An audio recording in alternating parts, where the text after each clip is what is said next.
with some of those with the results and measures portions? I mean, are you aligning the principal training and with those measures? Okay. Thank you. Thank you. Breaker and then June Kiliani. Thank you. My question kind of follows up with Commissioner Scow. In regards to those of you that work with principals and on the results and student achievement factor, when a school is set up with a lottery system, not just the CTAs, which is a little bit different. You have some schools out there that are academies now. The first year, if you're in the neighborhood and you're in kindergarten, you get to go. After that, you have to reapply. So when you think of achievement and results, to have the consistency, and if most children, whether they get in or don't, is going to affect the achievement factor, because let's say it's Spanish, they have a Spanish class.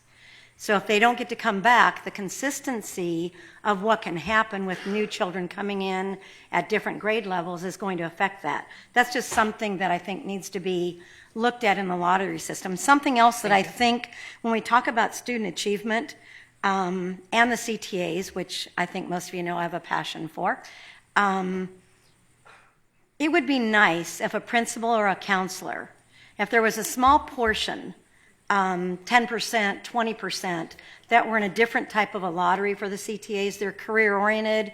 Maybe they want to be a radiology tech, not the doctor, but the tech, or in some of the other career trades that are there, that a principal or a counselor could get that child that normally couldn't get in. Maybe they're a CB student, but it doesn't mean they're not good at what they do with their hands or with themselves. I think if you looked at that, I think that we would see achievement levels improve, because a child would be going where they want to go, and they wouldn't be, not everybody, and I am for further education, but we have to be realistic. Financially, some people can't afford to go to college at a certain point in time.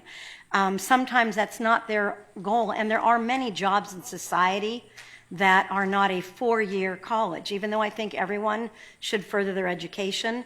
And I think if we're realistic when we say there's going to be 100% going to college and 100% are going to graduate, I think we set ourselves up for failure, because that's unrealistic. Even though it's a great dream and a great desire, it's not the reality of society.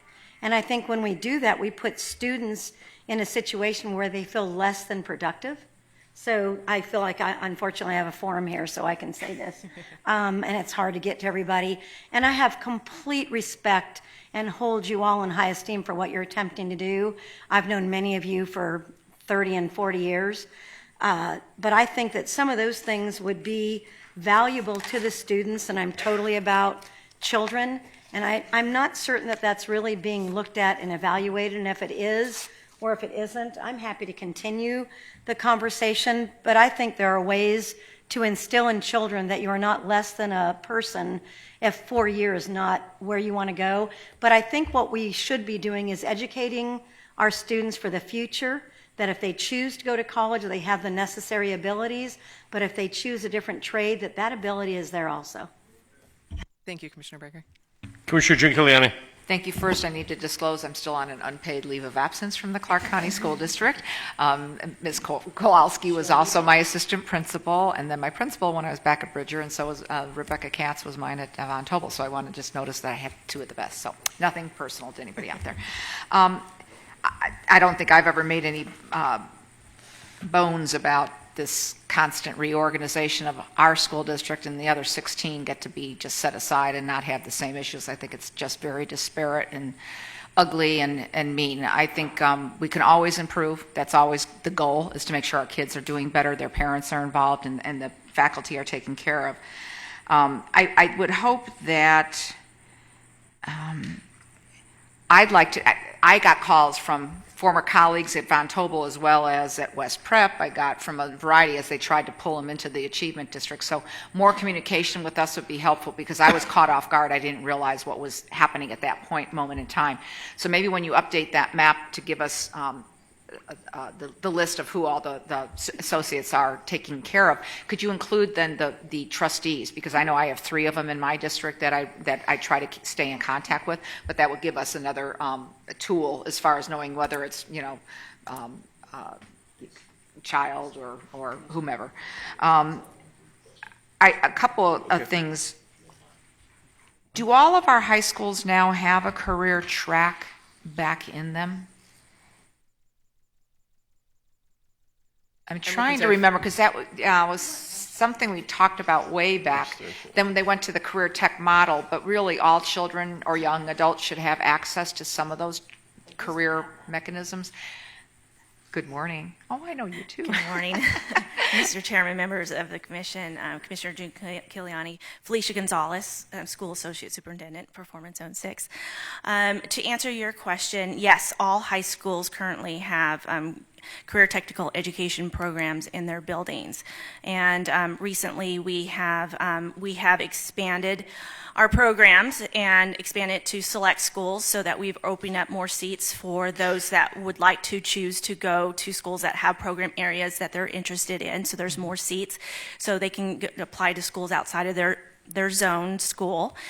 And on the horizon, we have more plans for expansion to increase more career technical education seats that not only will result in them being able to go immediately into the workforce, but there are also four-year diploma types for that. Good, because not every child or young adult needs to go. I mean, Correct. College is a world, but it doesn't always have to be that way. So maybe if you could show us, like, I'd like to know at Valley versus Shap, what our high school thread is, because sometimes we have businesses that come to us and say, we are interested in X. We can hook people up and don't always know who to go to on that part of it. So that would be helpful. The turnaround schools then are doing a great job. Are those the same as the Zoom? I always got all these terminologies caught up. No, the Zoom schools are identified that have a large number of students that have second language. Okay, so that's our Zoom. Is there funding that was allocated or proposed to be allocated to continue with that program this year? Because that was part of the problem, is the money didn't come through. Correct. Yeah, there's discussion now at this current legislative session, because that is categorical dollars that fund the Zoom program. That, along with trying to get a handle on increasing the formula, which would actually benefit everybody, which needs to be the first premise, in my opinion, and get rid of the reorg, in my opinion, too. But the Community Education Advisory Board, who's on that? Did you speak to that? I did not. Okay, can you just, is there one, and who's on it? Or can you get us some information about that part of it as well? Sorry to do that to you.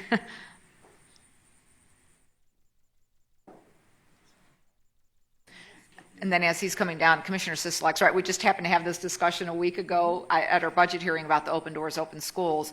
And I know it's principle driven, but maybe it's time to take a step back. So as you carry that message, is for those facilities that you really can block off access to the school versus having field access would be a good start in and of itself. So that's kind of what we were kicking around at that time.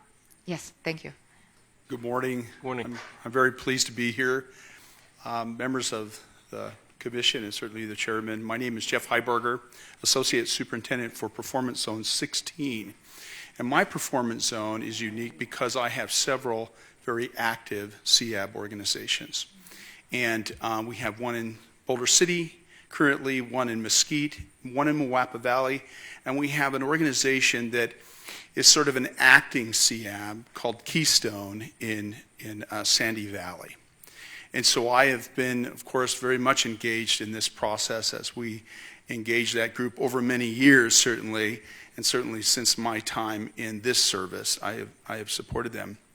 So if you will, repeat your question for me so I understand what you're asking. I guess I was unaware that the CAD, there's a variety of them apparently.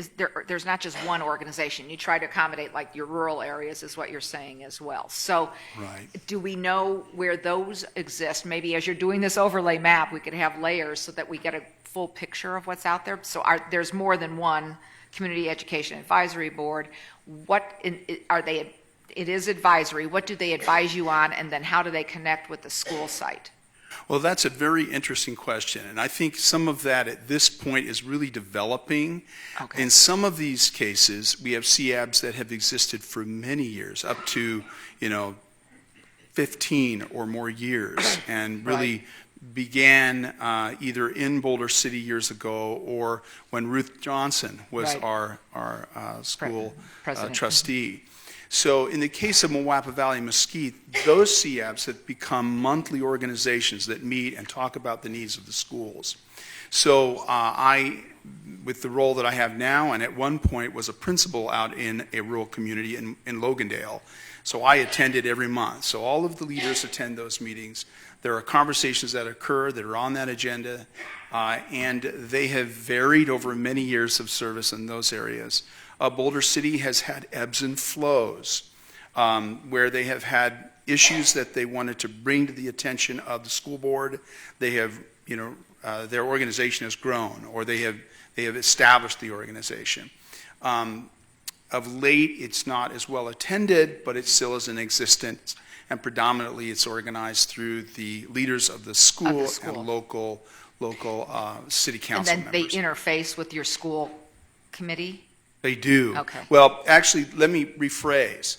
If you're asking if they interface directly with the SOT team, at this point, I'm not sure that's been officially established in any way. It's still early, because I know It's so January early, was the yeah. kickoff We're mark, really so. in a growth phase, a remarkable growth phase in how we engage and support local schools. And particularly that SOT team is almost like, if I were to phrase it, it's almost like a local CAB at the actual school. Right. But some of our communities also have outside organizations that are community advisory boards. All right, thank you. And I know it's premature, so You maybe bet. just as when you update us again, give us some milestones that are coming into play. Bet. And then just an aside, convey that management-wise, I think it would make sense. We have some awesome administrators that really make a difference in a school, as you well know.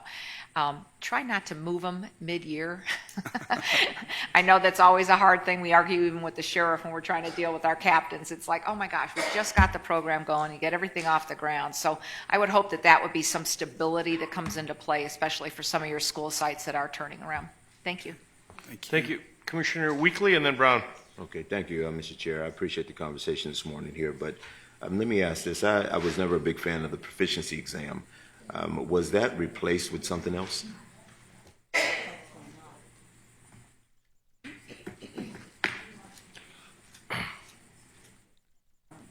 Are we looking for someone to answer that one, or what are we? Nobody wants to?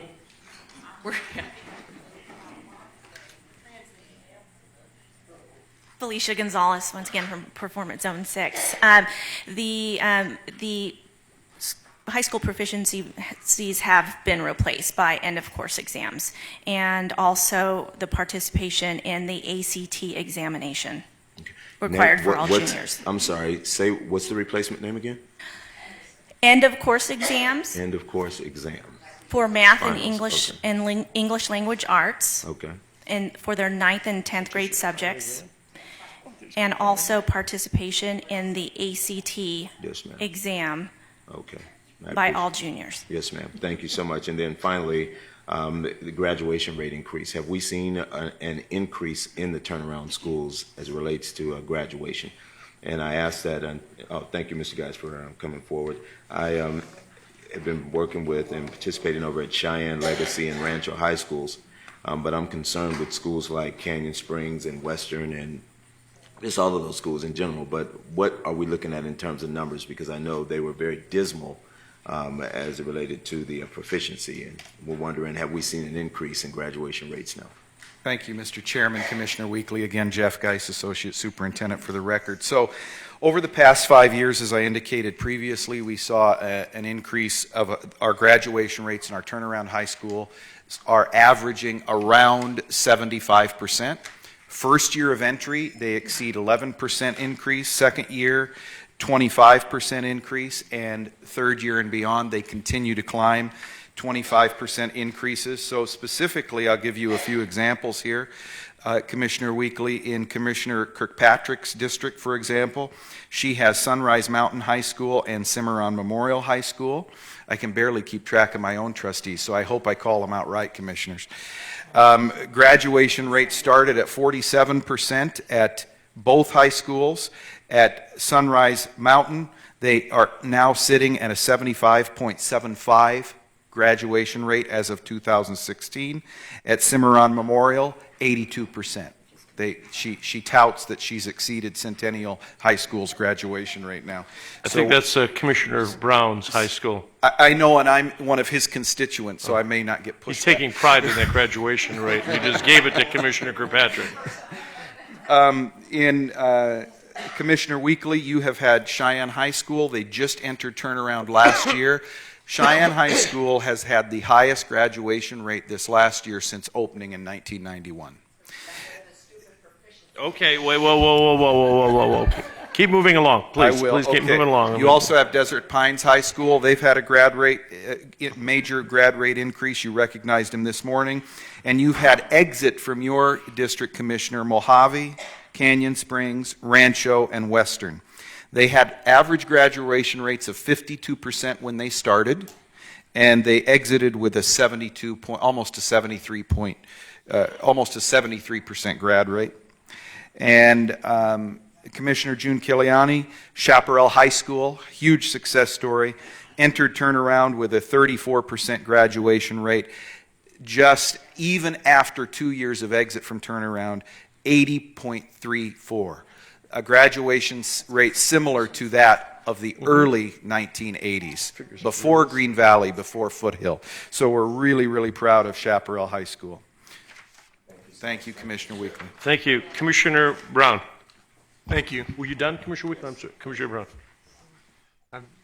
Opening comments from the perspective as a parent who had 3 children go through the school district. I'm going to echo Commissioner Kirkpatrick's comments that what your teachers and administrators and support staff and right up through the superintendent do each and every day is just phenomenal. You never get as much credit as you deserve. And there's plenty of people out there that will tell you how to do your jobs, and I'll leave that up to them. But I have always been extremely impressed with the school district and the commitment and the passion that the teachers especially have for the kids. Now the perspective from the County Commission. Most of our legal interaction with the school district happens zoning, site development plans. It's wonderful even to this day.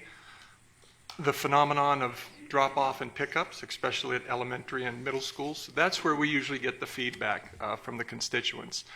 And I think a key component, and I'll get to the open doors, open school in a moment, but the key component is just the communication. Sometimes we don't hear enough from, be it the principals or the administration, on their concerns as far as our constituent complaints. And likewise, it's frustrating at times we don't know who to contact directly at the school district, be it an individual school or the administration. And I think that's something as we go through this reorganization, we should look at the ability to create those communication channels. Secondly, the collaboration, and I'll use Cimarron Memorial. Mr. Geis, thank you so much, 47 to 82%. And I had nothing to do with that, by the way, but congratulations to the people that did.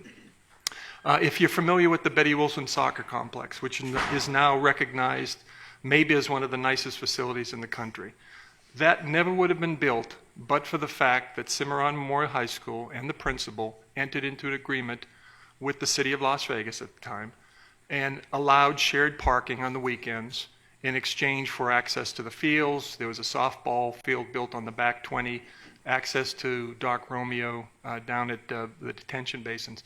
But that was an example of where the collaboration between the city at the time, or in fact the county, and the school district just maximized the resources. And the resources available to the children, not so much in the classroom, and more so outside, be it a gymnasium or a softball field or a soccer field. And that's where the open doors, open schools. And I've always just been puzzled because in concept, it's a wonderful idea. And I have been told, and I'm sure my colleagues have been told, that safety is the priority, and I don't disagree with that. In some areas, playgrounds have to be locked down. But there are other examples, Leavitt Middle School, where each and every day I see after-school lacrosse playing, baseball, things like that. And if we can create, again through this reorganization, in developing new school sites and looking at existing school sites where we can maximize that open space. instead of building a school and locking the fields down and then building a county park next door, if we can somehow collaborate and maximize our resources, I think that would get us a long way, because it also gives us an opportunity to save on operational costs, both at the school district and the county.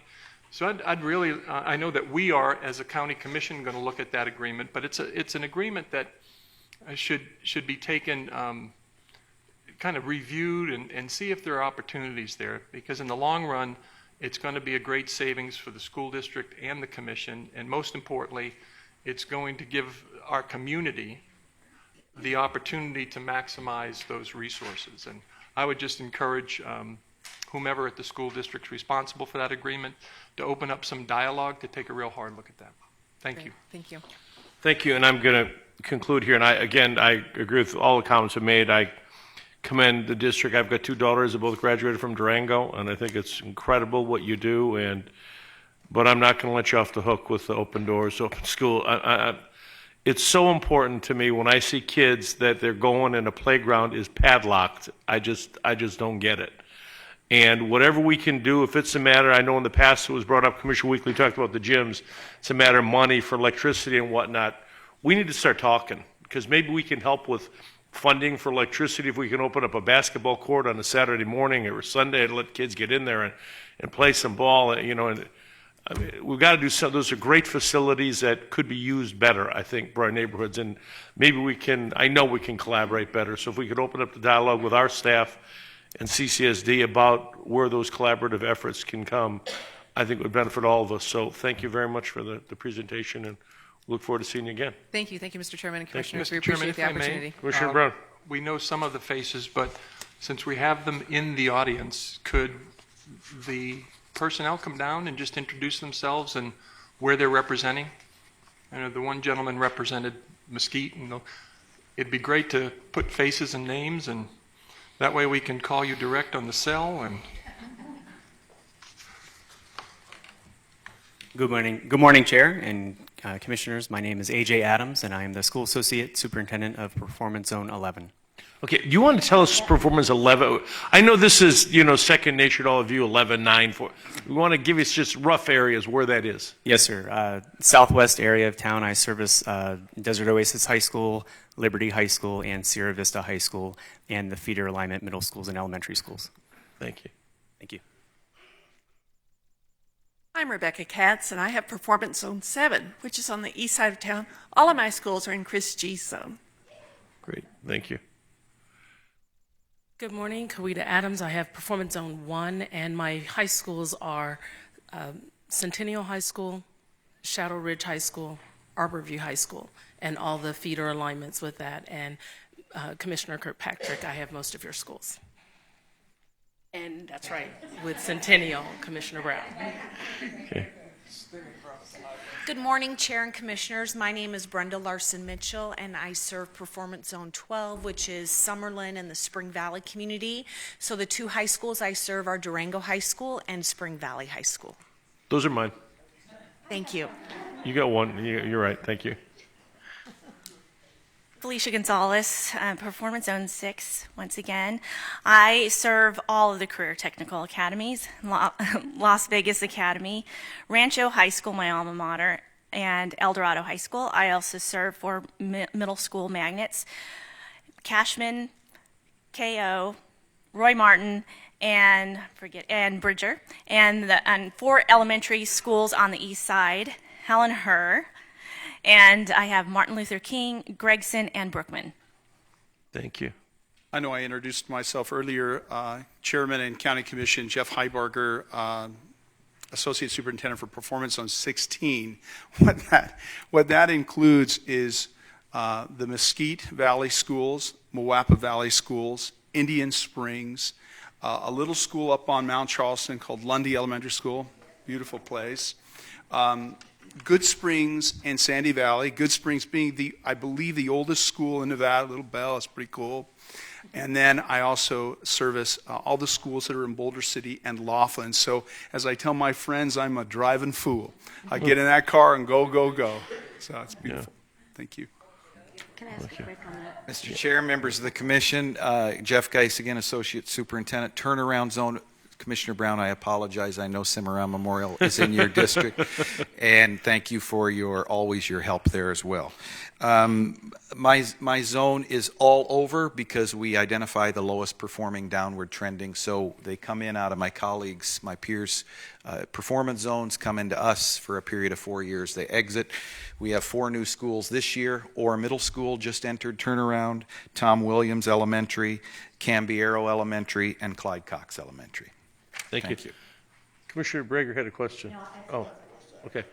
So, Okay. Deanna Jaskolski, Performance Zone 9. I have a wonderful eclectic performance zone where it's not a geographic zone. So I serve the 7 brand new elementary schools that will be opening next school year. Paradise Elementary, Peterson Elementary in the heart of the city. C.T. Sewell, Robert Taylor in Henderson. Piggott Elementary in Summerlin. Sandy Miller in Magnet School, International Baccalaureate School, Gibson Middle School, and Western High School. And I also have the wonderful opportunity to work with our special schools. So with this reorganization, the special schools in the school district prior to January had always worked within the special education department. Now they're actually with the academic unit. And so that's Miley, Variety, Helen J. Stewart, and John F. Miller, as well as Nevada Learning Academy, our online academy. That was with our professional development department before. That's now with the academic unit, as well as Desert Rose Adult High School that was with adult ed in that department, and now is with this reorganization in the academic unit. So I'm with Jeff. I'm a driving fool with him. Okay. Thank you all very much for being here. We appreciate the information. Thank you. Next item. Item 82 is to receive an update from staff on the 2017 legislative session and take any action deemed appropriate. Future Reno City Manager Saber Smith-Newby, we're sorry to lose you, but go ahead. Commissioners, for the record, my name is Saber Smith-Newby. I'd like to start with talking a little bit about our bill package, SB 9, which is the pre-sentence investigation reports. Bill has been heard, and it was actually passed out of committee on March 16th, along with SB 8, which, as you may recall, is the NACO sort of companion bill. AB 65 is our other bill. It's the expansion of the purposes for which the money in a county fund for medical assistance to indigent persons may be used. That was amended and passed out of committee also on March 17th. Both of those are awaiting their amendment on their respective floors. The next item I'd like to update you on is an item relating to elections, which is IP1, which establishes procedures by which the Department of Motor Vehicles must, under certain circumstances, transmit certain information to register a person to vote or update a person's voter registration information. That was passed by the legislature. It was enrolled and delivered to the governor March 16th, so we should be hearing back on that sometime soon, hopefully. There are 2 bills concerning marijuana at the state level that we are watching, SB 236 and SB 302, both from Senator Segerblum. The first one, SB 236, authorizes a county or city to require a person who wishes to operate a business in which the use of marijuana is allowed, or to hold a special event at which the use of marijuana is allowed, to obtain a license or permit.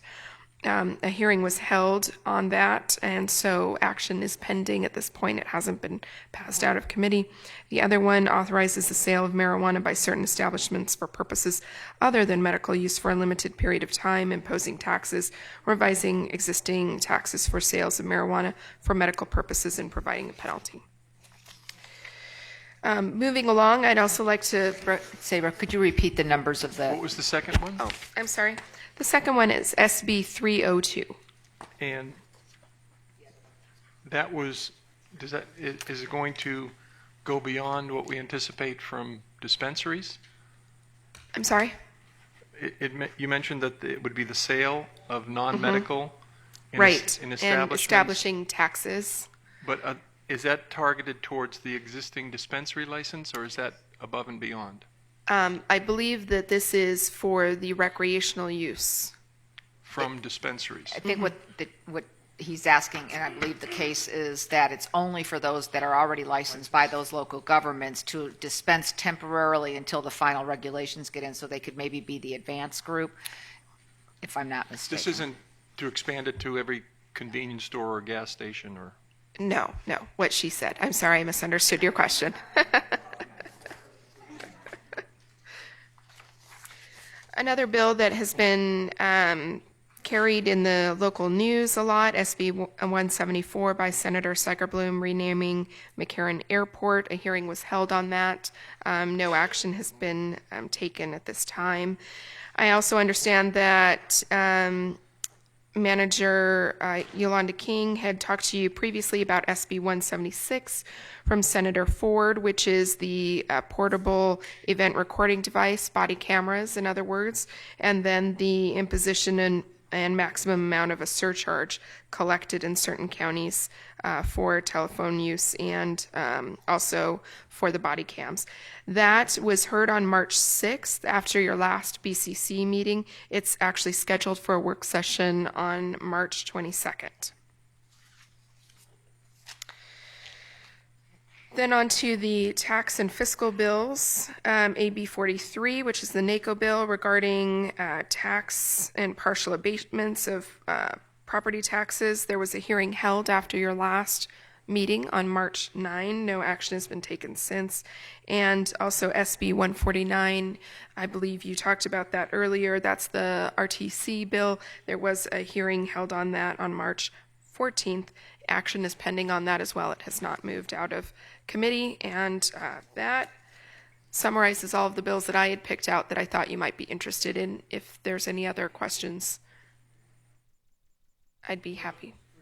Leonie. Thank you. Just let's take up the last. SB 149 was amended, I believe, or there were several amendments that were brought in between us as well as Henderson that I think were accepted by the committee, if I'm not mistaken. Yes, Clark County did submit their portion of the amendment, and I believe City of Henderson also submitted an amendment which ended up being included in the RTC's amendment as well. And so we are still working through tweaking the language a little bit on the Clark County side.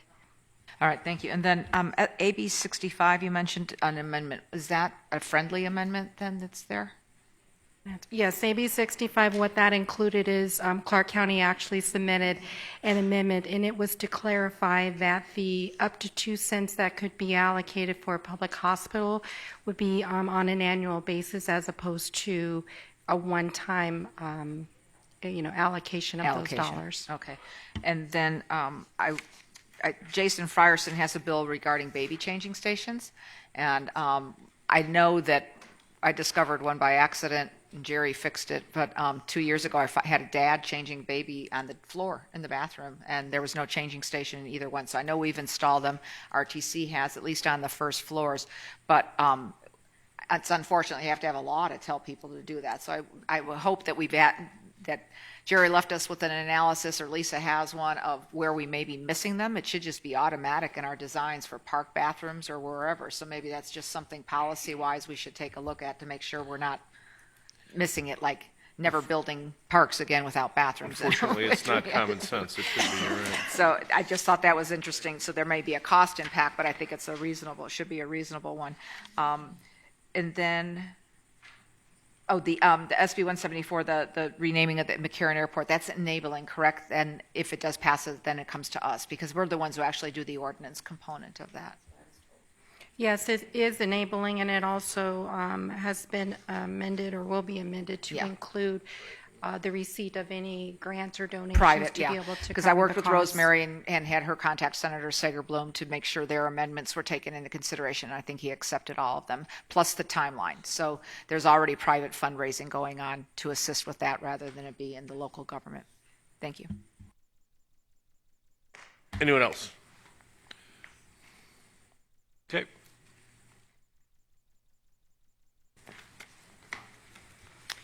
All right, item 83 is to appoint 8 qualified individuals to serve a 2-year term from March 1st, 2017 to February 28, 2019 on the Ryan White Part A Planning Council from the list of applicants noted in your agenda item. Thank you. Do I have a motion? Mr. Chair, I would make a motion for approval and also ask that we check with the health district. Is it in our budget? I have not been presented to it yet, but I was looking through their notes. There are cuts to Ryan White funding, so if we could make sure that we know what the heck is going on, because it was something that I was caught off guard on. Thank you. Okay, the motion is to appoint Marlo Tong, Heather Lazarakis, Cheryl Radeloff, I apologize, Adrian Christian, Angela Smith, Henry Reed, I got those, Natalia Aguilar, and Francesca Beatty. That is your motion? Yes. We have a motion on the floor from Commissioner June Kiliani. Any discussion? Seeing none, please cast your votes. Motion passes. Item 84 is to appoint 3 qualified members on the Las Vegas Clark County Library District Board of Trustees for 4-year terms ending March 1st, 2021 from the list of applicants noted in your agenda item. Okay, we have some suggestions. Commissioner Brager. I think that, Kelly Benavides did a great job before, and I think she can be back on. I'd like to add that to the motion of whoever's going to do a final one. And then I would do Shannon Bilbray Axelrod for reappointment and Elizabeth Foyt for a new position. And I think all 3 positions are open at this point. And I did ask, because Shannon had been my appointee prior, we did have a legal opinion that she can serve, continue to serve on that part of it. So do we have any further discussion? We have a motion for Shannon Bilbray Axelrod, Kelly Benavides, and Elizabeth Foyt. Any discussion? Please cast your votes. Motion passes. Item 85 is to appoint a qualified individual to serve as a member of the Clark County Advisory Board to manage wildlife for a 3-year term from March 21st, 2017 through March 20th, 2020 from the list of applicants noted in your agenda item. Commissioner June Kiliani. Thank you. I'd like to recommend that we reappoint John Hyatt. He's done an excellent job and very balanced approach with all the organizations, which you don't always get on advisory committees. So that would be my recommendation. Do we have any discussion? Motion by Commissioner June Kiliani. Sure, come on down. I don't mean to impose. It's okay. My name is Craig Swisinger. I'm a resident of Henderson, Nevada. Previously a councilman in Orange County, California. You were graciously awarded me appointment to the Air Quality Air Pollution Control Hearing Board some years ago. I am an angler, and I would like very much to appear on this committee, this board. I don't know if it's appropriate or not, but I just want to express my concerns. Thank you very much. Thank you, Mr. Swisinger. Mr. Chair, and I appreciate that. We'll make a note because we did appoint an angler at our last meeting, but let's make a file that you are interested so when that position comes back up. Thank you very much for being here. We have a motion on the floor by Commissioner June Kiliani. Please cast your votes. Motion passes. Item 86 is to discuss the appointment of up to 2 additional at-large members on the Green Ribbon Advisory Panel from the applicants whose applications were already received and are noted in your agenda item. Commissioner Kirkpatrick, this is your item. Thank you, Mr. Chairman. I would like to make a motion to appoint Scott Sibley and Brian Paget as additional members to this committee. We have a motion on the floor from Commissioner Kirkpatrick. Is there any discussion on that motion? Seeing none, please cast your votes. Motion passes. Mr. Chairman, we do have a couple of items for the closed door session, so if at this point you'd like to go into the second public comment, it would be appropriate at this time. This is the second time set aside for public comment. Anyone wishing to address the board on any item, please step forward, identify yourself for the record. Comments will be limited to 3 minutes.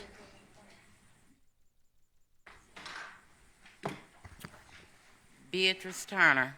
I can't understand why nothing can't be did about the constable in North Las Vegas. I don't understand that, because if he can't pass the test, he can't do the job. And you got to put in a bill to have passed in order so he can keep the job. Come on now. They wouldn't have did it for me if when I ran for constable against Bobby G, they wouldn't have did it for me. So how they gonna just do it for him? And the next thing I got to say, those electric scooters you have out here, when you come to get one, you got to show ID, your driver's license. That's what she said. Do you know when people get off the RTC bus who rides the scooters, most of them don't have driver's license. They have Nevada ID card. And if they don't have a Nevada driver's license, she said you cannot get one of those electric scooters. And that ain't how that should be. So y'all need to change that. If they got some form of ID to get a chair, they ought to be able to get a chair. Because you see them up and down the street on scooters and chairs, and they don't have driver's license. Majority of them don't have driver's license, but to come down here, you got to have driver's license to get one of your scooters? No, y'all need to change that, and change that lady that's sitting out front with her rude self. Thank you. Randy, if we could look into the driver's license part on the scooters, I'd appreciate it. Good morning.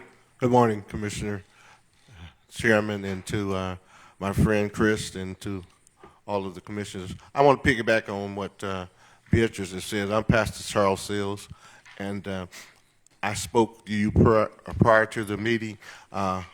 The commission has been negative in doing their duty, because the ordinance states he's supposed to be removed in 6 months. So legislative piece should not even affect you doing your job, because you haven't did your job where there's constables concerned in North Las Vegas. And we as pastors and concerned citizens in the community, we are really concerned about that, because the next man in line was a black man. He should have been pointed to that position. He came in second to that. So I spoke to Commissioner Weekly about it. I spoke to you about it. And I think it's unfair for you not doing your job. You have not did your job where there's concern, because the ordinance states that in 6 months he's supposed to have been removed. Thank you. Mr. Collins, hello.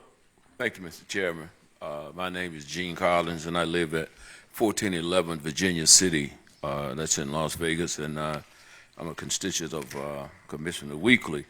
I rise to speak. I spoke to you, Commissioner, about the constable thing, so I'm not going to get off into that. But what I really wanted to talk about was the last time that I was here talking about that diversity committee that was set up, and the individuals that you all selected to serve on that committee. And I also made the statement that one of the individuals that you have on that committee has a racial discrimination lawsuit against him, and I happen to be one of the litigants that has filed that racial discrimination lawsuit against the individual. So I don't think, as I said then, and I'm saying now, I don't think that you put an individual on that board to diversify, to make sure that individuals are treated equal and fair, and then this individual has lawsuits for violating the same thing that you put him on that board for.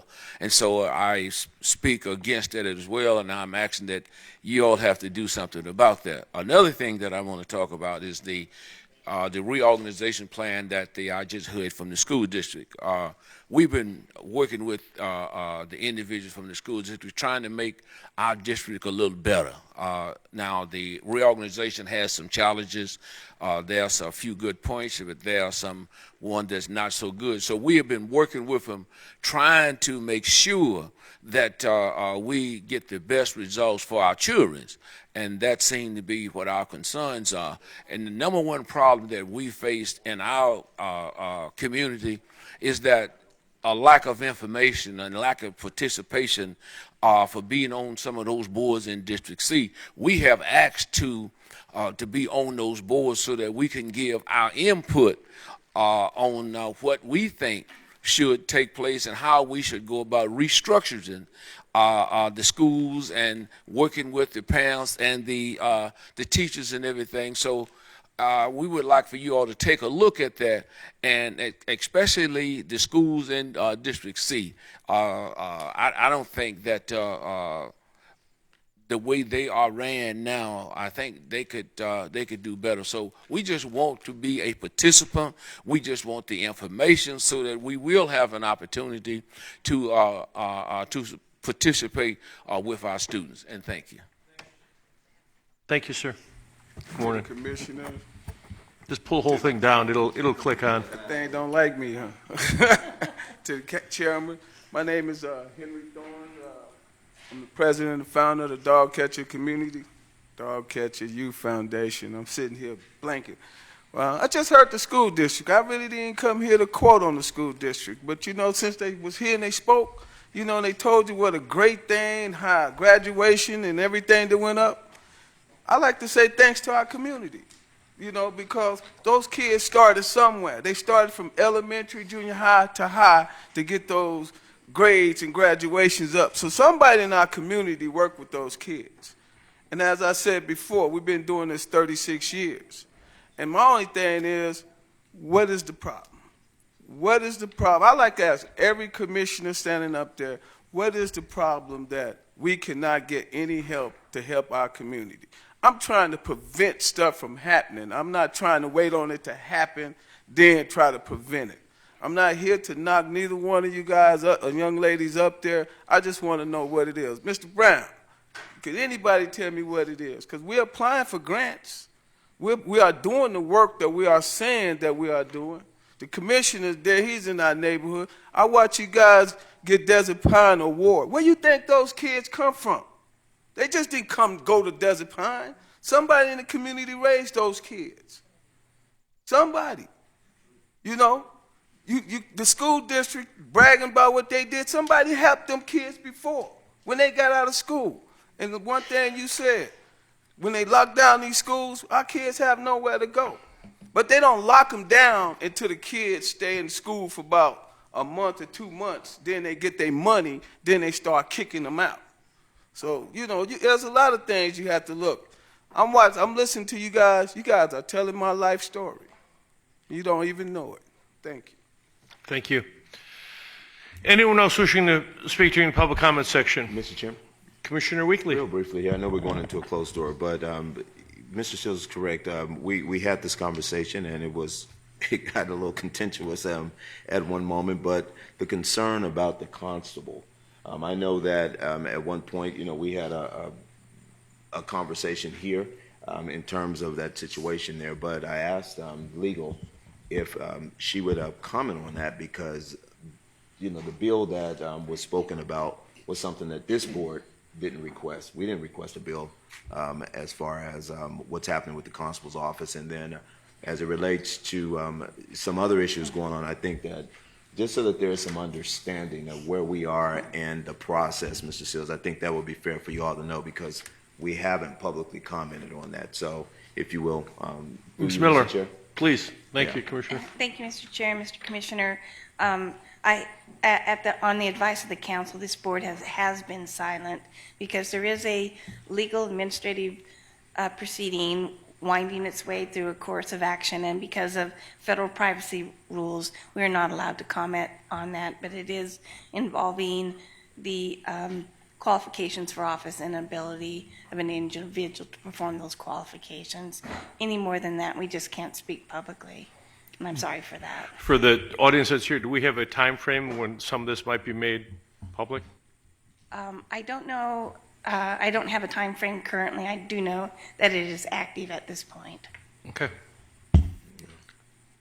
You don't get another 3 minutes, but you can just come on up and respond to Commissioner Weekly if you like. I spoke specifically to the ordinance. The ordinance states, and you've been negligent on performing your duty as county commissioners because the ordinance clearly states in 6 months, I think, he's supposed to have been removed. Okay, I got that. But understand that what our counsel is telling us that because there is legal, correct me if I'm wrong or summarizing this, because there is a legal action pending, we're precluded or stayed from doing anything as it relates to that ordinance until it's resolved. Is that what you're saying? That's correct. It's a statute, but It's a that is statute. correct. Yes. So we have to wait for that to be adjudicated, and then we can take some action. That's what our council is telling us. Anyone else for public comment? Seeing and hearing no one, do I have a motion to go into 241, 288? Oh, come on. I got Commissioner Brown, Brager, and June Kiliani all move for a 241. All in favor, please cast your votes.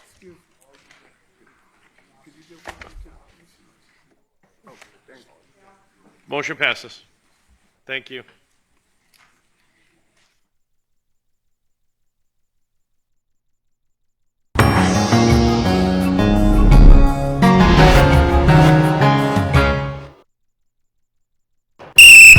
Hi, I'm Robert Smith, and I want to tell you about Positively Kids, a nonprofit foundation dedicated to providing medical care for children in our community.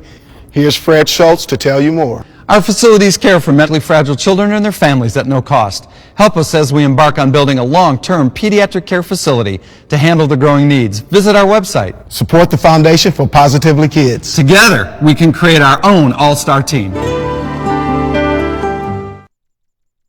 I was born here in Las Vegas in 1913. Born in Las Vegas in 1936. August 1931. October 1953. Born here on February 22nd. I've been here since the first day of 1950. Came to Las Vegas in 1949. I came to Las Vegas in 1953. October 3rd, 1949. 1952 September. I moved here in 1955. Came to Las Vegas in 1943. In 1961. I was born here in Clark County before Las Vegas.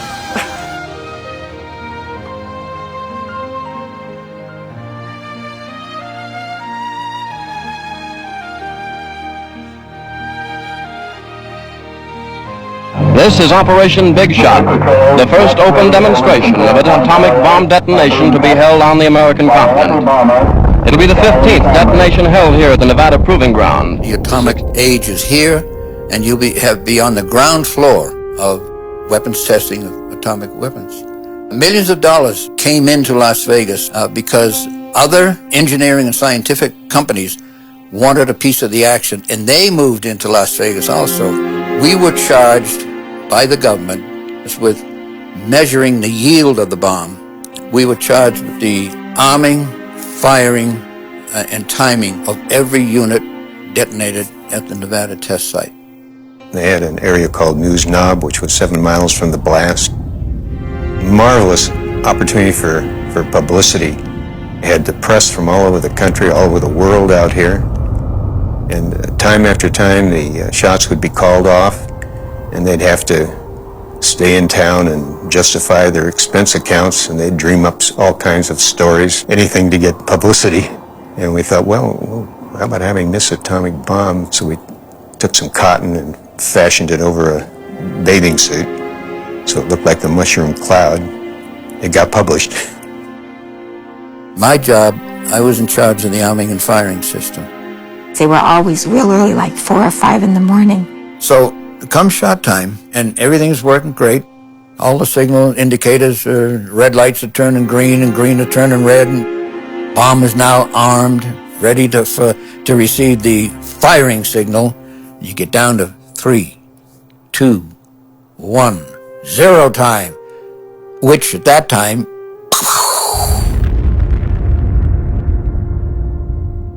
I was in an automobile traveling to Los Angeles when that shot went off, and it lit up the whole sky. And all of a sudden, you say, what's that? Look at my clock and say, one of the bombs went off. It would get extremely bright. It was like the sun had come on. And you would see this amazing flash of light, just light as day. Went out on the Tonopah Highway and sit on the hood of the car when it went off. And then about a minute later, you would hear the noise. And then a few minutes later, the ground would shake. And you could see the shock waves coming. Windows would shake and the ground shook and the whole ground is jumping. And when it hits, it just throws you all over the place. finally arrived at the car, you actually went up and the car stayed down, and then you come back down on the car. You actually moved, and this would be probably, I'm going to take a wild guess, 30, 40 miles away. You could actually see the nuclear cloud. Then you would see this amazing, just amazing mushroom, the traditional atomic mushroom cloud. You know, and everything lit up, and we just stood out there and watched. But they did give us precautions, not to look at it during blasts. Even though we had dark glasses, we still turned away at that close distance. And then as soon as you saw the flash, then you could turn around and start shooting. It was awesome. Just it almost blinded us. It was so bright. As it died down, if you watched up there, all of the colors of the rainbow you saw as the heat died down, why that glow changed all of the colors, went through all the colors in the rainbow. One of the most beautiful things I ever saw in my life.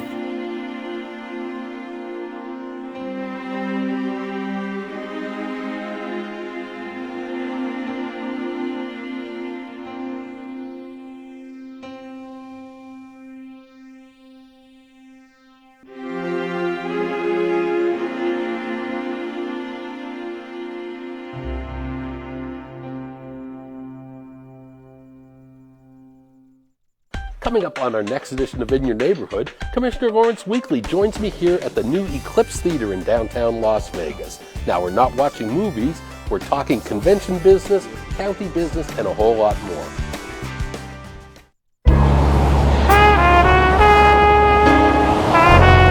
Ma'am, driving a car in a diamond lane requires 2 or more people. Oh, I'm sorry, but diamonds really are a girl's best friend. Only motorcycles or vehicles with 2 or more people are permitted to travel in a diamond lane. Now what about hybrids or trucks? Hybrid vehicles are not exempt. They are allowed in a diamond lane, only if they have 2 or more people. Oh, pooh. Now where's a girl gonna find another person to share a ride with? Club Ride is the perfect solution to finding people to carpool with. Their website can match you up with commuters who travel a similar route. You'll reduce traffic on our roadways, save wear and tear when you share a ride, and most importantly, you'll avoid a traffic citation by having enough people to ride in those speedy HOV lanes. It looks like someone visited the Club Ride website. That's right. These diamonds really are a driver's best friend. The Clark County Fire Department responds to thousands of calls for help each year. The key to saving lives in any emergency situation is education. That's why the Fire Department teams up with its community partners to host open houses at different fire stations. Our open houses are held on Saturdays every other month. We invite you and your family to visit our fire stations, meet our firefighters who serve you, and learn how to stay safe and healthy. For more information, visit Clark County's website.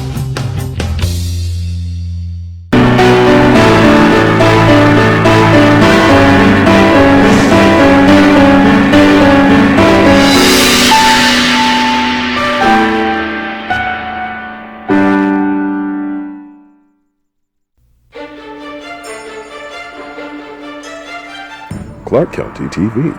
TV for Clark County. Sit and Be Fit is a tone and stretch exercise program designed to strengthen muscles and improve joint flexibility. Not all exercises are suitable for everyone. Consult your doctor before beginning this exercise program. Our instructions and advice are in no way intended as a substitute for medical counseling.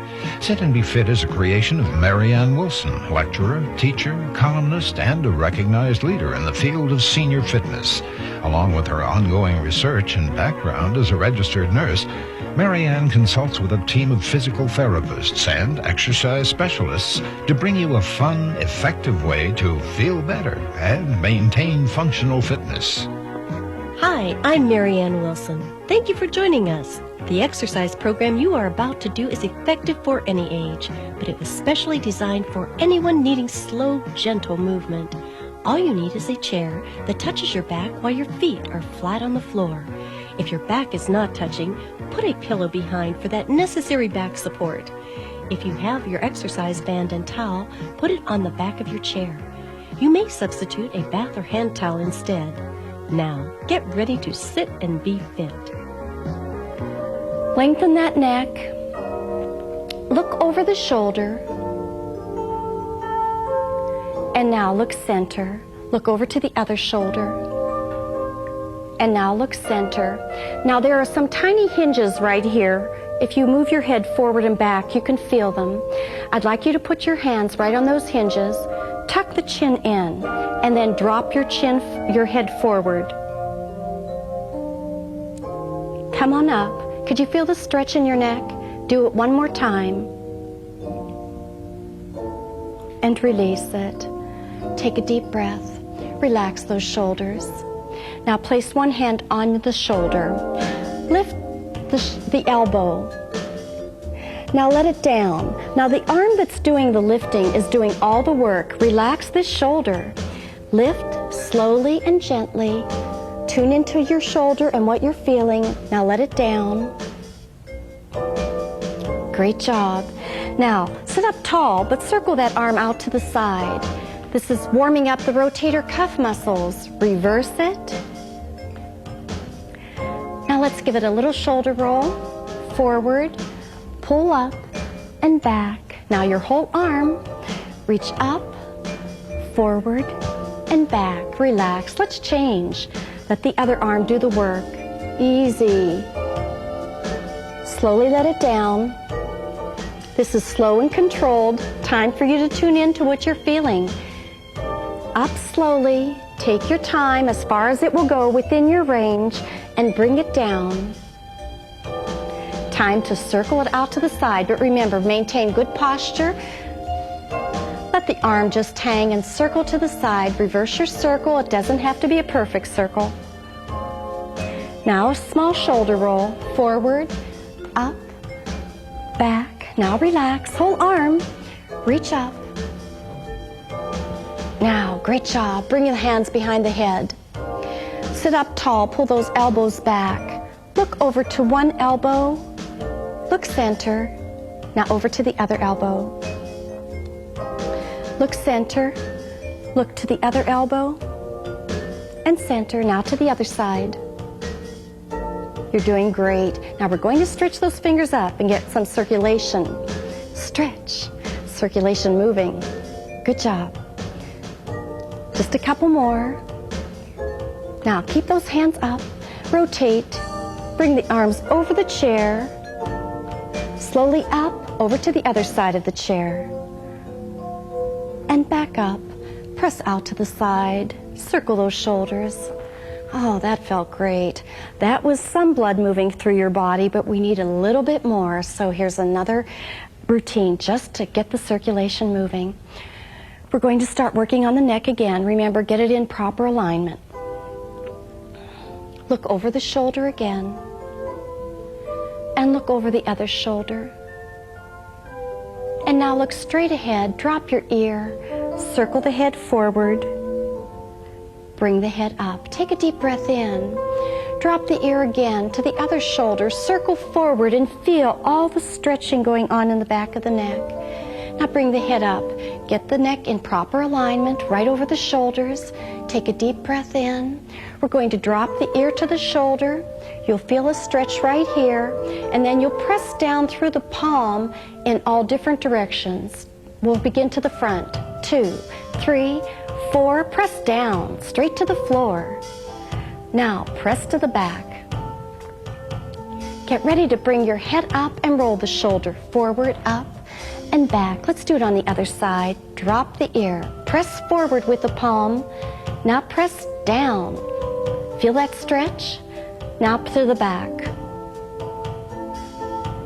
Now that shoulder rolls, the head comes up. Great job. Now pull one shoulder forward. Oh, that feels great. Come back to center. Take a deep breath. Pull it back. And let's do the other side. Pull it forward. Come back. Take a breath. Pull back. And release it. Now both shoulders. Pull it forward, round the spine. Come back to center. Pull back. And now relax the shoulders. Make a fist. Push, pull. You're working the tricep a little bit. Push, pull. Push and pull.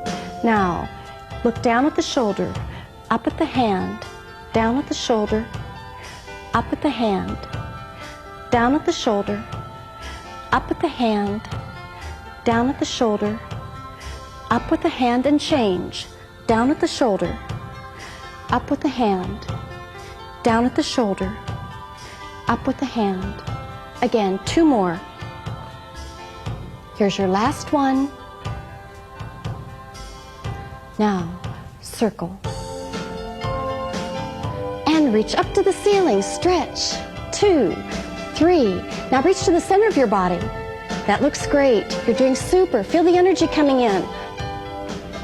Now we're going to do a spine stretch. Here we go. Reach up with one hand, down with the other, and stretch. Do it again. This is stabilizing your spine. Great for the back extensors. Up, down, stretch. Just one more time. Then we'll begin working on the abdominals right in the chair. Take a breath in. Now breathe out. Press your back into the back of the chair. Tighten your abdominals and pull in tight. Release it. Deep breath in. Now breathe out. Make sure your back is pressing to the back of the chair. Pull those abdominals tight. Again, deep breath in. Breathe out. Press the back to the chair. Abdominals tight, tighter. Can you feel it? Deep breath in. Breathe out. Press the back. Pull these abdominals in tight. That's your last one. Now bring your knee to the chest. Clasp the hands right in front of the knee. Let the knee fall forward. Drop your chin and feel the stretch in the back of the neck. And release it. Bring the knee up first. And let's do it to the other side. Let the knee fall forward. Chin forward. Release it. Bring the knee up. You should have felt a wonderful stretch in the back. Now let's stretch out the calf muscle. Just pull back. Again, stretch it out. Gently pull back. Feel that stretch. Great job. Now, clasp your hands. Push up. Relax the shoulders. Press to the side. Press. 2, 3, 4. Open and press. 1, 2, 3, 4. Clasp. Push up. Relax the shoulders. Press. 1, 2, 3. Open and press. Now relax. Roll those shoulders. We're going to do all that again. Here we go. Clasp. Push up. Relax the shoulders. Stretch to the side. Put more energy into it. Now open and stretch. How are you doing? The arm that's up, roll that shoulder forward. Up and back. Let's do it again to the other side. Clasp. Remember, relax your shoulders here. Press. 1, 2, 3, and open up and press. Stretch. You're doing great.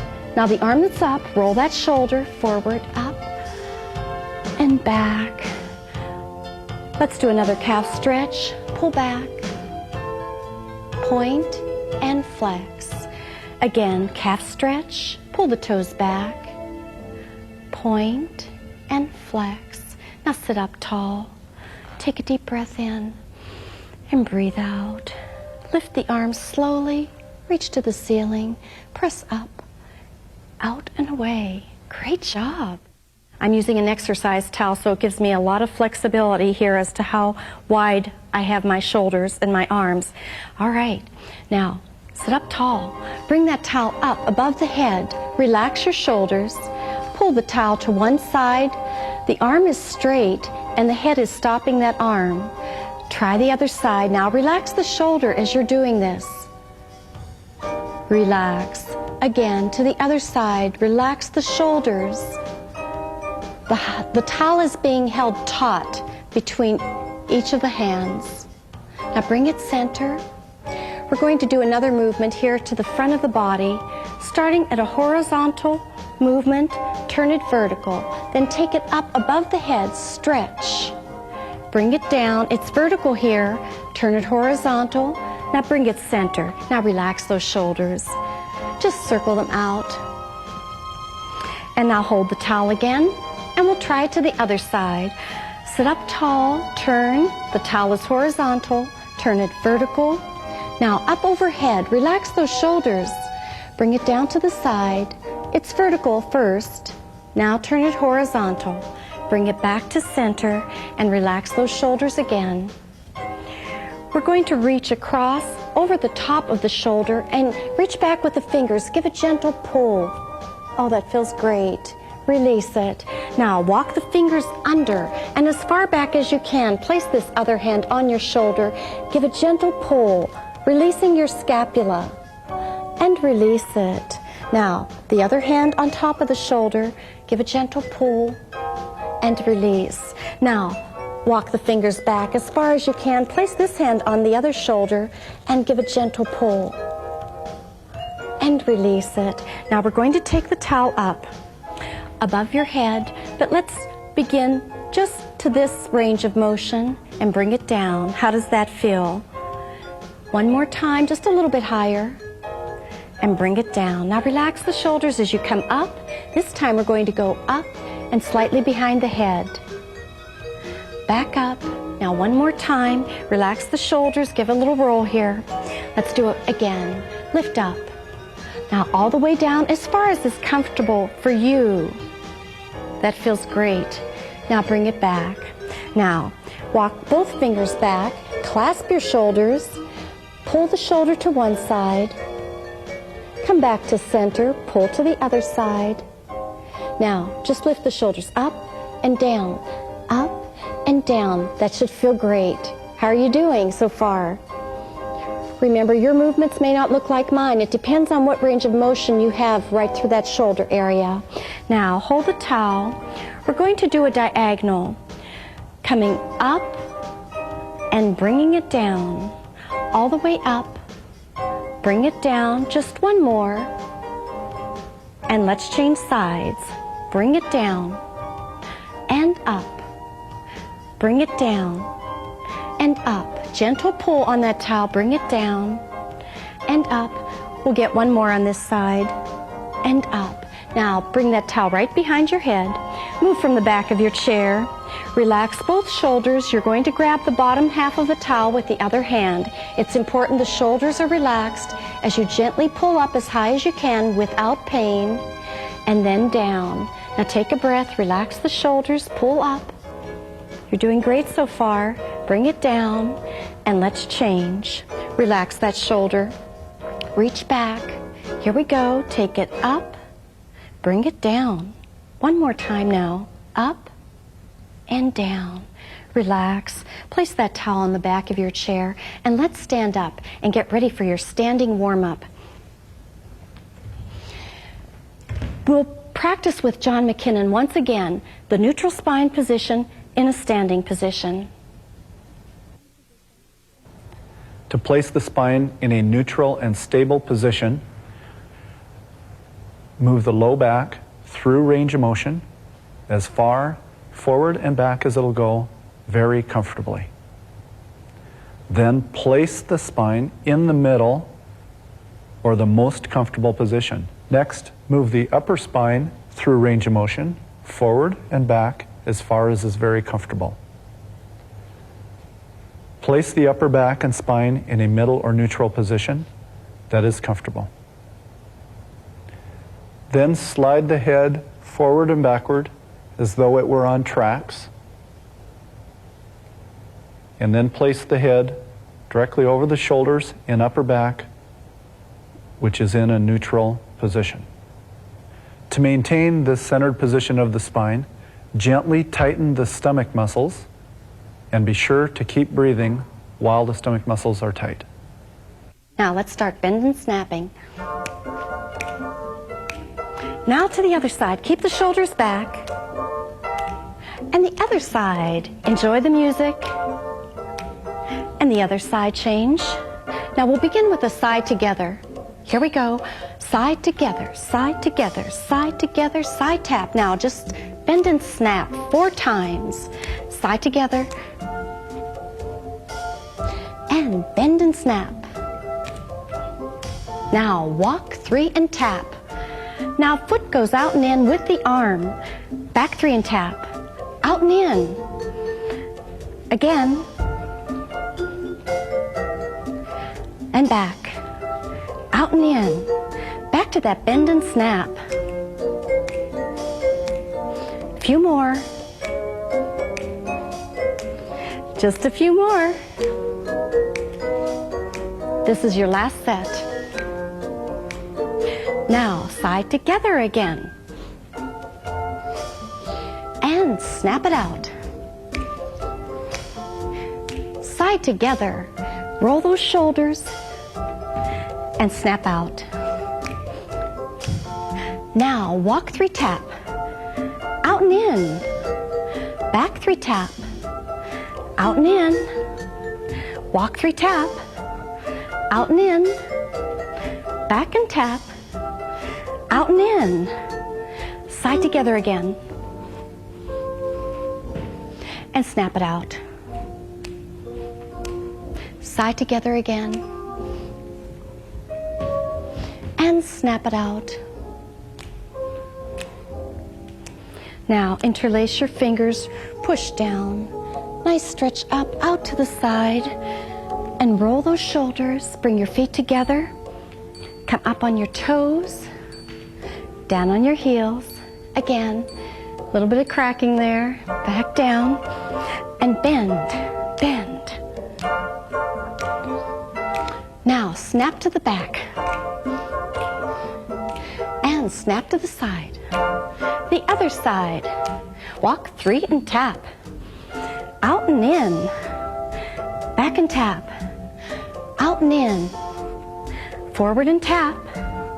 Out and in. Woo. Back and tap. Out and in. Let's snap it out. The other side.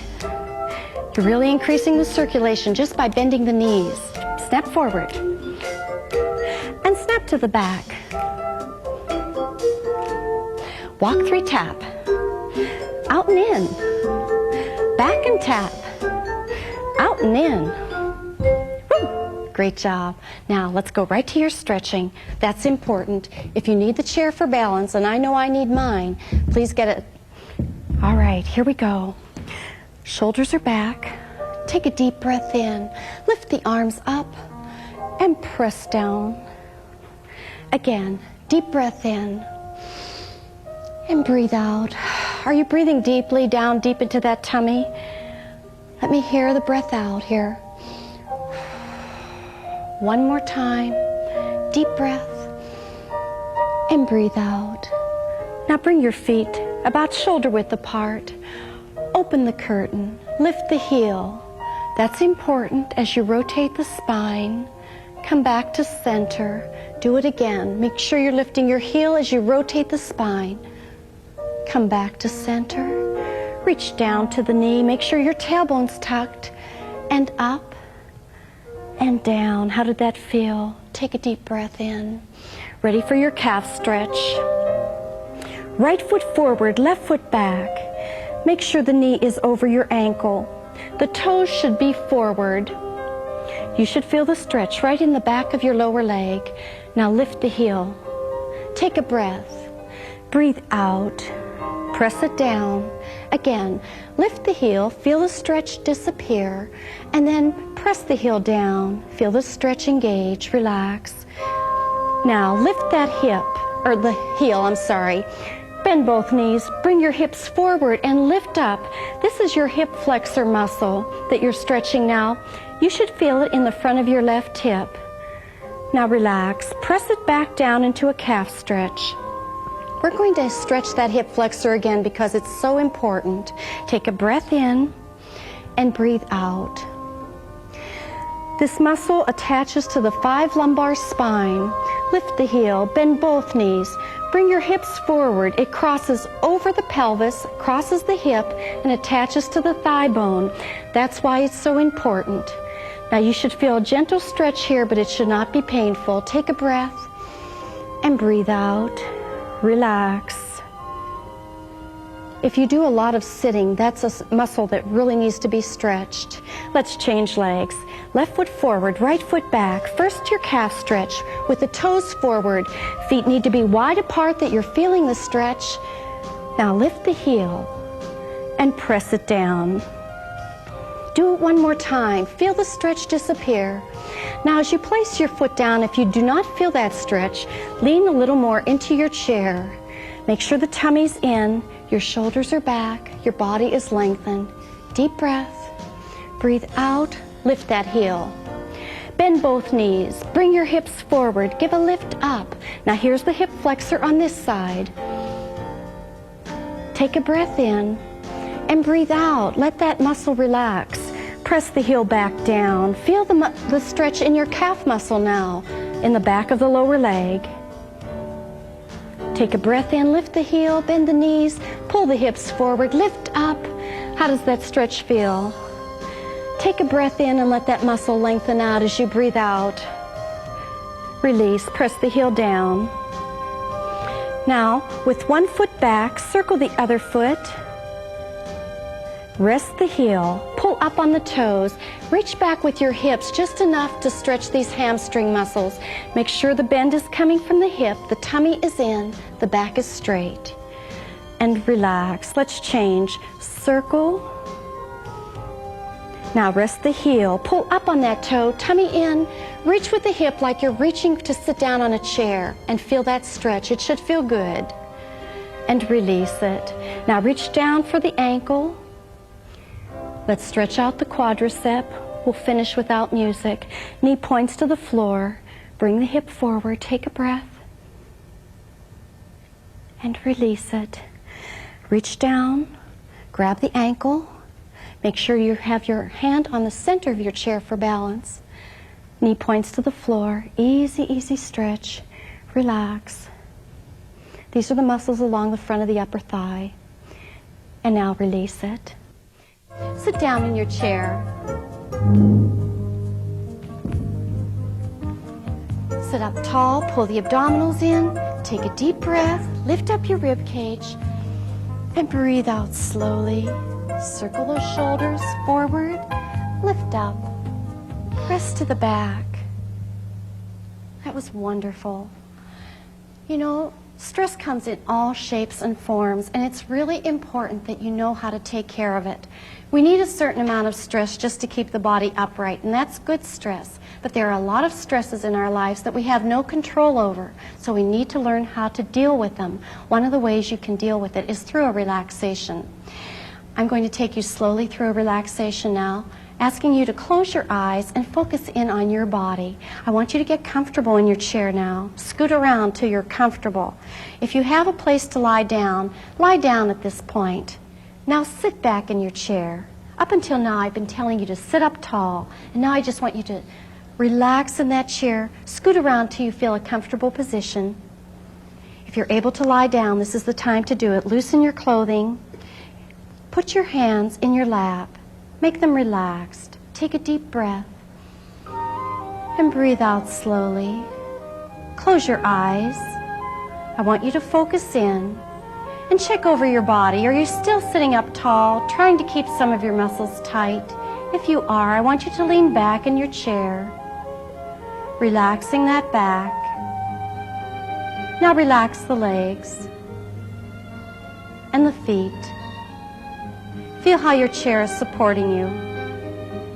I want you to breathe normally and breathe out normally. And now pause. Breathe in again normally and breathe out normally and pause. Now this time I want you to take a deep breath in through the nose. Breathe out slowly through the lips and take your time. Again, deep breath in as deeply as you can. Fill up the lungs. And breathe out just gently through the mouth, letting all the air go. Just release it. Now keep taking a series of deep, gentle breaths. And begin focusing inward. Take your focus to the top of your head, relaxing your scalp, relaxing the forehead. Smooth out the tiny lines around your eyes. Relax the eyelids. Let the jaw just go limp. And begin focusing on your neck muscles. If they're tight, I want you to relax them now, letting the shoulders just drop.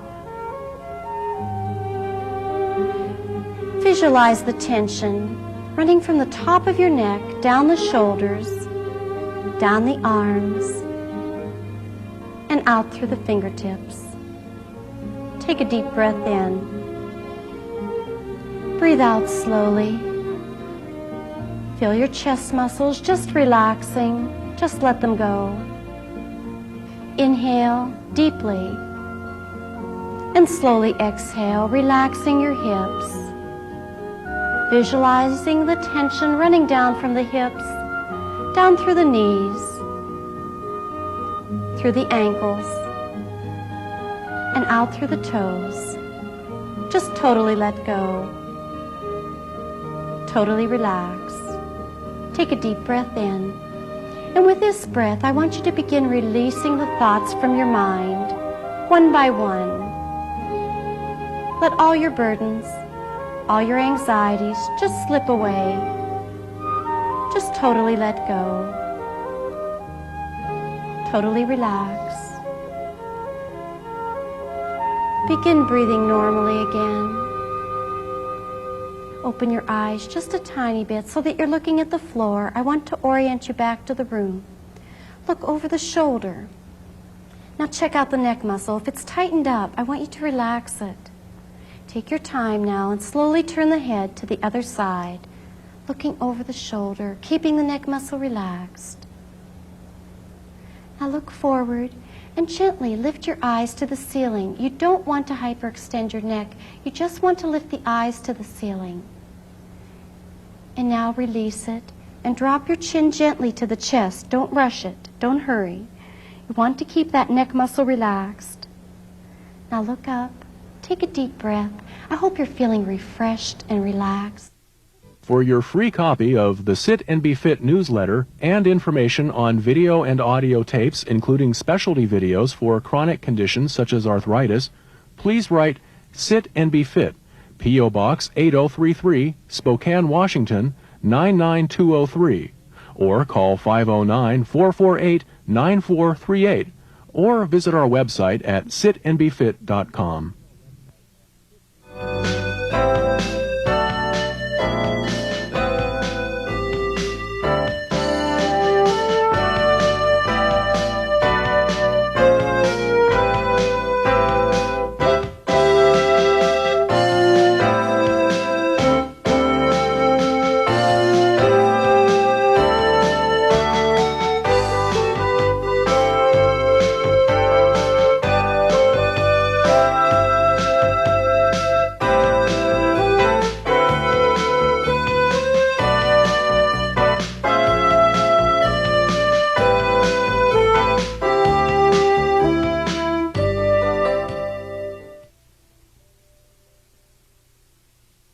Check out Clark County's new website, ClarkCountyNV.gov.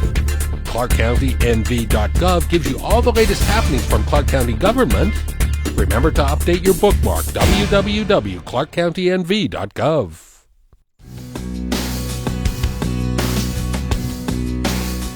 Hi, I'm Louis Anderson. You're watching CCTV for Clark County.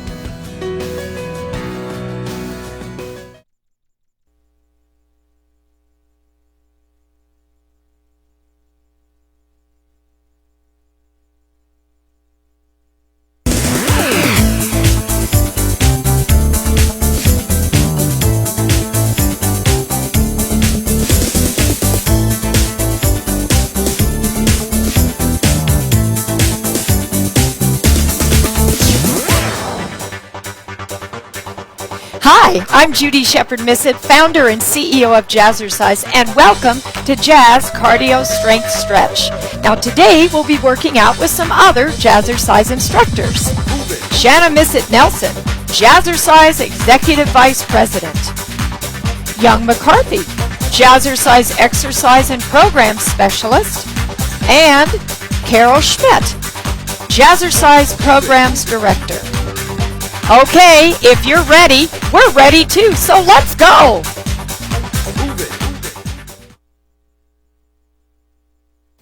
Hi there, my name is Judy, and it's time to warm up, guys. I want you to stretch to the right. Get yourself all ready for this great show coming up to the left.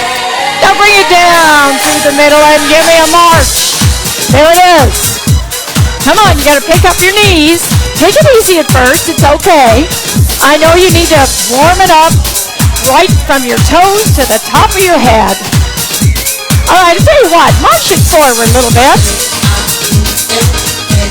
Now I want you to march it back. Now march around the room a little bit. Oh yeah, okay, now come on back. Feet together and stretch again. To the right side. Now bring it through the middle.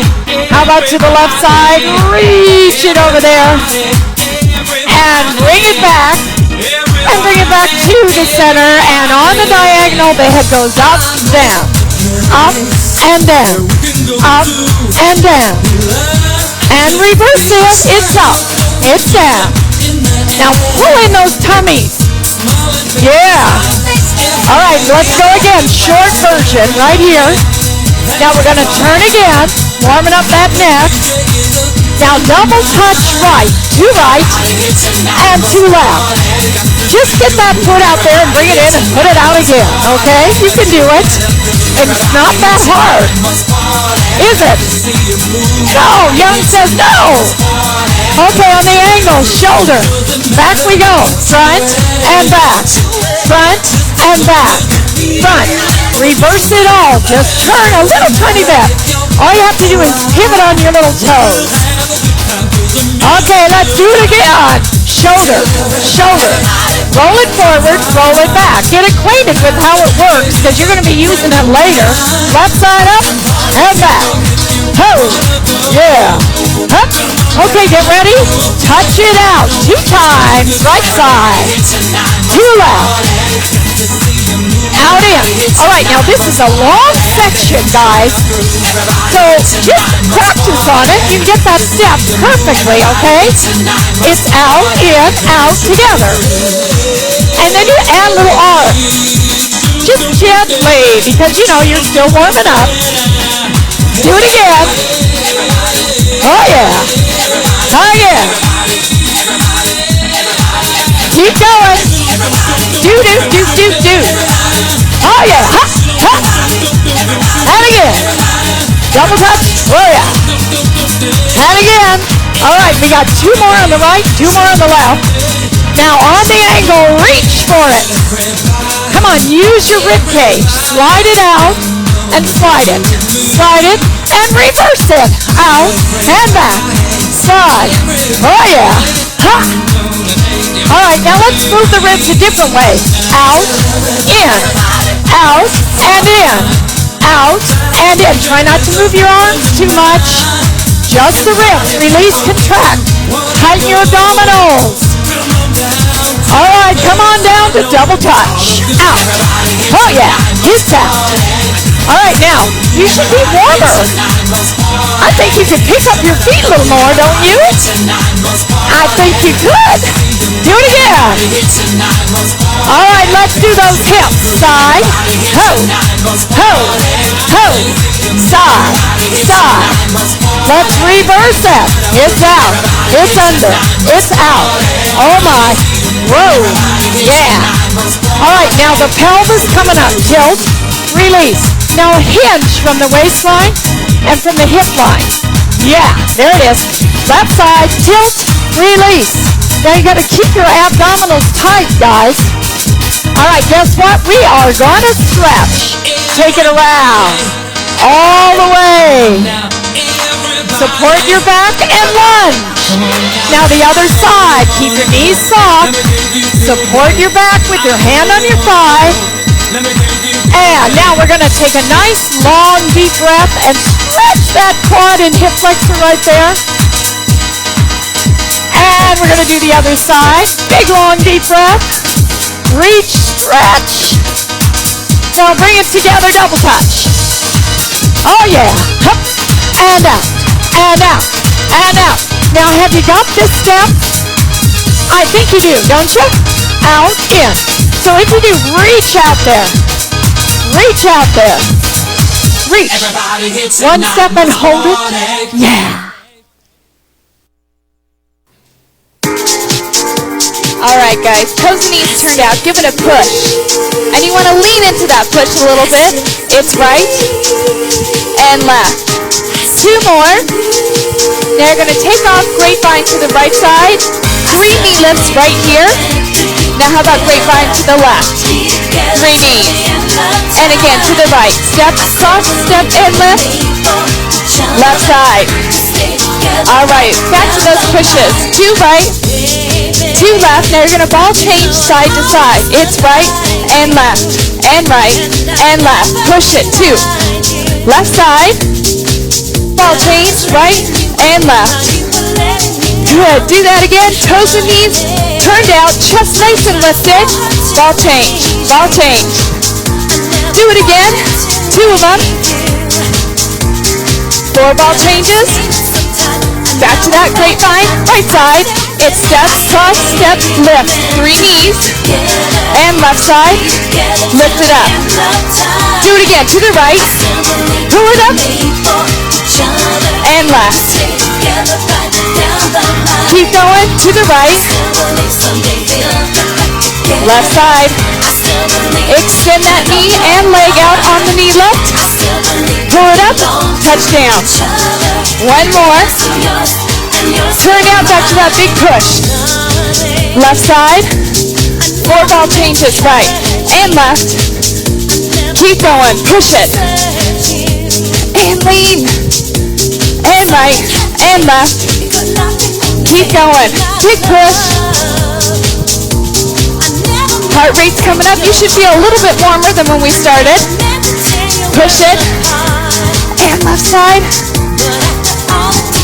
Now, we have a little break. Feet apart. Hold it. Grapevine to the right. 3 knee lifts. Left side. And again. Right. Left. Let's keep going with it. Step, cross, step, pull it up, extend. How about 2 more? Then we're going to do something totally different. 1 more. Feet apart, right arm. We're going to reach it up, push it forward, take it down. Now down a little bit more. Left side reach, push, down. A little bit further. You want to tip forward from that hip. 1 more. Grapevine right, let's go. Knee lift. Left side. And again, to the right. And left. Again. And left. Let's do 2 more of these. 1 more. Right arm, reach up. Big push, push forward, take it down, down even more. Keep going, reach it, push. 4. Hold it there.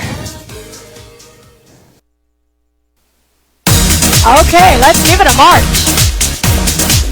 All right, now we're going to do 2 little hopping lunges forward. It's 1, it's 2, ball change back and front. And so it's hop, and back, and front. Now if you want the live version, you know where to look, right? Yeah. And 1, and 2. That would be Shanna doing the live version. 1, and 2. It's back, it's up, it's lunge, and back, and up. Little hop, ball change, hop, ball change. Let's keep it going. I think we're on a roll, so we might as well keep it going. Again. It's back, it's front, 1, 2, in back, in front, 1, 2. Okay, knees across, sweep back, up, bring it across, cross, sweep. It's not over yet. Don't get so excited because we're going to work a little harder, okay? Up, and swing, knee, swing. Like you're sweeping the foot in back. All right, let's keep going, same thing. Oh yeah. Okay, get ready. Lunge it. Jump it. Jump it. Ball change. In front. 1, 2. In back. In front. 1, 2. In back. In front. There you go. You feel your heart beating a little harder. That's a good thing, you know. And back. And front. Keep exercising that cardiovascular system. Back. Front. And again. Keep going. Up. Up. It's back. It's front. Now let me ask you a question. Are you using your arms here? Pump it. Okay, you ready? Squeeze. Up. Up. Swing. Sweep. Ho, ho, ho. Again. Ha-ha. In back. Knee. Knee. Back. Back. All right, pull in your abdominals. There you go. Balance. Balance. Sweep. Sweep. Again. How about one couple more? We're not done. Keep going. Oh, yeah. Again. And back. And back. Knee. Knee. Sweep. Sweep. Okay, get ready. Let's lunge. Front. Front. Back. Front. Pop those arms. 1, 2. Back. Front. 1, 2. Back. Keep it going. Not yet. It's not over yet. 1, 2. Don't sit down. Come on. Get up. Get up. Get up. There you go. 2 knees. 2 sweeps. And knee. And sweep. And knee. And sweep. Again. Ho, ho, ho. Keep going. And sweep. Sweep. Knee. Knee. Sweep. Sweep. Pull it up. Use those abdominals. Use your beautiful arms. Lunge it. Hold it. Yeah. Okay, here we go. We're going to start hop heel, hop heel, hop heel. So that means you got to do a little prep hop into that for me. Hop heel, touch, hop heel, touch. Okay, now let's practice part 2. 4 pushes down. Now 2 slow up. I want a big stretch all the way up. And again, 4, 2 slow, stretch, and stretch, good. Push, 2, 3, 4, stretch it up. We get 1 more. Now watch out, we're gonna move. Chasse traveling back, give me a ball change, move it up. Now we march out and in 2 times. Out, it's in. We're gonna do that again, take it back. 1, 2, 3, back. 1, 2, 3, it's up, now march, out, and in. Good, and again, go. 1, 2, 3, back. You gotta think, pick up those knees when you march. You gotta pump those arms too. Do it again, take it back. 1, 2, 3, coming up. March out and in. Okay, this is our last one. Hop heel with a touch. Hop heel, touch, hop heel, touch. So again, remember you gotta get that little hop in there. Good. Okay, 4 pushes down. Now 2 slow up. Big stretch, good. Down. And stretch. Back to that hop heel again. Hop heel, touch. Good. Now if you need the lighter version, you can always do what Shanna's doing over here. 4 pushes down. 2 slow up. Stretch it up. Good. 1 more. We're going to travel back. Chasse. Here we go. Coming up. Now march it out and in. Pick it up. In. Good. And again. 1, 2, 3. Back. 1, 2, 3. March it. So you should pretty much feel that heart rate beating. It's working. We're working. Good. Take it out. Out. It's in. Good. Again. 1 more. 1, 2, 3. Back. 1, 2, 3. And march it. Out. All right. Here it is. Hop heel. Do it. Come on. Out. It's out. And hop. Love is gonna. Come on. It's out. Now push it down 4 times. You got it. 2 slow up. Come on. Stretch. Stretch. You should feel that stretch. Come on. Elongate. And again. Hop heel. It's out. Good. Good. Hop heel. Out. And out. 4 pushes. Down. 2, 3, 4. It's up. 1 more. Here it is. Chasse, let's go. Take it back. Coming up. I'm thinking we're at the midway mark. That's a good thing. Good. Let's do it again. Come on. Back. Ball change. Marching out and in. So I just want you to get ready and think. That part we're going to do again, the hop heel, we're going to cut them in half next time. So just be ready. Do it again. Back. Coming up. March out and in. Here it is. We hop heel 4 times. 4, 3. Now 4 pushes down. 2 slow up. Hop heel. Here we go. That's it. Got it? 4 pushes down. It's quick. Chasse. Move it back. Go. Yeah. Coming up. March it. Take it out. Out. Are you still picking up those knees? Don't lose it. Come on. It's up. And march it. Out. In. Do it again. You know you got to cue in. Watch out. March out and in 1 time. Hop heel. It's 4. Perfect. All right, 4 pushes down. 2 slow up. And stretch. Hop heel. Go. 4, 3, 2. Now reach it down. 2 up. So remember, it's still in half. Hop heel. Hop heel. Hop heel. Push it down. Good. Come on, you got to make it good. We're almost there. It's out. Hop heel. Take it down. Push. Push. And up. And up. Hop heel. Hop heel. Do you hear it? Last 2 up. And hold it. Perfect.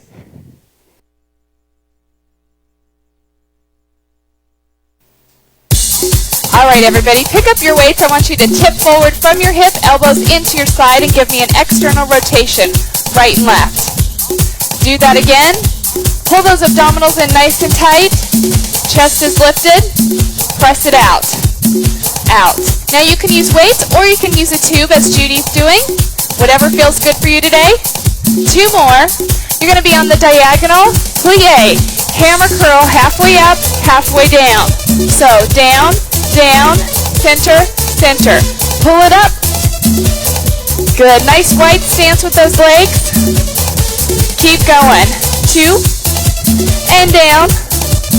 Halfway up, all the way. Halfway down, all the way down. 1 more. Now face forward, right arm rows forward. Now both tricep kick back. Left arm pushes forward, pulls back, triceps.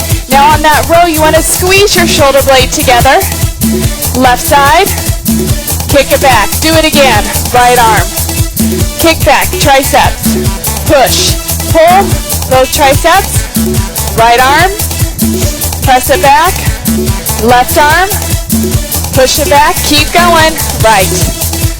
And triceps. You want a nice straight line from the top of your head all the way through that tailbone. Press it. Good. 1 more. Left diagonal. Hammer it up. Halfway. All the way. And halfway. Wide stance with those legs. Good. Do it again. Don't stop. Plie. Halfway up. Using your biceps, using your quadriceps, your hamstrings, upper and lower body, working together. Keep going, a few more.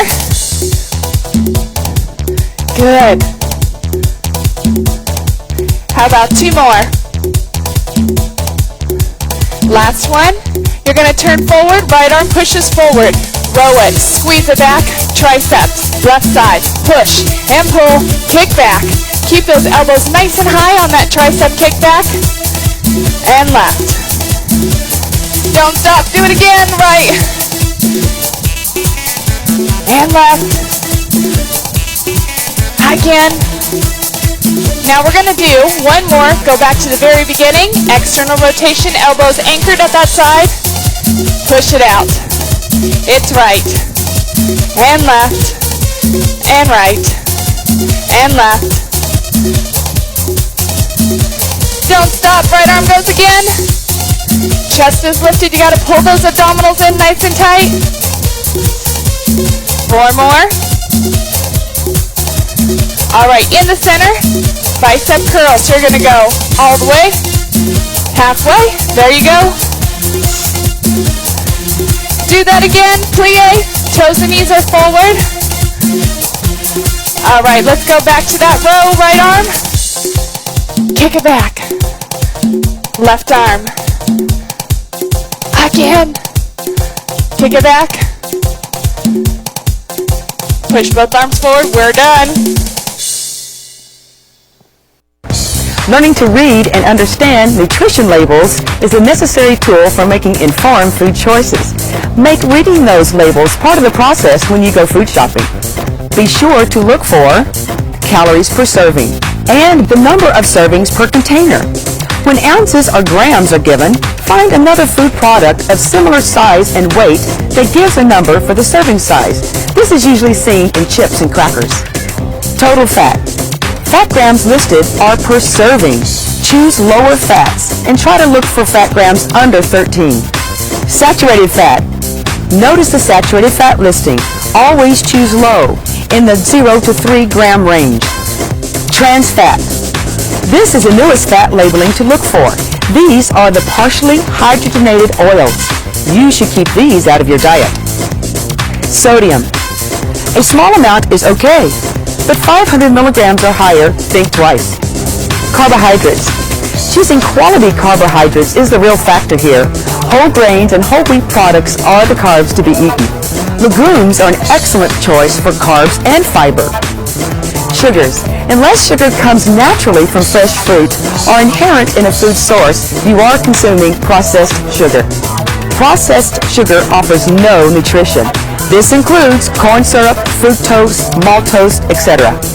Protein. Choose a protein level balanced with carbs.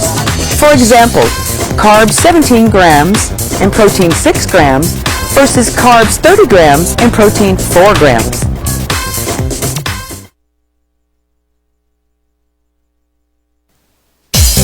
Okay, here we are at the end of our show and the end of our workout. A little more muscle work, a little more flexibility. Now I want you to take your weights, thumbs out or holding a couple of small bottles of water, whatever, and lift. And lift, or maybe you have found an exercise tube somewhere. You know, you could pick one up at any sporting goods store. Keep going and lift. And lift. Keep going. Now I want you to use those upper shoulder muscles, your trapezius muscles, to lift the arm and lift the weight. Keep going and lift. And lift. Now roll the shoulder back. Roll. And roll. And roll. Keep going. Now try that full range of motion so the shoulder goes forward, up, and back. Forward, up, and back. Forward now. Open out. And open out. And open out. There you go. Now we're using the shoulder muscles, but now they're the rotator muscles.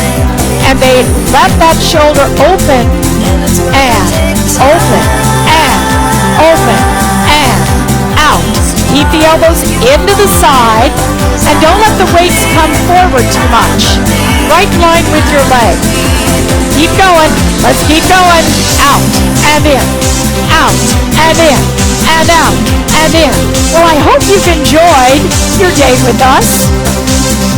The exercise, jazz, strength, and stretch. Let's go right here again. Lift and lower. Lift and lower. Lift and lower. Lift and lower. Again.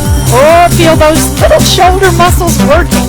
Up and down and up. Now let's rotate the shoulders back and back. This is a great way to get rid of tension. And roll. And roll. And again. Okay, kids, let's lift again. Lift it up and down. Think about, gee, could I lift my shoulder to my earlobe? That's the idea. That's the feel you should have. And again. And again. Now let's give it a roll and roll. And roll. Rotate. Remember, full range of motion, front, up, and back. Again.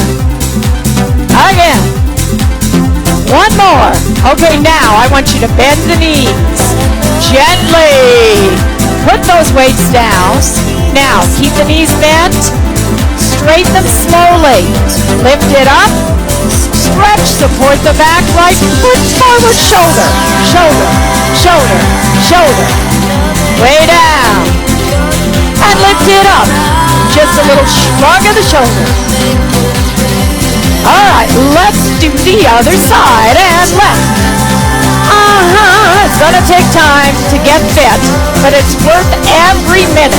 And lift it up, and up, and up, and up, and up, and feet apart. Now, tilt right here. And stretch, lean back, feel that gorgeous stretch in your quad, your hip flexor. And take the other side. Woo, feels good after all that work. Now put your feet together. Release the back. Bend the knees. Hang it over and stretch it out. Support your back. Slowly up. Tighten the abdominals. Shoulders back. And have a fabulous day.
Filing for Social Security online. 9 out of 10 experts agree it's groovier than a Brooklyn hot dog. Or crepes Suzette.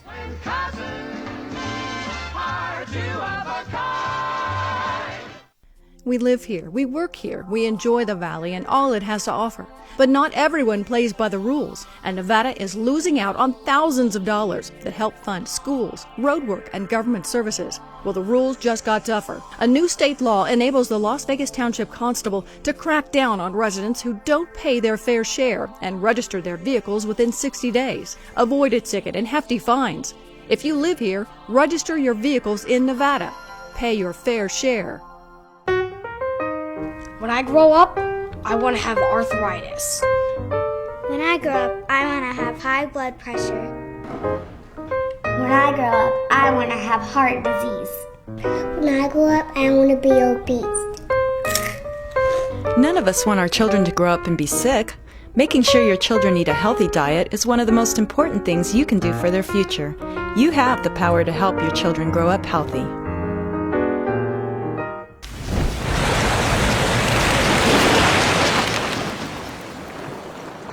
Preparing today reduces the consequences of a disaster tomorrow.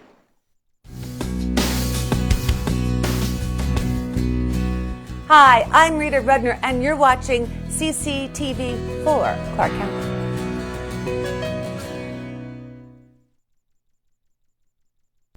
Today, we're going to cook everyday ordinary food. And because it's everyday food, I thought, hey, let's spend a little time with Sam like it's an everyday Sam the Cooking Guy day. It's gonna be delicious. I'm out of paper towel. Look at that. You can make it. Who doesn't want that? Oh.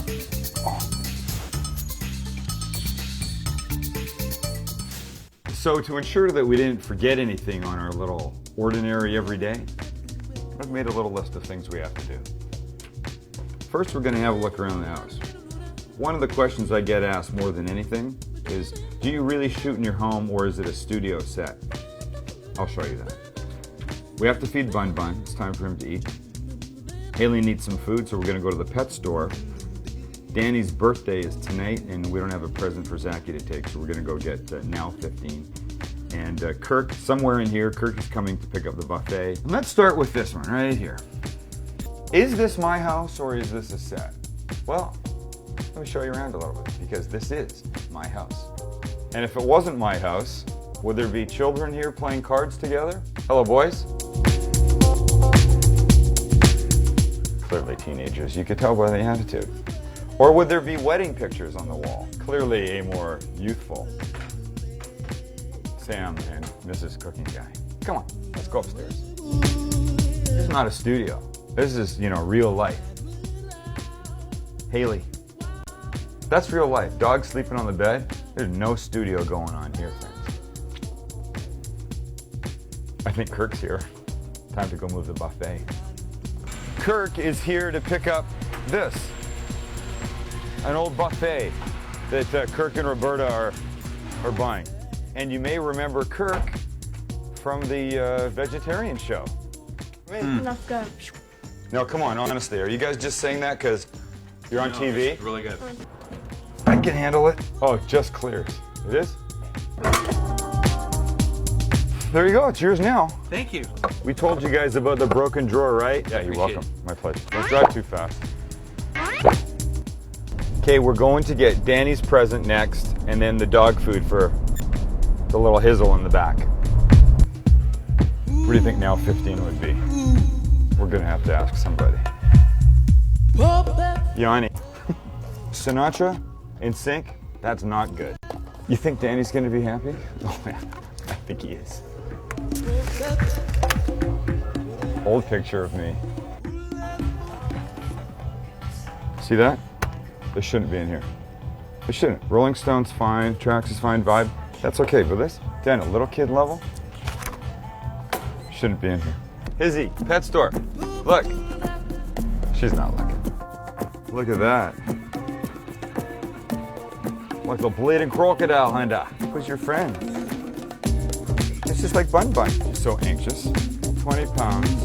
So we're gonna buy this. 31.24. Sam, the cooking guy. So there you have it. Little time with me. What have we learned? We've learned that yes, it is my house. Come on, girl. Come on, girl. It's supposed to work smoother than that. Come on, girl. Come on, Hiz. Come on, Hiz. Come on. Okay. It is my house. We bought some dog food. We got Danny's present figured out. We fed Bun Bun. Here's the little buffet that Bun Bun gets. Oh, you're okay. Come on. Don't be a fraidy cat. Look it. Go on. Bun Bun's still mad at me for that thing I did with him a while back. Remember? And next week, Bunny. Show you how to debone a fresh bunny. I'm only kidding. He's gotten a lot bigger since then, hasn't he? What else do we do? We got the buffet off with Kirk. We're all good, but now I gotta go in and change because I can't very well cook like this. I mean, it is a little sloppy for cooking. I gotta get Haley out of the car and we're set. See you in a few minutes. This is better. Out of that ratty t-shirt. Now I want you to remember, today is everyday food. Nothing fancy. So when I whip out this first ingredient, nobody freak out. Tuna. Don't complain. Just go with it. So I'm starting with solid, I mean, buy any kind you want. But I like the albacore and I like it in water. Just bust this open. I mean, really, do I need to show you how to open up a can of tuna? I don't think so. And then drain, right? Okay, that's good. And then this, as you can imagine, just goes in here with the help of a fork. And now you get the tuna out. And now we rinse. I like a little crunch with my tuna in the form of two things. One is jicama, and the other is a little red pepper. I'm just going to grab a knife, and I just want a fine little dice out of both of them. So I'm just going to cut the edges off the jicama. Here's the deal. It's spelled J-I-C-A-M-A. Jicama? Probably not. Jicama? Perhaps. Jicama, a lot of people say. I have no idea. And let's just get a little red pepper. Now, we just throw the pepper and the jicama, yicama, jicama into the tuna. A little mayo, of course, you would always add, you know, a little bit of mayo to hold the whole thing together.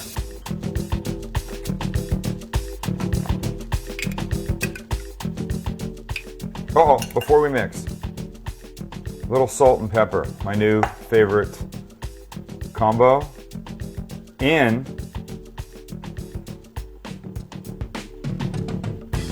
my new favorite little dish. See that? See that pretty little blue dish that came from Mexico? Ask me where I got this little dish. Got it from Suzanne. Here's Suzanne. Say hi. Okay, so you've got the tuna, the mayo. It's not a big deal, right? Everything's pretty standard, and the yicama, jicama, jicama in here, and the red pepper. And now you're just gonna mix that. I mean, honestly, so far, am I telling you anything that you don't know? And don't be all holier than thou and go, oh, Sam, I don't eat tuna. Because you probably do. Get a little taste, and then try it. Crunchy? It's good. It's tuna salad the way I like it. Could use a little more pepper. Just the pepper grinder, because I don't want to add more salt. So just a little more of this. I'm a pepper fan. All right, so we've got this made. We've got these things that we can now clear off our place of. And so, if we're making a sandwich, we need some bread. So we get our bread. And for today's purposes, we're going to use a nice whole grain. So some here. No scrimpy little tiny sandwiches. Let's finish it up. Basic everyday tuna sandwich. Now I'd like to add cheese. So still sort of relatively normal, right? Cheese. And if you've been with me for any amount of time, you know that in sandwiches that are going to have a cheese component that are going to melt, I generally prefer processed cheese slices. Make all the arguments you want about it not really being cheese. It is, and technically it's cheese. So we're going to make sure there's plenty of cheese. I'm using 1.5 slices for each sandwich. And now we'll close this, right? No, I don't want that said. Still nothing too spectacular. Got a nice, healthy tuna sandwich here, cheese and the crunchy stuff. But now what I like to do is, I like to, what they would refer to as Monte Cristoing this.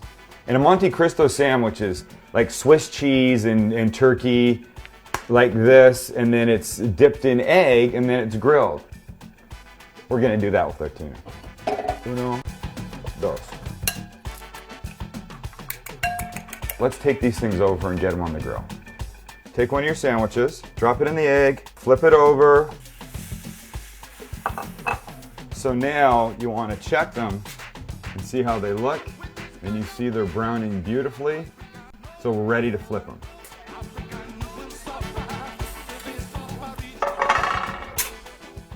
Take them off and cut them. And now if we've done our work properly, melty, beautiful on the inside, crispy, gorgeous brown on the outside. It's got all of everything right in this bite. What do you think? Oh my. Let's give it a name. Sam's Tuna Cristo. Perfect.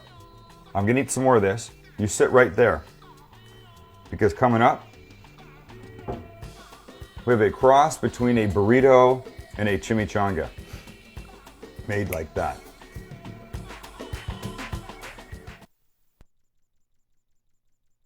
In the commercial, I was cutting up the jicama, jicama to put in a bag because we like to eat it just like this, right out of the fridge.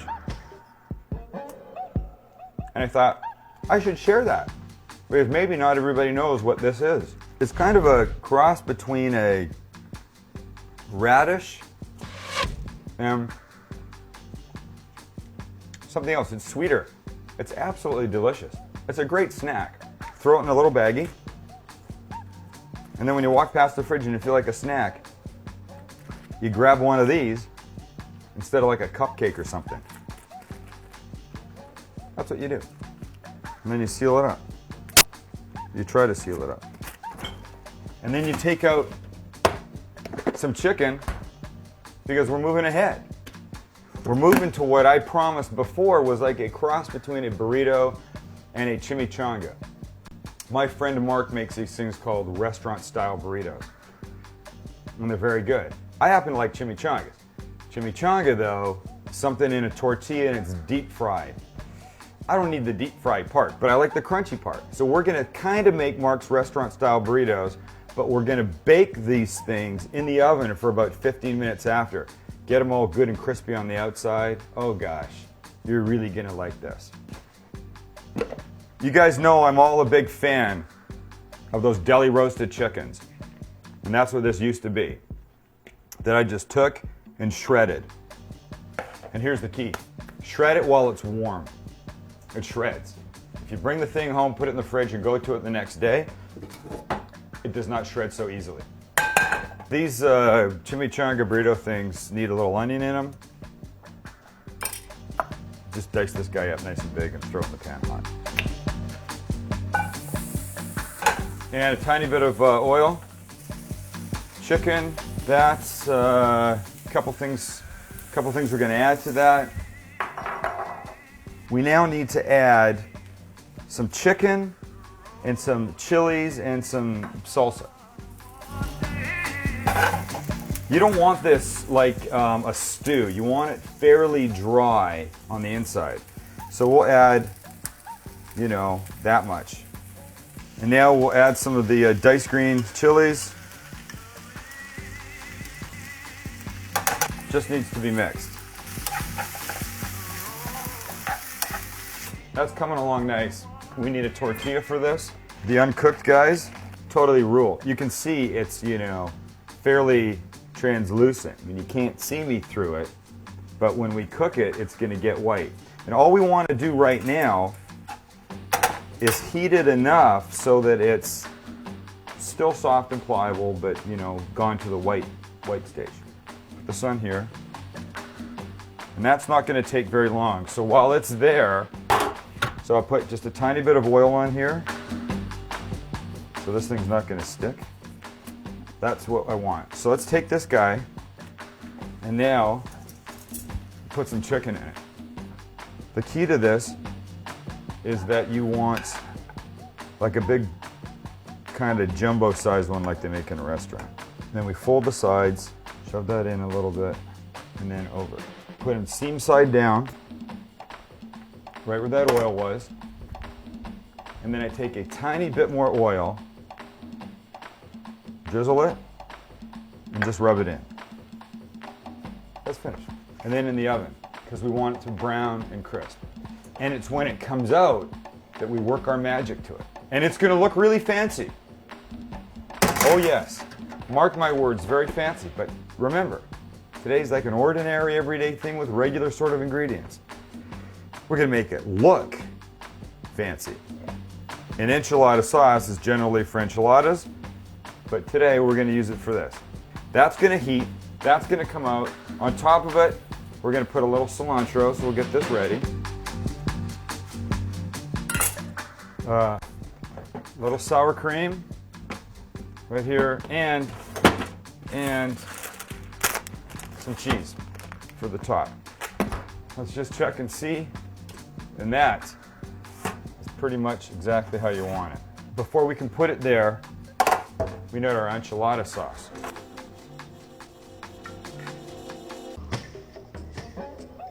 Beautiful.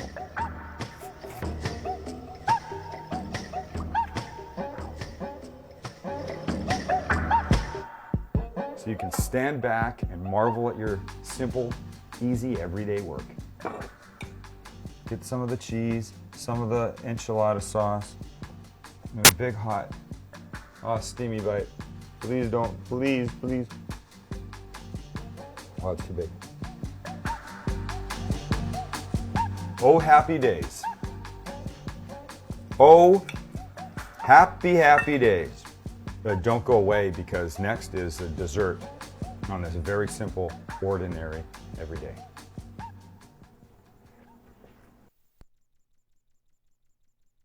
It's very important that you keep today's theme of everyday food, very, very simple stuff, in mind as we start our third recipe. Very important. Because our third recipe today is a dessert. And it's something that people have been making for, a long time. I don't know if everyone knows about it, so I'm going to tell you. It's often referred to as, and I know this is a bad name, a dump cake. Yeah, bad name. And the reason it's called a dump cake is because you just take the ingredients, dump them in the thing you're going to make them in, then put them in the oven. It's that simple. 1, 2, basically 3 ingredients. Okay, 4. We're going to make a peach dump cake, or a peach cobbler dump cake, or a peach dump. There's just no good way around this. We're making a peach cobbler. That's what we're making, a peach cobbler. It's really easy. Because our everyday ingredients are in our cupboard. Please, don't judge me until you've had this. Open up 2 cans of peach pie filling. Here comes the dump part. Oh, I know. I know what you're thinking. Horrifying. Why is he doing this? We don't want to see this. You got to see it. Let's just spread this around. Everybody good so far? Let me remind everyone, the only person that eats any of this stuff pretty much is me and Suzanne, who's behind the camera.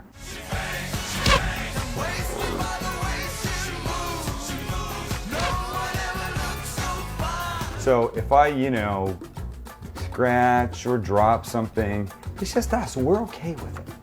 If I had a restaurant, I would wash my hands after every little thing happened like that. But I don't. It's just me. Anybody who's ever written me complained about that. Ingredient 2, yellow cake mix. This is ridiculous. It's almost, embarrassing that I have a TV show showing you stuff like this. But you guys appreciate it, don't you? There we go. Now this just goes over the top. More dumping. Now you've got this on top. Now just give it a little, squish down with your fingers. 1 ingredient, 2 ingredients, 3 ingredients. Stay where you are. I'll get it for you. Recognize that? Stick of butter. Little pot. Now that's going to go on top, but before we do, we'll just give it a little bit of something that I can find. A little cinnamon. That's what it is. Just pour the butter over the top. We're done. I just move it around a bit so it kind of covers mostly everything. At least a little. I like to take my fingers and just squish it in a little bit to make some holes so that the peach stuff bubbles up a little bit when it's cooking.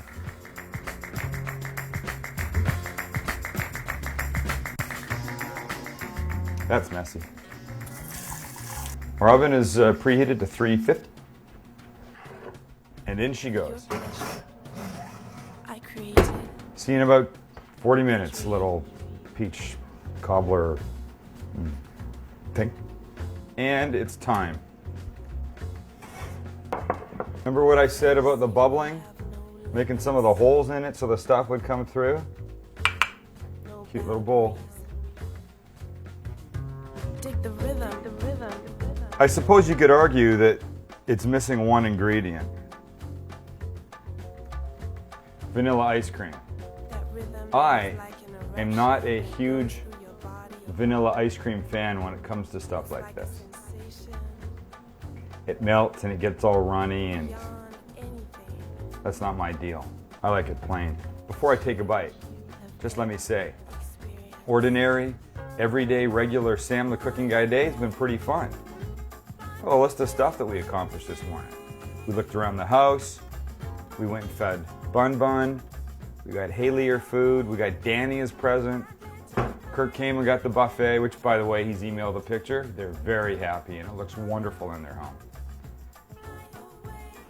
And now, third of 3 great things to eat. Uh-oh. Uh-oh. It's fabulous. And it's 4 ingredients. I'm Sam, the cooking guy. Thank you for being here today with me. I'll see you next time. If you want any of the recipes we made today, check the website, ctn.org.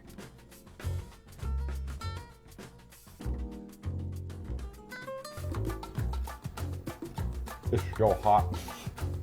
They don't like pee or anything, do they? And now this is not going to fit. Oh yeah. You sure? Yeah. Ready? 1, 2. Okay, let's go in 2. That's always an option. I don't know if we can taste it. I mean, I'd like to, but it's like 4,000 degrees. I really don't want to take a bite. Should I take a bite? Dr. Feinberg? Kirk is also, sorry to cut you off, Haley's doctor. Haley, your doctor's here. Look at that. Doctor-patient relationship thing here.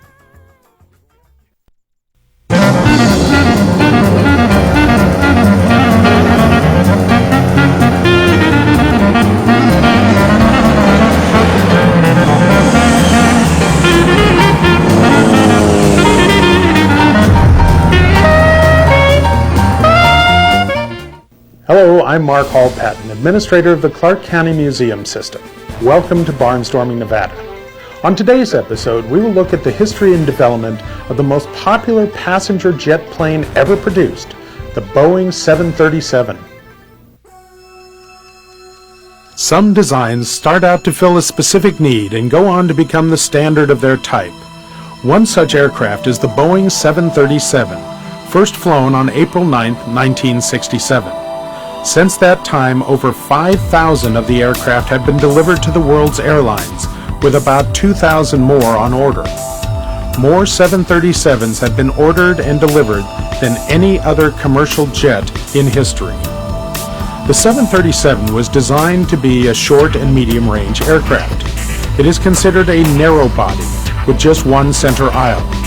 It has been widely modified over its long history, with new engines, longer bodies, winglets, and many other changes to keep it a functioning part of the commercial airline industry.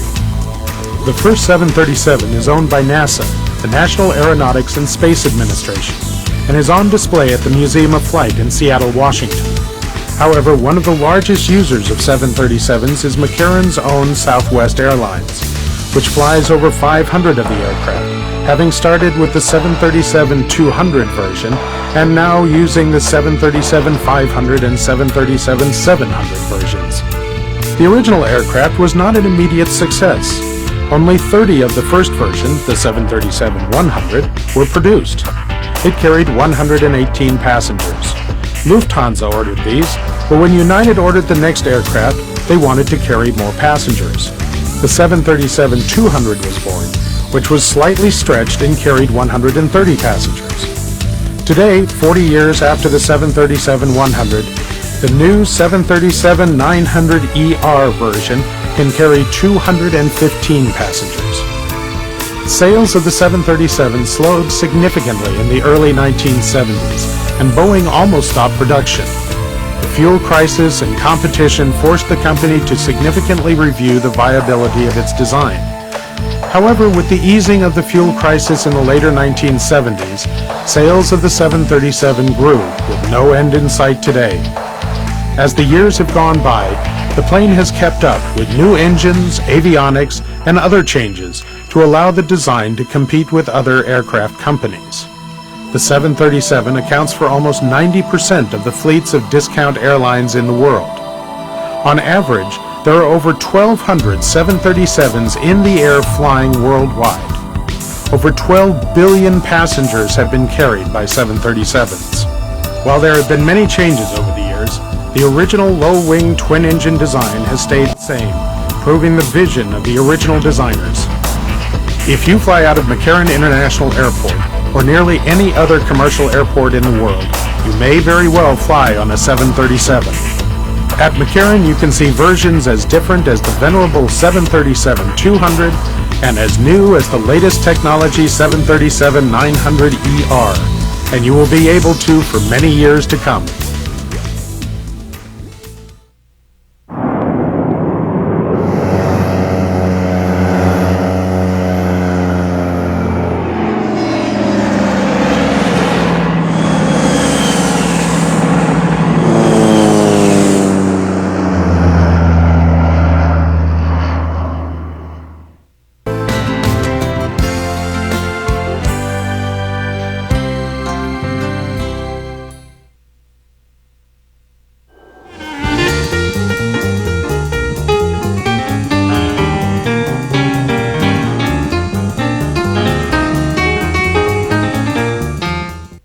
I am for the child who's had 7 addresses in a single year because she's in foster care, because her father abused her, and her mother couldn't believe her.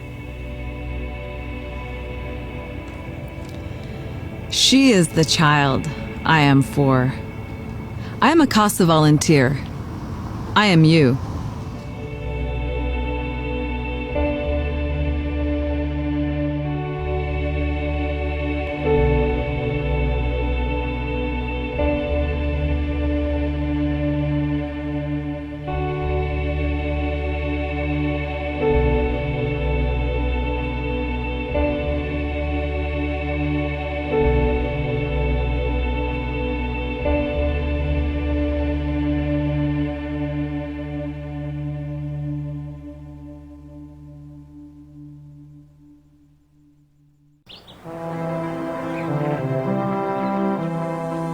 From a distance, it's easy to feel close to wildlife.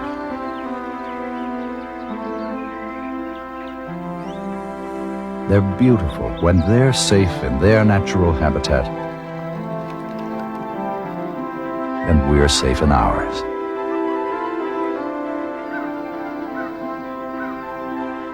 But when our environments overlap, there can be dangerous consequences. The threat of physical harm, damage to property, and disease become very real. That's where we can help. Our wildlife biologists work with state biologists to find safe, humane solutions to the conflict, finding the best balance between humans and wildlife. I guess you could say that's the nature of our business. Clark County parks are family-friendly places to have fun doing a wide variety of activities. As such, possession and consumption of alcohol without a use permit is prohibited. Remember, no alcohol in any county park without a permit. Just a friendly reminder from your Clark County Park Police. Responsible dog and cat owners already know the benefits of spaying and neutering their pets, and now it's the law. All pet owners in Clark County are required to spay or neuter their cat or dog. The only exceptions will be for pet fanciers or registered breeders, service dogs, or if your veterinarian determines your animal's health will be compromised due to sterilization. Prevent a litter, fix your critter. For more information, call Clark County Animal Control at 455-7710.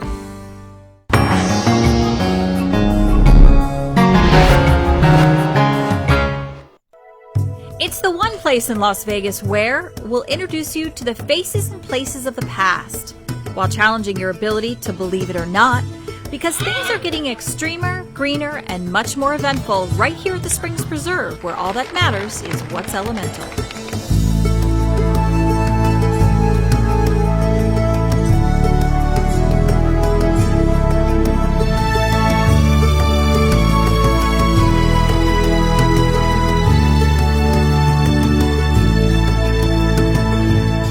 Since the city of Las Vegas began with a big bang during a legendary auction of lots in 1905, its remarkable origins and often explosive growth have been the prelude to the process we followed in painstakingly recreating Boomtown 1905, a living exhibit that's now open and ready to make its own history.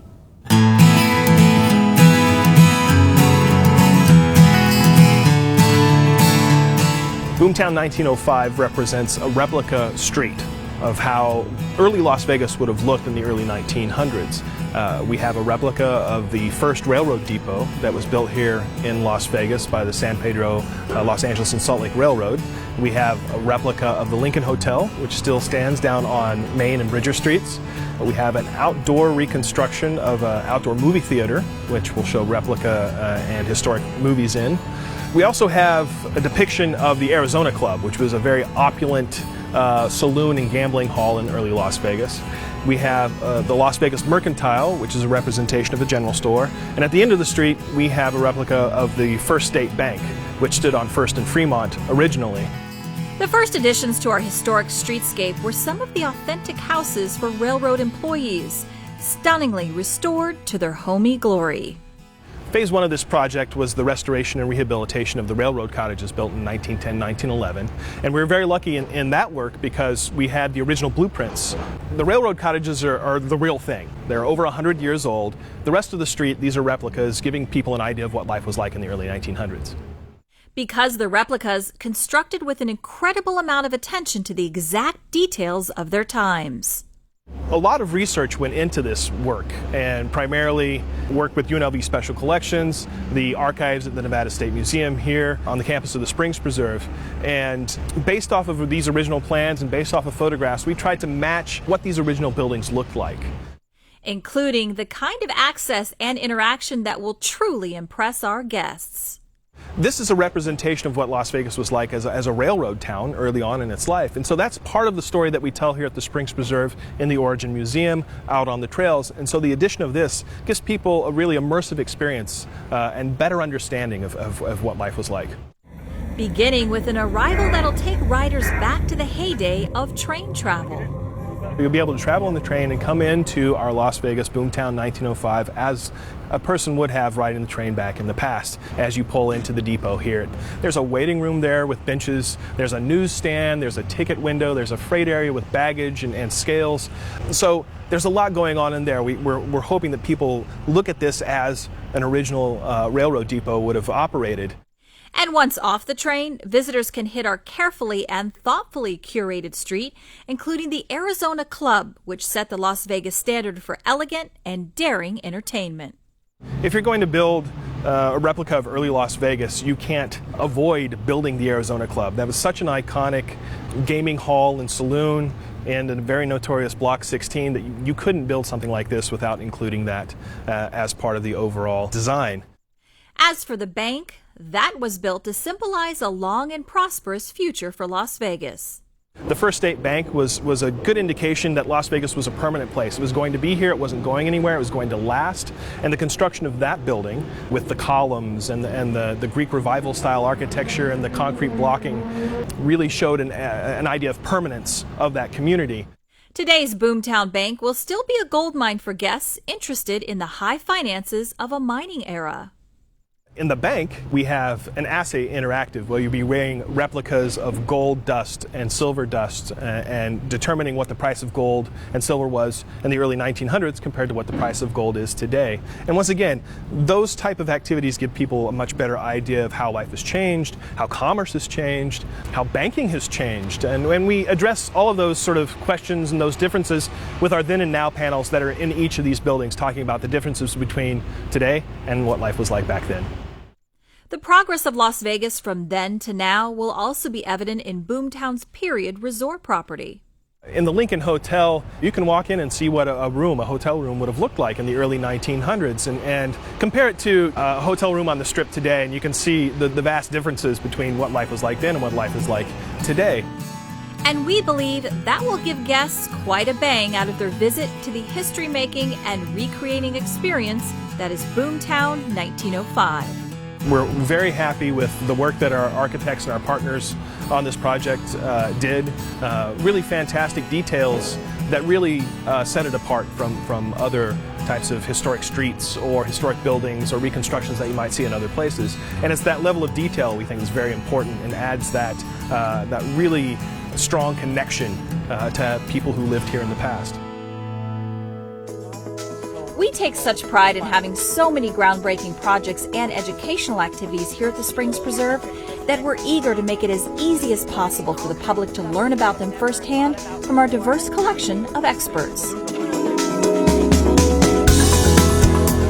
If you have a group of people, large or small, that are coming to the Springs Preserve and want to catch a little bit of what's going on behind the scenes or get a more in-depth look, you can go ahead and schedule a group tour with one of our many experts or our really skilled volunteers, and they'll take you around and talk to you about what goes on behind the scenes to make exhibits happen, what goes on in our art galleries, how we get all our plants to grow in a beautiful way, what we're doing for plants and animals throughout the park, what our education department does on a daily basis, and they're pretty easy to schedule, and we're all very happy to spend time talking with you. Or giving you some hands-on practice and sharing the expertise of how our Mojave Desert gardeners make successful and sustainable plant choices. We just collected 200 plants from the Desert Botanical Garden, and they're pedigree plants, if you can believe that. We have history on some of these desert and rare plants that go back to the 1930s.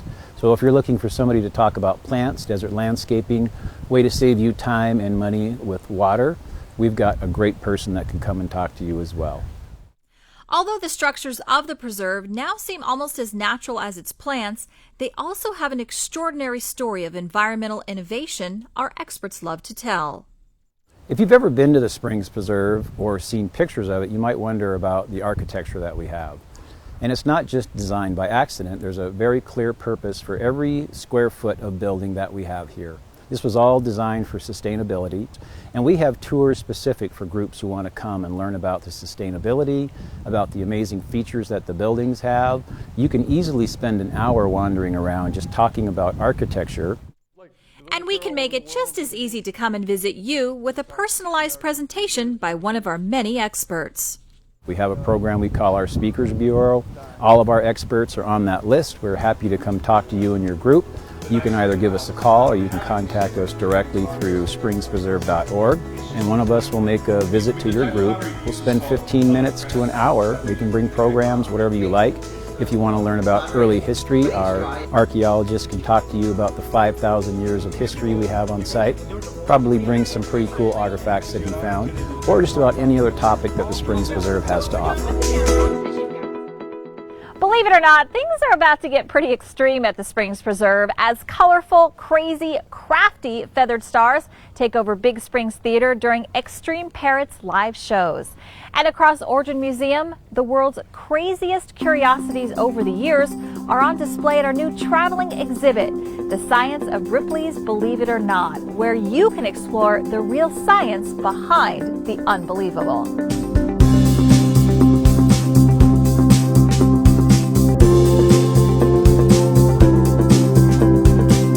Ripley's Believe It or Not is kind of a name that you recognize all over the world, but you can't always see it in your own city. So having it here at the Springs Preserve, it's an easy place for people to pop in and see something that travels all over the world. It's world renowned. It's really kind of an exciting thing. With this exhibit, you can expect the unexpected, except when it comes to our usual entertainment and educational standards.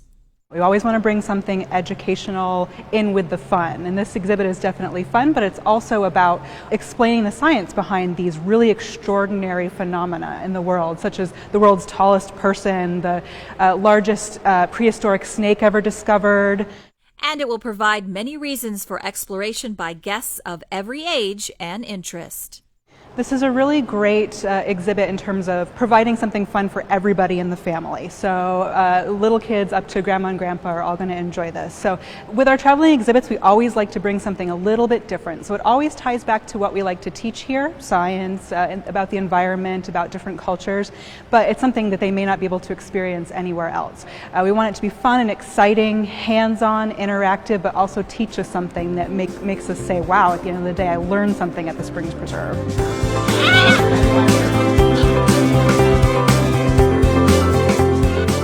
you ready? Hi, Beatrice. Hi.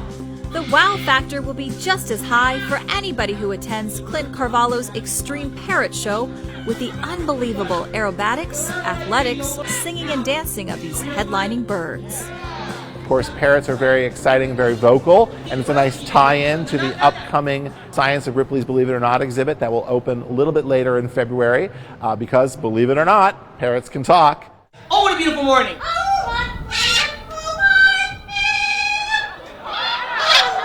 But you'll still have to see it to believe it when it comes to the skill and training that goes into every weekend performance at 11 a.m. and 1 p.m. He has a variety of different species of parrots and other birds free flying over their heads. We'll be playing off of the athletic capabilities of the birds themselves, and they'll be competing, and every single one of our visitors will leave a winner of sorts. And there's also a chance to hang out for a post-show photo op in the company of these birds that have made believers out of so many people.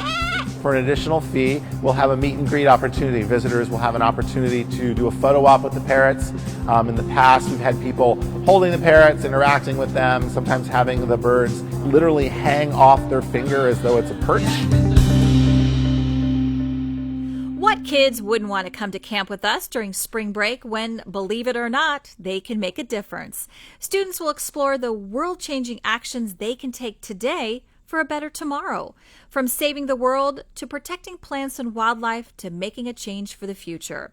Register them online at springspreserve.org for the unbelievable but real education of a lifetime. We're about to enjoy a new beginning as every living thing at the preserve welcomes the warmth of the longer, sunnier days and greets the eager guests and members who are ready to attend our signature spring festivals and events. People sing around, the people gather around, the people jump around. This year's schedule offers an entertaining and educational mix of experiences for people of all interests and ages. From the Brews and Blues Festival on May 27th for adults who want to sample down-home music and a whole world of beers, to our spring plant sale on April 1st and 2nd for current and future desert green thumbs. And these are anchored by two of our most popular seasonal events, Runaway with Cirque du Soleil on March 11th, where everyone can enjoy the athletic and acrobatic feats while supporting the preserve and Cirque charitable foundations. And then on May 20th, we'll dish up our ice cream festival, where the best exercise will be eating. Also throughout the spring, we have a parade of cultural events for our diverse community, including our very popular Dia del Niño celebration of all that's good about childhood on April 29th, and the Ohana Festival on May 6th that commemorates Asian Pacific American Heritage Month with hulas and luau's and other family-friendly activities. But what makes our lively variety of festivals most worthwhile for all of us is their contribution to creating an essential and enduring crossroads of culture and community here at the Springs Preserve. On March 3rd, join the cast and crew of Cirque du Soleil as they share the stage with world-renowned performers during the 5th annual One Night for One Drop charity event in support of the One Drop Foundation. Guests will walk the blue carpet and enjoy an exclusive reception before the incredible show, as well as an unforgettable post-show experience. All for the benefit of safe water projects around the world, as well as youth education and water conservation projects right here in Southern Nevada. For more information, visit onenight.onedrop.org. One of the exhibits that appears regularly at the Springs Preserve has become a highly anticipated celebration of Las Vegas area students who are just discovering their creative powers and beginning to share them with the world through the annual Scholastic Art and Writing Awards.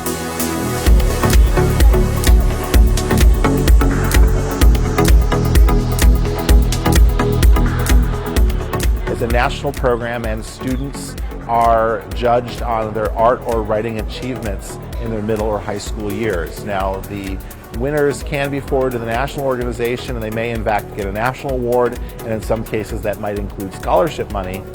The prizes and the prestige of winning a Scholastic Award can attract 1,000 or more entries that are always amazing for their diverse artistic visions. So the Springs Preserve has been hosting the Scholastic Art and Writing Awards competition for a number of years. Last year we had about 1,250 entries between art and writing. The wave of local award winners always fills the Big Springs Gallery to bursting. It sometimes is upwards of 450 pieces of art. And so we put a series of temporary walls in the middle of the gallery as well to accommodate it. And every work is not only a popular favorite, but one that's been carefully selected by a jury of professional artists and writers. That is one of the really great things about it. We are providing really exceptional feedback to the students about how their work is received by members of the community. So don't miss viewing these student works when they're on display to the public through April 2nd, because someday you may be able to say you saw them when they first became famous. The Scholastic Art and Writing Awards has had a number of well-known recipients over the years, including everyone from Truman Capote to Robert Redford to Zach Posen to Sylvia Plath, and the list goes on and on and on. The conservation and educational activities that are so essential to the preserve's mission are carried out every day in the most urgent yet engaging ways by our zoology team, who's responsible for the care and well-being of the many animals in our living collection, and for the guests who can learn so much from observing them.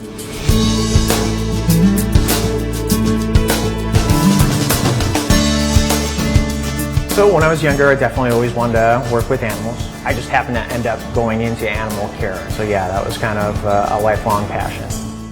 That childhood passion has led him into a profession that has been beneficial to the preserve ever since it opened. Part of the mission of Springs Preserve is to create a visitor experience that inspires environmental stewardship. And so our hope is by educating the general public on the unique wildlife that we have here in the greater Las Vegas area, is that we create that awareness of the environment, how it relates to each and every one of us. Because the animals in our collection are Mojave natives, they're important examples of how to live in the vast and varied desert that surrounds us. What's neat about our collection is we interpret a lot of how they survive the Mojave, so how they're surviving all these temperature extremes. So the reoccurring theme throughout all those animal exhibits is how that particular animal survives here. So a lot of them have some sort of burrow system and an outdoor area, so you get to see all the unique behaviors and strategies that the animals have here to survive. And the enlightened and enriching design of our exhibits and programs allow the animals and our guests to observe and sometimes interact as closely as possible.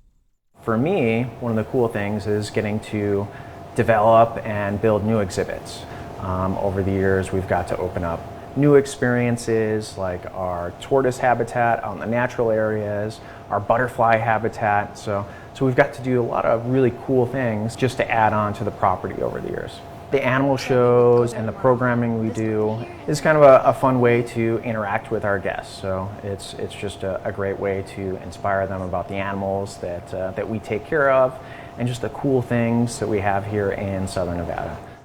Just outside of our zoological setting, visitors can explore a wilder environment where animals live and thrive and sometimes appear. I mean, if you're out in the natural areas here at Springs Preserve, you have the opportunity to see over 200 different species of wildlife, a lot of migratory birds, various mammals, invertebrates, reptiles that you can find here on property as well. You can even find some species at the preserve that were once believed to be lost.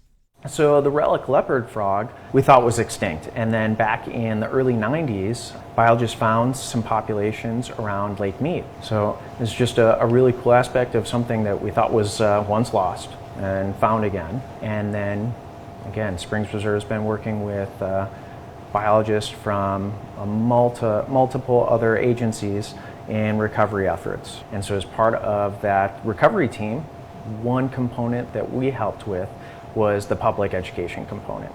And so a number of years ago, we added relic leopard frogs to our exhibit space, and that gives us an opportunity to share with the public natural history information, conservation issues with that animal, and then incorporate all that into our regular programming.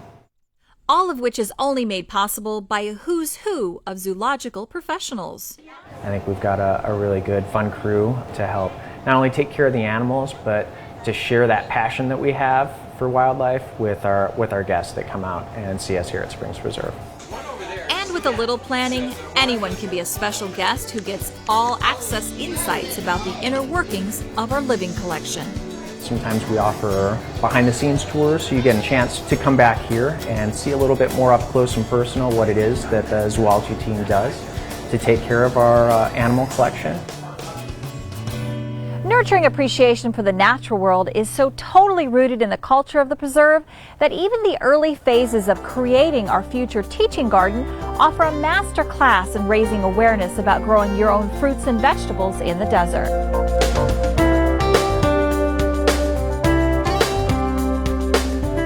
So this year we were fortunate enough to be awarded a grant from the Rogers Foundation, and that has allowed us to do a lot of work to prepare to build a teaching garden. And has presented us with plenty of hard but necessary lessons about what must go into preparing a plot of land before the first seed can be planted.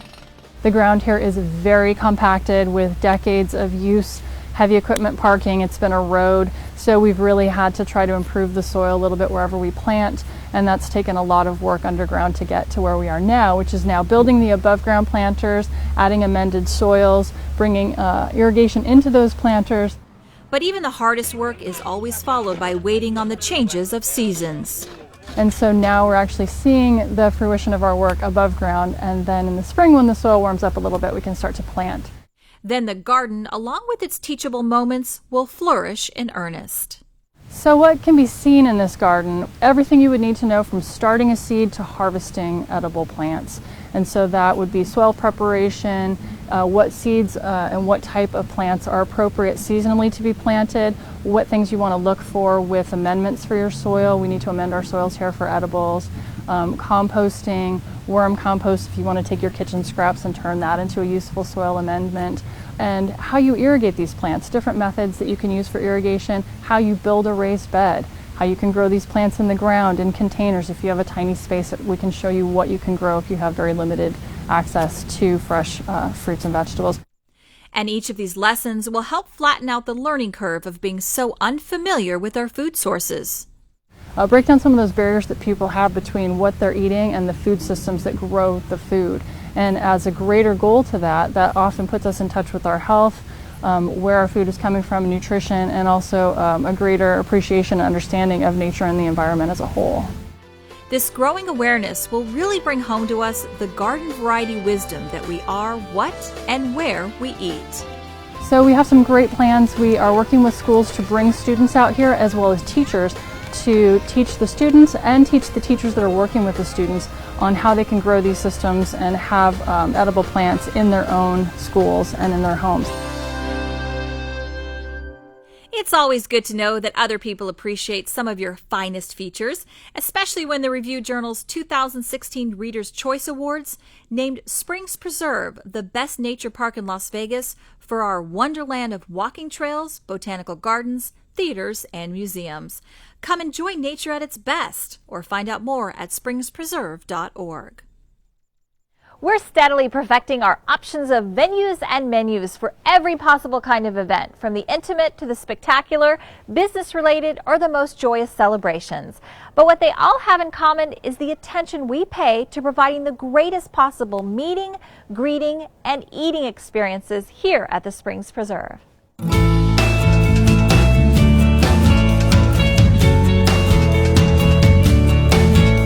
I think the most popular requests we get are for weddings, obviously, because the gardens are so beautiful. But we have done birthday parties, baby showers, corporate events.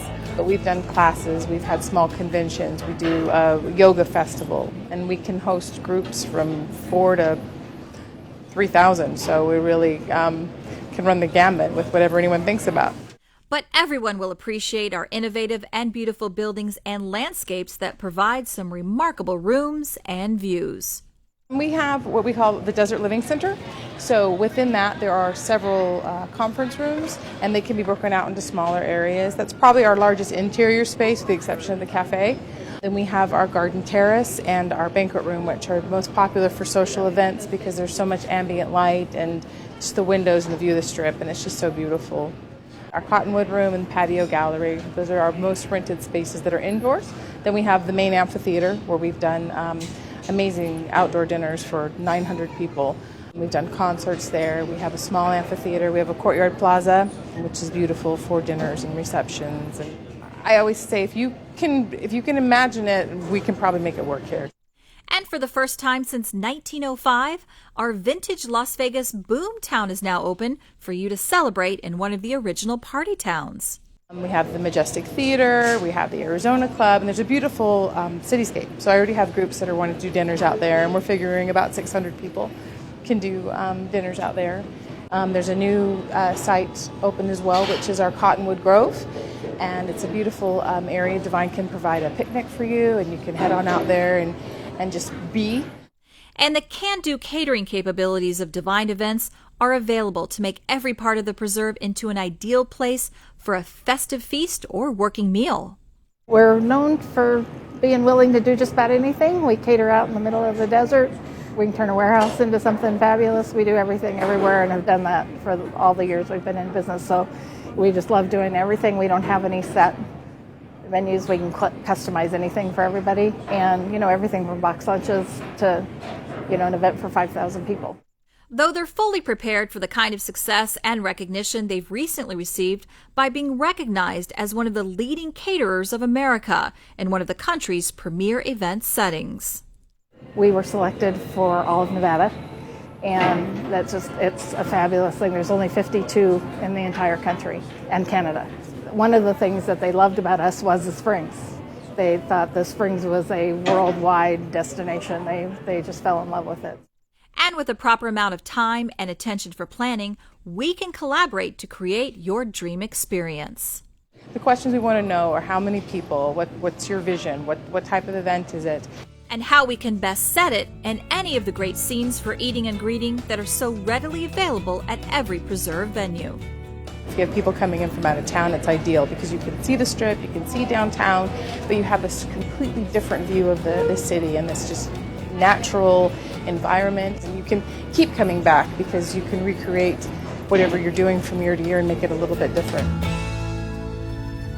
There's a lot more to discover, so join us next time here at the Springs Preserve, where all our powers of creation, recreation, and recreation mingle to bring new life to Las Vegas.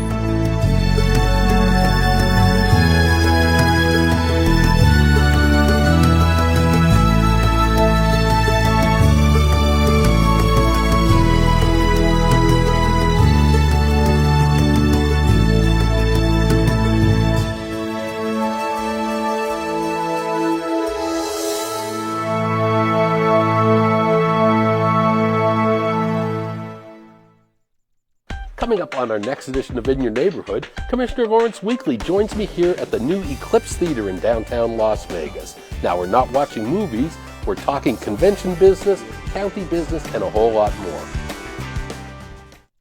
He's cute! Cute? Yeah, right. All us pets are cute. That's why 5 out of 10 dogs and 7 out of 10 cats in shelters are euthanized. And what do people do? They play the blame game. They blame the shelters. They blame animal control. They even blame each other. Who does that help? The simple fact is that no matter how big or well-run a shelter is, there just isn't enough room for us all. So who is to blame? You are. For believing friends are disposable. You're to blame for creating the problem. By not spaying and neutering and getting licenses and microchips. You're to blame for perpetuating the problem. By patronizing puppy mills and backyard breeders. Which are illegal, by the way. You. For thinking friendships require a pedigree. Think about it, and stop complaining. Call animal control or your local shelter for adoption, license, spay and neuter, or vaccination information. Be part of the solution, not part of the problem.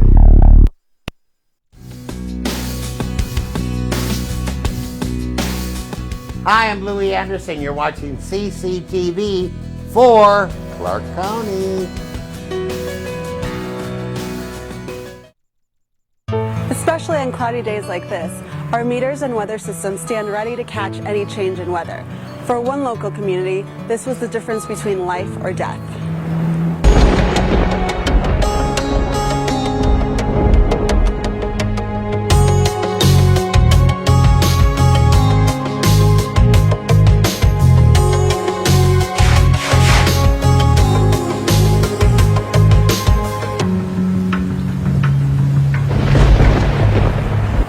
2 years ago, flash floodwaters rushed through the town of Moapa, causing millions of dollars in damage and cutting off residents from the Native American tribe.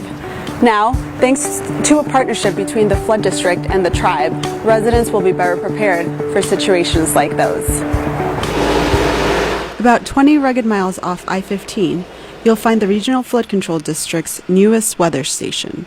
It sits at the top of the canyon, just above the Moapa Tribal Reservation. Our reservation comes down 168, turns on Reservation Road, comes all the way down, and that's our only access coming into the reservation and leaving the reservation. When we have a major storm and a flood, and if it washes out that road, we're done. We got nowhere to go, and then we sit right there in the bottom in the floodplain. On September 8, 2014, Moapa experienced widespread flooding, with 91 homes damaged and a huge chunk of I-15 washed away by floodwaters. More than $6 million in damage was reported in this rural area after the strongest flooding since 1981. It was a devastating flood. It breached 5 dams, 2 of which were on Moapa's land base, and then 3 that are upstream on BLM land. And unfortunately, all 5 dams were earthen dams, so they weren't cemented. And due to not just simply the rain, but the runoff from the mountains, the tributaries, the fingers, and all the washes, this area in Clark County is probably one of the lowest points in the entire county. So everything that's uphill runs down through these washes, through the valley, through the muddy river, and through Moapa's land base.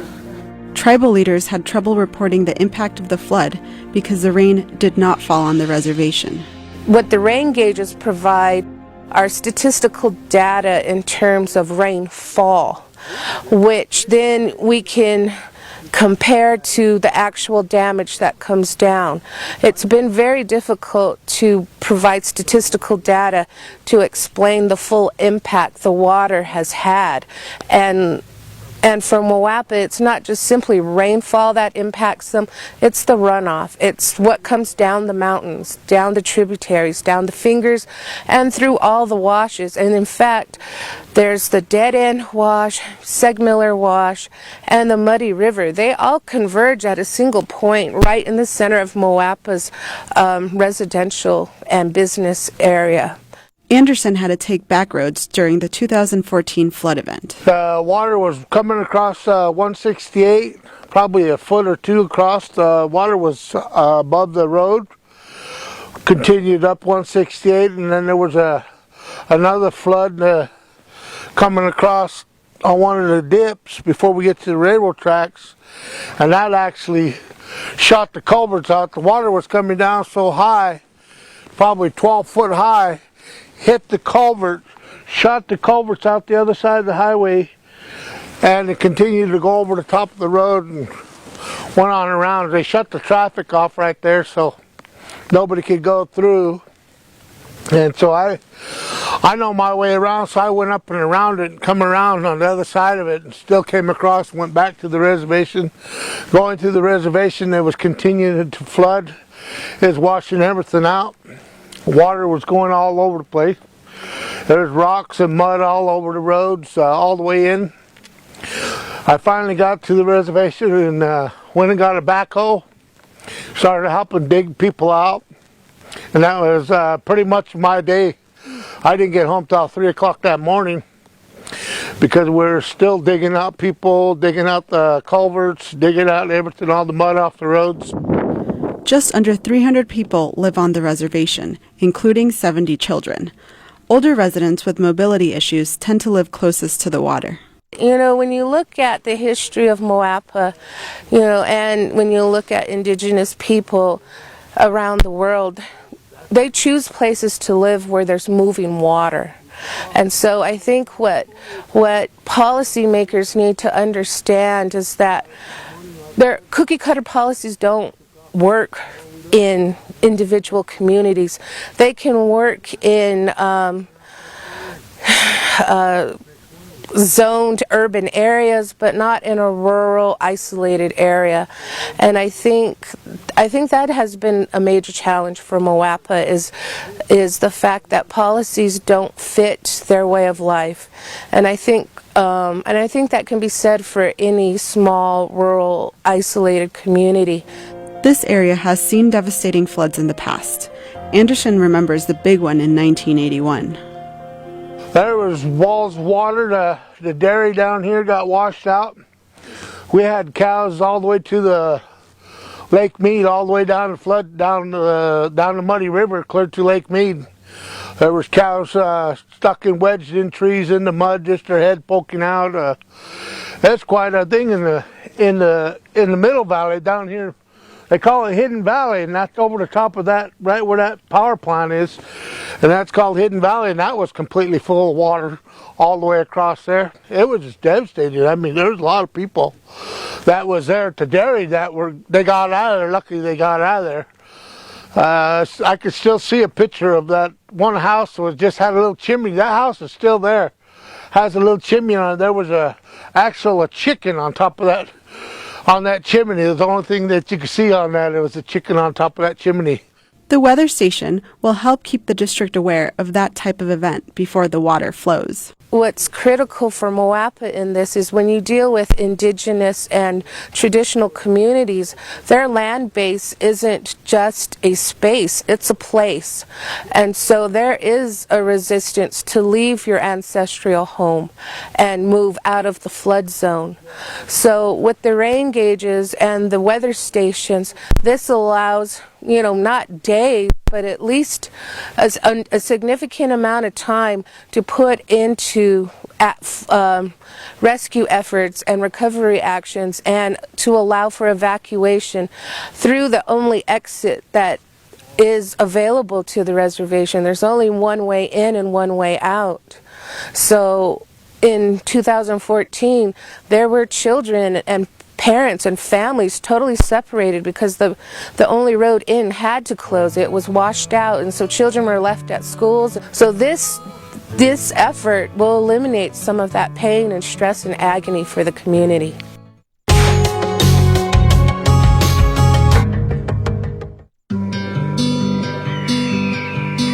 Lake Mead is full of life, a seemingly endless aquatic parade, attracting and sustaining busy desert creatures. It's one of the most diverse ecosystems in Nevada, with species found nowhere else on Earth. But every time soap suds run down your driveway, oil drips in the streets, fertilizer washes off your lawn, or random trash gets swept in our storm sewers, their home gets a little uglier. They get a little sicker. If we don't take simple steps to change our ways, soon you'll wonder where all our friends have gone. It's time to clean up our act, Southern Nevada. To get your home or business lake-friendly certified, visit belakefriendly.com.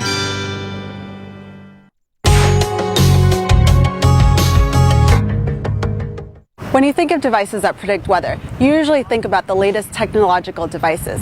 But here at the district, we use old school physics. Well, this is the equipment room for the Regional Flood Control District, where we store and maintain our equipment that we use out in the field. We have primarily 4 different types of sites. We have sites that are exclusively set up to monitor rainfall, rain gauge sites. We have full weather station sites which monitor wind direction, speed, humidity, temperature in addition to rainfall.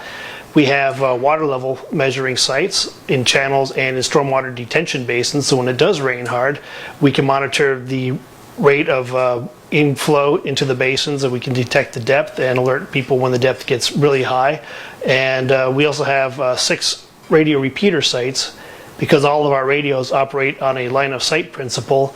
So our remote sites up in the Mesquite, Laughlin areas and such, they cannot directly transmit to our office. They actually have to bounce a signal off of a repeater, so we maintain 6 of those sites as well.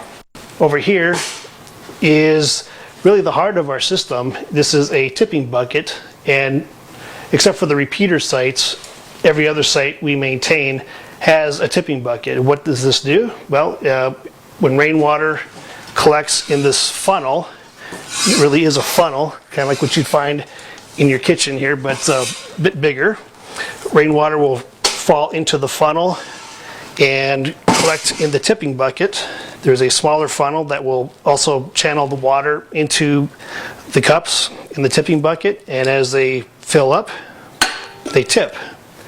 And so when the tipping bucket is working, a signal will be transmitted to our office, to the Office of the USGS and National Weather Service, so all three agencies will know when it's raining, where it's raining, and how hard it's raining based on how many tips is occurring and the rate of tipping.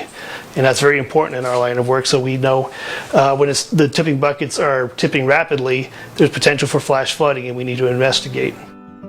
Every time a tipping bucket in the field is activated, a signal is sent to the district. Staff checks these meters frequently to make sure everything is working. Could you go ahead and tip the tipping bucket there?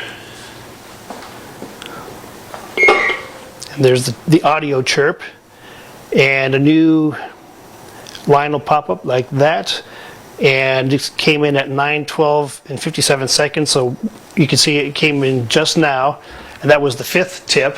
And if you want to tip it one more time, tip number 6 will come up shortly. There it is. The tipping bucket isn't the only old-fashioned thing the district uses to sense the water levels. We also use a bubbler. Inside here there is an air compressor, and it will send out a stream of air through this line. It's a very narrow diameter line. It's hollow. Some people confuse it for cable, but no, it's hollow for a reason. The system again is designed to send out air at a rate of roughly 1 bubble per second, 60 bubbles per minute. And when water starts getting into a channel or a detention basin, the water depth will rise. The compressor has to work harder to maintain that bubble rate, and that translates into a water depth. The district also uses radar-based water level devices. But when we really want to know when the flash floods are possible before the rain starts, we look at one very important weather indicator. Well, the weather station is used to not only detect rainfall, that's the main job of all of our weather sites, to monitor the rainfall, but a weather station will also monitor wind speed, wind direction, because knowing which way the wind blows can impact what kind of weather develops. Temperature and humidity are also two other parameters, with humidity that gets translated into dew point. Typically in the summertime, if the dew points are low, below 50 for example, what happens is whatever rain that rain clouds are bringing tends to be in the form of very light rain, or sometimes not rain at all. When the precipitation comes out of the cloud and it's with low dew points, the precipitation can actually evaporate, and that's called virga rather than rainfall. And that means obviously we're not going to have flash flood issues. But as the atmosphere gets more and more moist, if we start seeing weather stations reporting dew points in excess of 50 degrees, that will raise an eyebrow. We'll look at for potential for heavy rainfall. And many of our flash flooding events with significant consequences have occurred with dew points above 60 degrees.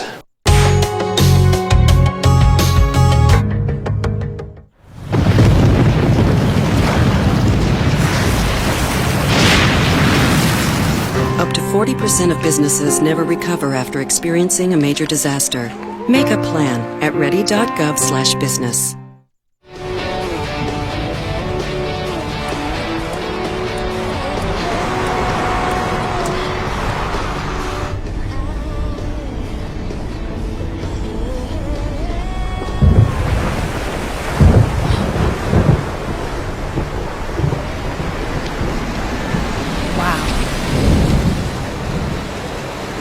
Mind the road.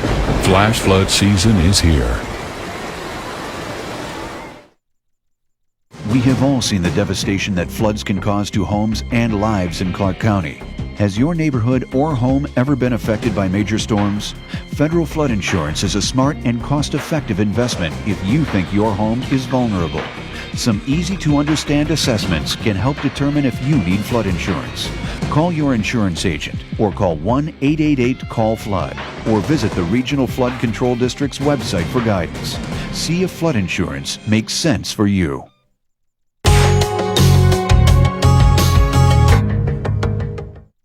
Even when we think we can predict the weather, we can never be too sure.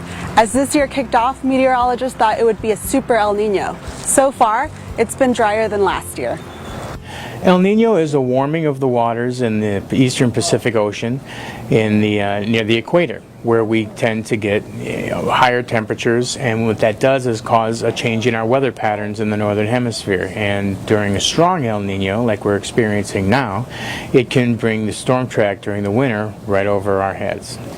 The storms we've gotten so far have been primarily more of a typical winter nature, but we've got the storm track evolving as we speak, and we expect there to be more storms, more frequent storms than we've experienced so far over the next couple months. Computer models suggested this El Nino looked a lot like the Super El Nino of 1997 that created very heavy rain in the Las Vegas Valley. There was flash flooding associated with those storms in 97 and 98. Again, it's not like we see in a monsoon, but there can be flooding when anytime you get that much rain occurring in a desert area. Although we haven't seen an increase in wet weather here yet, the National Weather Service is still keeping tabs on ocean temperatures. My concerns with El Nino are primarily that people will not understand what it really means for them. The El Nino isn't a big storm system that's going to come to you and produce heavy rains over you. It's not like a hurricane. It's a climatological cycle that we have going on in the Pacific Ocean. Sometimes it's warmer and we call it an El Nino. Sometimes it's colder, we call it a La Nina. It shifts the weather patterns around, so we just tend to be more likely to see storms than we are at other times. So the El Nino, we've had this one called the Godzilla El Nino, among other things. It's not an entity that's going to come after you. It's just happens to be quite a strong El Nino, and it's producing this potential for heavy rains down in the southwest part of the United States. Weather watchers scan the ocean for clues to possible rain here, and one thing in the ocean has them thinking of old science fiction movies. There's also a feature in the Pacific Ocean we're referring to as the blob over the northern Pacific Ocean. It's actually been out there for several years, but it's been migrating, and now this year it's off the coast of the northwest United States and in western Canada. It's yet to be seen exactly how the blob will affect things, but so far it looks like it's kept the storm track a bit further to the north and given Washington and Oregon and Northern California the brunt of the precipitation so far this winter. As far as the drought is concerned, El Nino won't have any impact on the water level in Lake Mead. Now, is it a drought buster? Absolutely not. It's not going to get rid of all the drought problems. Groundwater takes a long time to replenish, and California is in the midst of an extremely historic drought. So I don't expect to see a lot of drought mitigation. Short-term drought mitigation is possible if we get some really good snowpack up in the mountains and we have a good spring to melt it and fill up the reservoirs. Scientific methods help us predict the weather, but they also help us with our construction projects. They tell us what works and what doesn't. This year, engineers had to think outside the box for one of our projects, and they had to freeze the soil. This is the Brooks Channel project. The district needed to install steel pipe under the very busy Union Pacific Railroad tracks right next to Interstate 15. We had researched a couple different options in order to stabilize underneath the railroad in order to accommodate the boring and installation of the casing pipe that we needed, and soil freezing made the most sense. They had experience in exactly this scope of work, so for us it was the right call to make. In order to keep the railroad tracks from collapsing the tunnel, Soil Freeze was called in to engineer an arch made out of ice. We do ground freezing all across the United States, everywhere from Florida to New Jersey to California and Washington. Our typical application is in areas with high groundwater and where excavations need to go below the groundwater table. If this sounds like something brand new, it is. At least it's the first time being used in Nevada. But the technology has been around for a long time. Everybody that I know of thinks it's a brand new experience. People run into it as a brand new technology. It's actually been around since the late 1800s, but before, historically, it was used for big projects because they didn't have these modular chillers like we have. They would actually have to build the freeze plants, and they would have to make them specific to the job. So jobs like the Grand Coulee Dam, the Channel, big projects that were done historically have used ground freezing. So at this location we're installing a frozen soil arch over the top of their proposed pipe that they're going to jack into place. Our job is to stabilize and improve the ground temporarily for the railroad, so that the railroad can maintain their traffic and continue to run trains while we perform the work beneath their tracks. So we are a safety measure to keep everything in place like it should be. We install 3-inch steel pipe horizontally through the ground. That's the conduit that we use to run a de-icer, a calcium chloride brine, through the ground. We don't inject anything in the ground, we just circulate it in the ground, and it runs through chillers and we keep it nice and chilled, and that creates a freezing process around each pipe, and gradually that frozen ground grows until it overlaps with the adjacent pipe, and then we get that start of an arch. Our design here is to have a 5 to 6 foot thick arch where the freeze pipe's centered. So when we activate our system, we have a number of probes that we put in the ground that monitor the ground temperature, and then we activate the system and it runs 24/7. It continually just circulates this brine, extracting heat from the ground.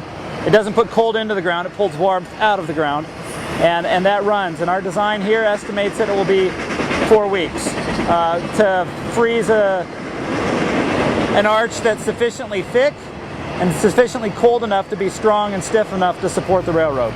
The technology works the same way here in the desert as it does everywhere else, but the district was the first to use it on a project in Nevada. This method is new to us, and as far as I know, nobody in the state of Nevada has done this yet. It was a challenge, and they were the solution. So we're learning. You know, it's not something we do every day, but we're confident in the results, and we're confident with soil freeze, and we're looking forward to it. After 5 weeks of chilling, construction crews were able to drill the tunnel and push the steel pipe into place. The arch held just as it was designed to, and soon a needed flood channel will be ready to take on stormwater. I like the flexibility. I like the problem solving, the head scratching that we get to do. The system is similar, but however we set it up and the different parameters are challenging. This one in particular was a fun project because it's unsaturated conditions. So we had to really tweak our parameters and really look at them closely to make sure that we were using appropriate parameters for this system to meet the requirements that the railroad set down. When there's weather in Las Vegas, you can get up-to-date information on our social media. The district is on Twitter, Facebook, and Instagram. You can also download our app, FloodSpot, to see where the flooding is happening. You can get that at your app store.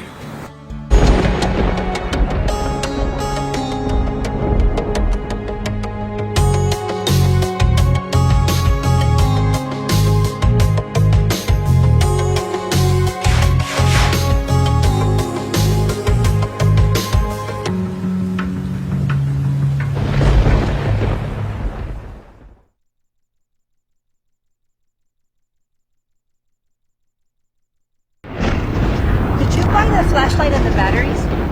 Yes. Did you make sure we're not missing anything in the first aid kit? Yep. Did you go through the plan with the kids again? Yes. The more you prepare today, the more you'll be able to reduce the devastating effects of a tornado, an earthquake, a power outage, or any other disaster. Get a kit, make a plan, be informed. Visit ready.gov. I am for the child who has been abused, the child who is afraid to go home, who thinks it's her fault, who is forced to keep a secret or else. I am for the child who has been neglected, the child who does not know where his next meal is coming from, who must fend for herself and her little sister alone. The child who has never been to a doctor or a dentist. I am for the child who was taken away for her own protection. The child who is now in foster care, who does not know how long he'll be there, or who these people are, or if she should trust them. I am for her. The child who is in his 3rd, 4th, 5th, 6th foster home this year. The child who has attended 4 schools in 2 years. Who sits in back of yet another class surrounded by strangers. Believing in his heart that no one cares. I am for her. The child who has never been told that he is loved, that she is smart, beautiful, talented, worthy, that she is strong, courageous, that she is somebody. I am for her. The child who one day will turn 18 and will be surrendered to the world. I am for that child. So I am there for that child. To listen to her, to speak for her, to champion without compromise for what's in his best interest. Because if I am there for her, I know she will be half as likely to languish in foster care, and that much more likely to find a safe, permanent home. She is the child I am for. He is the child I am for. They are the children I am for. She is the child I am for. The child I am for is him. Who am I? Who am I? Who am I? I'm a CASA volunteer. I am you.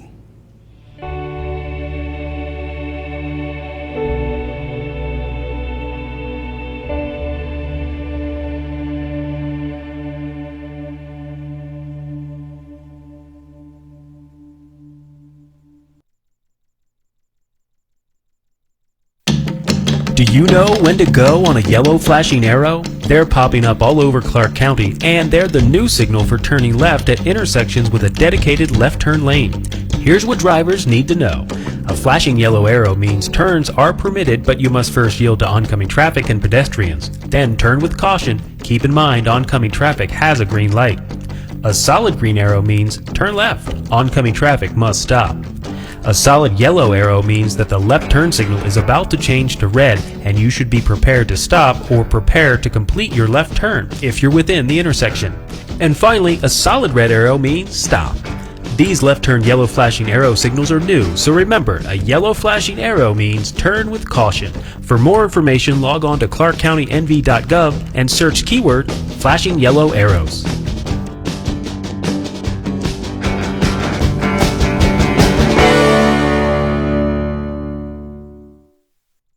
Hello, I'm Judge Frank Sullivan, and I'm here to make you an offer that you can't refuse. Do you have 10 or 20 hours a month to change the life of a child? To work directly with a foster child? Get to know them and speak on their behalf in court? Become a CASA volunteer.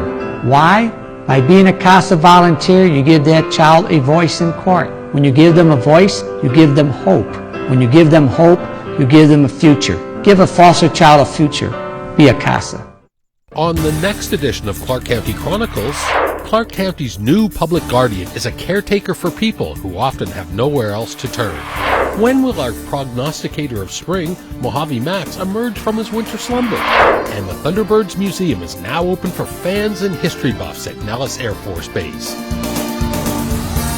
Those stories and more coming up on the next edition of Clark County Chronicles right here on Clark County Television.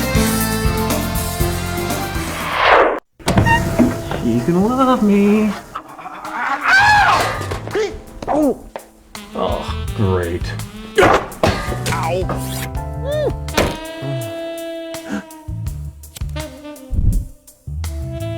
Oh no, not again. When it's time to think quick, think UMC Quick Care. Oh, hi.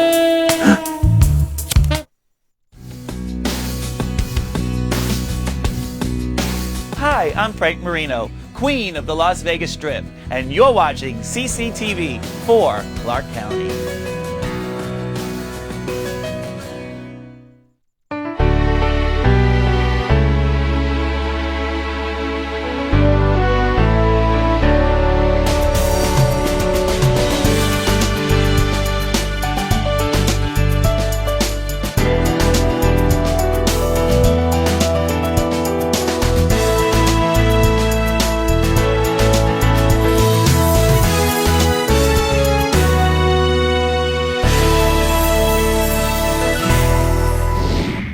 Hello and welcome to Waterways, the Southern Nevada Water Authority's news information program. I'm your host, Scott Huntley. We join you this month from the Springs Preserve Botanical Garden. In this half hour of Waterways, we'll help you track down and fix the most common water wasters. Look to your water meter for the answers. Learn how the device can help you find a phantom leak and why you should read your meter regularly. Plus, spring watering restrictions allow you to increase landscape watering, but it doesn't mean you need to. We'll have water smart tips to help you adjust your irrigation clock for the warmer weather. And see how much water commercial properties conserve when they trade their thirsty turf for water smart plants. Leaks can waste thousands of gallons of water per year. That's why the Environmental Protection Agency reminds Americans to check their plumbing fixtures and irrigation systems each March during Fix a Leak Week. Christine Vaughn has tips to help you find and fix leaks at home. Leaks, whether big or small, do waste water. If you suspect you have a leak or your water bill has recently increased for no apparent reason, you may have a leak somewhere in your home or landscape. Put on your detective cap and track down the most common water wasters with these tips. According to the Environmental Protection Agency, many U.S. homes can waste, on average, more than 10,000 gallons of water to leaks each year. That's enough to fill a small swimming pool. Nationwide, household leaks can waste more than 1 trillion gallons of water annually. And that's enough to fill 40 million swimming pools and 24 billion baths.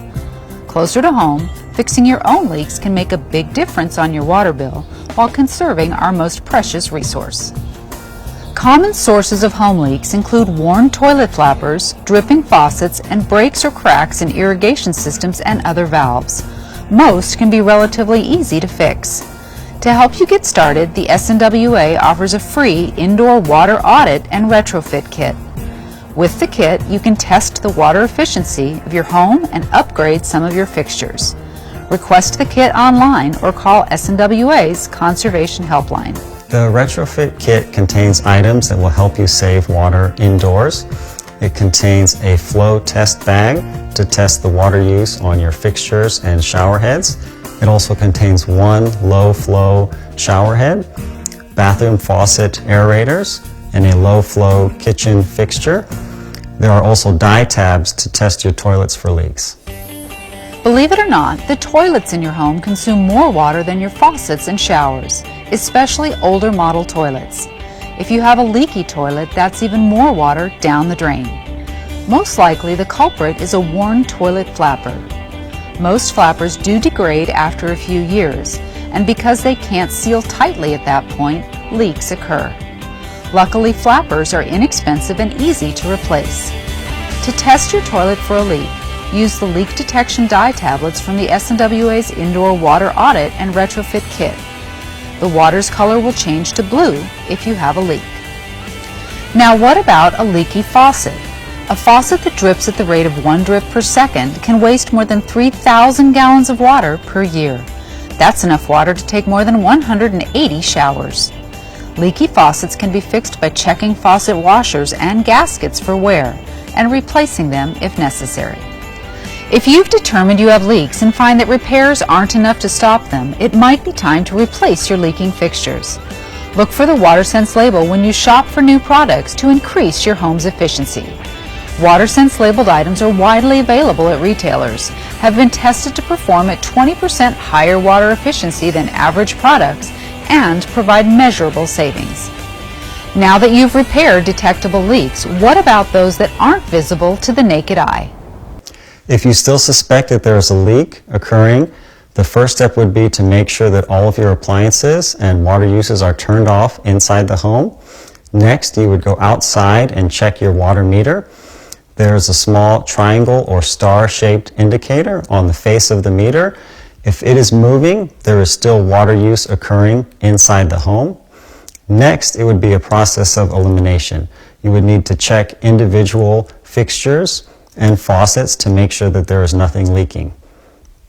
After that, you would move on to outdoor water use and check for leaks in the landscape. Your irrigation system is susceptible to leaks and should be checked regularly. Systems are subject to frequent use and high temperatures in summer, along with an occasional freeze in winter. Both extremes, along with wear and tear, can lead to cracks and breaks in both pipes and drip lines, as well as broken sprinklers and emitters. To determine whether you have a leak, turn your irrigation clock to the manual setting and run each line or station on your system for 1 to 2 minutes. Next, look inside both sprinkler and drip valve boxes to ensure the valves aren't leaking.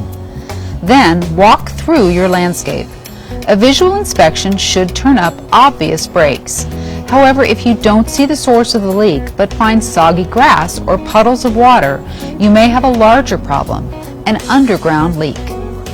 If you suspect that there is a leak outdoors, you will need to turn on each individual irrigation zone and check for water bubbling near the surface or water pooling. If you run through each zone and you do not find water leaking there, your next step would be to turn off your water source for the irrigation at the backflow preventer. That could indicate that there is a water leak between your meter and the house.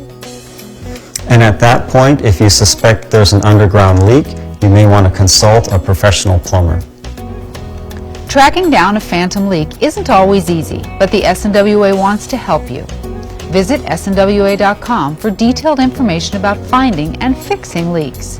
You also can watch a free leak detection video and search for licensed water-smart contractors who've completed water efficiency training and can provide landscaping maintenance service and repairs.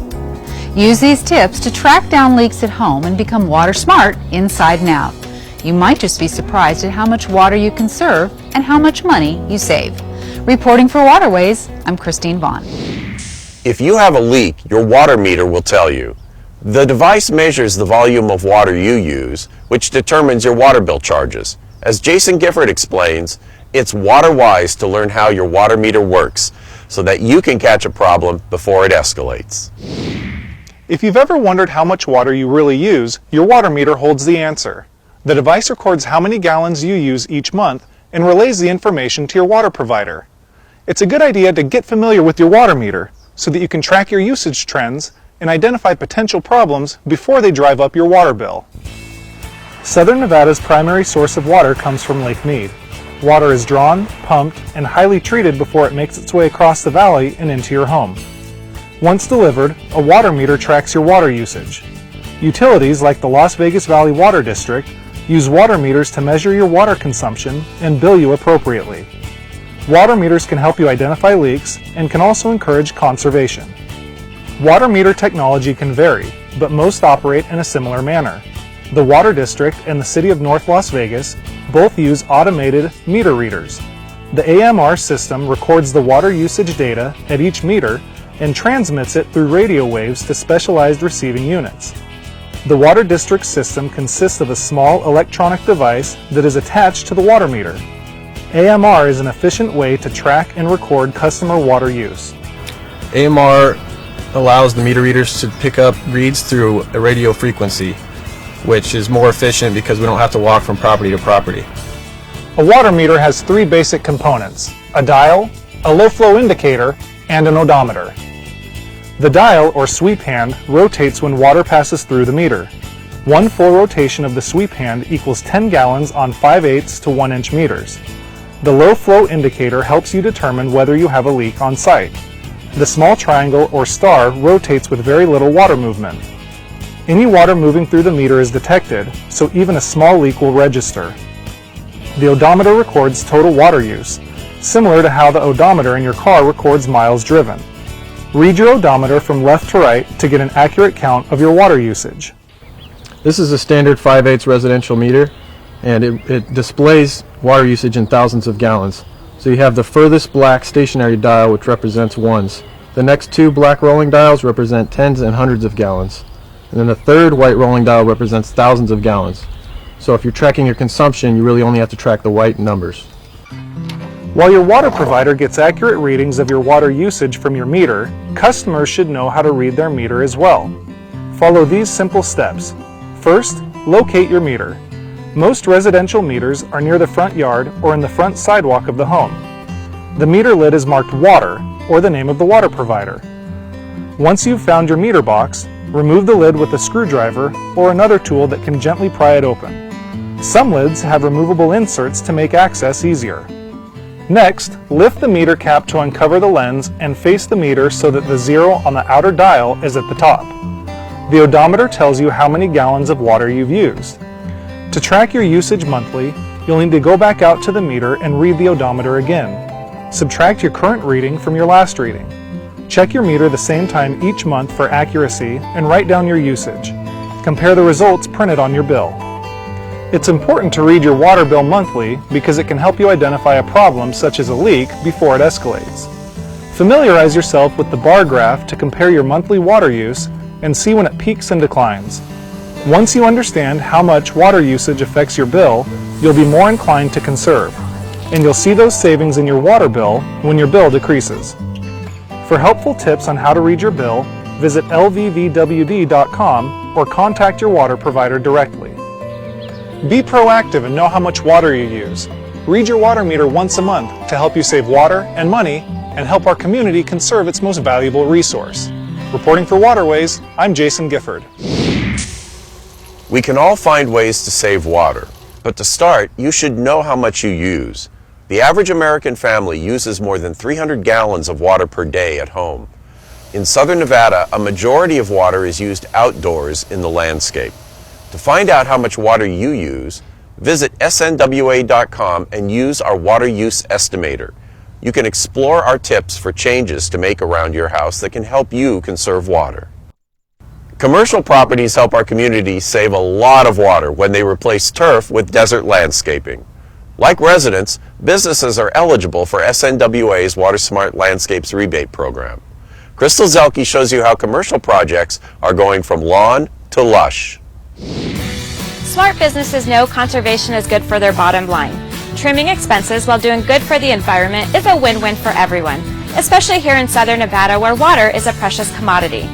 One way commercial properties can save a substantial amount of water is by replacing turf with water smart landscaping. For most of us, the bulk of water use occurs outdoors, in our landscapes. In fact, as much as 70% of southern Nevada's water is used outdoors. That's water that can't be reclaimed. The biggest culprit? Thirsty grass. The best way to reduce that water use? A water smart landscape. The SNWA's Water Smart Landscapes rebate program pays residents and businesses to replace their water-thirsty lawn with drought-tolerant plants. Customers can earn $2 per square foot of grass replaced with desert landscaping up to the first 5,000 square feet, and $1 for every square foot over that. The maximum amount any property can earn in a fiscal year is $300,000. The Water Smart Landscapes program is great for commercial businesses. It allows golf courses, commercial shopping centers, even streetscapes to participate in the program. And because most of the turf in commercial businesses is not used, it's a great opportunity for them to save water and money. The Water Authority projects the average 15,000 square foot commercial conversion saves approximately 825,000 gallons of water per year. The large water savings is good news to commercial properties like McCarran Center that also want to take part. The business complex is in the process of removing more than 135,000 square feet of turf in its common areas. Overall, the Valley's commercial properties have responded remarkably to the need for water conservation. Many properties designed and constructed 20 or more years ago weren't designed with water efficiency in mind. But with help from the Water Smart Landscapes rebate program, commercial and residential turf conversions have helped our community save more than 108 billion gallons of water since the program's inception in 1999. For example, since 2004, nearly 50 Clark County schools have participated in the program, converting more than 750,000 square feet of turf to Water Smart Landscaping. Just last year, 17 schools took out approximately 80,000 square feet, saving an estimated 4.4 million gallons of water. Golf courses often have a reputation for being water wasters, but actually, they are frugal water consumers.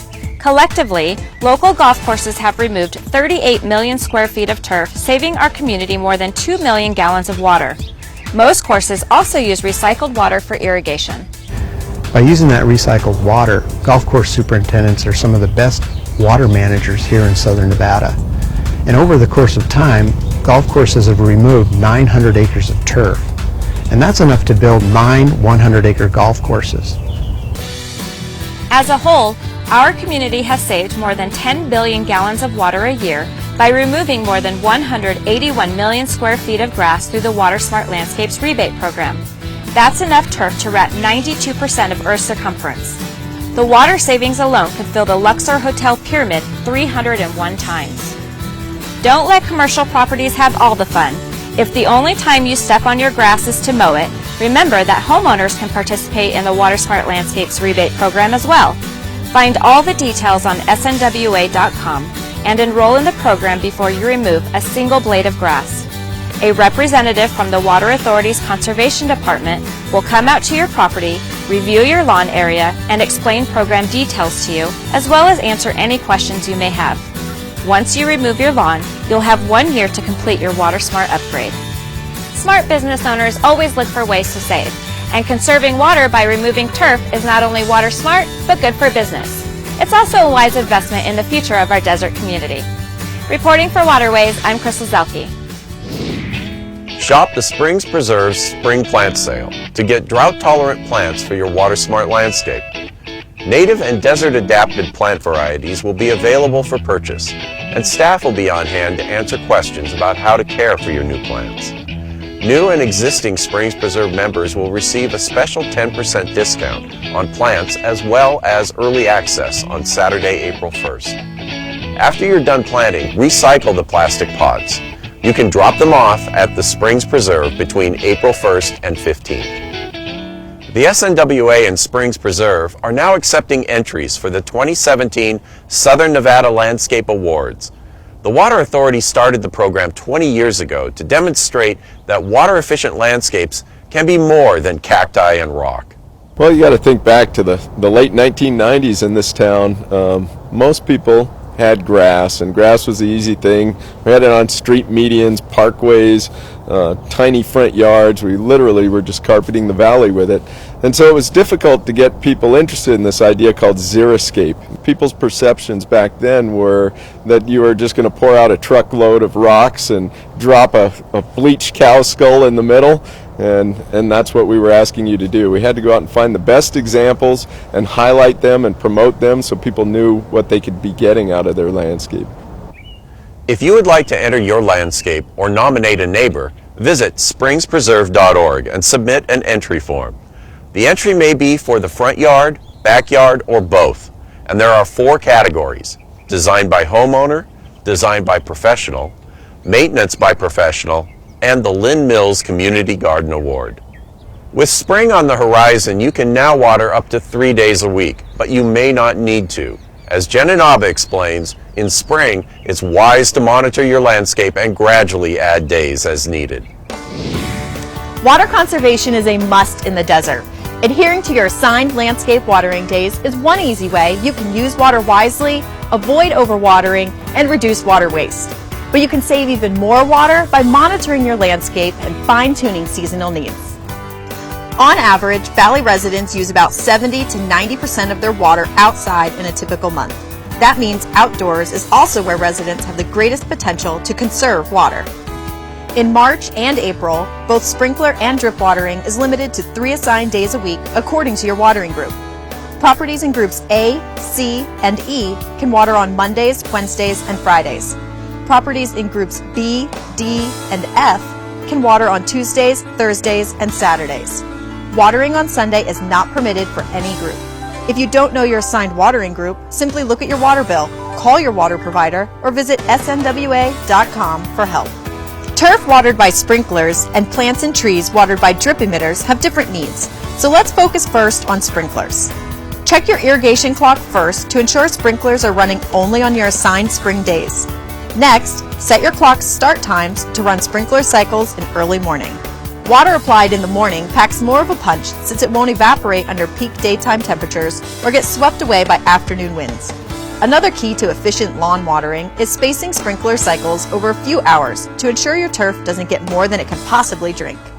Usually turf can absorb only so much water at one time, so we suggest the cycle and soak method, which is basically instead of one long watering event of about 10 or 12 minutes, you break it down into like 3 events of 4 minutes. For example, in the spring you may water at 9 a.m. for 4 minutes, 10 a.m. for 4 minutes, 11 a.m. for 4 minutes. So then it's healthier for the lawn and you don't have any runoff. Many warm season lawns, such as Bermuda grass, can stay healthy with even less water. Think about testing this on your lawn. If you remove 1 minute from each of your 4-minute sprinkler cycles, you can reduce sprinkler watering by 25%. Water dry spots with a handheld hose and test sprinklers for a minute or two after every spring mowing. Look for misaligned sprinkler heads and replace broken parts promptly to avoid water waste. Let's switch gears and talk about drip irrigation. Drip watering is needed less frequently. However, you'll set it to run longer, typically 30 minutes or more, once a day. That's because drip irrigation delivers water more slowly and deeply to a plant's root zone in gallons per hour rather than gallons per minute. Delivered properly, drip irrigation promotes deep roots that provide better anchoring and stability, protection from hot surface temperatures, and a greater amount of nutrients. Drip irrigation is permitted 3 days a week in spring, but established plants often do well with less. In the springtime, you have cooler temperatures still, especially at the nighttime. Because of that, you can slowly transition from your winter watering into your spring watering. So in winter, you're watering 1 day a week, so just up it to 2 days, and then monitor that for a month or so and see how your plants are doing. They'll probably do fine up until maybe late March or April, and then you can increase it to your 2 and 3 days and go from there. But just continue to monitor the plants and don't just jump from 1 day to 3 days in your watering. Like sprinklers, you should routinely check your drip system to keep your landscape's lifeline in good working condition. Walk through your landscape monthly and look for broken lines or clogged emitter heads. Flush your drip line through the end cap in both spring and fall. Now, what about the needs of newly planted areas? If you've got some spring landscaping projects planned, the key is to think smart from the start. New desert-adapted plants will need extra watering as they get established, which is allowed for the first 30 days under watering restrictions. After that, it's time to taper down. So after the initial 30 days, you have been watering every day of the week probably to get your plants established. So what you want to do is slowly transition them down in the watering. So ideally, you maybe want to first go to every other day of watering, monitor the plants, see how they're doing, see if the leaves are droopy or if they're doing well. If they're doing well, then you actually can knock it down even a couple more days after that, and just continue to monitor the plants. Finally, take 5 minutes for a quick refresher with the heart of your irrigation system, your irrigation clock. Managing your clock is a great way to maximize the efficiency of your outdoor water use.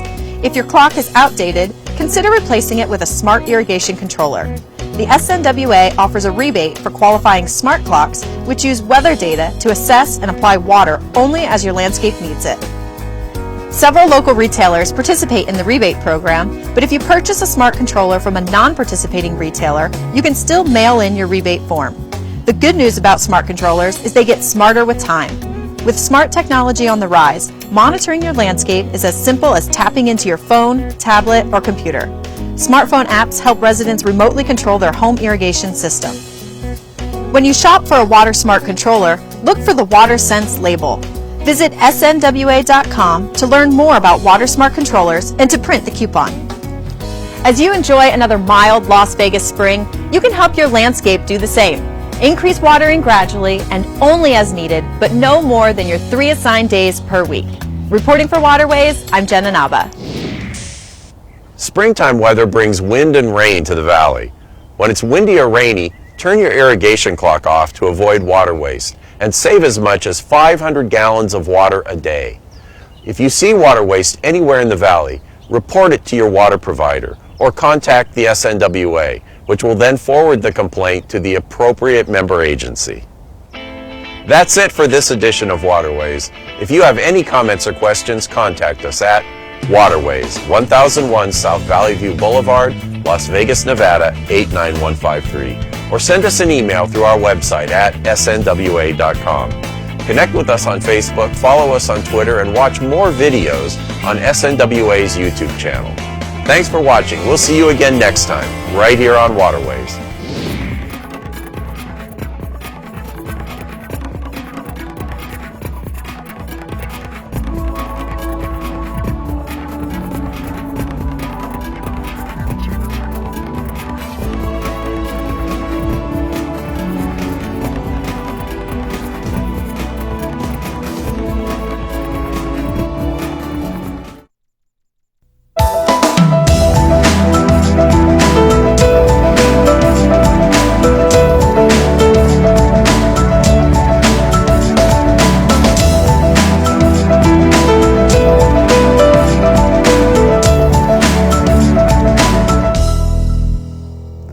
Since the earliest days, entertainment played a part in the hotel casinos of Las Vegas, but it was in the 1950s when Las Vegas gained the reputation as the entertainment capital of the world, and the dancers of the chorus line were at the center.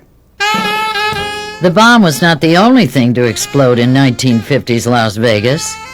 Showroom and lounge entertainment became the hot attraction that brought customers to the casinos over and over again. Hundreds of women danced their way to Las Vegas as members of chorus lines.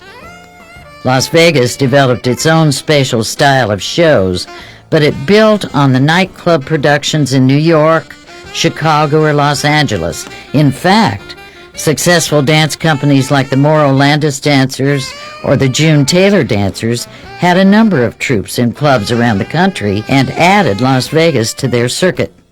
Eventually, casino showrooms developed their own identities. The Sands had the Copa Girls, based on Jack Entrada's Copacabana Club in New York, and the Sahara Hotel and Casino created the Saharam Dancers. Early strip properties like the El Rancho Vegas and the Hotel Last Frontier emphasized a Western style done with modern elegance and convenience. Cowgirls and glamour girls promoted that theme at the property and its advertising around the world. Many of the women who came to dance in Las Vegas were hired in other cities. Los Angeles was a frequent audition spot, but dancers came from across the country and from overseas. Dancing for a touring company gave many young women a chance to work in their chosen field and led to lifetime careers for some of them. The explosion of showroom entertainment of the 1950s and 1960s occurred during the last decades of racial segregation in the United States. Black or Latino performers might appear as an act in the showroom, but not within an integrated cast. At the same time that notable entertainers worked to end the segregation, others found a chance to work in the racially separate venues that slowly became integrated in the 1960s. Nudity became a greater focus of showrooms by the late 1950s. Minsky's had partial nudity in its burlesque shows, but the Lido de Paris at the Stardust and the Folies Bergère at the Tropicana introduced a new style and a new icon, the Las Vegas Showgirl. The post-war Playboy era welcomed gladly the nude and the semi-nude showgirls and dancers. The size and spectacle of these newer productions marked a distinct shift that changed showroom entertainment for decades. Of course, female performers did more than dance and appear in burlesque shows. The era's greatest entertainers, such as Sophie Tucker, Lena Horne, and Debbie Reynolds, brought new forms of music from the artistic and urban metropolis to the casino lounges and the showrooms. Las Vegas' own creation, the Lounge Act, highlighted internationally known groups like the Mary Kay Trio, Keely Smith and Louis Prima, the McGuire Sisters, and the Kim Sisters. They may not have created their music in Las Vegas, but it was the place for everyone to come and see them perform.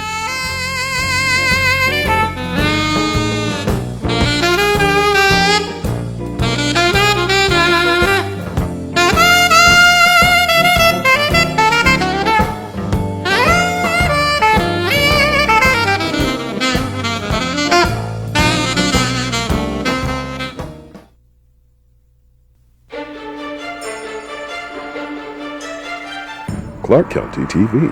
TV for Clark County.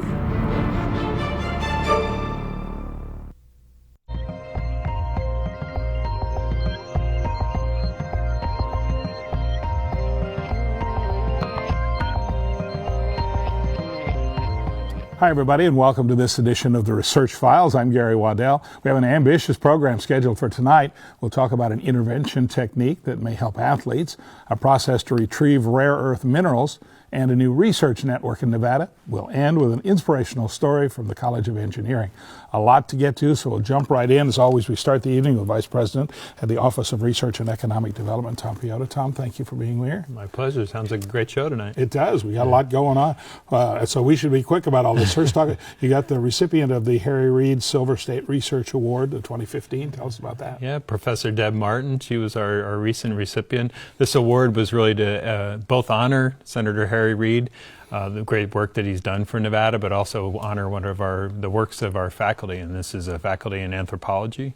She does really great work on looking at prehistoric remains and the impact of violence from prehistoric remains, and she's able to work with like the coroner office with these types of and the findings that she has, and there's real applications in work like this.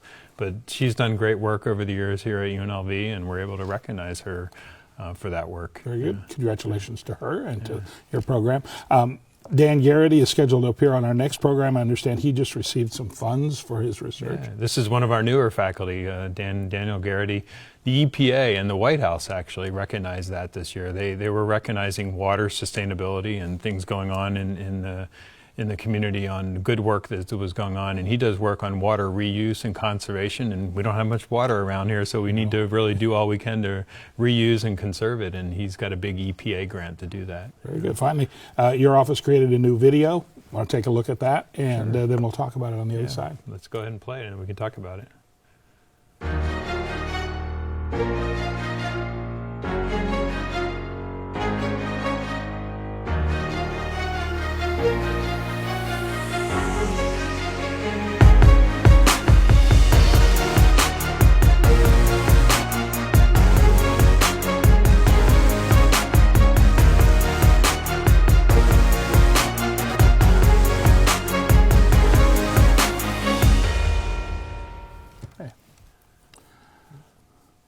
Very interesting. Where is this going to be seen, and what's the hope of this so video? The really purpose of this is to, in a very short way, in a 30-second video, really to highlight the value of research, the great research going on at the university, so it can be promoted both on our website, but also, in a 30-second commercial if we need to, but if we're making presentations on the work that's going on, but really highlighting that UNLV is involved in research, and it's important and it has impact on the community in a lot of different ways, both for advancing findings, but has community impact also. Whether it's around economic development or addressing societal issues also. I know since I've started doing this show, I've just been amazed at the amount of research that's being done at UNLV. And this is just another way to get that message across. People want to be able to see videos like this and be able to capture that in a very short way. Very good. Tom, thank you. Congratulations on that. Thank you, Gary. Thanks for being with us. Right. We'll be right back. DAV stands behind America's veterans to make their transition back home easier with free services and help getting the benefits they've earned. Help us fulfill the promise to our men and women who served. Go to DAV.org to learn more. Our first guest is Professor of Psychology Brad Donahue. Welcome, Brad. Nice to have you here. You're doing family therapy in kind of a different way. You come from sort of a sports background. You were a boxer, and you're using UNLV athletes to do research about all sorts of things. Tell us about it. Yeah, so basically when I was younger at the University of Kansas, I was boxing very competitively. And, of course, you could recognize different stressors that other athletes are experiencing, that you're experiencing. And so I knew that, later on in my career, I'd like to go ahead and develop a program explicitly for athletes. I'm a clinical psychologist, so, what I basically do is help people with their problems. And so, and basically what I didn't like is that those kind of programs were focusing on pathology or what's wrong with you.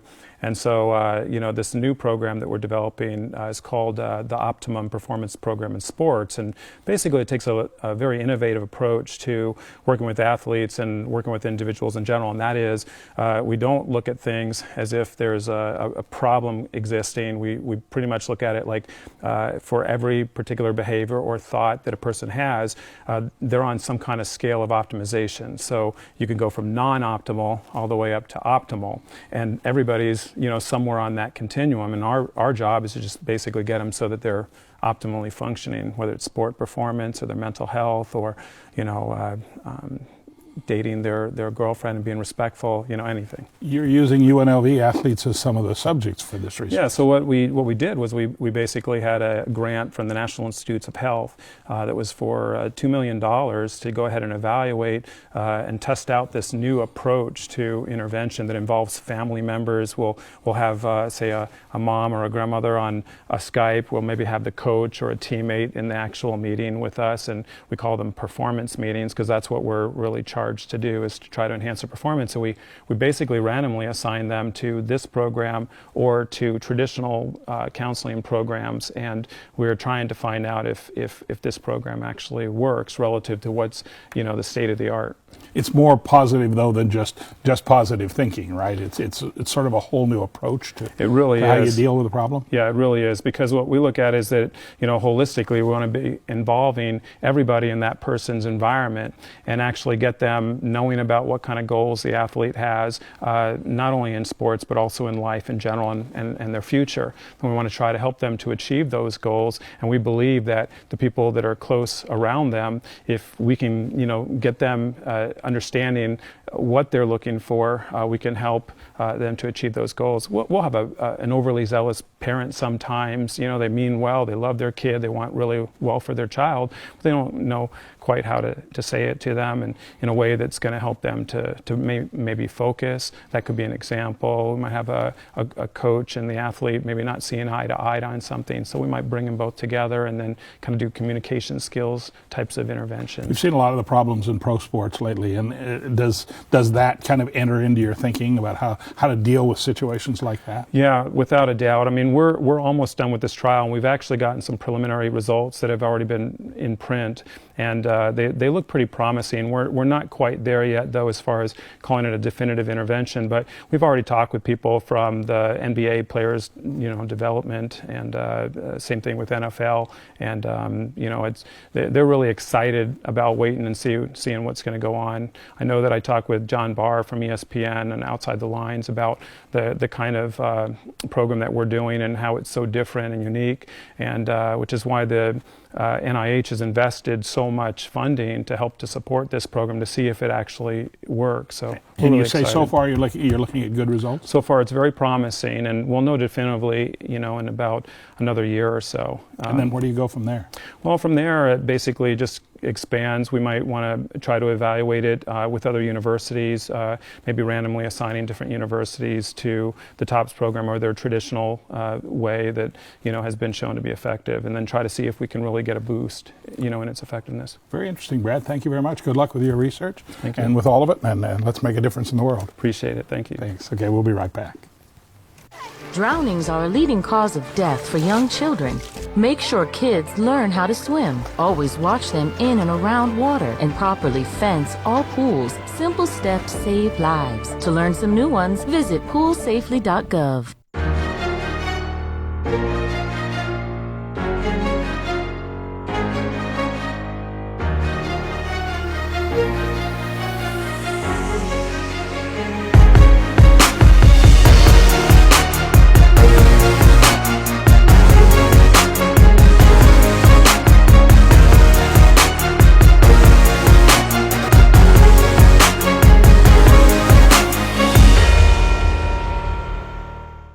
Welcome back. Joining us now, Chemistry and Biochemistry Chair and Professor David Hatchett. Welcome. Thank you very much for being here tonight.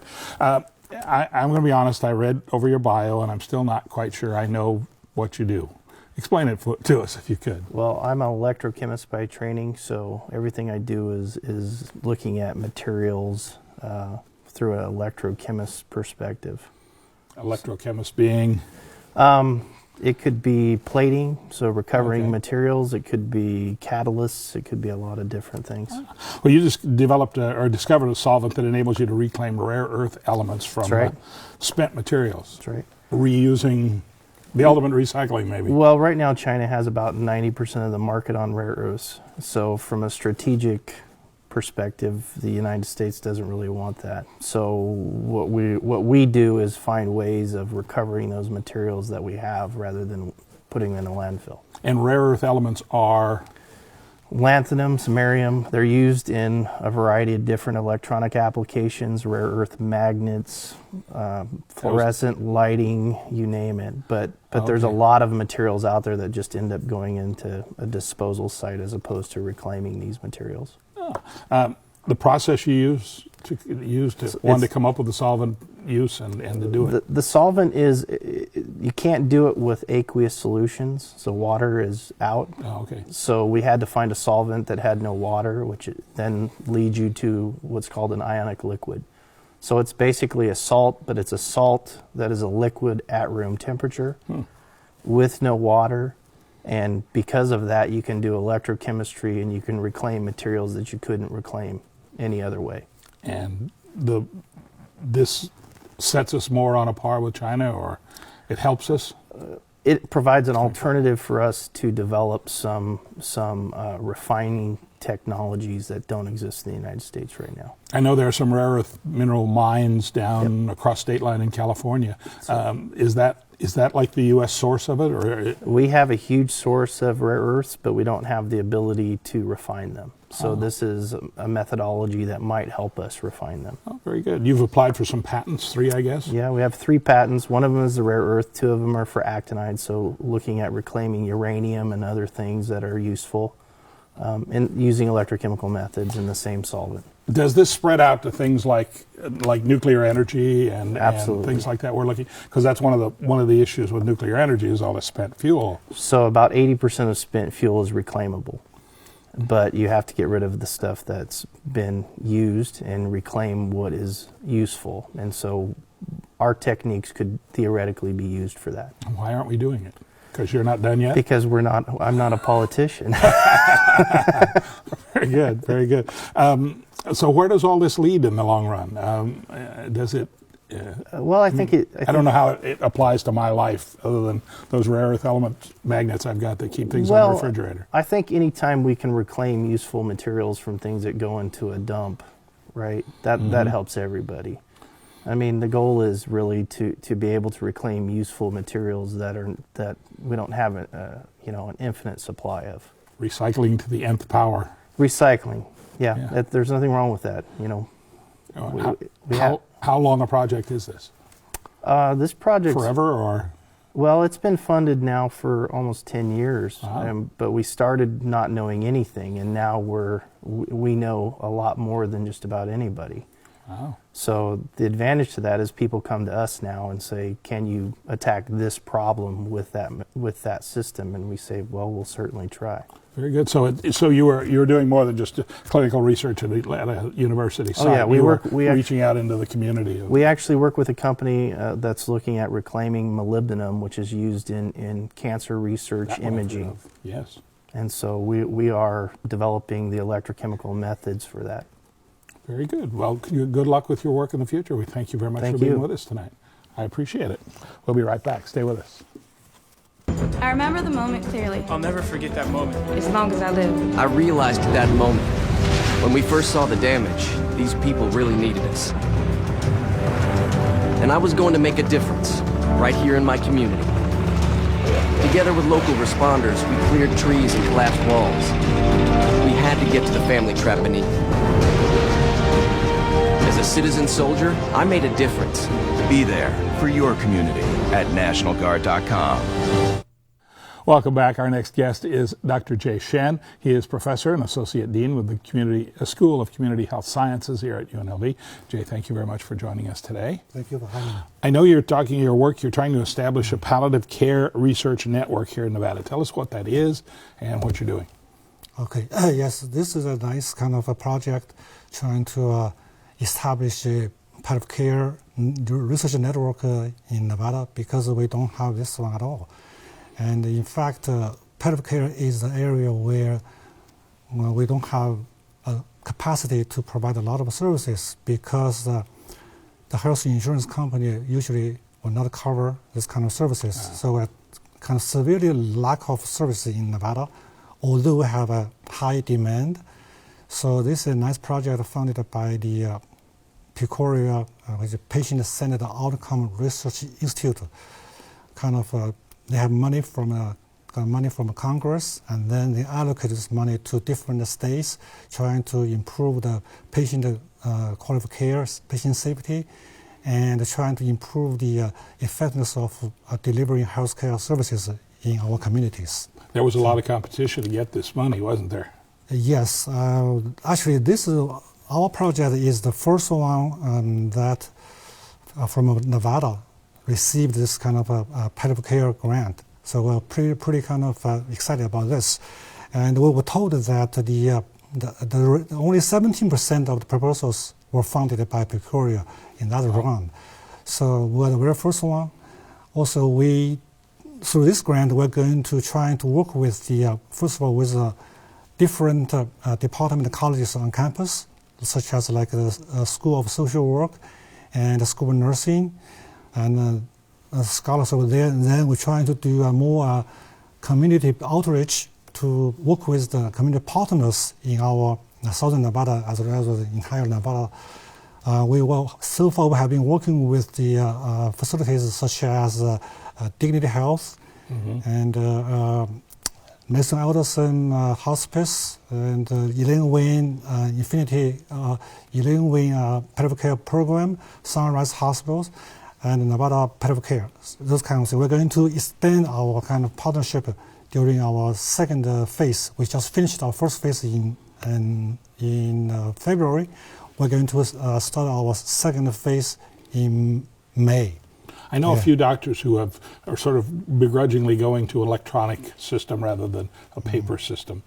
How does that affect moving to an electronic system for patient records affect healthcare? Yeah, that's a very important kind of aspect of healthcare right now. We have been doing this for over 10 years under the federal support from the federal government, and there's many resources that have been allocated to this area, trying to make the health information technology a meaningful use for healthcare, which means by using the health information system and health information technology, trying to improve the quality of care as well as trying to reduce the cost of care. Because USA is the most important, the most expensive healthcare system in the entire world. So we're trying to control the cost, as meantime improve quality of care. You've looked at the Affordable Care Act as well, and how is that affecting? For instance, a lot of people got their prime health care came from the ER. How's that affecting that? Yeah, this is a very important current policy kind of issue in the entire country, because the affordable care is such an important policy, new policy to trying to reshape the U.S. healthcare system. And since the implementation on January 1st, 2014, we have almost 2 years, over 2 years of this new policy initiative. So we want to look at are there any impact of this policy on the healthcare delivery in our communities. So currently we're working on several projects that are trying to examine at least the early effect of the ACA on the hospital care, emergency room visits, as well as maybe dental care or children's care, this kind of thing. So this is very important. We're in the process of data analyzing right now, and we almost got some kind of early kind of results. We're trying to get published in the media or in the peer-reviewed journals pretty soon. Can you talk about some of those early results? Oh yeah, because basically Affordable Care wants to expand insurance coverage for everybody in our country, and Nevada is one of the states that are implementing the Medicaid expansion program, which means we're trying to expand our Medicaid program to cover more formerly uninsured patients. And we already saw the declining in the uninsured population in Nevada, as well as an increase in the Medicaid population in our state. And the next question I want to ask is that we already see the increase or decrease in terms of the enrollment. How about the effect on the patient care, about care delivery? And we have been looking at trying to see the preventable or avoidable or unnecessary visits, as well as hospital admissions, trying to reduce the cost. And our early results so far, I just checked the results. We're running out of time. Last week, we found some kind of appealing kind of results, which means at least at this moment, we see the results show some kind of effect, positive effect from the ACA on the reduction of the preventable ER visits among the Medicaid population. Oh, very good. Very good. Dr. Shen, thank you very much. We appreciate it. Thanks. We'll be right back. We had been called up for the first time. Wildfires were getting close to homes. At that moment, I got my first taste of just how important the Guard is. Be there for your community at NationalGuard.com. Where are you headed? Just gonna hang out. With Gary and Todd? Yeah? I've been meaning to ask you, is there any drinking going on in this crowd? No. If any of your buddies ever pressure you to take a drink, just tell them you promised your dad you wouldn't. I'd do anything to keep you safe. Okay, I will. I hope this is working. I promise. Love you too, Dad. They really do hear you. For tips on what to say, visit underagedrinking.samhsa.gov. Our final guest this evening is Brendan O'Toole, who has a slew of titles behind his name. He is a professor of mechanical engineering, director of the Center for Materials and Structures here at UNLV. You must not have one heck of a business card. Can you carry it around to have all of that on it? Yeah, you get one new position and the old ones don't seem to go away. Okay. Talk about this, the hand you built for 4-year-old Haley Dawson. The picture is just phenomenal to see her, ready to throw the baseball. And tell us, how did that come about and what is it? Yeah, it's a pretty amazing story. It came about initially, her mom called us, actually sent emails looking for help. She had heard something called RoboHand, where you could download a design for a 3D printed hand, print it, and with relatively low cost, have a prosthetic hand. And so we had the facilities. We have 3D printers. We had students interested in design. And so when we looked into it, it looked like something we could do. And how has it changed her life? In some ways, it lets her feel special. That gives her, the hand itself looks somewhat realistic. Mm-hmm. The function is not great. That's one of the things that we're excited about it. It's relatively new technology. They weren't around really 3 years ago, these low cost hands, but they can be improved a lot. So we have students working on ways to improve the hand. So it helps her. It helps her perform some functions, but our hands, we can do 34 different grips, and that can do one. So we've got a lot of work to do to make it better. But what made this so appealing to you? It's a great project. It's human interest, the fact that we can help her and hopefully help other people as well that have similar problems, and it's a great design project. We use real life projects in our curriculum. So this is a project that undergraduate students, graduate students can work on, not only have challenging engineering problems to solve, but also be able to help someone in the process. I know what 3D printers do. I know sort of how they work, but they are still just mind-boggling to me. How do you get your head around a 3D printer? It is revolutionary technology. If you think about computers in the 90s, how they changed every 6 months or a year, there was if you had a computer for 3 years, it was old and outdated. The same thing is sort of happening with 3D printers. They're rapidly evolving. They can use a lot of new materials. New materials are being added, and we have to learn how to design with things that are made in 3D printers. So we're changing the way we teach classes, how we teach manufacturing, and how we design products. Do you see prosthetics as being one of the major areas for this? Sure, absolutely. There's also the Mendenhall Institute, which you're involved with. Right. So the Mendenhall Innovation Program in the College of Engineering was started by Bob Mendenhall. So an incredible inventor and businessman in Las Vegas. He's been in the Las Vegas Valley for a long time. Same Mendenhall from the basketball arena. He also has funded the Mendenhall program in the College of Engineering, helped us create our manufacturing facilities, design lab.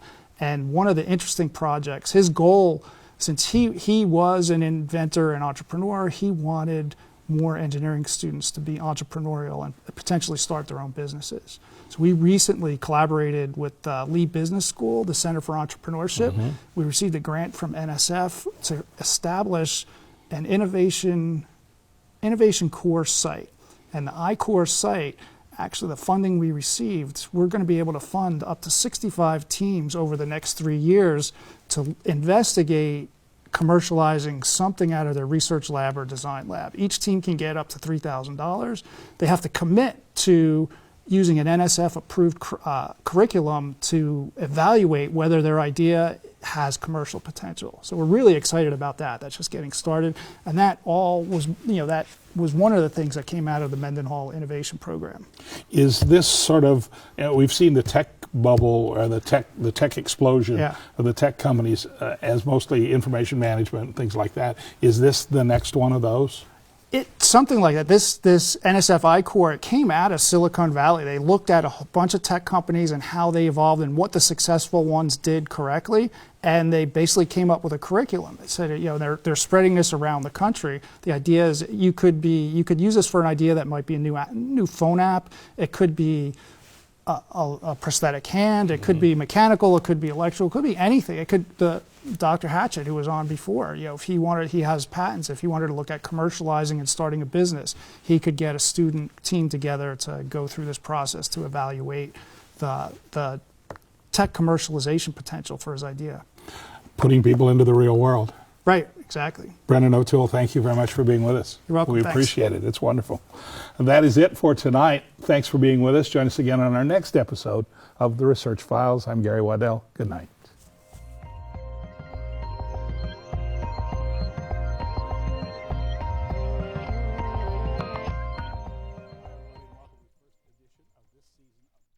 On the next edition of Where Fun Happens, our fitness guru urges us all to take our exercise outside. The sun-loving seniors at Cora Coleman love to shuffle and roll outside their center, and the best local collection of rolling stock is on display outside at the County Museum. Those and more coming up on the next edition of Where Fun Happens, right here on Clark County Television.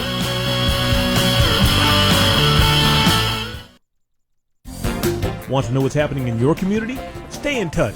Log on to ClarkCountyNV.gov and subscribe to free electronic newsletters created by your county commissioner so you can stay informed about what's happening in your district and your neighborhood.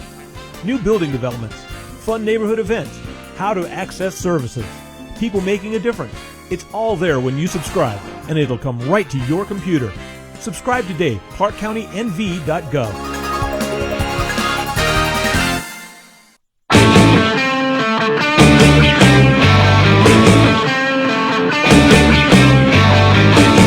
Team Challenge is the Crohn's and Colitis Foundation's largest endurance training program that trains you to run or walk a half marathon while helping the foundation raise funds to find a cure for ulcerative colitis and Crohn's disease.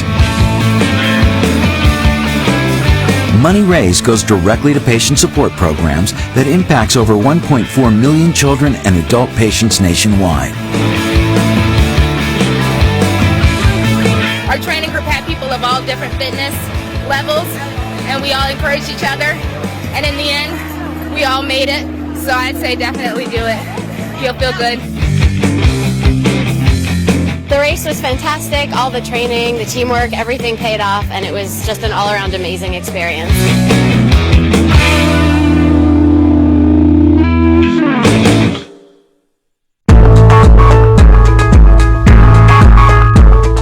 Hi, I'm Governor Brian Sandoval. Public safety is a topmost concern for me, and it's a well-known fact that a victim's chance of survival is greatest within a short period following severe trauma.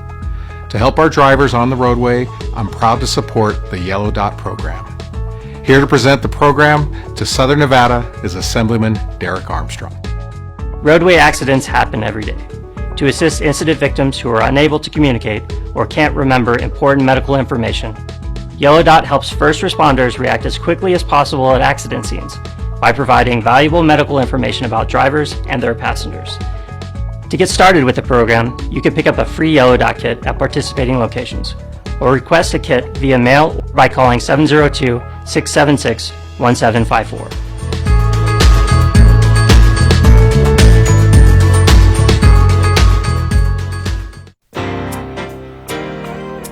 Working for you.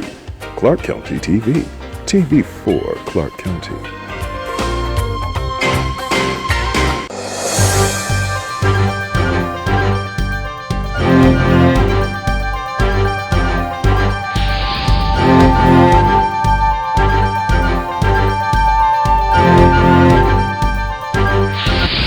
I'm Bill Brown with Brookings Mountain West. Again, welcome on behalf of my colleagues, Rob Lang and Caitlin Saladino. We're pleased to have you with us tonight and pleased to present our next in our public lecture series. Thanks again to our colleagues here at Greenspun College for allowing us to use this facility and helping us record tonight's event. We always try and present timely topics when you schedule things months and a year in advance. That's somewhat of a crapshoot, but I think we succeeded tonight, beyond even our expectations. Given the topic tonight, could I just ask, any current or former military personnel, if you served, to please rise so we can acknowledge? Thank you.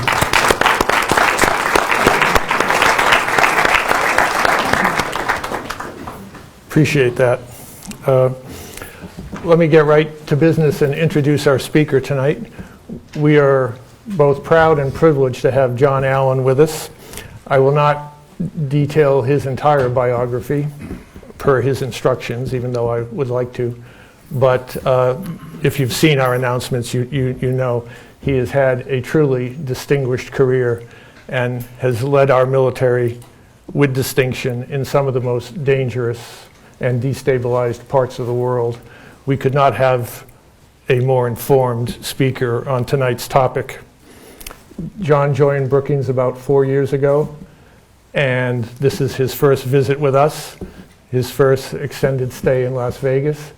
He has been this week and will continue the rest of the week meeting with UNLV students and faculty, both one-on-one and in the classroom, bringing his unique experience and perspective to what might be the most important and perhaps most critical public policy issue facing our nation today. So please join me in welcoming John Allen.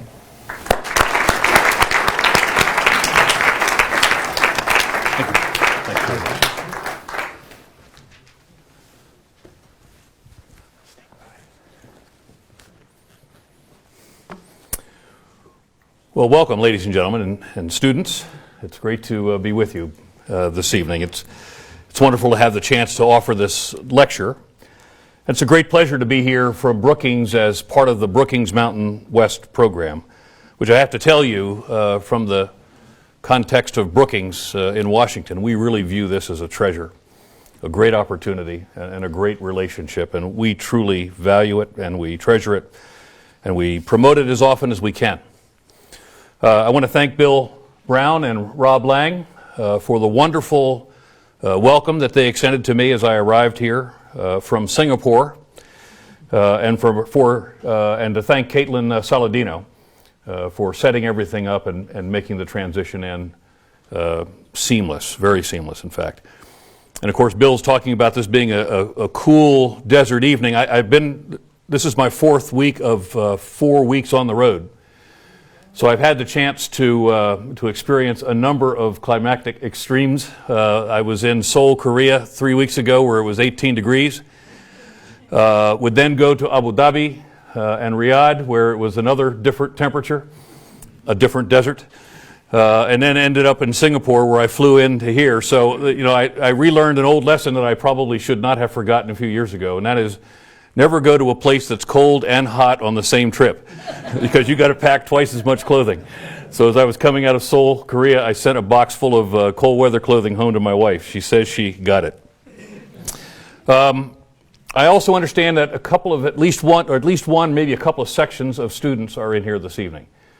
You don't have to admit it, but you have my condolences in advance. As a professor a few years ago at the Naval Academy, where I taught political science, I judged the class to be successful if anyone was awake at the end. So my hope would be that we'll have more success this evening. The topic this evening is a bit grim, frankly, because I think to be fully transparent, we're in a moment in American history, but in world history. It's actually quite challenging. And tonight I'd like to address the question, are we embarked on a new 100 Years' war? A war where we're condemned to fight an extremist enemy forever. So how does all this end, and what do we do about it? Sadly, in the short term, there is no good answer to this question. How does this all end? For it frankly doesn't end, at least not on the course we're on, and certainly not under the plans of this current administration. Indeed, under the vision of this administration, we're probably going to find ourselves in a multi-generational war, a true 100 years war with similar costs and chaos that is typified by the original 100 years war during the Middle Ages. But I do believe it doesn't have to be this way. There is a way out of this wilderness and this cycle of radicalization and extremism and violence and human misery. But it's going to require more of us as a people in the future than we seem willing to devote today. But I also believe that we're out of options on the path that we now tread, a path of steady conflict.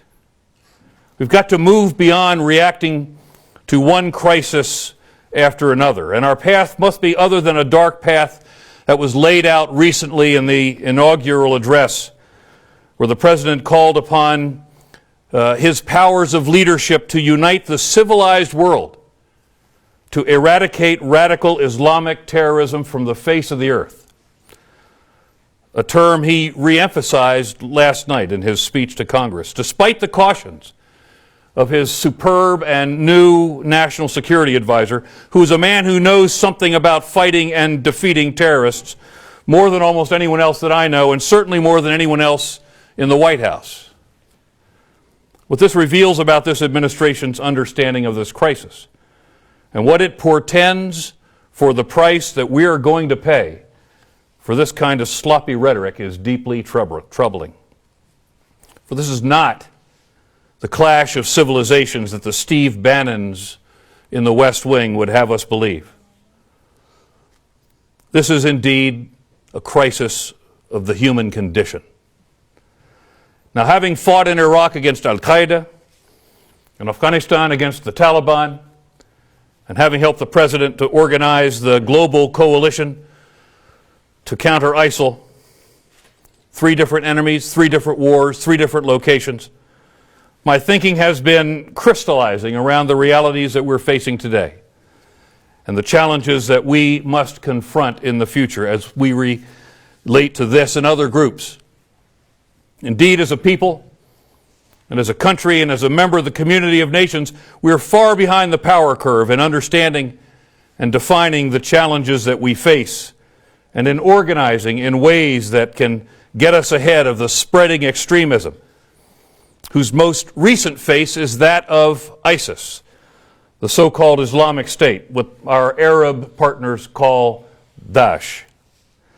If we're ever to change our current situation, which is one I fear that consigns us to a reality of interminable conflict and war, we must seize the future and shape it, or it will shape us.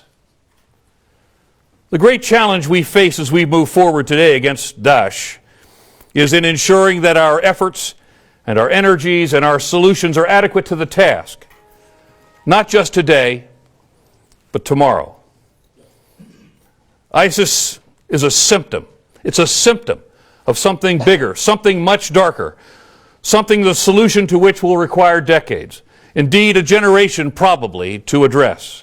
And even then, it's not clear that there is an end to ISIS or its idea in a linear sense, as much as there's a desperate need for a fundamental change in the strategic environment, a change that will undercut the logic of an organization like ISIS or of Al-Qaeda and the accompanying unrelenting jihadism that we have to fight now to survive. I would propose that we have to face this challenge at 3 horizons: the near and the distant and the deep horizons. And while there's nothing exact or precise about these divisions, they're a useful intellectual framework for organizing our thinking. Now, in close, at the near horizon, we have to fight. The President's right. We have to fight. Organizations like Daesh, Al-Qaeda, Abu Sayyaf, Jemaah Islamiyah, and others, they're on the march, and they're in the attack. And as we face these groups over time, they're becoming more sophisticated and more capable.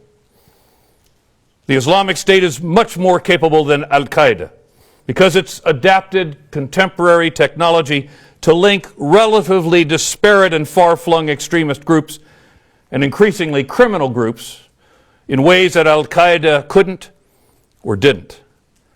The next group that we're going to face, the son of ISIS, will be more sophisticated yet, and we must assume that, given the march of technology and the gradual change in these groups. And so this threat is more pervasive. It's more connected and networked and more lethal. And we must both defend ourselves from moment to moment at the near horizon and defend those who cannot resist. And where we can, we have to rescue those who've gone down to this horror. To that extent, and from long experience, we've learned that these groups must operate in three broad spheres, which are commingled, and which we must engage and attack simultaneously. The physical sphere, the financial sphere, and the information slant cyber sphere. And it is to that extent and in these three spheres that we're engaged in defeating Daesh today. In the physical sphere, our efforts are paying off in Iraq and Syria. The process is very slow because we've chosen to work primarily through indigenous forces. And this is complicated by political realities at the local, regional, and international levels. And I could digress here and spend the remainder of this presentation just talking about Syria and Russia and Turkey and Iran and the U.S., and the political complexities, which are as complex and as difficult as I've ever seen anywhere.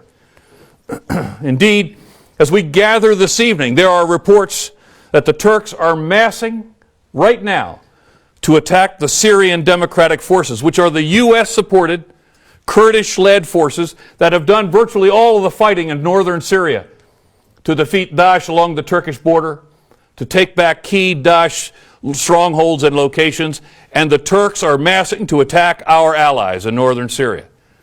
This is going to enormously complicate the entire effort that we've had underway now for months to defeat Daesh, to retake its administrative capital, if you will, the town of Raqqa on the Euphrates River.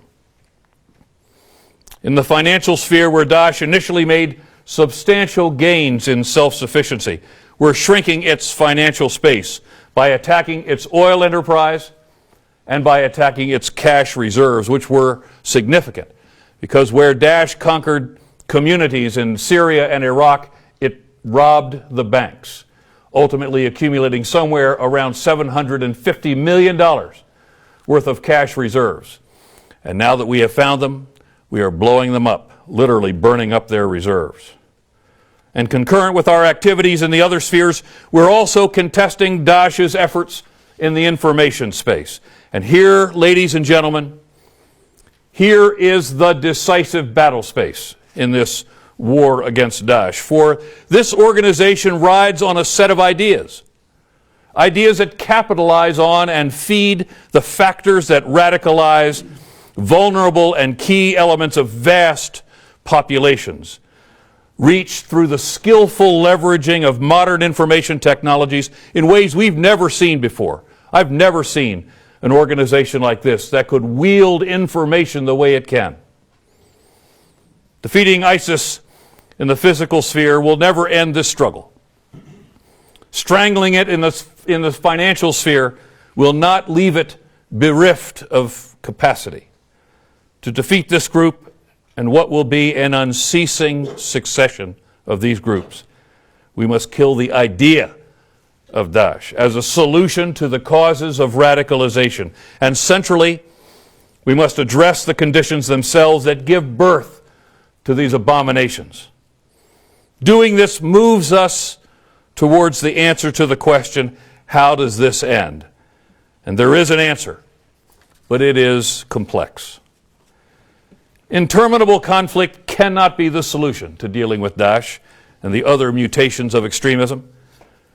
We must embrace a deep vision of the future, This will require the capacity to envisage strategic ends that we must achieve, ends that will require, indeed will demand, fundamental reforms in many countries, reforms to address the massive inequities within so many communities in the world that leave vast segments of the world's population without inclusion, without justice, without civil and human rights, without economic prospects for the future. In essence, they're left without hope.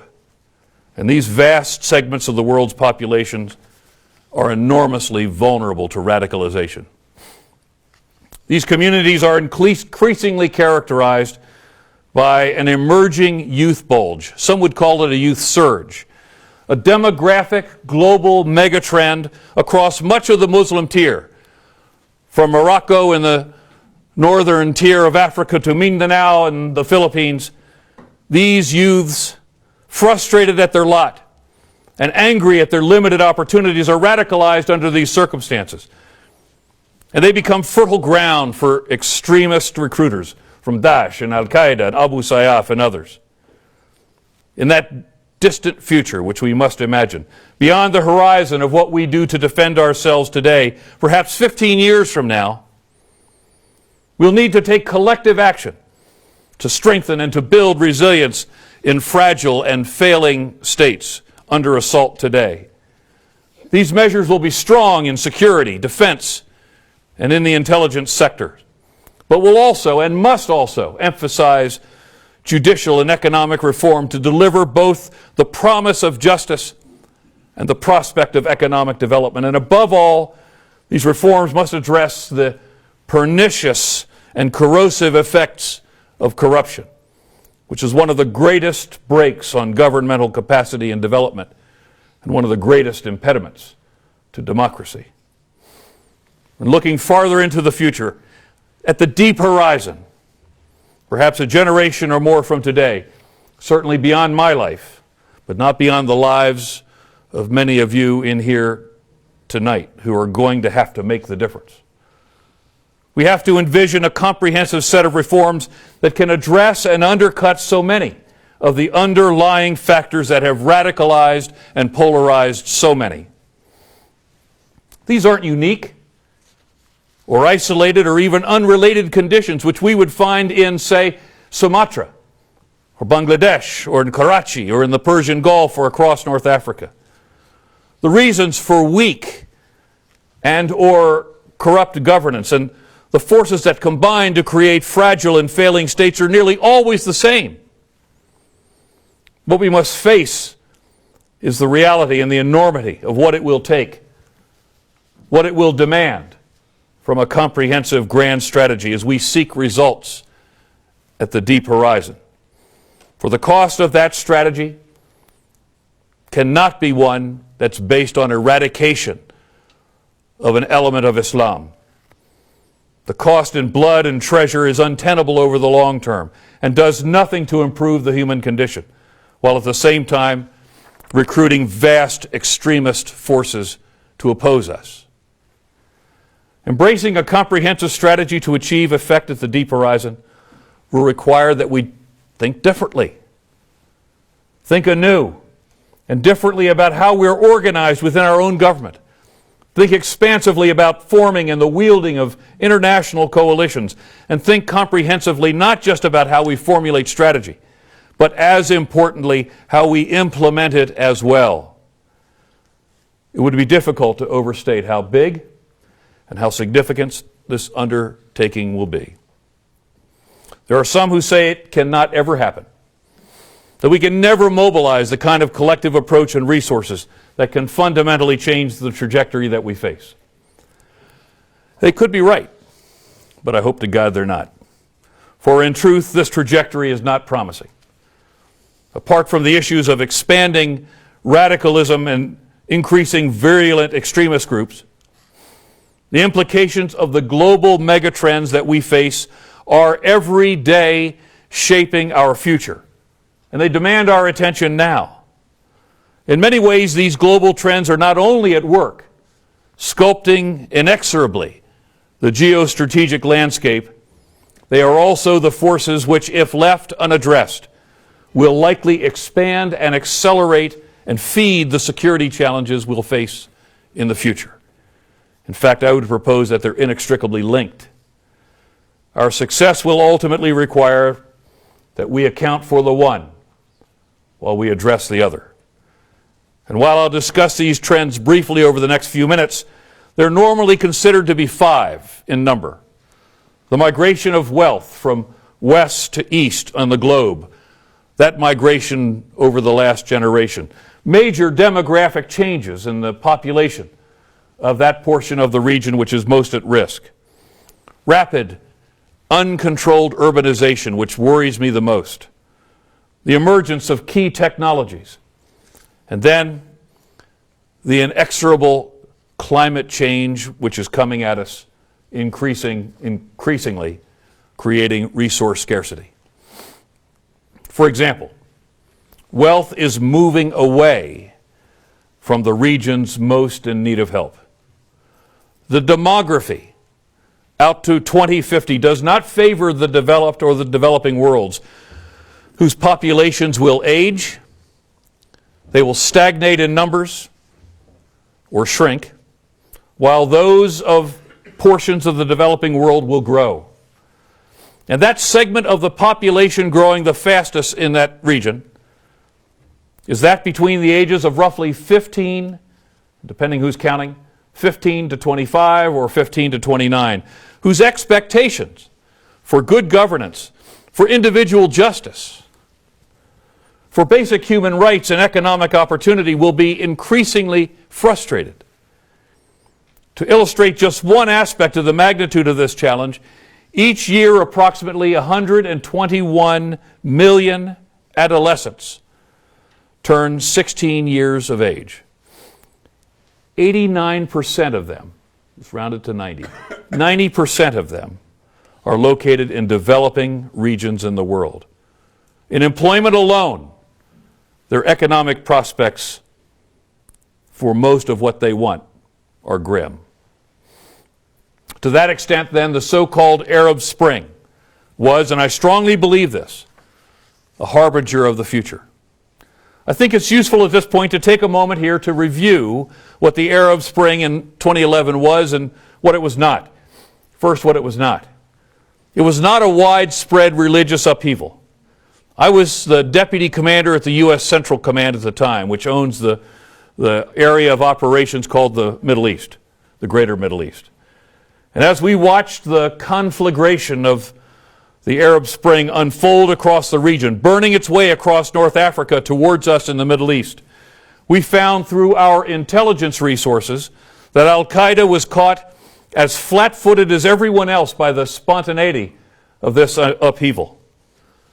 And while there was nothing amusing about the extent of this crisis, we found it supremely ironic that Al-Qaeda was now attempting to sprint out ahead of the unfolding instability to take credit for the widespread uprisings. Few were fooled by this ploy, and few were convinced that Al-Qaeda was at the center of the causal factors of this upheaval. I'm not implying that there was no dimension of religion in this crisis, but Islam and being a Muslim were not fundamental to this phenomenon. What the Arab Spring was and remains was the result of a confluence of myriad, festering, unresolved, or simply insoluble generational factors.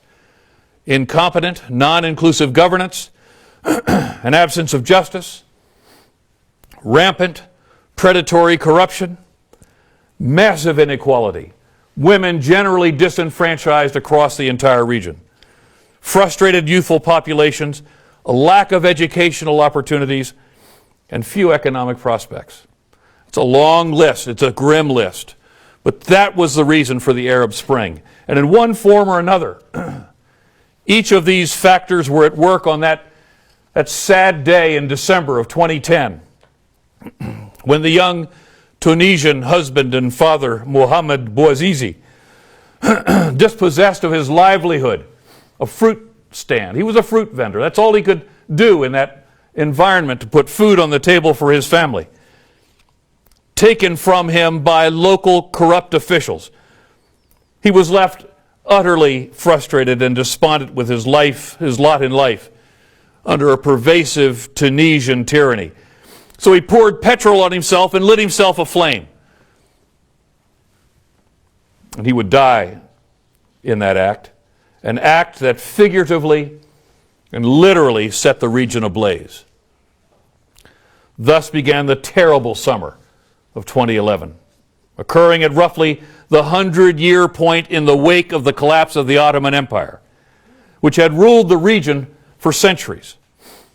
Long described as the sick man of Europe, the Ottoman Empire had held the region together for centuries through a loose system of regional and sub-regional patrimony, or provinces, which they called wilayats, and through the ruthless local suppression of indigenous tribal societies.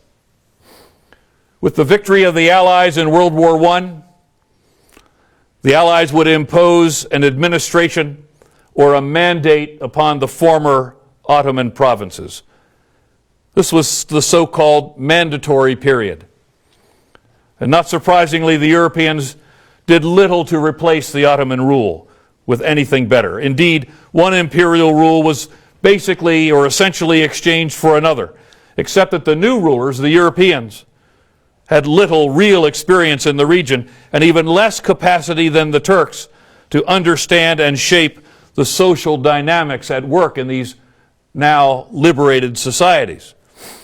Thus, most of the World War I states of the greater Middle East, most of the Arab states born in the aftermath of that war, were born inside boundaries they would never have drawn for themselves. They would be led by leaders they would most likely have never chosen for themselves. And they were governed by weak institutions that, for the most part, neither governed well nor governed humanely. And the elites of the region, they lived at a great material distance from the governed, from that element of the populations which would eventually be called in the modern era the Arab street, and from which such fury and turmoil would emerge over time. So as the West emerged from the war to end all wars, the conclusion of this devastating conflict didn't bring us an end of war. It would bring, as the great historian David Fromkin observed, a peace to end all peace. And indeed, the resulting mandatory period from 1922 onward would plant the seeds in the greater Middle East, which in the second decade of the 21st century would render a cruel harvest called the Arab Spring.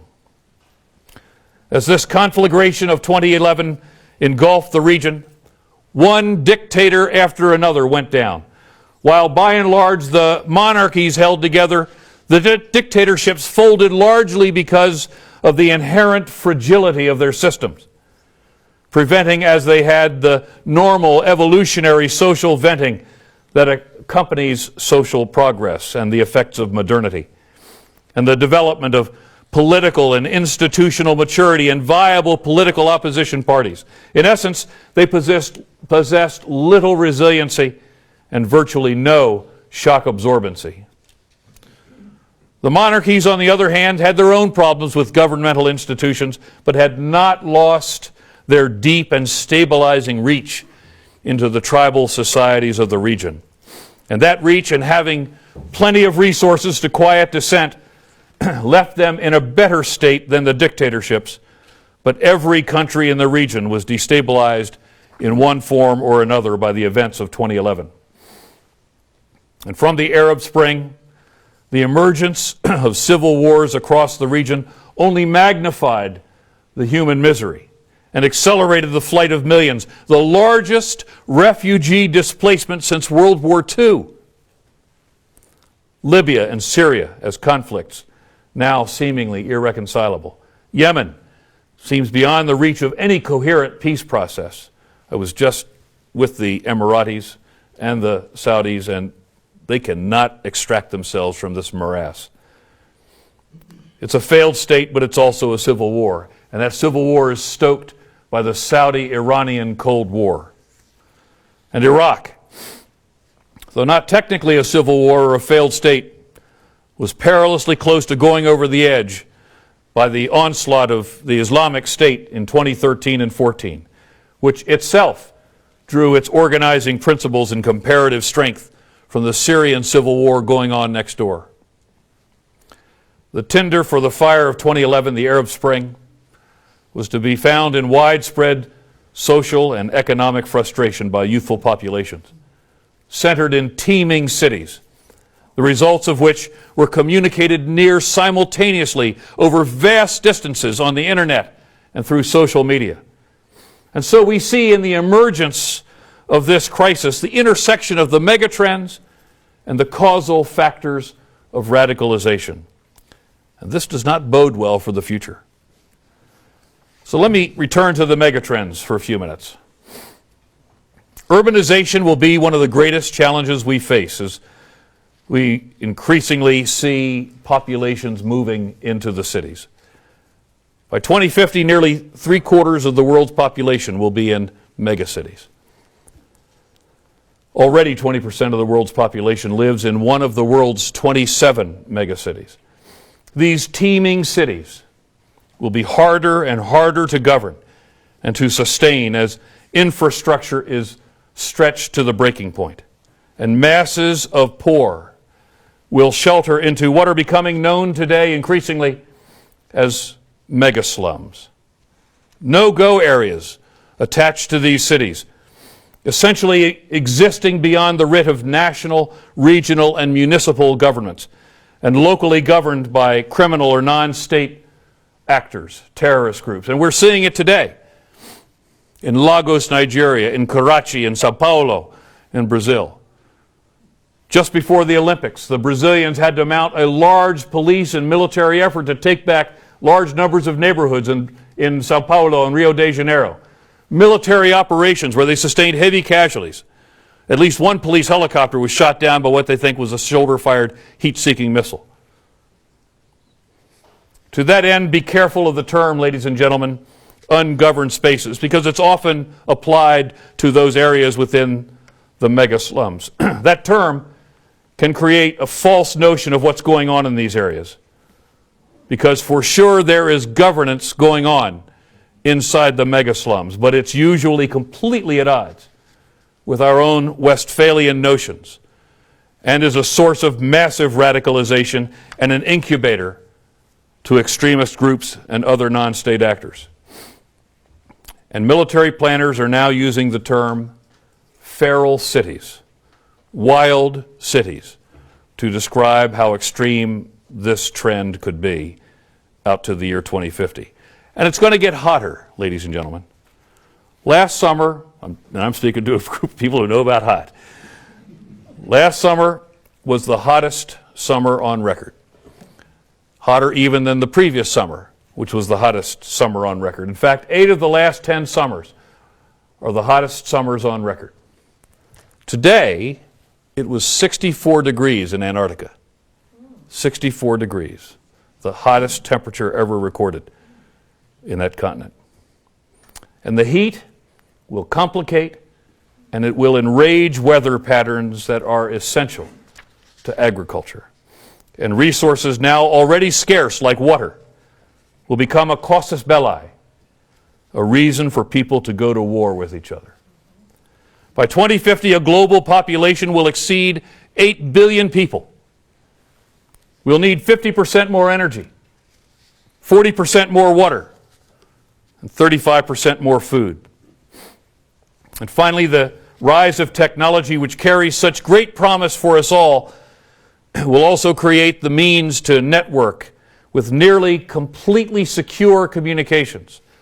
The angry, disenfranchised, and radicalized masses in ways that will likely outstrip the capacity of less sophisticated or impoverished local or national governments to compete with these non-state actors or these highly sophisticated criminal networks.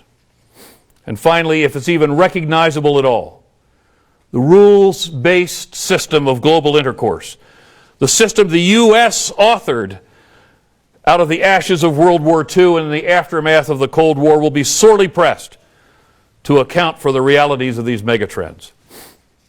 And we're seeing this already with a resurgent Russia and an increasingly assertive and even muscular China. Now, ladies and gentlemen, we've seen this before. We've seen these grim circumstances before in our history. In fact, I would propose that they seemed insurmountable before. But it took visionaries able to see beyond the politics of the moment, visionaries who had deep insights about the future, who could imagine communities and organizations and ways and means to achieve a strategy outcome beyond the horizon of their own lives. The containment strategy of the Cold War, derived by the United States and her allies and partners, was nothing less than a generational strategy. A generational strategy to limit the single greatest existential threat to the West that we've ever faced. A nuclear-armed Soviet empire intent on enslaving the West and already enslaving tens of millions in Eastern and Central Europe. The Soviet Union intent on our defeat. And as I said a few moments ago, we must think as broadly and differently today as they did then. For the containment strategy was far more than simply a military strategy. We knew the solution would not be a military strategy. Indeed, it can be argued the single greatest accomplishment of the era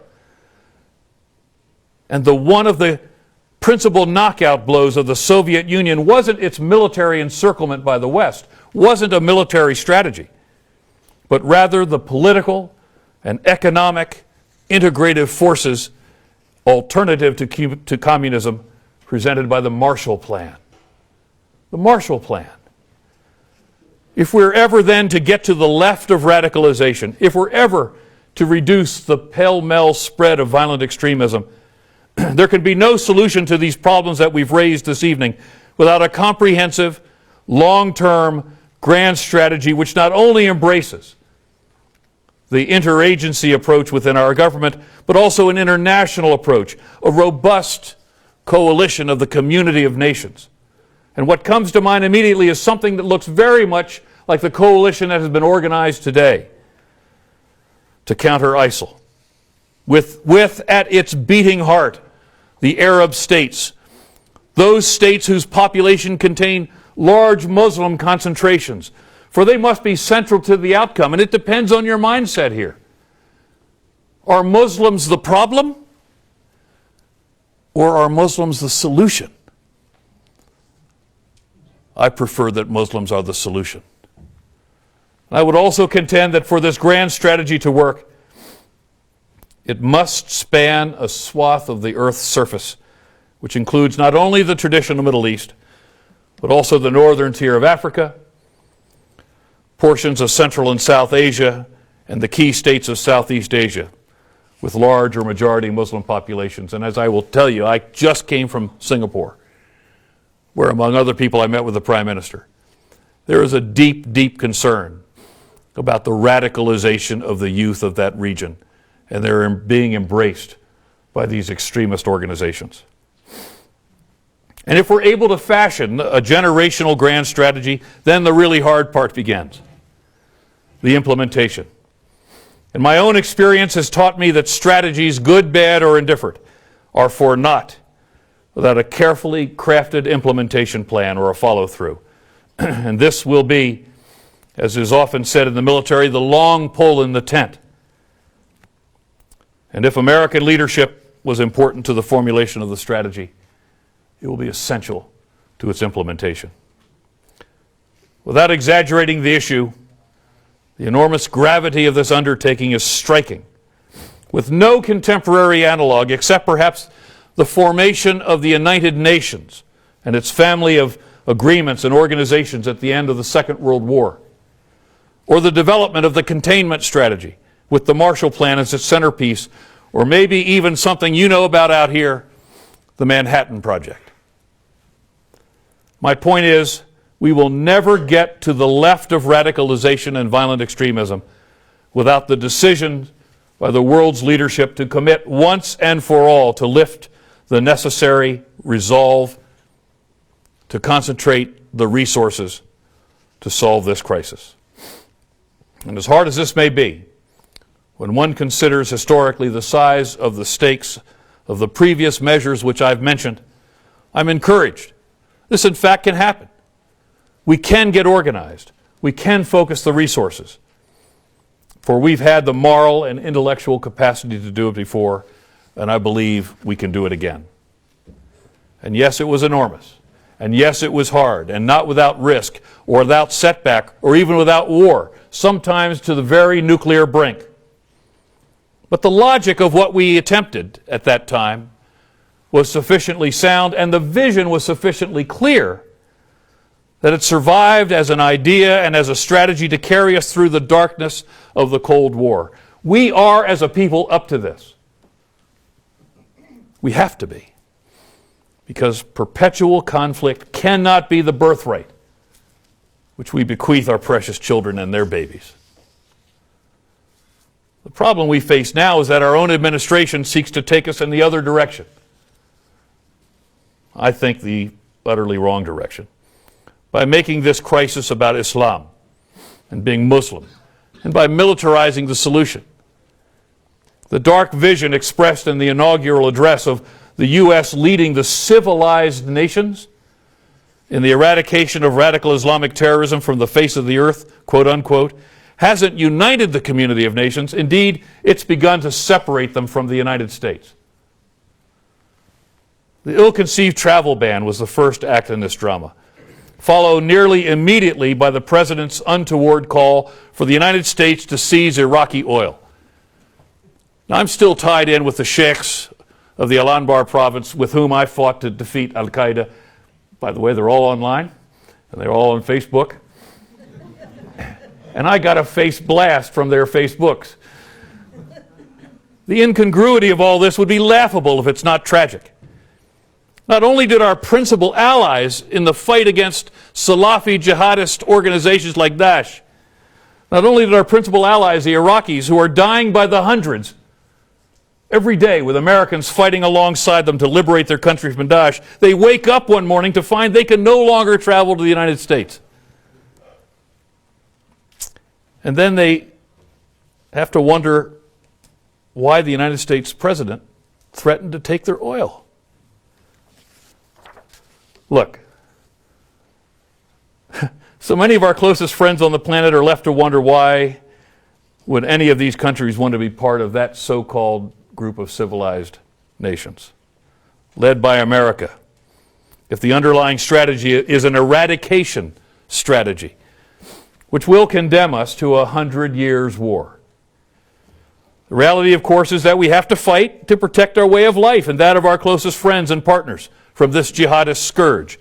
But our deeds and our words are accelerating the very radicalization that the American administration is seeking to eliminate. And as I said, we've been here before. When other Americans with real strategic vision could see into the future, George Marshall, George F. Kennan. Men like them, people like them, were able to fashion a way out of the wilderness that would become the Cold War. And for his contributions to peace, or put differently, his ability to see beyond the need for war, George Marshall would eventually be recognized with the Nobel Peace Prize. In him, we have both the prototype thinker and the prototype plan. In 1947, in describing the Marshall Plan before an audience at Harvard, George Marshall would offer the kind of view to shape our thinking today. We should take heart at these words, because they blazed a trail that we can still follow. He would say, quote, "Our policy is directed not against any country or doctrine, but against hunger and poverty and desperation and chaos. Its purpose should be the revival of a working economy in the world so as to permit the emergence of political and social conditions in which free institutions can exist. Such assistance, I am convinced, must not be on a piecemeal basis, as various crises develop. Any assistance that this government may render in the future should provide a cure rather than a palliative. Any government that is willing to assist in the task of recovery will find full cooperation, I am sure, from the part of the United States government. Any government which maneuvers to block the recovery or other governments, those governments cannot expect help from us.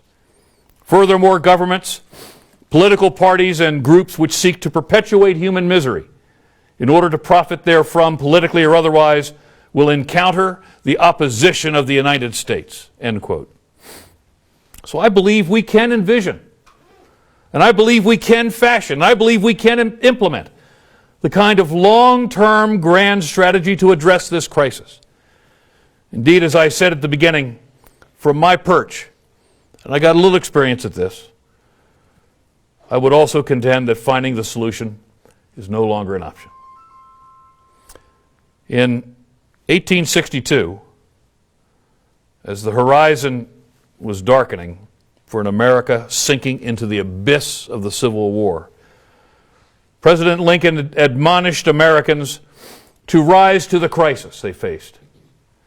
And he would say, quote, "The dogmas of the quiet past are inadequate to the stormy present. The occasion is piled high with difficulty, and we must rise with the occasion. As our case is new, we must think anew, and we must act anew. We must disenthrall ourselves, and then we will save our country. So we must think anew, we must act anew, and we must seize the future to save our country, if not to save all humankind, and if not for us, and for our children, and our grandchildren, and their children."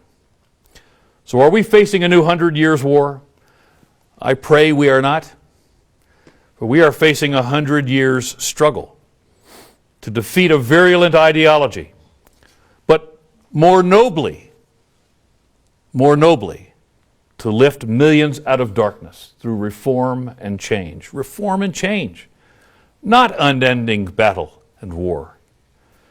And it will take a generation or more to solve this. But it has to start somewhere. It has to start now. Let it start with us.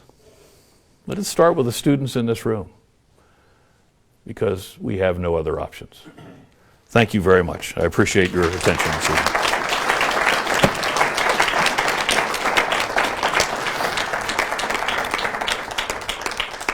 Bill, tell me how much time we have. We do have 5 minutes or so for some questions. Okay. Yes, sir, please. Yes, sir. You used the term of fragile and failing states, and I think rightfully pointed out after the end of the Ottoman Empire, all things were divided up. Yeah. More than a decade ago, in a monograph for JSAW, I wrote that the state is a failing concept. How do you, of course, State Department took umbrage with that, but how do you reorganize? You've talked about this. You've got organizations, on the ground that just don't make sense. How do we bring that together? What is the macro social organization of the future? I'm not entirely clear I had your question. What we need to do, each state is going to be different in how we approach them. Each set of problems within those states are unique. They're similar, but they're unique. And as we have done with the most recent coalition to deal with the Islamic State, we focus those particular members of the coalition with either functional expertise or regional affinity to that particular nation to begin the process of helping them to arrest their fragility or to arrest their failing. Each one will be different. What it takes for us ultimately to prevent Jordan from collapsing will be different than that which we'll need to apply to prevent Egypt from collapsing. So it's going to require that each country has a separate plan. What I would propose is that there are some states that today we can't afford to permit to collapse because they have such great strategic importance to us. Indonesia, for example, Jordan, Egypt. The United States cannot respond to a military contingency in the Middle East without flying through Egyptian airspace or using the Suez Canal. If those were to be denied to us, much of our capacity to react in the Middle East would be zero. So each of those states would be categorized by those that require the greatest assistance first, those who are not immediately under threat of collapse, but could be over a long period of time, and we have a different recipe for them in terms of the kinds of institution capacity building that we undertake.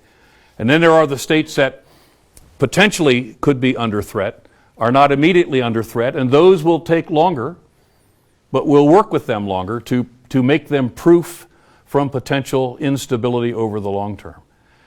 So it requires us to prioritize, it requires us to assemble the resources, it requires us to focus elements within the coalition to prevent these states from going over the edge. And once we have prevented that, to begin to build genuine state governing institutions to change the human condition in those countries.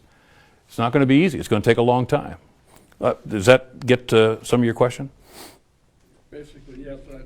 I could go on. Yes, and I could go on. But thank you. That's a very good question. Yes, sir, please. Great. But General, my question is kind of about the structure of the military. And my numbers may be wrong, but I understand that we have the same number of generals that we did back in World War II today. And as an example, the last time I checked, there were 6 generals in Iraq and about 2,000 troops. And back in World War II, 2,000 troops would just be controlled by like a lieutenant. Are we too top-heavy in our military? Well, I don't think I ever knew of a 6,000 troops controlled by a lieutenant. That'd be a very dangerous thing, don't you? don't we think? I get your point. Are we top-heavy? I think. He didn't stand up. Huh? He didn't stand up when you asked him. Yeah, I know where he's coming from. I think the difference in many respects and why, and I'm not disputing your numbers, we have fewer generals today. The Marine Corps has had 80 generals for about 175,000 troops for many, many years, and no more generals when we had 205,000 at the height of the wars. That's not many generals in the big scheme of things. What we do have today is a larger number of folks that we call general officers of the joint forces.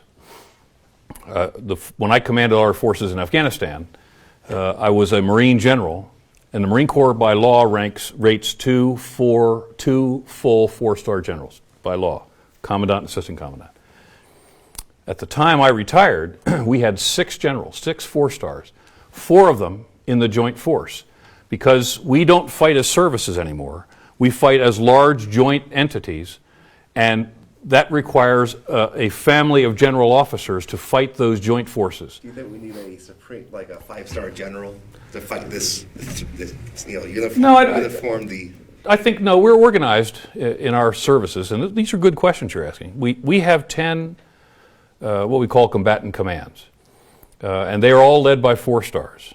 I was the deputy commander of the combatant command that is responsible for the Middle East and Central Asia. It's called the Central Command. There are 6 of these that are oriented on geographic regions. Northern Command is the United States, Southern Command is the Inter-American area, Central Command is, as I said, the Middle East, the European Command, the Pacific Command, and the Africa Command. And then we have functional commands. The Transportation Command gets you there. There's like a lot of commands here. Yeah, but you got to divide the world up in ways to focus. And the ability to apply forces and to have war plans that are unique to those areas. The Special Operations Command, I think we're all agreed that that's a pretty important one these days. And there's a couple of others. The Strategic Command, which is all about our nuclear weapons and cyber warfare.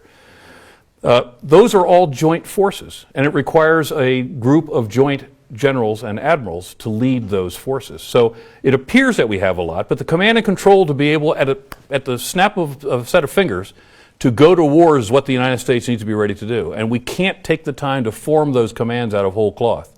We've chosen as a nation to form them and hold them ready to go so that we can fight at the drop of a hat if necessary. And that's one of the reasons we have a high superstructure of, it's primarily for strategic and operational command and control. You go on. Maybe it's too easy to go to war. We go on.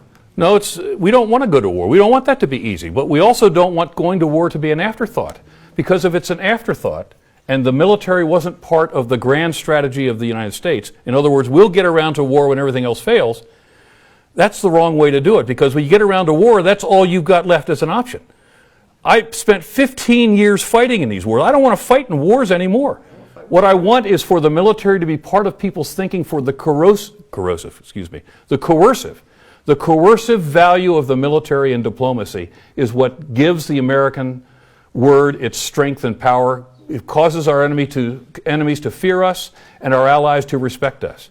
And if we're only an afterthought in the planning, in the national leadership, then when the time comes to use the military, it's too late for all other options, and then it's just a war. And we don't want to operate that way.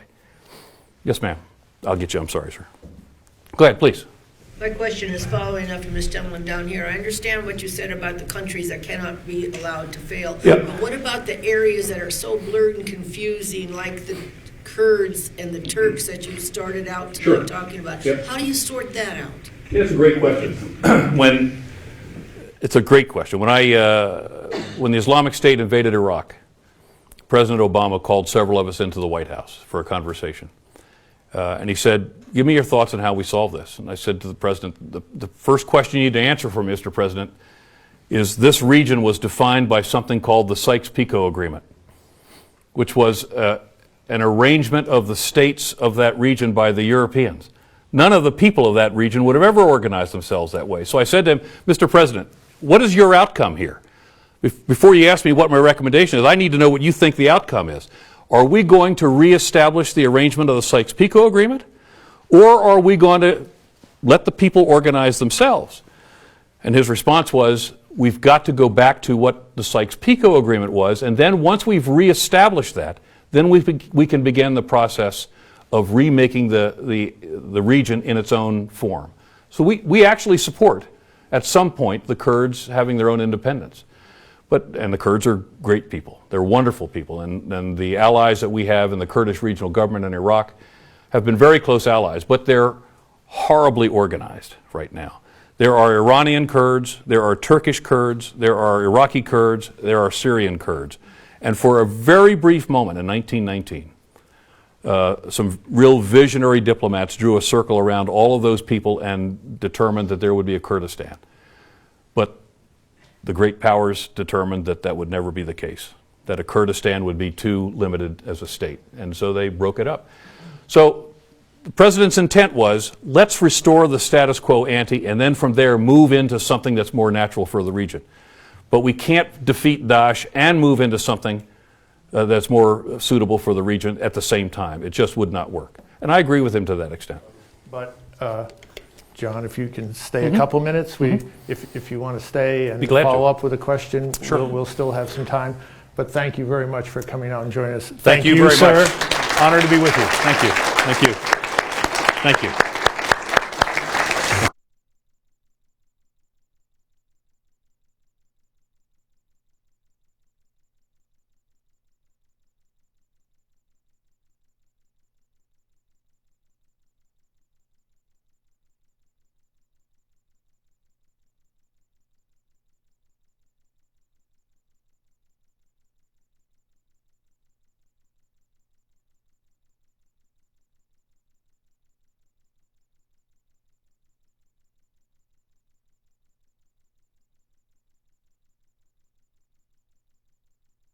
Hello, I'm Randy Swallow. Welcome to In Your Neighborhood.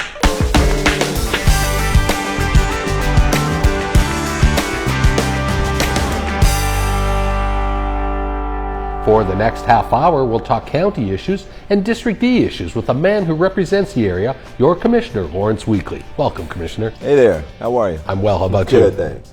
We're here at the new Eclipse Theater in downtown Las Vegas, just one of many new businesses opening in the city center. District D is located right in the heart of the city, bounded by Charleston Boulevard to the south. District D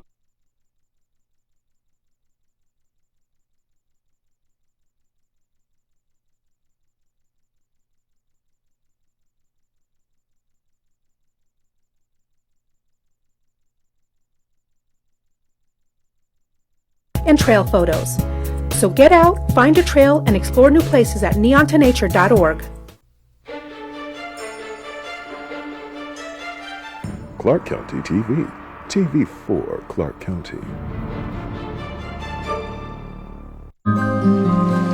Water. Without it, life as we know it would cease to exist. No one understands this better than those who live in the desert. Southern Nevada's water supply originates in the Rocky Mountains. Snowmelt drains into the mighty Colorado River, which winds its way through the southwest states to Mexico. Along its course, a series of dams and reservoirs manage the river's flow, delivering water for nearly 35 million people and more than 5 million acres of irrigated cropland. Many communities are dependent upon the life-giving waters of the Colorado River, but none more so than the city of Las Vegas. Las Vegas is located in the Mojave Desert.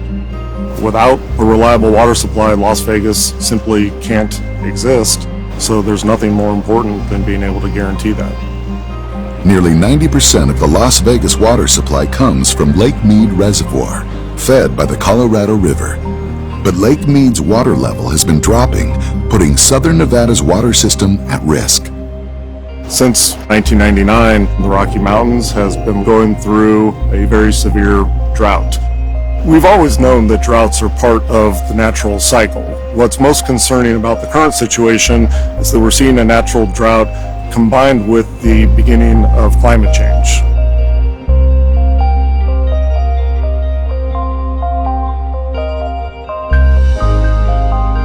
The lake is now at less than 50% of its capacity, the lowest level since the reservoir first filled in the 1930s. The low water levels of the lake threaten critical infrastructure used to access and deliver water to Southern Nevada. If the lake continues to drop, our upper two intakes will no longer be able to pull water. So in the face of these declining reservoir elevations, we're constructing a third intake into Lake Mead in order to access water from the coldest, deepest part of the lake. With the drought continuing unabated, construction of the third intake is a race against time.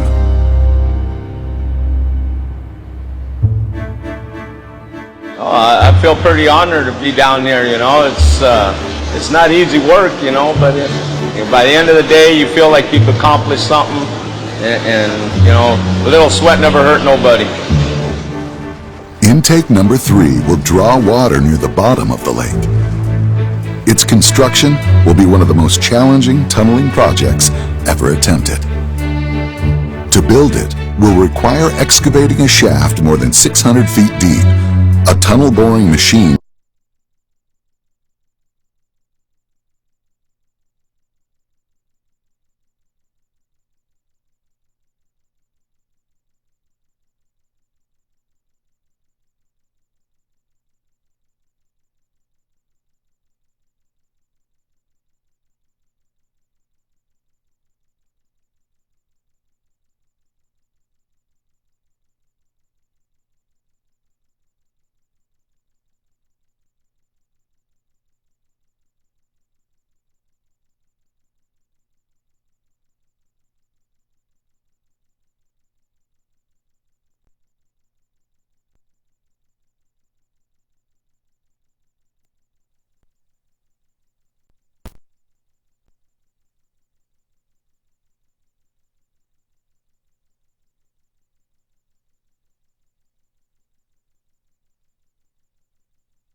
thank God we all got my guys out.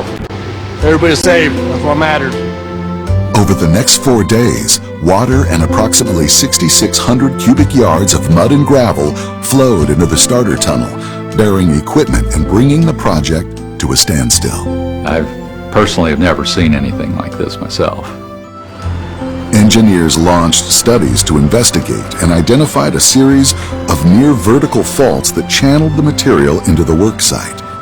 This just goes to show that despite your best efforts and the best information you have on hand, that things that are underground are almost impossible to completely predict. And Mother Nature is a powerful entity, and sometimes she wins. The inflows are a major setback. Crews spend the next year recovering and pursuing a new route for the tunnel that skirts the problematic fault zone. Meanwhile, crews excavate another tunnel to join the shaft to the existing tunnels and pumping stations that convey water to the treatment facilities. On the surface, the German-made tunnel boring machine is assembled. This machine is named Kokopelli, which is a southwestern Indian spirit, or god, if you will. Kokopelli is a technologically advanced and robust piece of machinery designed specifically for the conditions of this drive. Normally a tail shield could be as little as 1 inch thick. This one happens to be 3 inches thick just because it's got to be able to withstand that pressure. And that goes throughout the machine. All the steel structure of the machine has to be built in order to take that pressure. So this machine weighs about 900 tons. Lowering the TBM sections down the shaft requires precise maneuvering. The shaft is a 30-foot diameter and the TBM is 23.5, but if you look at it as a square from above, it's only got about 1 to 4 inches of clearance. So it'll take about 12 hours to descend to the bottom. While underground crews prepare the TBM at the beginning of the route, marine crews are busy working at the intake site. 2 miles offshore, they are excavating a deep hole in the lake bed where the intake structure will be placed. Working out on the lake comes with its own set of trials. Part of the challenges that we face is the weather, the high winds, which also create 3 to 4 foot seas when it's 30-mile-an-hour winds like it is today. Marine crews have removed 14,000 cubic yards of overburden from the lake bed floor and are now blasting away the bedrock. Over the course of 1.5 years, they will detonate 24,000 charges. Throughout the marine work, a remotely operated vehicle acts as the eyes of the crew working above. The ROV makes it possible to avoid dangerous deep-water dives during the intake operations. It's basically a camera platform that we can fly around and observe what's going on. It has a small manipulator on it that allows us to do a certain amount of operations with it. Today, that comes in handy. Okay, get ready to drop the charges. Going to be checking the detonation cords and make sure that they're all connected, that nothing came loose while we were coming down. Whoops. A detonation line of one of the charges has become caught on an edge of the transport frame. If the ROV can unhook it, the crew will save hours. This should go pretty easy. Mike, is it wrapped around it or just hung up on the little lip? Okay, it should be clear. Just let me creep up it a little bit. You ready? Fire in the hole!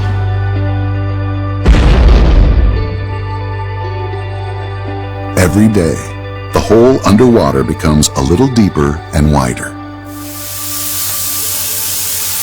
Off-site, crews are manufacturing the concrete ring segments that will be installed by the tunnel boring machine and serve as the final liner of the tunnel. The segments are manufactured to tight tolerances, They must vary in size by no more than 1.5 millimeters.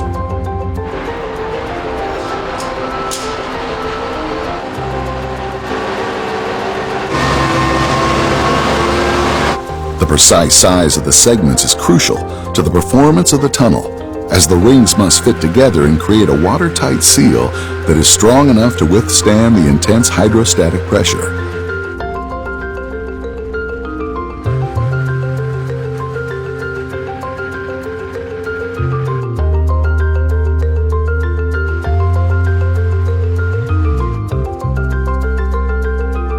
In all, over 14,000 segments will be cast for this tunnel drive.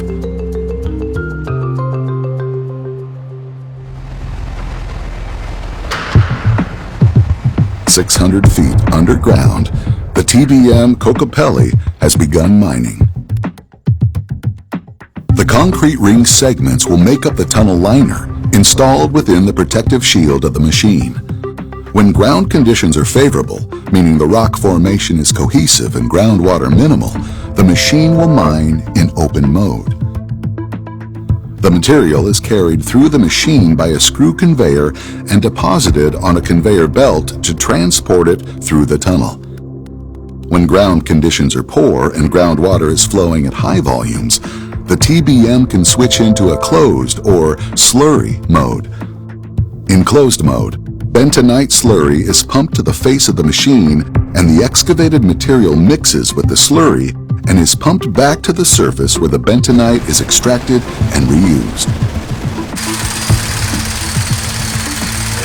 Every 6 feet, the TBM stops and crews work to install another concrete ring.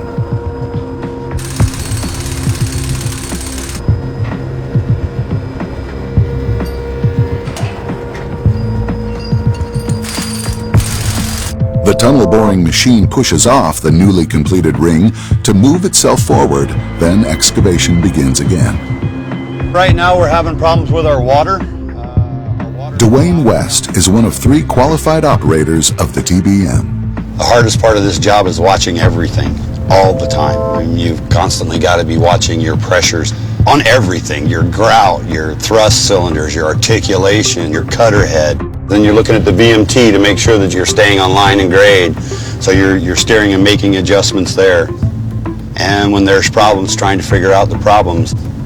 Interpreting the pressures on your screens will tell you what the ground conditions are like outside. Sometimes it's very hard to interpret that information. Hello. Even under ideal conditions, the TBM operator's job is stressful. There's a restriction somewhere because we're flooding everything down here. It's blowing off. And on this drive, conditions are proving to rarely be ideal. Yep, people are working on it, Chris. It's been very difficult because of the pressures. It's the highest pressure machine's ever been at in the world to mine through the ground. Normal jobs I've been on before were anywhere from 3 to 6, 7 bar. We were encountering up to 13.8 bar. So it's definitely abnormally high. We had to mine at average of 12.5 to 13 bar to 13.9 and 14 bar for a long stretch. All these mechanical parts and hydraulic parts and structure of the cutter head, they've never been tested at this kind of pressure, like in the field. Due to poor ground conditions and high pressures, the team is unable to access the cutter head for routine maintenance, forcing the cutters to work much longer than they were designed for. Finally, the TBM enters better ground conditions, allowing for an inspection of the cutter head. Groundwater flows through at a rate of 4,000 gallons per minute. Hey, watch out! Working in these conditions requires heroic effort. The team makes a shocking discovery. The center part of the cutter was completely destroyed. Some of the structure of the cutter head was bended and damaged from the overheating and the pushing. This machine pushed a lot. Workers excavate a narrow niche to access the front of the machine, and welders are able to rebuild the cutter head. On the water, marine crews are building the intake structure, which the TBM will eventually bore into on the bottom of the lake. The structure is suspended in the water from a barge around its perimeter. Long cables attached to each corner and threaded through strand jacks will serve to lower the structure to the bottom of the lake. The intake structure is complete, and the marine crew gathers before dawn to prepare for a big day. We're bringing the intake structure out today. It's 2 years worth of planning, 2 years worth of work, 2 years worth of digging a hole 60 feet deep at the bottom. It's a pretty significant thing. Maritime tradition requires a dedication before the voyage begins. If that bottle doesn't break, I have to go for a swim to reverse the bad luck. I've got all the trajectory on it I can get on it, see?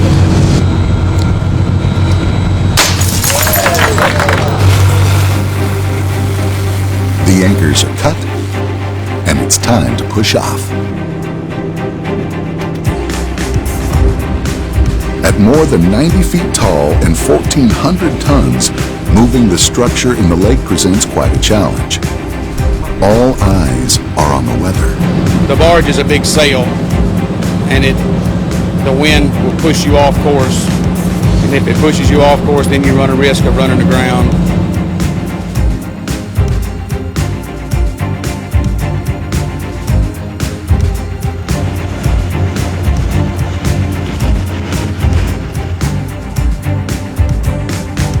As the barge rounds the cove, the wind suddenly picks up, forcing the tugboats to operate at full power to stay on course.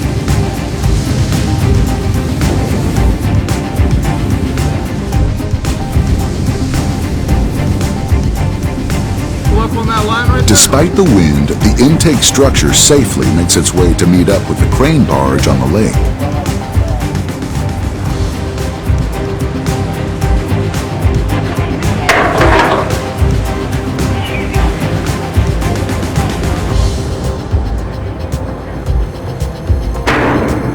Great job on bringing this thing out. Wasn't exactly the best conditions, and y'all did a great job on it. The intake structure begins its slow descent to the bottom of the lake.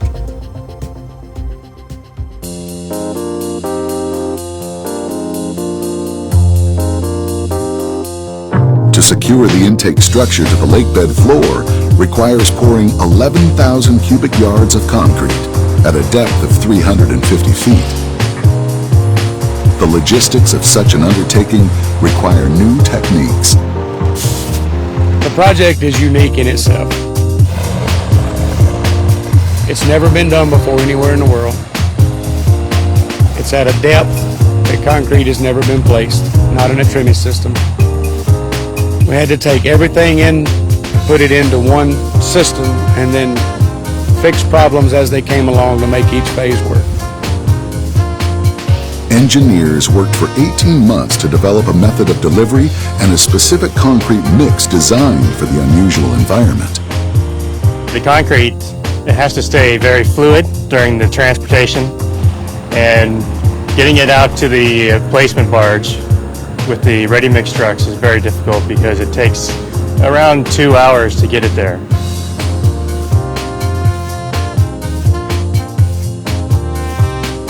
So after the 2 hours, the concrete has to be workable so that it will flow down the 350-foot trimming pipe.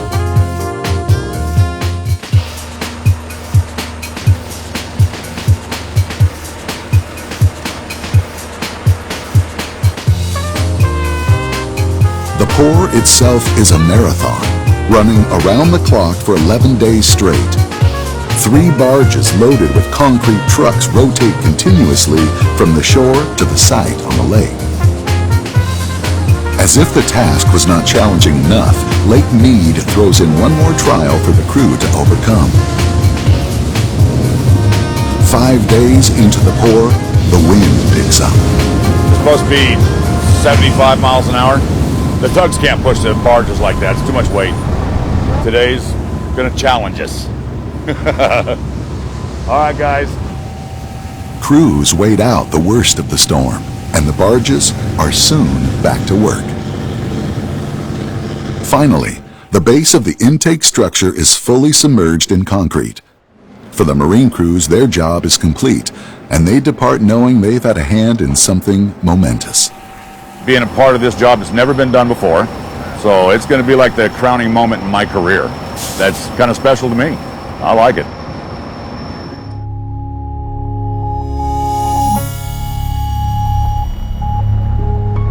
After 3 years of tunneling, the TBM Kokopelli is approaching the end of her journey.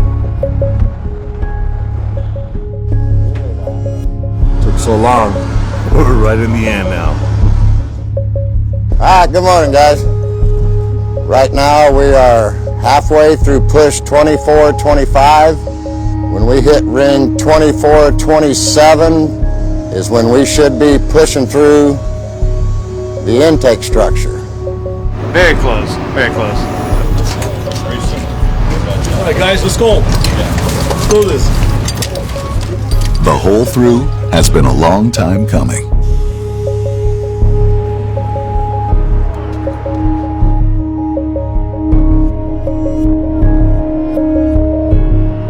You know, thinking about this project, you know, the end seemed so far away. It never really seemed real.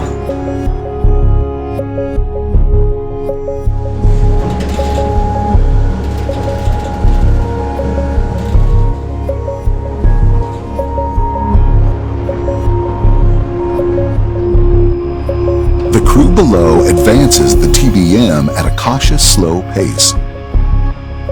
We'll pull a couple up and lay them back up there so we look at them. Above and below ground, on land and from the water, all eyes are watching for signs. At the separation plant, pieces of fiberglass rebar prove that the TBM is boring through the soft eye of the intake structure.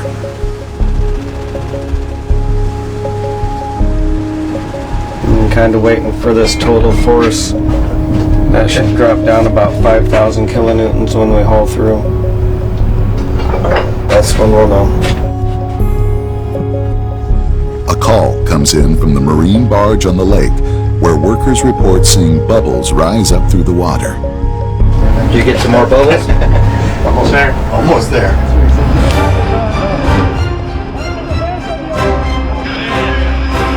At last, there is no denying. Yeah, that's it right there.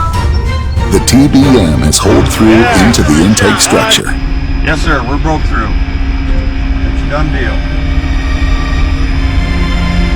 Yep. Along the top, along the top. Good job, everybody, guys. It's over. It's over. It's over. Finished. After 6 years, it's over. Okay, Game over. It's over. Long time coming, but it's done. Yeah, good job. Everybody. Very proud of what they've accomplished. After all the hard obstacles that we had on this job over the years, people that work together to get it up, to get it done. So without them, we would go no place. Feels great. Feels real good. All of the preparations that went into excavating the tunnel are now reversed. All this structure will be cut out. The cylinders, the main bearing structure, everything will be for the outer ring of the shield. The outer ring of the shields will be welded together and it'll actually be part of the tunnel. The TBM pieces, miles of pipe, utilities, and rail lines are hauled up the shaft. The tunnel is ready. To equalize the pressure from the lake, the tunnel is filled with water from the surface. There is just one last milestone left in the project. A temporary bulkhead in the intake riser is all that separates the lake from the new tunnel. Today, it's coming out. So, you ready to bring her out? Let's do it. Hey, Mike, go ahead and come on up slow. You're about a quarter of the way out. Roger, coming up. She's clear, Mike. You're clean to the surface. All right, Carrie. Today was a big milestone. Finally, after almost 7 years, we can call it complete. This was a very difficult project. We've set the world record for mining at the highest pressure with a tunnel boring machine in the world to date. We encountered variable ground conditions, unstable ground, and very high pressures, so we had to really fight for every inch along the way. But it was really the workers, the contractors, engineers, everybody that's involved coming to work and bringing their best and putting their heads together and working through these challenges. That's why it was such a success. Uncertainties of drought fueled by climate change will undoubtedly continue to challenge the arid Southwest. But by looking ahead and planning for the future, the Southern Nevada Water Authority is mitigating some of its impacts.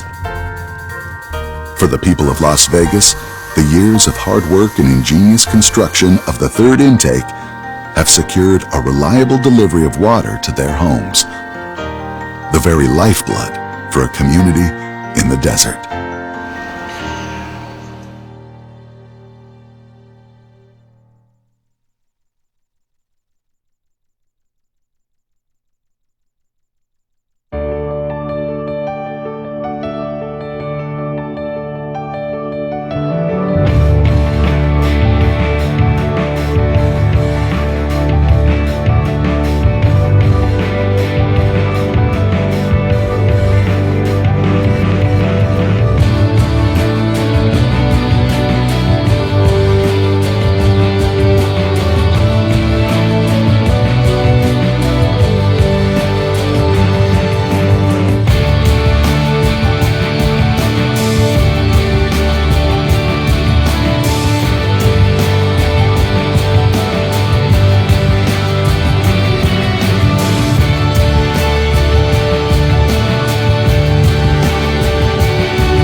Hello, I'm Randy Swallow. Welcome to In Your Neighborhood.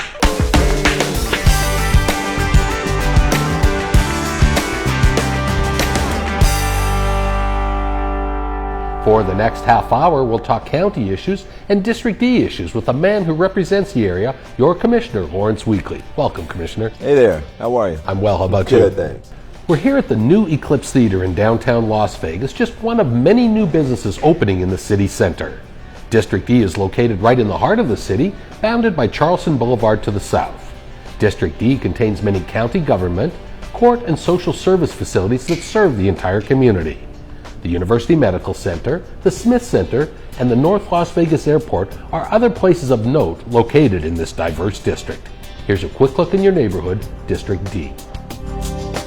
Home to more than 300,000 residents, this district includes many of the most recognizable county facilities.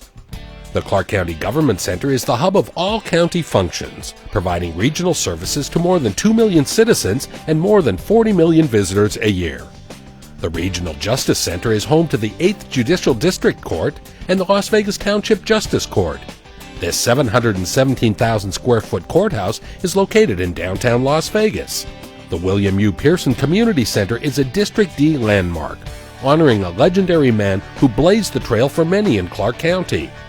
This center is used for meetings and classes with a state-of-the-art running track and awe-inspiring public art.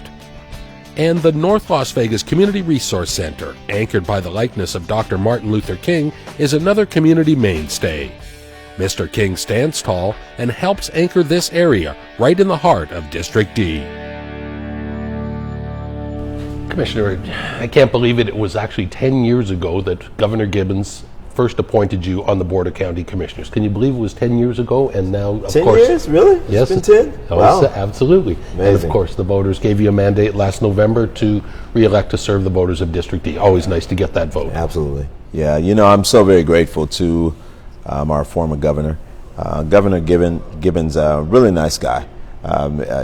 Had just that confidence in me that I would be able to fill the void of helping to create a one Nevada and be able to do the best job that I could do. And, you know, very grateful for this opportunity. And then, of course, the voters who came back and gave me their vote of confidence.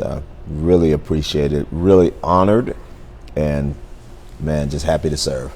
And that was 10 years ago, probably when the city, the economy, everything was flying at one of its highest times, and just shortly before the crash, which a place like this 10 years ago would not have been open. Would not have existed. You know, it was a really tough time here. The district that I represent was hit so hard. We were one of the, if not the hardest hit district in the with foreclosure in the nation, and so it was really tough, you know, to see families lose their dream of home ownership.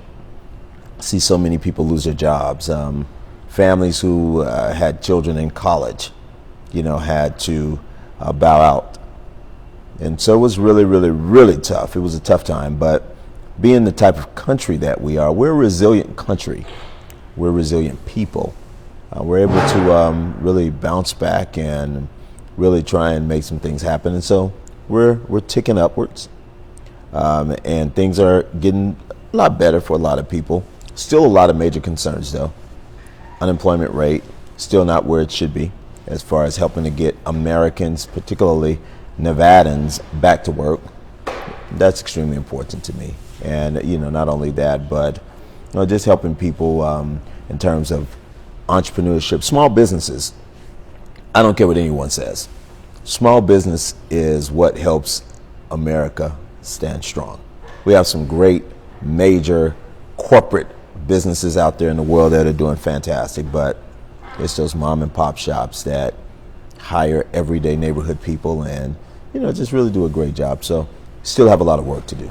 And this is a classic example. The Eclipse Theater here in downtown, Third and Gas, small privately owned business, like you say, couple dozen jobs like that. A little bit different. They've got the concierge upscale. You could grab some chicken fingers or a cold glass of wine or something. Yeah. Something completely different. But these are the types of things that really are the backbone of the community. Absolutely. And this is why I wanted to come here. I wanted to make sure that we continue to showcase small businesses. We want to let small businesses know that we are here, we support them 100%, and we want to see them continue to thrive. I know that there are a lot of other things as far as helping them to keep their doors open, and so it's my hope that we're able to come up with some concepts. I'm not really sure at this point what's coming out of Washington, D.C. as it relates to small business support financially, but it's my hope and prayer that we are able to do something. Small, women, minority-owned businesses. My goal is to see what we can do to help move that in a place where everyone will have an opportunity to participate in what we call the American dream. And that's just getting yourself a little slice of the pie. That's if you're interested in going into business. What is the government's role in helping or aiding in small business, Commissioner? Well, you know, we rely on the public a lot as it relates to tax dollars. And so the government's role, I believe, is a give back. You know, let's show people their government dollars, their tax dollars are working for them. Not only are we responsible for the public's infrastructure, schools, lights, curb, gutters, parks, all types of social services, but also too helping to restore those dollars, helping to reintegrate those dollars back into the community. And we do that by helping to lift up small businesses. You know, why is it that we have to look for goods and services outside of our communities? You can have those right inside of your community. And so I think that's government's role, not to come in and put all types of regulations and dictate how a person should run his business, but to be able to be a helping hand, to be a hand up, not so much a handout. Let's talk a little bit about a business that wasn't around 10 years ago, is marijuana, whether it's in the medical or now in getting very close to being in the recreational realm here in Clark County and all of our cities. How is that going to impact things? And again, as you say, everything you've just said, those are all small business people that are running those types of operations, but it still seems to be maybe not everyone's accepted that type of business, but they should. The entire marijuana business, whether it's medical or recreational, it's something that the voters approved. The voters stepped up, and that's where people have to understand. Every single vote counts. So whether you were for it or against it, you had an opportunity to exercise your right. Now that it's been approved, you know, we're waiting on regulations from a state standpoint because the federal government is still illegal on a federal level. So we're waiting on state regulations to come down to help us as we navigate through it on a local governmental level. But when you look at many of the possible funding opportunities it has to help us with our infrastructure, it helps us in terms of education. It has some benefits to it. Now, morally, there are people that have major concerns, and that's okay, because there are a lot of people that just don't do the drug thing, and we get that.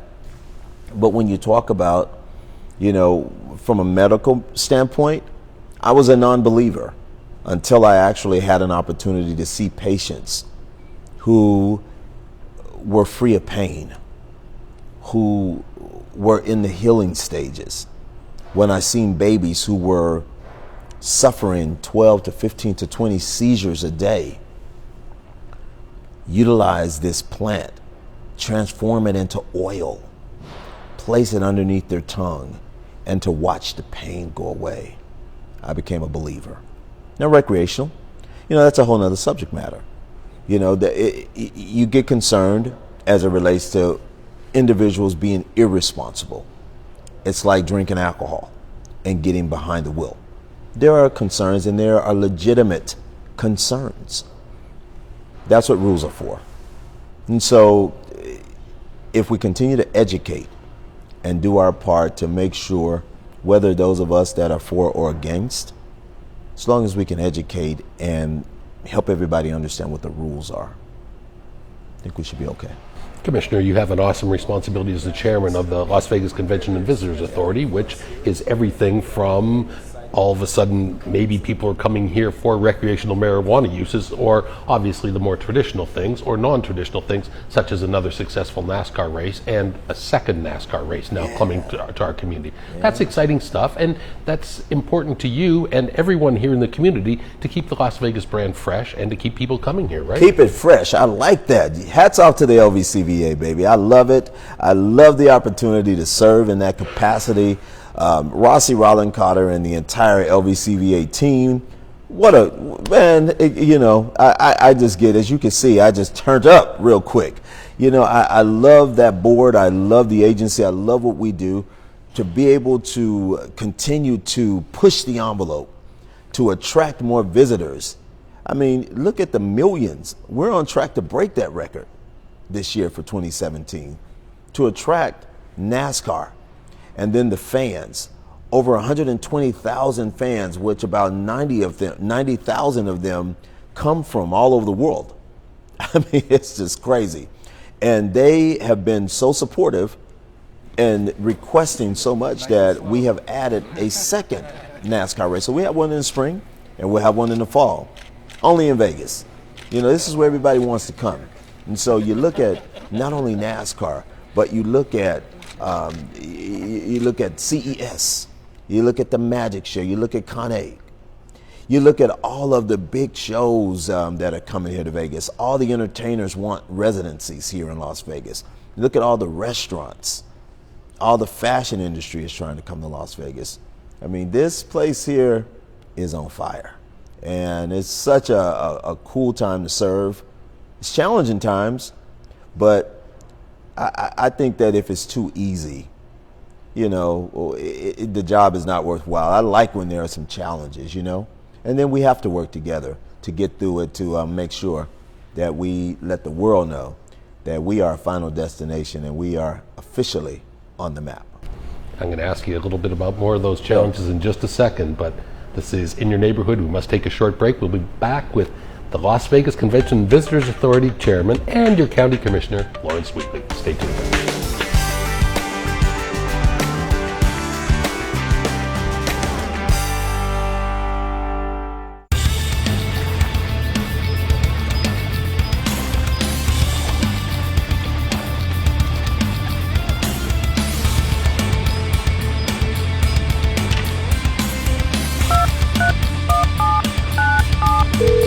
Thank you for calling the Jury Services Office. You haven't really lived until you've had a hand in justice. Serve on a jury. Be sure to respond if you get a jury summons and play a role to ensure that justice is fairly served. Oh, don't take Charleston. Don't take Charleston. If you have a fortune teller, you know when flash floods are coming. If you don't, you need the Flood Spot app. Get it free today at BeFloodSafe.com. And don't have the chili dog for lunch. Trust me with this. District D is home to the Clark County Government Center. For more than 20 years, the Government Center has been the hub of county and regional offices and meetings. The Board of County Commissioners conduct twice monthly meetings in the chambers, and the Rotunda Gallery hosts art shows featuring local artists and performers. The beloved Jazz in the Park series is just one of many events held in the gorgeous outdoor amphitheater, a lush setting for rallies and celebrations. The Clark County Government Center is located at 500 Grand Central Parkway, just a few blocks from where we are in District D. And speaking of District D, we're talking with the man who represents the area, and my commissioner also, Commissioner Lawrence Wheatley. Commissioner, you touched on the challenges here. That is from two prongs, the tourism and as well as the convention. Whereas tourists, I think maybe Las Vegas isn't in contention with the Chicago or in Orlando, but conventions, that's a different animal, right? What are the challenges that in the conventions? The challenges for us is square footage. We don't have the square footage to date to compare to a Chicago or an Orlando or a Houston or even over in California, where their authorities are expanding. Everyone wants a piece of what we have. What we have are hotel beds. We have room space. So putting heads in beds is one thing, but to accommodate a huge conference, CES, they've totally outgrown us as far as square footage. So thank you to the governor. Thank you to the men and women of our state legislature who saw fit to allocate us or allow us to be able to generate and utilize tax dollars, room tax dollars, to help us with the LVCVA and for us to be able to expand our footprint. We were able and fortunate to purchase the Riviera Hotel. And you know, as iconic as that place is, it's still a historic site for us. But for the LVCVA now to know we are able to go and grow our footprint, we're going to be able to attract shows that have not come to Vegas because we were unable to accommodate them. And so this is an exciting time for us. And the vision that Mr. Rollin Cotter and our board of directors, as well as all of our staff, have come together and come up with, we've created some believers out there. And people around the world are watching, and they are so excited of the growth that we're experiencing here. So hats off to them, and hats off to Rosemary Vasiliadis and the entire McCarran International staff as well, because they too are part of this team that have helped us not only attract the visitors, but to get them here with not only great direct flights, but convenient flights that will make it possible for them to travel and convene and do business here in Las Vegas. This is not just a place where you come and party and sleep all day. People are actually taking care of business and getting it done. Recently, the monorail has come back up again, Commissioner, that the folks from the Las Vegas monorail have come and want the Board of County Commissioners for the next 30 years to allocate about $4.5 million, which that's a serious amount of change and a large commitment. That would extend the line all the way to Mandalay Bay. Is this a good idea in your opinion, Commissioner? I think it's something that we should explore. I think that we need to see a better concrete plan and how that amount of money is really going to be able to benefit who we're trying to accommodate. Moving toward light rail is the way to go. Light rail is the key. We have to play catch up at this point. You travel around the country, people are doing light rail. They're doing light rail not in just a little small geographic area. They're doing light rail all around their cities and counties. So we have to be able to get on the same page, and we're doing that. Lots of great committees have been formed to come to the table to talk about how do we get there and how do we pay for it. And so those are discussions that are taking place as we speak. But to your point, as it relates to the monorail and it moving over to the Mandalay Bay and MGM and the Venetian Palazzo and even further down the strip, even near Cashman Field, we got to be able to make sure that with $4 million a year that's being proposed and asked for, that it's going to be able to give us our major bang for our buck. And I think that our commission is asking for that, and being fiscally responsible, that's a very appropriate question to ask. And of course, there's this little thing, stadium and the Las Vegas possible Raiders coming to town here. We should find out something a little bit more on that in the next couple of weeks. How does that factor into your thinking if all of a sudden there's going to be a 60, 70,000 seat stadium probably somewhere in the south end of Las Vegas Boulevard or in that part of the resort corridor? Oh, yeah. I think it has its advantages. I think it has its disadvantages. I think the advantages are to be able to increase our visitor volume number here.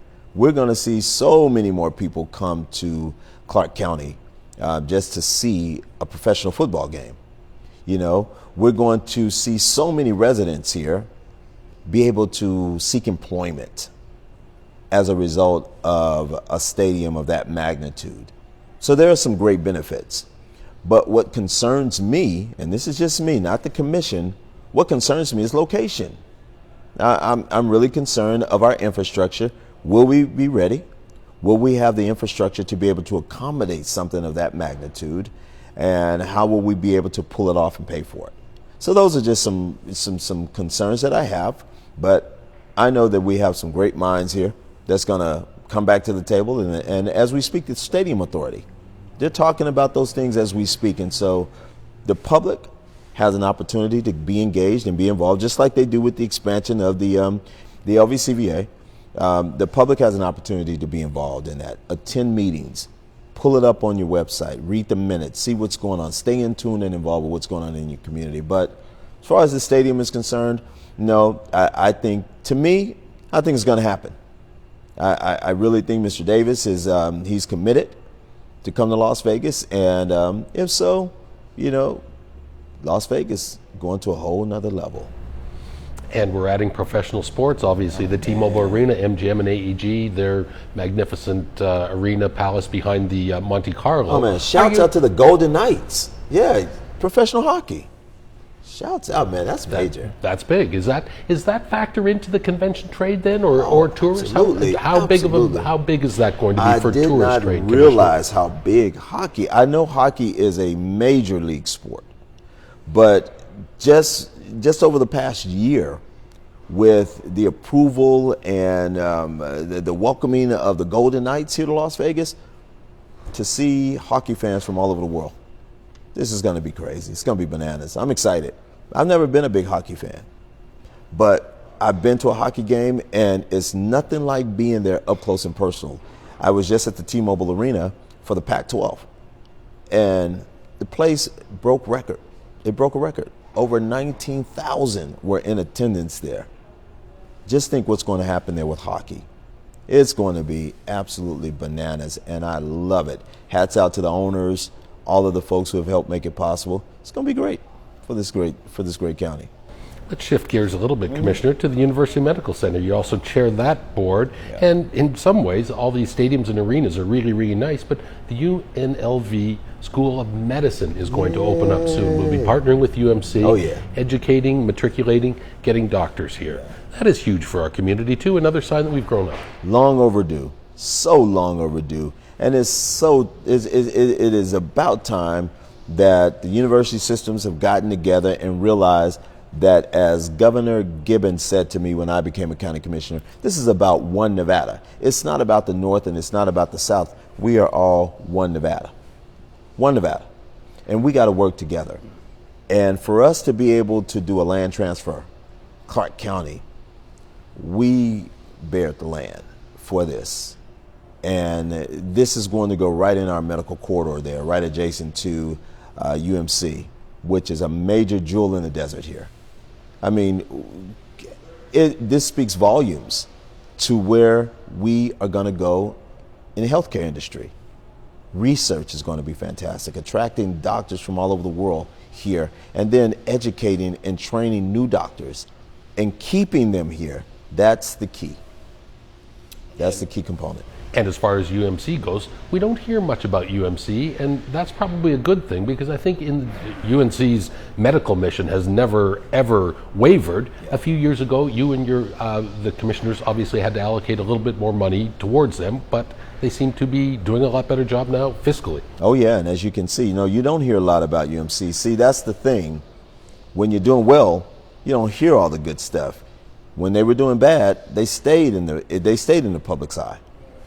Thank you to the Nevada Taxpayers Association. UMC received a major award for its fiscal accountability and responsibility.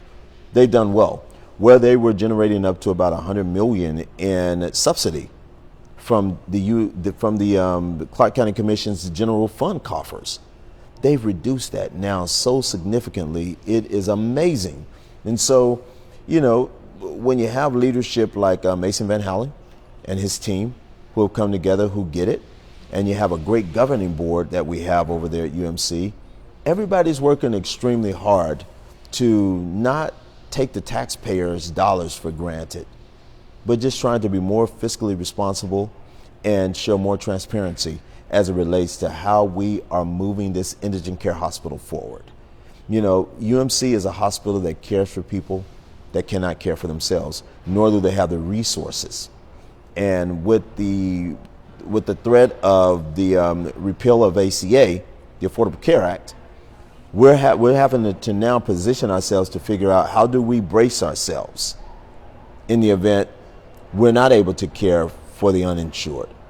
So we're being really creative, and I'm so very grateful to be the chair of the board of this hospital. This is the hospital I was born in, and to bring my life full circle and be the chair, what a blessing.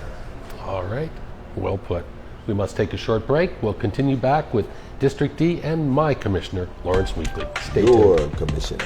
Absolutely.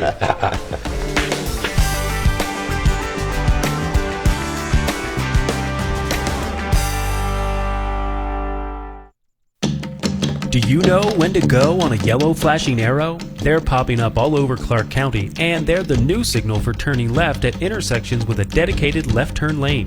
Here's what drivers need to know. A flashing yellow arrow means turns are permitted, but you must first yield to oncoming traffic and pedestrians. Then turn with caution. Keep in mind oncoming traffic has a green light. A solid green arrow means turn left. Oncoming traffic must stop. A solid yellow arrow means that the left turn signal is about to change to red, and you should be prepared to stop or prepared to complete your left turn if you're within the intersection. And finally, a solid red arrow means stop. These left turn yellow flashing arrow signals are new, so remember, a yellow flashing arrow means turn with caution. For more information, log on to ClarkCountyNV.gov and search keyword flashing yellow arrows.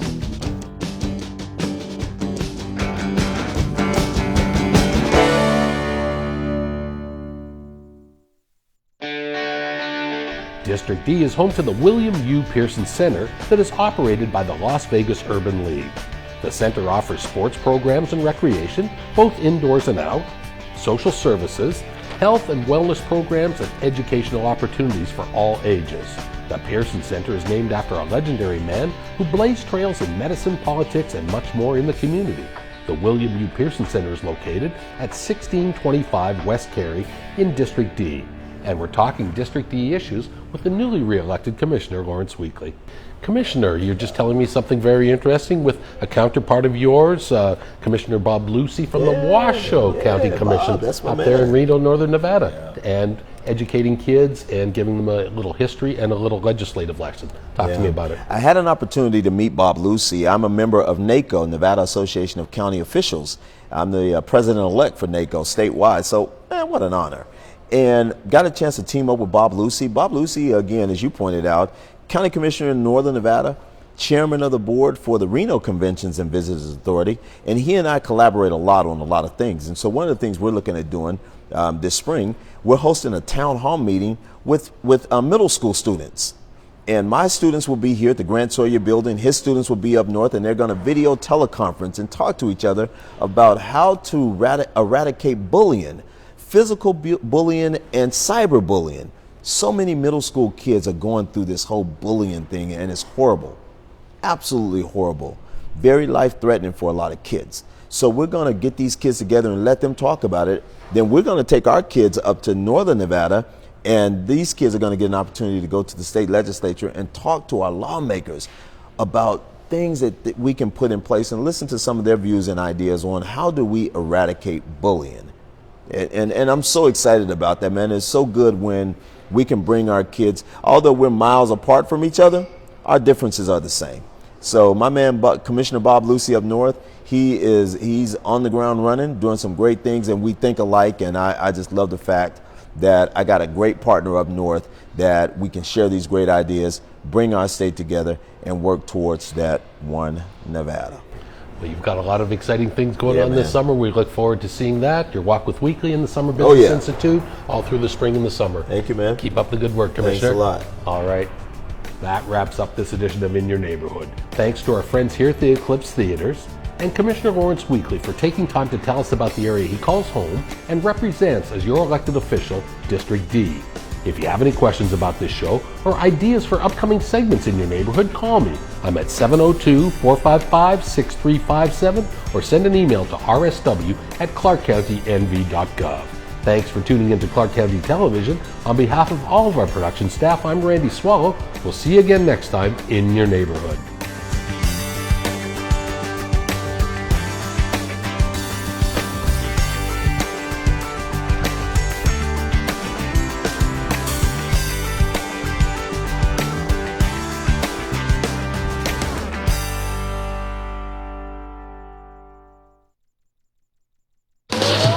The Clark County Fire Department responds to thousands of calls for help each year.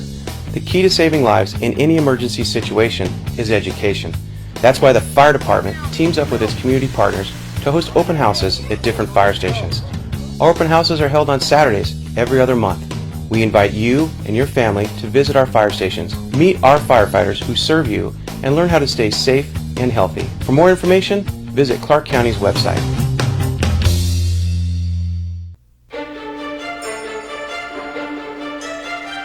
Clark County TV. TV for Clark County.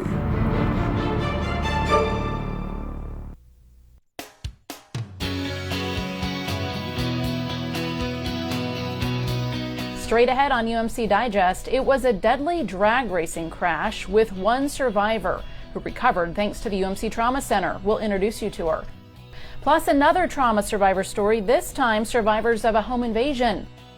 And on a much lighter note, it's an exclusive camp just for dads. We'll take you to Daddy Boot Camp. The UMC Digest starts right now.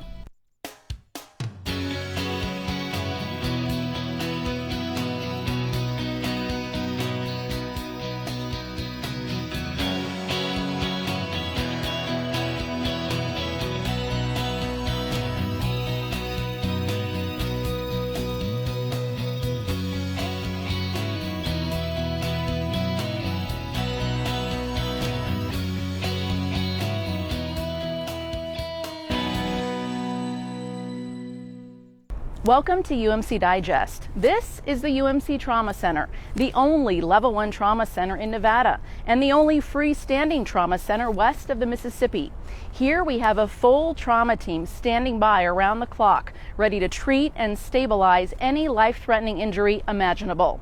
We have world-class trauma surgeons in-house 24 hours a day, and every specialist you can think of on call. Our surgeons are steps away from the blood bank, CT scans, MRI, and X-ray, and can have a patient to the operating room in less than 2 minutes. It's because of the care we provide here that patients who arrive alive to us have a 96% chance to walk out of here alive, and that's with some pretty incredible injuries. Patients like Jennifer Schneider, who survived a horrific car crash thanks to the care she received here at UMC.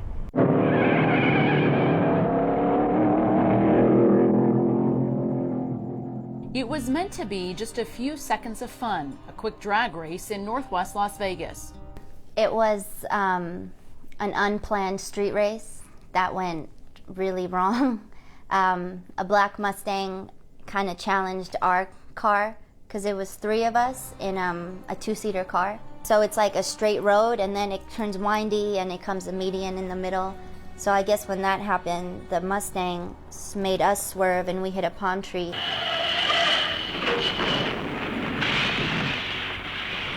Going, I think the police report said over 100 miles an hour. Yeah, and then, so the 2 boys were pronounced dead at the scene. They said it was the worst accident that they saw in 24 years.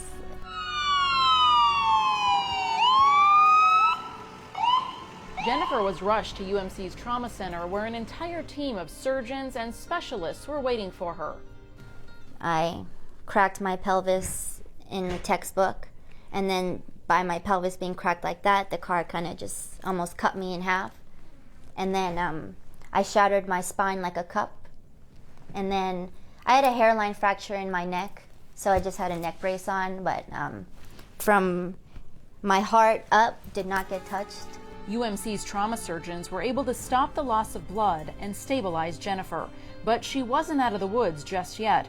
Recovery was long and hard. She had shattered bones, couldn't walk, and was completely dependent on her mom to take care of her.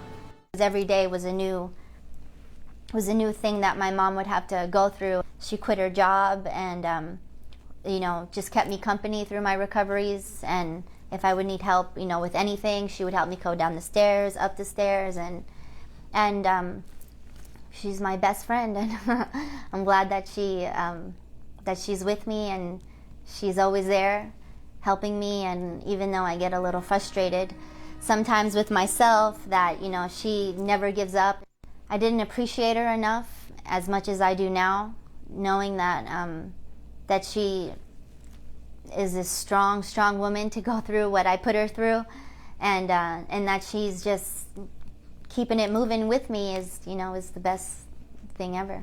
Jennifer went to rehab 3 times a week for 6 hours a day. She was relentless in her fight to recover, often the very last patient out of the rehab office before they closed for the day. Small steps at first, then actual steps, and finally, miraculously, running again. I think it's her own personal motivation. It's your spirit to battle this problem and come out victoriously with it. Yeah, I just want But you got to put the work into it. I put a lot of work. It was physical therapy for 1.5 years straight, 3 times a week, 5-hour sessions, even sometimes 6 hours until they closed, and then I would go home and ice, a lot of ice, and then just do it all over again tomorrow. Dr. Thomas Vodder, an orthopedic spine surgeon at UMC, has followed Jennifer since the night of the crash. For somebody with a pelvic injury and bilateral lower extremity injuries, to recover to a functional level that she has is really amazing. First time I came in here, it was in stretchers because I couldn't walk for the first 6 months. It was in stretchers. Nearly 40 surgeries later, the last of the hardware finally out of her legs, Jennifer is ready to move ahead after those near fatal few seconds. So what are you going to do now? Go out and dance? Live life? Yes, have fun? I want to finally be able to jump in a pool and swim. Right. And go back to school. And then you'll be seeing me as a physical therapist in a couple of years. Oh, good. Perfect. Come work for you. Until she's a physical therapist, Dr. Vodder uses her story to inspire his other patients. And I always have to remind myself and then my patients about somebody like her that truly has injuries that you would think are incapacitating. And then, you know, we see you fully functional and not having any hindrance whatsoever as far as your mobility. And so I always use you as a model, and I tell them, look, this is what happened to somebody, and look at her walk out of this office. You can be young and have fun, but not to the point where it's dangerous or you can hurt someone or hurt yourself. It's just not worth it. Take it from me, it's not worth it. Another lucky patient is Ryan Wilson. While Jennifer was riding in a car and got into a crash, Ryan was on a bike. Here's his story.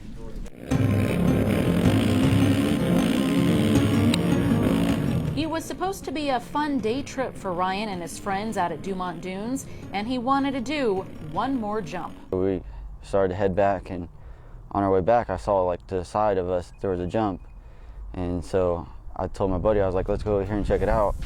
And so we went over there to go check it out, and I jumped it the first time and wasn't happy with it, so I decided to go again, and the second time I did it, I was going way too fast. Like, I don't know why I was going that fast, I just wanted to clear it.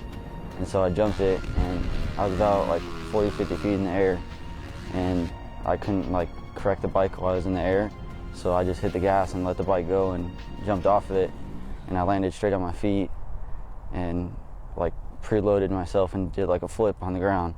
And once like I landed, like I couldn't like feel nothing, like I was in pain. Though we didn't know it at the time, Ryan was stuck there in the sand, paralyzed from the waist down. He had no neurological function, and many times you don't get any back afterwards. Dr. Campana, a neurosurgeon at UMC, didn't like Ryan's odds of ever being able to walk again. So he tried a unique procedure on Ryan in hopes he would be able to feel his legs again. The chances, though, were not good. But Dr. Campana was not giving up. He went in with a chest surgeon, went through his chest and took his diaphragm down to get to the L1, and then took the vertebral body out, except for portions of it, but got it off the spinal cord, and then put a little cage in there and a little plate and screws. So we basically decompressed him and stabilized him. And the next day he could actually feel and move his right leg, which is really unusual. So I was pretty happy about that. The next day after that, Ryan could feel his left leg. But that was only half the battle. Months of rehab would come next. Knowing that you walked before and you did all this stuff and trying so hard to walk, like it's like starting over again. It was like I had a brand new body like just coming. And like every day, like I would get down like some days, but I would just try not to think about it. And I had my friends there, like keep my mind off stuff. Ryan took it literally one step at a time. First, just getting out of bed. That alone took 3 weeks until he was successful. And after that, it was daily therapy. And they woke me up at like 8 o'clock in the morning, and like from right then, like they started like doing therapy on me, like trying to like move my muscles and work out and stuff like that, like do as much as they could do. And like every morning, that's what they would focus on. Like they would wake me up early, eat breakfast, and then just focus on working out. Now Ryan is not only walking again, he's back on his bike, though this time without a motor. I'm grateful for just everything, like all my family and my friends, the doctors that helped me get to where I am, because I couldn't have done it without them being there to help me go through it all. And just staying strong and keep myself motivated. Dr. Campana says Ryan's recovery is one of the best he has ever seen. First time I visited him at his office, and it was the first time I walked into his office, and he gave me like the biggest hug. Like he said in like 2 years, like he hasn't got like nobody like this that's been walking after surgery. And he's just like, every time I go and see him, like he's so proud. He gives me a hug and everything. From going from complete sensory and motor paraplegia to back to functioning was very rewarding. Since that time, he's gradually made a complete recovery, which is really rare too. He was in the office here in July, and he's a nice young man. He's a character, and he wants to get back to doing some things I'd rather not see him do.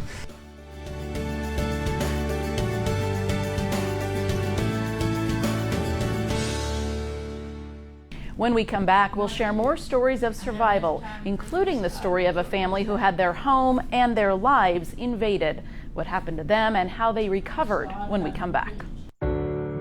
I survived because of the transplant center. I survived because of the burn care center. I survived because of the trauma center. UMC. Together, we shine. Welcome back to UMC Digest. We're very glad you're with us. Today we're sharing stories of survival, people who have had their lives changed in a split second, perhaps in a car or a bicycle crash. But this next story happened at the hands of another. Take a look.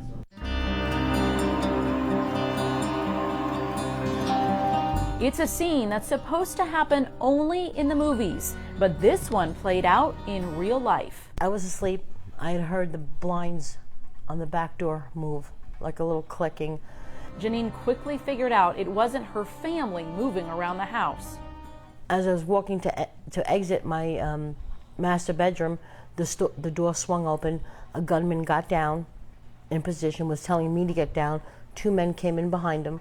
One went into my master closet, and one went into the other side of the master suite, and then he started firing. I had the opportunity to run down the stairs and get out of the room, but I didn't want to drag these guys through my house, so I stayed in the room. I got behind a dresser, and they started firing, and missed my head by maybe 4 inches. I walked in the room, and then 2 bullets kind of like skinned my face, and then when I went near, so we didn't finish unpacking, I went near this Home Depot box, and the bullet went right through my leg, and I turned around. As I was like walking in, I turned around and I saw Steven coming up the stairs with the gun, and he got shot. As I went to chamber a bullet, he got a shot right through my bicep, and it rendered my hand unusable. So while I was trying to cock the gun on the floor, and however I could get the sled to chamber a bullet, he was just shooting me. And then he fell in front of me, and he put his arm up and he said the gun is jammed. And then I put the clip in the, I popped the clip in the gun, and then I shot back. And then after that, I'm not exactly sure what happened.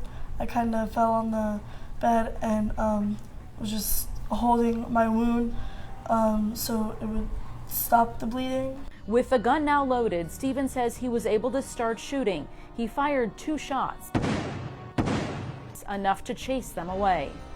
I chased after them out the balcony as they jumped over, and at that point, I screamed. I thought I lost my leg.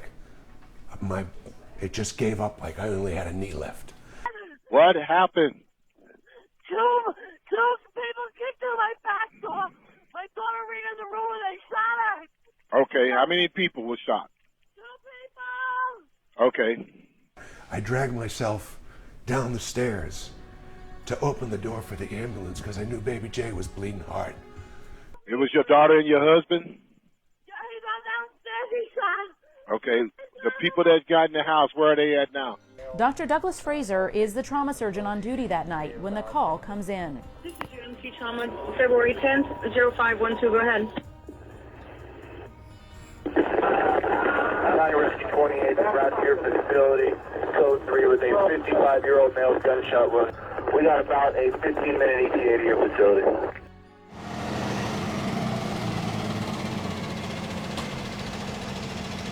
She came in first, the young girl, and then right after that he came in sequence, and she was pretty pale, and you could definitely tell she had a significant injury, but she wasn't actively bleeding right when she came in. She was talking to me, asked if she was going to die. I said, I'm not going to let you die. He rolled in right after that and had a gunshot wound to his leg and his arm, and he was very much more concerned about her. And I said, well, she's not bleeding right now. She's talking to me. She's doing okay. And then, you know, we ended up getting a CAT scan, and it showed that injury there. And then she had a little bit increase in her blood pressure, and then that's kind of when all hell broke loose for her. Her blood pressure was up, and then all of a sudden they said, oh, her heart rate's a little high, and I looked over, and it was, you know, probably over 140, which is really high. And I went immediately over to examine her and pulled back the blanket, and she was in a pool of blood. So her blood pressure increased enough, and it kind of popped the clot off that she had formed, and we ended up taking her right back to the operating room then. Janine had a hole in her vein and in her femoral artery. When she first got back there, she was bleeding pretty profusely. Had pressure on it. Had a senior trauma fellow that we have, and I think Dr. Chad Katona, he was there with me and placing pressure there. And so, you know, there's always up. We were ordering blood products and stuff. It was go time. It took several hours in the OR to repair the damage. Because Dr. Eric Turney was a vascular surgeon. He happened to be coming on to take trauma call. So he came in and assisted during the procedure. We got control of the vein. I repaired the femoral vein, and then he helped with doing the artery. Stephen's main injuries were broken bones in his legs from the gunshots. Okay. You shot anywhere else? Anywhere else hurt you? He did have some extensive bleeding from the muscles and things that they had repaired or attempted to repair, and he required some resuscitation and further intervention. And I took care of him for a long period of time in the ICU. He required a lot of sedation and was having a lot of pain issues. We were closely watching his limb, you know, trying to make sure that it had good blood flow. And he had the fasciotomies, where they open up the kind of the tough layer of that there and allow the muscles to expand so you get blood flow back. While Janine was released from UMC 3 days after the shooting, Stephen had a long course of recovery in the ICU. He was in an induced coma for weeks. The next time I woke up, my pastor and his wife and son were sitting there telling me they were praying for me. But Janine was with me every day. And unfortunately, I have no memory of that. But the people at the trauma center, Janine said, were amazing. And I was very lucky to have the best surgeon at the hospital to save my life. They did an incredible job. I can't say enough for the nursing staff and the surgeons at UMC. They were absolutely incredible. And Dr. Frazier definitely saved her life. She wouldn't be here. I don't believe she would be here if it wasn't for him. It's a very nice compliment. I'm part of a team. You know, we have a lot of good trauma surgeons here and a tremendous staff, and I feel that everybody is really well trained, and from, you know, even the most junior person of our team, you know, you're only as strong as your weakest link. So it's our responsibility to make sure everyone kind of rises to the occasion. Yeah, I feel very well prepared and very well trained, and so just when a situation like that arises, it's a call to duty to just act and perform your best. Now, just 3 months after the shooting, Janine is walking again and back in school. And that was a really good feeling to think that she came in and could have died from a femoral artery injury, and she's back at school now. He saved my life. He's not talented, he's gifted. I mean, that's what it's all about. I mean, you go into trauma surgery to save lives, and to have somebody recognize that and have that actually be the case is very nice to hear, rewarding. You know, we don't often hear that. While the night of the shooting is something this family would rather forget, they will always remember the team that cared for them in the minutes, days, and hours that followed. The care at UMC is unbelievable. These nurses in the trauma unit, they are absolutely amazing. Tim, the first nurse that he had, would explain every single thing to me, what the medication was, what it does, what they're hoping to get from it, what the side effect could be. I was like, wow, this is pretty amazing. It's all because of the people at the trauma center that saved my life. Thank you.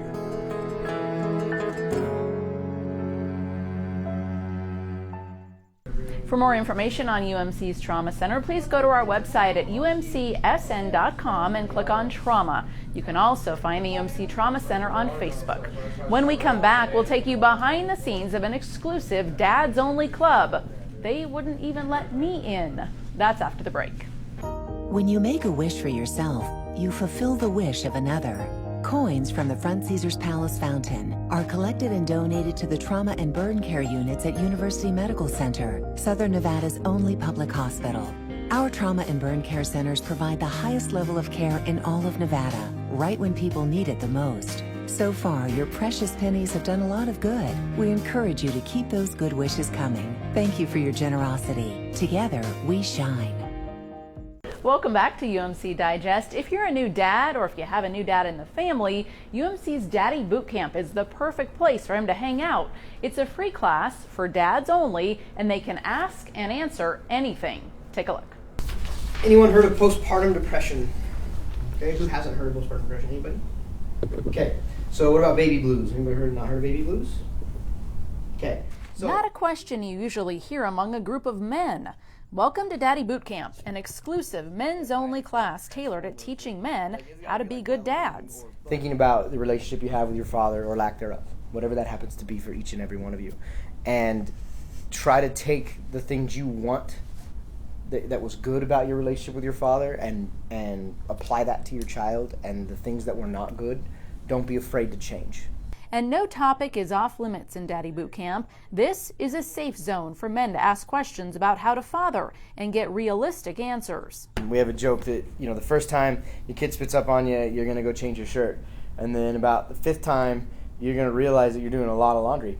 And so you're going to just wipe it off. And then just thought that it would be a good class for me to go to and just learn any other new information that I didn't already know. All the baby basics are covered in class, from what to expect during childbirth to how to help the baby's mom with breastfeeding. One of my kids wouldn't latch on to one side, and there's lactation consultants here. To diapering and swaddling. Over, and then you're going to end up tucking that underneath them. Okay? And I stress a lot of spending time with your child, that it doesn't have to be amazing time, it just has to be time. You're already amazing anyway to your kids, so just spending a lot of good quality time together, and as much of it as you can will build that strong bond for early development. One of the most important topics covered in Daddy Boot Camp is shaken baby syndrome and the importance for parents to keep their cool. So, baby's crying, right? So I'm holding the baby, okay? Why won't you stop crying? Come on, baby, what's going on? I've changed you, I fed you, right? What's wrong, what's wrong? You know what? Just cry then, okay? Pretend that's a crib, right? So I've dropped him onto a hard surface. If you'll notice, see these LEDs blinking in the back of the head, right? So, too hard, right? You lay babies down, right? We don't drop them, we don't toss them, right? We definitely don't do anything like this and shake them, okay? Dads in this class learn how to take a time out. You set your child down, they're safe, right? As you step out of that room, almost immediately you're gonna feel bad. But take the 5 minutes, then go back, right? Go back to your child after that 5 minutes. Half the time they fall asleep anyway when you do that, because usually they're overtired or something, overstimulated. They'll fall asleep anyway, and you can just leave them there, or if they're not asleep yet, pick them back up. And that 5 minutes will give you 8 more hours. Most of all, Brandon wants these new dads to realize how important they are in their child's life. Better fathers in our community, which results in better children, which results in better adults. So it's a long game for me. That, and we got better kids at schools, and we have things when fathers are involved, things are good. For more information on Daddy Boot Camp, hosted at UMC's Healthy Living Institute, please call 702-383-BABY. Children's Hospital of Nevada at UMC is the only one of its kind in the state. Here we have board-certified, fellowship-trained pediatric intensivists in-house with us 24/7 to take care of your little one. And we want to make sure that they have some fun while they're here recovering with us too. So we have plenty of visitors stopping by.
Thank you for joining us for this edition of UMC Digest. For information on our one-of-a-kind first and only services, please go to our websites. We have two of them, umcsn.com and childrenshospitalofnevada.org. You can also find us on Facebook and Twitter.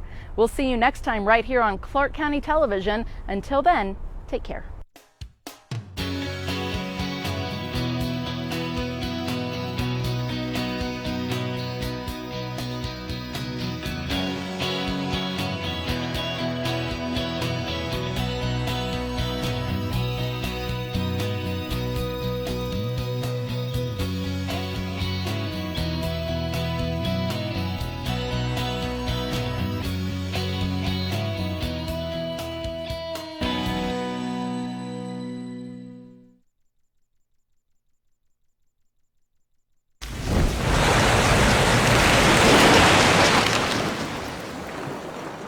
Preparing today reduces the consequences of a disaster tomorrow. Connect with your county online with facebook.com/ClarkCountyNV. From there, you can access county news and you can interact with your community right from the Facebook wall. Or log on to twitter.com/ClarkCountyNV. From there, you can follow county activities and services, plus learn about special events in your area. Remember, it's your county, so access your county. Connect to your county online. This is your home, where you work, where you live, where you raise a family. And we're right here with you, as we have been since 1931, providing the region's leading healthcare for all Southern Nevadans who need us. Because good health, we believe, makes a good community. UMC. Together, we shine.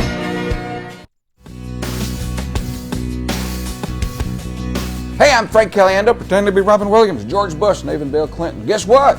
You're watching CCTV for Clark County.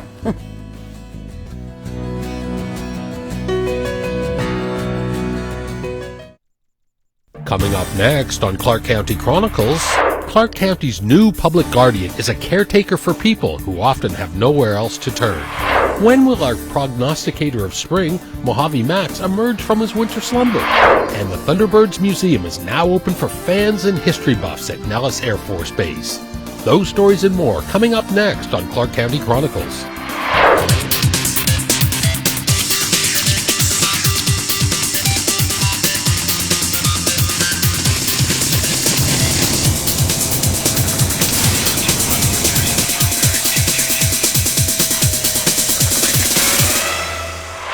Hello, I'm Randy Swallow. Welcome to Clark County Chronicles. Spring means many things in Southern Nevada, and for our elementary school students, it gives them a chance to learn a little bit more about our environment and for them to try and guess when Mojave Max will wake up. Hi everybody, welcome. The Clark County Tortoise team took to a packed gymnasium, teaching Dean Allen students about our Mojave Desert and its namesake harbinger of spring, Mojave Max. The costume critter kept the kids entertained, while the real Mojave Max continues his winter slumber in his home at Red Rock Canyon. Get your guess as to when you think the real Mojave Max is going to wake up in spring. The sharp students learned about brumation, which is the tortoise equivalent of hibernation. Weatherman Nate Tannenbaum explained that when Mojave Max wakes up, it signals the start of spring.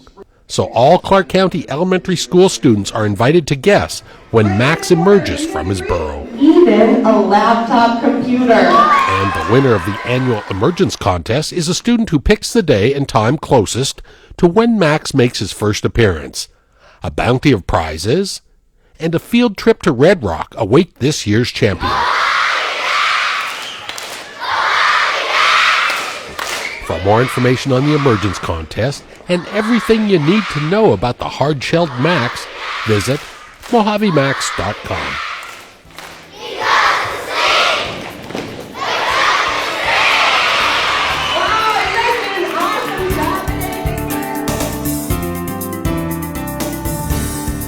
Our most famous sign appropriately shone red in February to highlight women's risk of heart disease and stroke. A trio of county commissioners and reps from the American Heart Association flipped the switch to turn the usually yellow lights red as part of a campaign on National Wear Red Day. Heart disease and strokes kill one woman every 80 seconds in the United States, a fact acknowledged by Commissioner Lawrence Weekly and Chair Steve Sisolak. We're all touched by heart disease. My mother currently is in the hospital, but she's also suffered from congestive heart failure. So heart disease and strokes are the leading cause of 1 out of 3 deaths among women every year.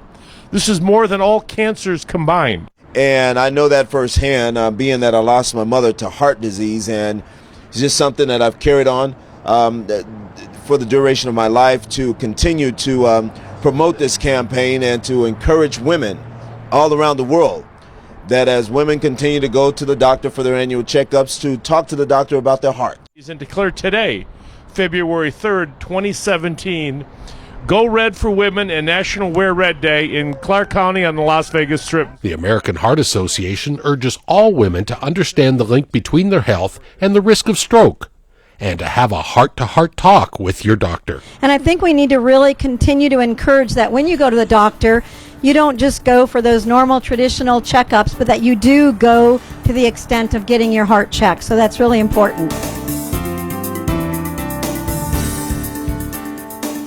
They're probably the most famous flying military squad in the world. And now the rich history of the Thunderbirds is on display for all, with the opening of a new museum here at Nellis Air Force Base. Very, very proud to be standing in front of you today to open this outstanding museum. They determined that Nellis Air Force Base had the logistics support and the airplanes, so they moved the team to Nellis. The United States Air Force Thunderbirds are the high-flying demonstration squad and truly are America's ambassadors in blue.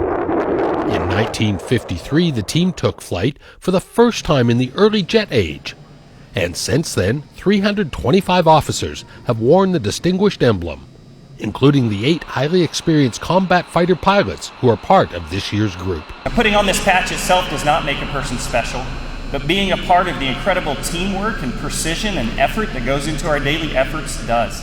Lieutenant Colonel Jason Hurd is the team's commander and uses the words pride and precision often to describe the military members and the mission of the Thunderbirds.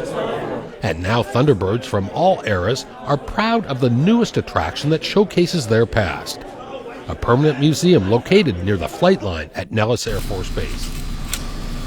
There it is. The museum's always been an incredible place full of our history. We've had an opportunity to update it, modernize it for the new century, and digitize all of the photographs so that they can be viewed for posterity. The museum contains photos, memorabilia, movies, and more from the rich 64-year history of the Thunderbirds. Badges and biographies of previous teams are prominently showcased. 35 air medals, deploying over 180,000. As part of the opening day celebration, the team demonstrated the acrobatic capabilities of the F-16s. In addition to the skilled combat pilots, more than 120 enlisted officers form the backbone of the Thunderbirds. Before we start the show season, we do 3 months of intense training season, at least 2 flights a day, sometimes 3. So that we can build up to flying very close to the ground and very close together. The museum is open to the public and is a fantastic look back at the magnificent history of the Thunderbirds. It's estimated that more than 350 million people have watched the team perform in the past 64 years, and yet their mission endures. In the words of a former pilot, Major General Shifty Edens, "Once a Thunderbird, always a Thunderbird."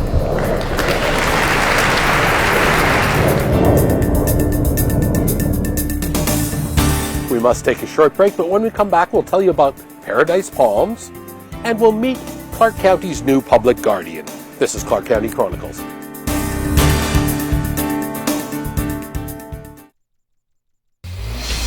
Your car weighs thousands of pounds. It's no match for someone crossing the street.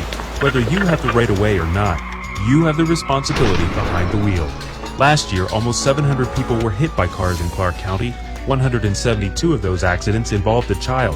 In 42 cases, pedestrians died.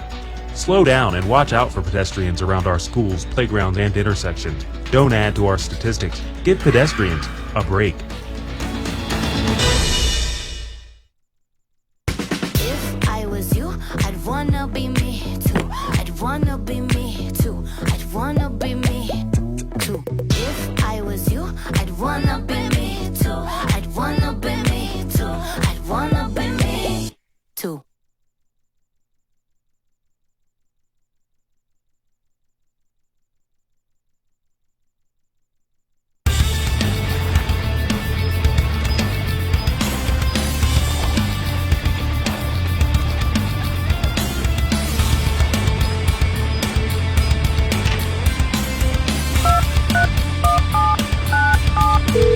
Thank you for calling the Jury Services Office. You haven't really lived until you've had a hand in justice. Serve on a jury. Be sure to respond if you get a jury summons and play a role to ensure that justice is fairly served.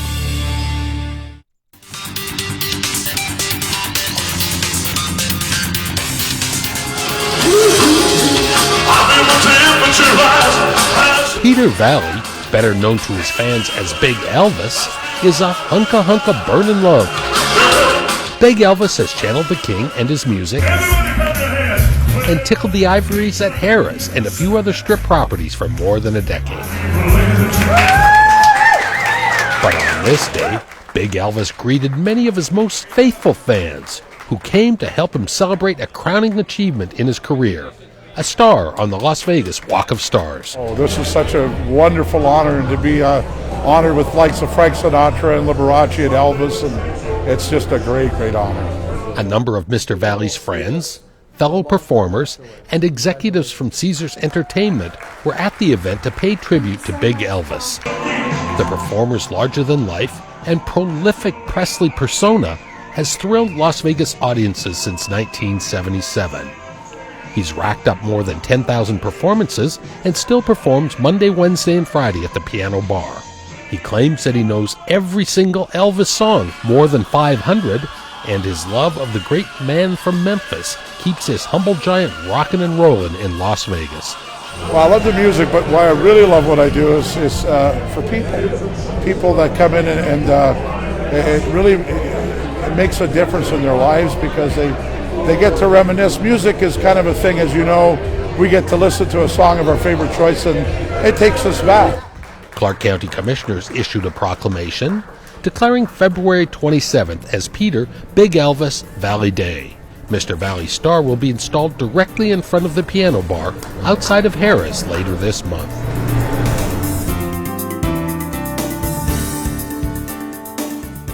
Clark County's Public Guardian Office plays an unsung but hugely vital role in the community. They take care of people who have been legally determined to be unable to take care of themselves. Let's meet Clark County's new Public Guardian, Karen Kelly. Karen, thank you first of all for being here, and I know earlier this year you actually had the acting part of your title removed. You're now the Public Guardian. Congratulations, it's an awesome responsibility. Thank you very much. I do appreciate it, and I'm very thankful I've been given this opportunity. You've been with the office for a number of years, and I think people maybe have a vague idea of what you do, but what do you and your staff do? Well, the Public Guardian is an agency that is, we're considered like the guardian of last resort for people in the community who need guardianship that have no family or friends or nobody in their lives who can serve in that role. And unfortunately, in some cases, they do have some family, but maybe they're not appropriate to serve at this time, or maybe they have their own health or medical conditions that precludes them from serving. So in those cases, when someone's been deemed incapacitated by the courts, we'll step in and serve in that role. And so you physically do that? You take over? What types of things will you do for the person? Well, there's a couple of different types of guardianships. You can have a guardianship of the person where you're responsible for ensuring their health and welfare and all their medical needs are being met. And then there's guardianship of the estate where you're responsible for all their finances, making sure that they have the appropriate benefits, that all of their bills are being paid. And then the third one is really that you're guardian of person and estate. So you're handling all the medical and all the financial. So basically, maybe back us up a little bit. How does someone come to the public guardian's office or be made aware that your services exist? Generally, we'll get calls from Aging and Disability Services through Elder Protective Services. They've become aware of someone in the community that needs assistance. We get lots of calls from hospitals where someone's in the hospital, needs medical decisions made for them, and unfortunately there's nobody in that position to be able to do it. We also get calls from law enforcement and sometimes family and friends who need some assistance with their loved one. And so then they come to you. They've been assigned, as you say, the wards or... Correct. Yeah, ward is a term that the legislature is trying to move away from.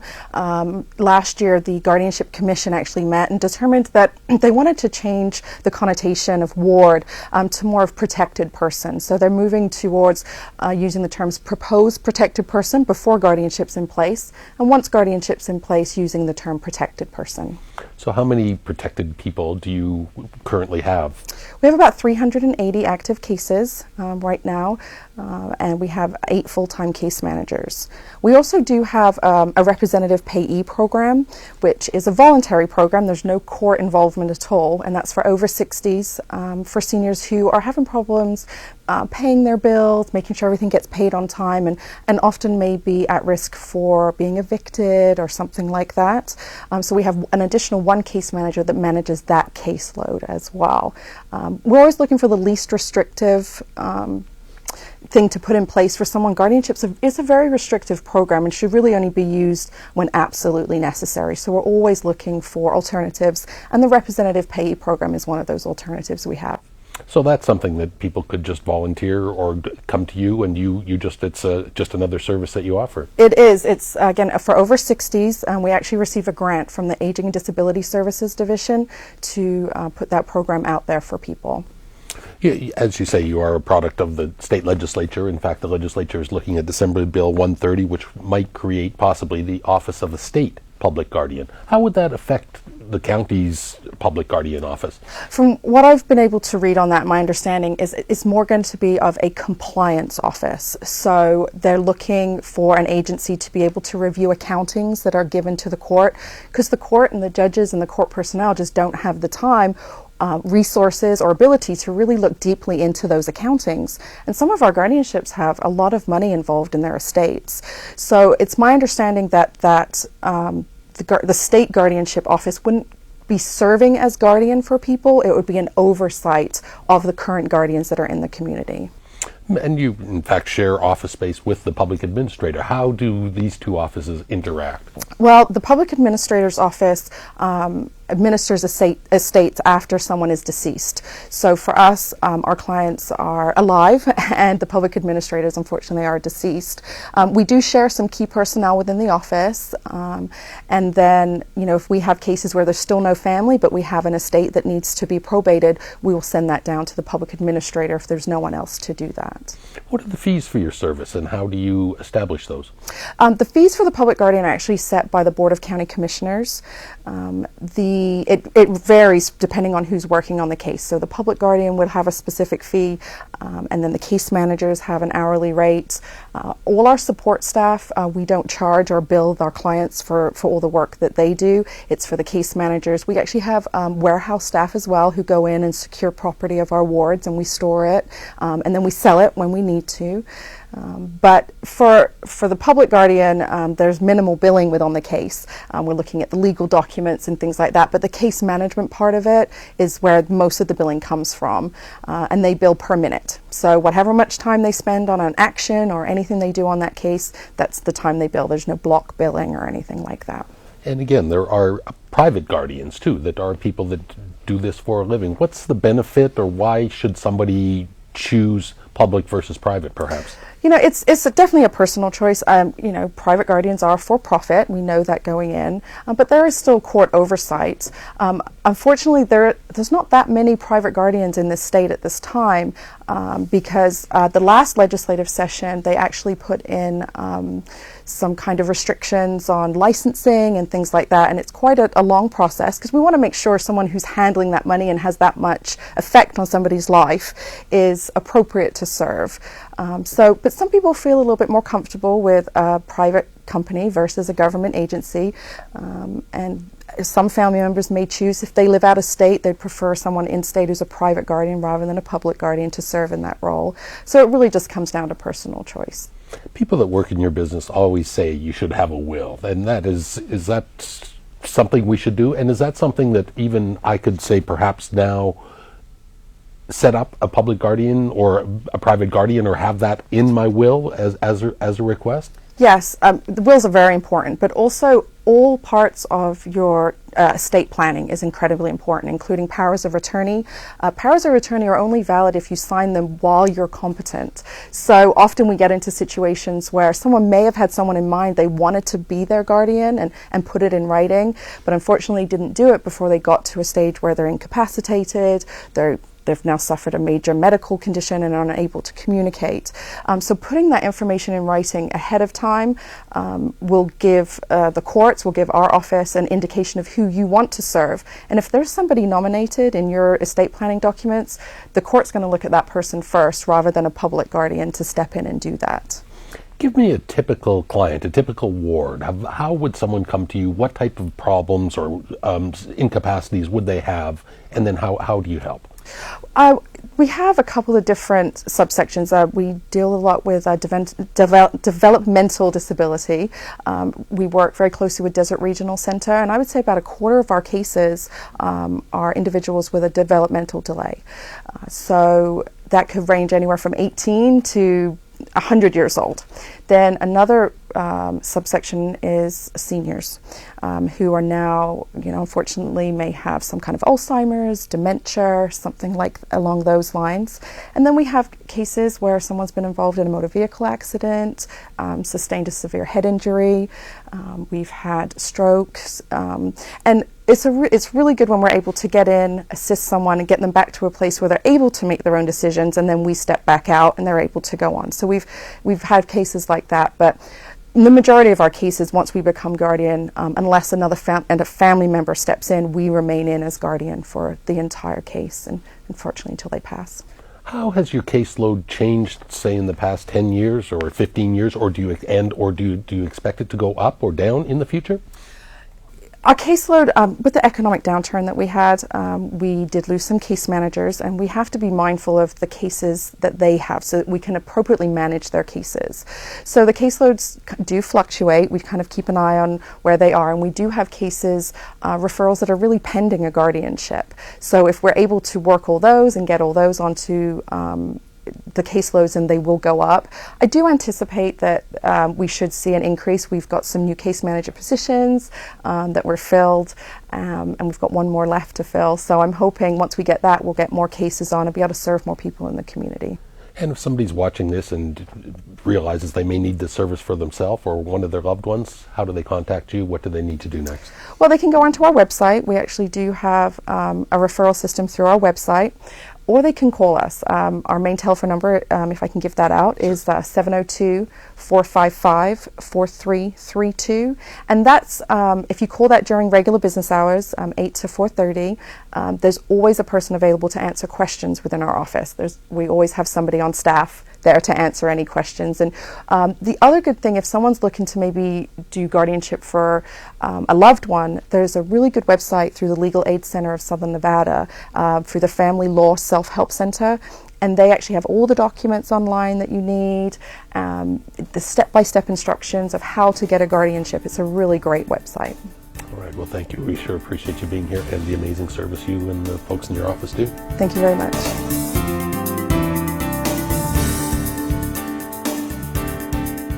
This area, Paradise Palms, plays a significant cultural and architectural role in our community, and it's now honored as Clark County's first ever historical designated neighborhood.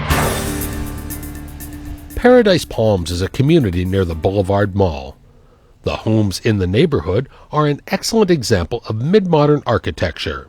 The wide streets, mature trees, and unique homes in Paradise Palms make it more typical to Palm Springs than Clark County. Helping neighborhoods and individual clients obtain historic designation is one of our services.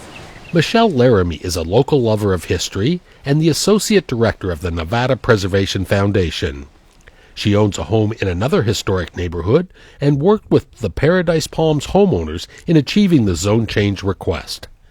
Paradise Palms took root in the early 1960s and was a popular place to live for a cross-section of residents. So my motion would be to approve the historic overlay. Vice Chair Chris June Kiliani represents District E and is a proud preservation fan and supports the Paradise Palms historic designation. It was just last year that Clark County granted the Liberace Mansion with Clark County's first ever historic designation. In order for properties or neighborhoods to be considered as a historic designation, they must meet certain criteria. The property or neighborhood must be at least 40 years old, be associated with a well-known person in history, or reflect Clark County's social, cultural, economic, or political past. And Paradise Palms certainly exceeds these conditions. Social-wise for the community, just a lot of different residents lived here, anywhere from casino owners or high-up casino kind of VP type people, entertainment people such as Johnny Carson and Phyllis Diller lived in the neighborhood, and then also just a lot of kind of your average everyday citizen, people who were working in the casinos, were dealers, or perhaps working in another small business like a clothing shop or something like that. There was a nice diverse mix. Housing prices were low, and so it allowed a lot of people to come reside together in this community. The Paradise Palms neighbors help decide on what guidelines must be followed, and certainly aren't trying to restrict homeowners from renovations. Preservation is really more about protections than restrictions. And it also only applies to the street view. So anything, all of these houses that you can see from the street, that's ultimately the view that we're protecting, but it doesn't apply to anything on the interior of your house or in your backyard, so to speak. And this is just the first phase of preservation in Paradise Palms. Eventually, more than 1,000 homes in the area will be included in this historic district.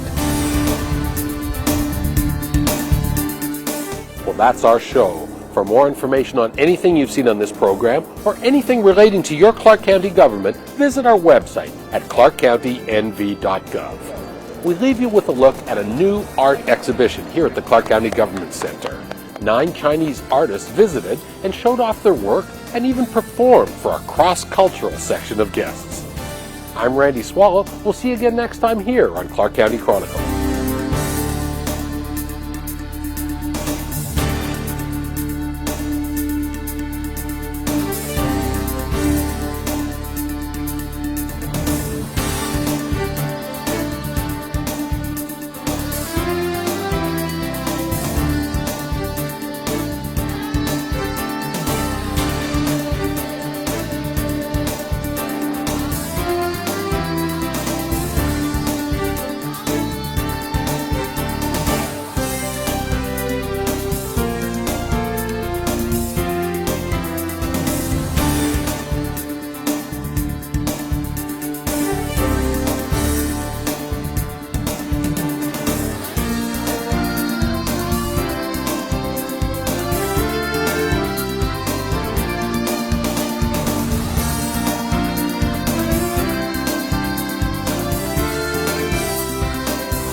They might call it puppy love, but it's not always so cute. Did you know that an unspayed dog, her mate, and all their puppies' can produce 67,000 dogs in 6 years? Prevent a litter. Fix your critter.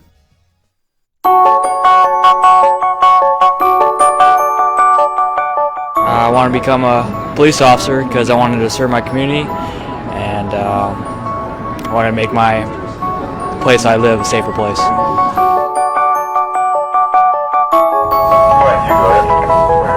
grew up in a bad neighborhood, and I wanted to make it more livable for younger generation.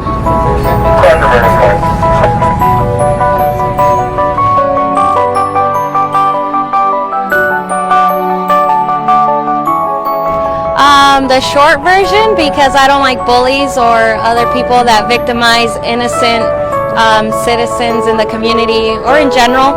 I've always been that protective type person with my siblings, and so that kind of geared me towards law enforcement career.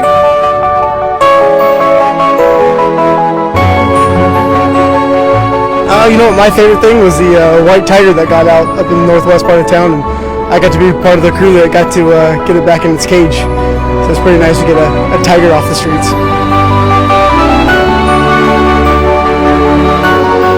Listen, when I was growing up, a small kid in a small town, I wanted to be a cop. I can't really say why. It was just something that really interested me, and that's what I wanted to do. So that's what I went to college for. And back in New York, economy was bad, nobody was hiring. I was looking, and I found the Metropolitan Police Department. And fortunately for me, after testing, they gave me a job offer.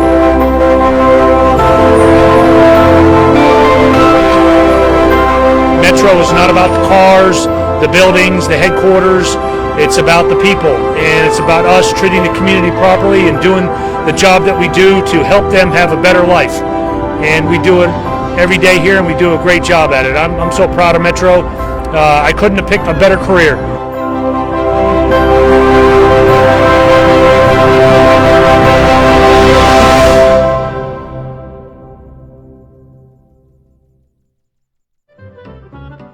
If you're up to your eyeballs in paper, inhibiting your vision and productivity, you may be suffering from shred head. Clear your desk, clear your head, and clear your clutter. Walk-in shredding is now available. Get organized today with the Opportunity Village Paper Pros, trusted as one of Nevada's largest document destruction companies. Good for your community, good for you. For more information, visit paperproslv.com. That's paperproslv.com.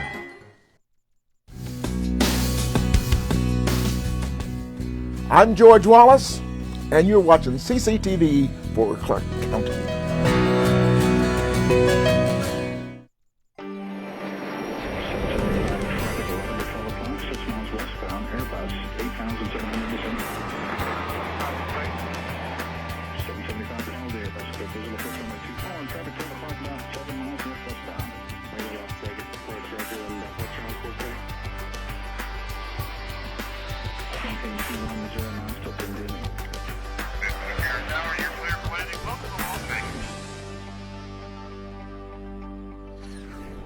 Hello and welcome to Flight Path. I'm Chris Jones, the Chief Marketing Officer at McCarran International Airport. The Federal Aviation Administration chose the Southern Nevada skies for a new program that will make the airspace over the valley more efficient for aviation. Here's a look at Metroplex. The Metroplex project is a comprehensive proposal to improve the flow of air traffic and is just one part of the Federal Aviation Administration's ongoing effort to modernize the national airspace system. The objective of Metroplex is to enhance the way aircraft navigate airspace, to improve airport access and make flight routes more efficient. It's a collaborative process that includes many aviation entities. The FAA works with the National Air Traffic Controllers Association in developing the procedures, but we work closely with the government agencies as well as the airports and airlines that are flying into those airports, and of course the general public around the area. A Metroplex is the airspace around busy metropolitan areas that encompasses multiple airports.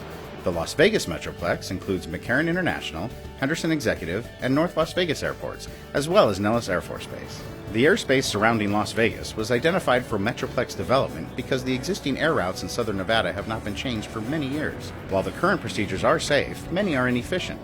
The multi-phase project will introduce new procedures as the FAA transitions from ground-based to satellite-based navigation systems that will allow aircraft to fly in more direct routes and climb and descend more efficiently. In addition to enhancing safety and efficiency and segregating operations between airports, the FAA anticipates Metroplex will provide other benefits as well. Outside benefit of that is we save fuel, decreased emissions, safer, better for the environment. Las Vegas is one of 12 metropolitan areas included in the FAA Metroplex program. The FAA will decide whether to proceed with the Las Vegas project following study and design of new routes and a thorough environmental review. If the agency proceeds with the project, the implementation of any new routes would occur at least 2 years from now. So Metroplex initiatives were really designed to make routing into a busy airport like McCarran much more efficient. The incentive for National Business Aviation Association to participate, be a collaborator with the FAA and folks who are developing these routes is it benefits our members because it derives safer, more efficient routing that's more environmentally friendly, often to the community around airports. The FAA adopted a structured plan for implementing Metroplex projects, and community involvement and outreach meetings are critical components. Opportunities for public involvement will be available throughout the entire process. We also have a dedicated website for the Las Vegas Metroplex where people will be able to provide comment, ask questions that we take into consideration and try to respond to. In Metroplex projects across the country, most new routes are located within historical flight tracks, but this new way of operating has the potential to reduce fuel burn and aircraft exhaust emissions while improving on-time performance within the Metroplex. A win-win for passengers, airports, and the FAA. Routes America has selected Las Vegas as its 10th annual conference location. The event connects senior decision makers from airlines, airports, and tourism authorities to discuss new air service market opportunities and the evolution of existing services in the region. Here's what happened when these aviation professionals convened in our community. Las Vegas is one of the most iconic travel destinations in the world, and McCarran International Airport is the gateway for nearly half of all visitors to Southern Nevada. In addition to pumping billions of dollars into the local economy each year, the airport is also the first and last impression many visitors have of our community.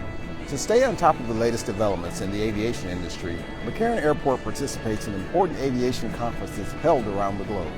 Co-hosting Routes Americas with the Las Vegas Convention and Visitors Authority is an ideal opportunity to highlight the city and show how the airport is evolving to meet the demands of the modern market. You know, we're the #2 O&D origin and destination airport in the nation. We pride ourselves on that. McCarran currently serves more than 30 airlines with nearly 150 nonstop destinations from around the world. Increasing service to Las Vegas not only helps Southern Nevada's tourism-based economy, but also gives visitors more convenient ways to get to Las Vegas. So a lot of times conferences are about, not just the agenda, but the people you get to meet and talk to on the sidelines. And so when it's hosted in Las Vegas, everyone's going to come. So then you'll be able to talk to those people. So it's a kind of a virtuous circle. Las Vegas location begets more attendance, which is why you come in the first place. Las Vegas is a trailblazer for air service development and the ideal location for a routes event. It is already a popular international destination, but strives to improve its connectivity with the Americas and the rest of the world. Our hosts, McCarran International Airport and the LVCVA, have a long-standing partnership to bring new routes to Las Vegas, supporting the tourism industry and local businesses through increased visitor numbers. The results are plain to see. Nearly half of Las Vegas's 42.9 million annual visitors travel by air, and the airport generates $30 billion a year in local economic impact. As the city expands and adapts, new venues have also attracted more tourists. Sporting events are becoming a part of the Las Vegas attraction, with new teams and new facilities to entice fans to hop on the next flight to the entertainment capital of the world. This new aspect of the destination is proving to be a vital part of the ongoing goal to win more routes. Routes and having this event here is very valuable because everyone is competing for the same finite number of airplanes to come somewhere. And when it's here, the people can look around, they can see that Las Vegas is a totally different city than it was 10 years ago, and it's going to be different 10 years from now. So when it's here, people actually see the opportunity. Las Vegas has 150,000 hotel rooms to fill each night. And the airport and the LVCVA have been working together for more than a decade to bring more visitors to Las Vegas. If you look at Las Vegas' success, it's about the reaching out and rechanging, reinventing ourselves. And it's that cutting-edge technology in the hotel industry as well as in the attractions, the airport. The fact that we established this marketing partnership with McCarran years ago. No other destination had done that. We are the success story in how we work together, the airport and the components of what the airport has to provide. Co-hosting Routes Americas is just one more way the partnership can show firsthand all that the airport and Las Vegas have to offer. Las Vegas continues to be one of the world's most popular travel destinations. As a result, some airlines will increase service to meet that demand and provide more ways to get people here. Let's take a look at some of these upcoming additions. International airlines continue to play an important role in McCarran's ongoing growth. Condor is adding seasonal service beginning in May with 2 weekly non-stop flights to Munich, Germany, using a Boeing 767-300, the same aircraft the carrier flies on their successful year-round Vegas-Frankfurt route. New to McCarran's lineup is German-based Eurowings, which will offer non-stop service between Las Vegas and Cologne on Mondays and Fridays starting mid-June. The low-cost carrier offers customers more than 140 connections within Europe from its Cologne hub. Qatar Airways will begin servicing Las Vegas in January 2018, with 4 weekly flights from the country's capital city of Doha. The 8,123-mile route will be the longest non-stop flight from McCarran, and marks the airline's second West Coast destination besides Los Angeles. The airline will use Boeing 777-200LR on the route, which has the longest range of any 2-engine commercial aircraft. For more information about these and other airlines serving Las Vegas, visit McCarran.com.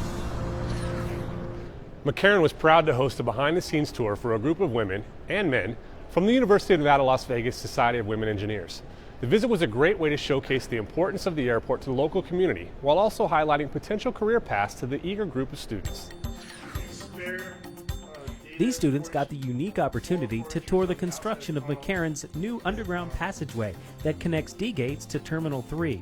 For most students, getting outside the classroom can be more valuable than just reading about it in books. We get a lot of experience in class, and a lot of it is very conceptual, but what we like seeing as we're getting closer to graduation is what can we see out there in the real world, and what opportunities do we have that aren't just in our classrooms.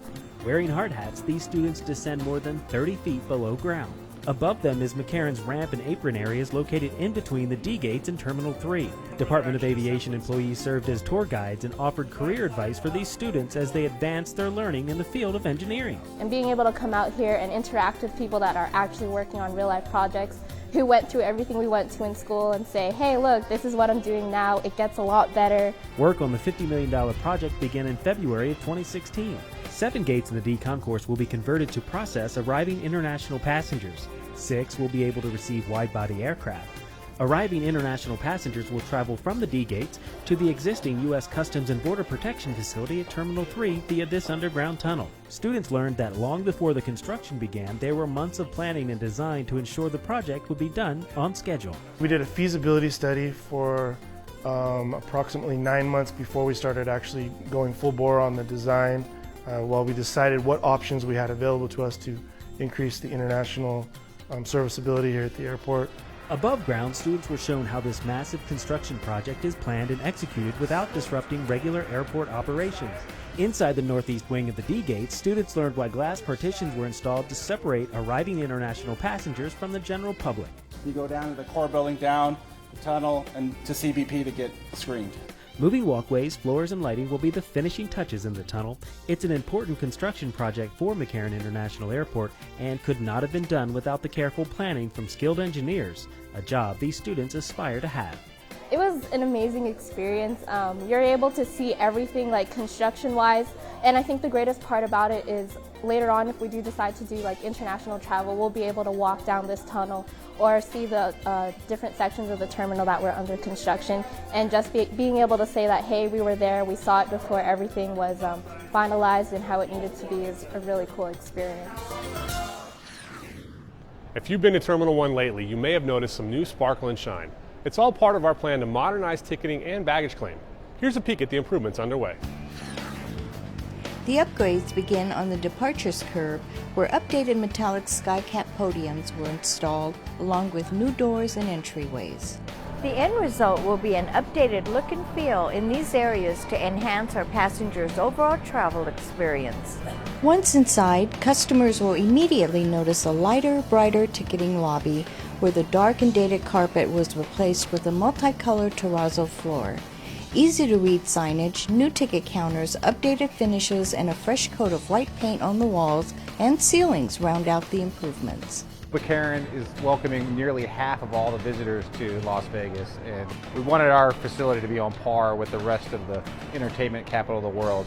The $24 million project includes improvements in baggage claim as well, which features an intricate mosaic showcasing the iconic landmarks that have defined the Las Vegas skyline both past and present.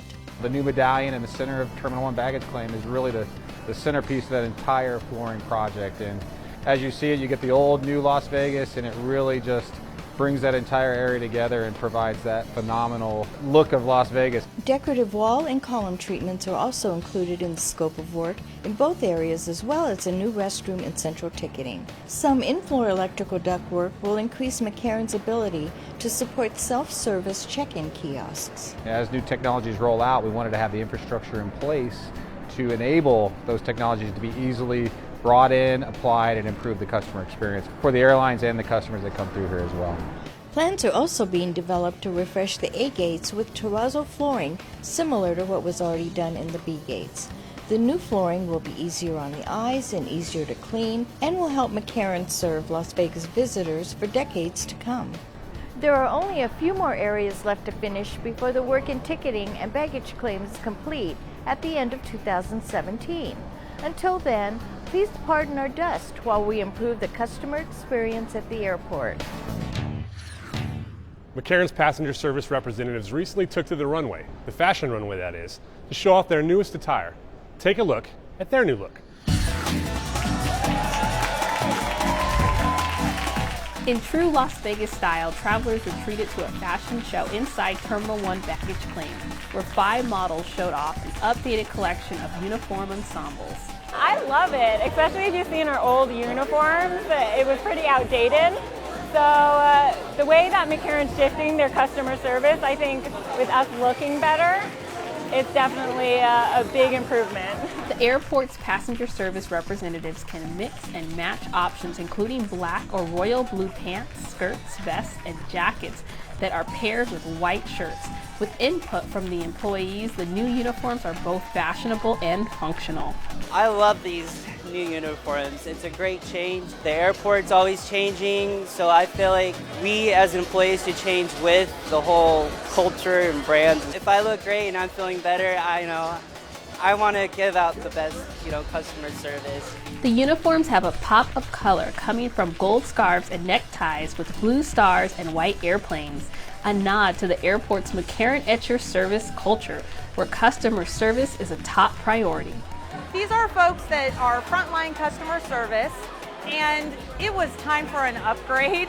They've had the same uniforms for about 8 to 10 years, and the idea was that when you walk through the airport, if you need assistance, you know what to look for and who to look for in terms of that going for the gold.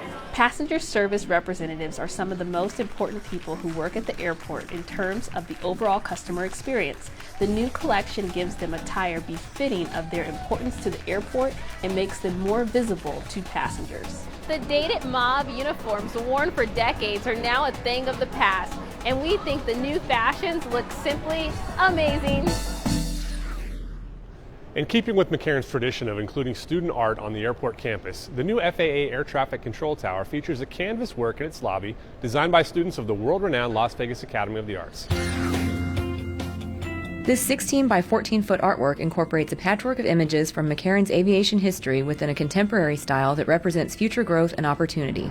The students' collaboration resulted in a showpiece that's as interesting as the tower is tall. Notice the warping of the parking lot. The students and I teamed up and started researching different events and trying to come up with how we would represent all the periods of aviation history in Clark County, but also have a very contemporary feel for the new tower. The first entire part was us just doing research, getting all the pictures together, because it was going to be this huge scale, like template after template after template, just busting it out. So it was interesting, just like divvying up the research and everything.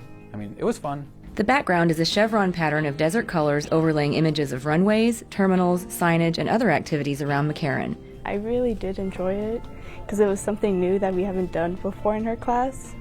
So, you get to learn a couple new things. It was a long process for the brainstorming and trying to figure out how this was all going to come together. And we knew we wanted some sort of pattern piece to unify it, but we also wanted other pieces to stand out as momentous in the history of the airport. To link the major points of historical importance, spheres of specific decades float with buildings, planes, important figures, and iconic Las Vegas markers. It's a great depiction of aviation history at McCarran Airport and the Las Vegas Valley. When you look at it, you can feel the passion of the student artists that worked hard to make it happen. We enjoyed collaborating with Clark County Department of Aviation and the school district.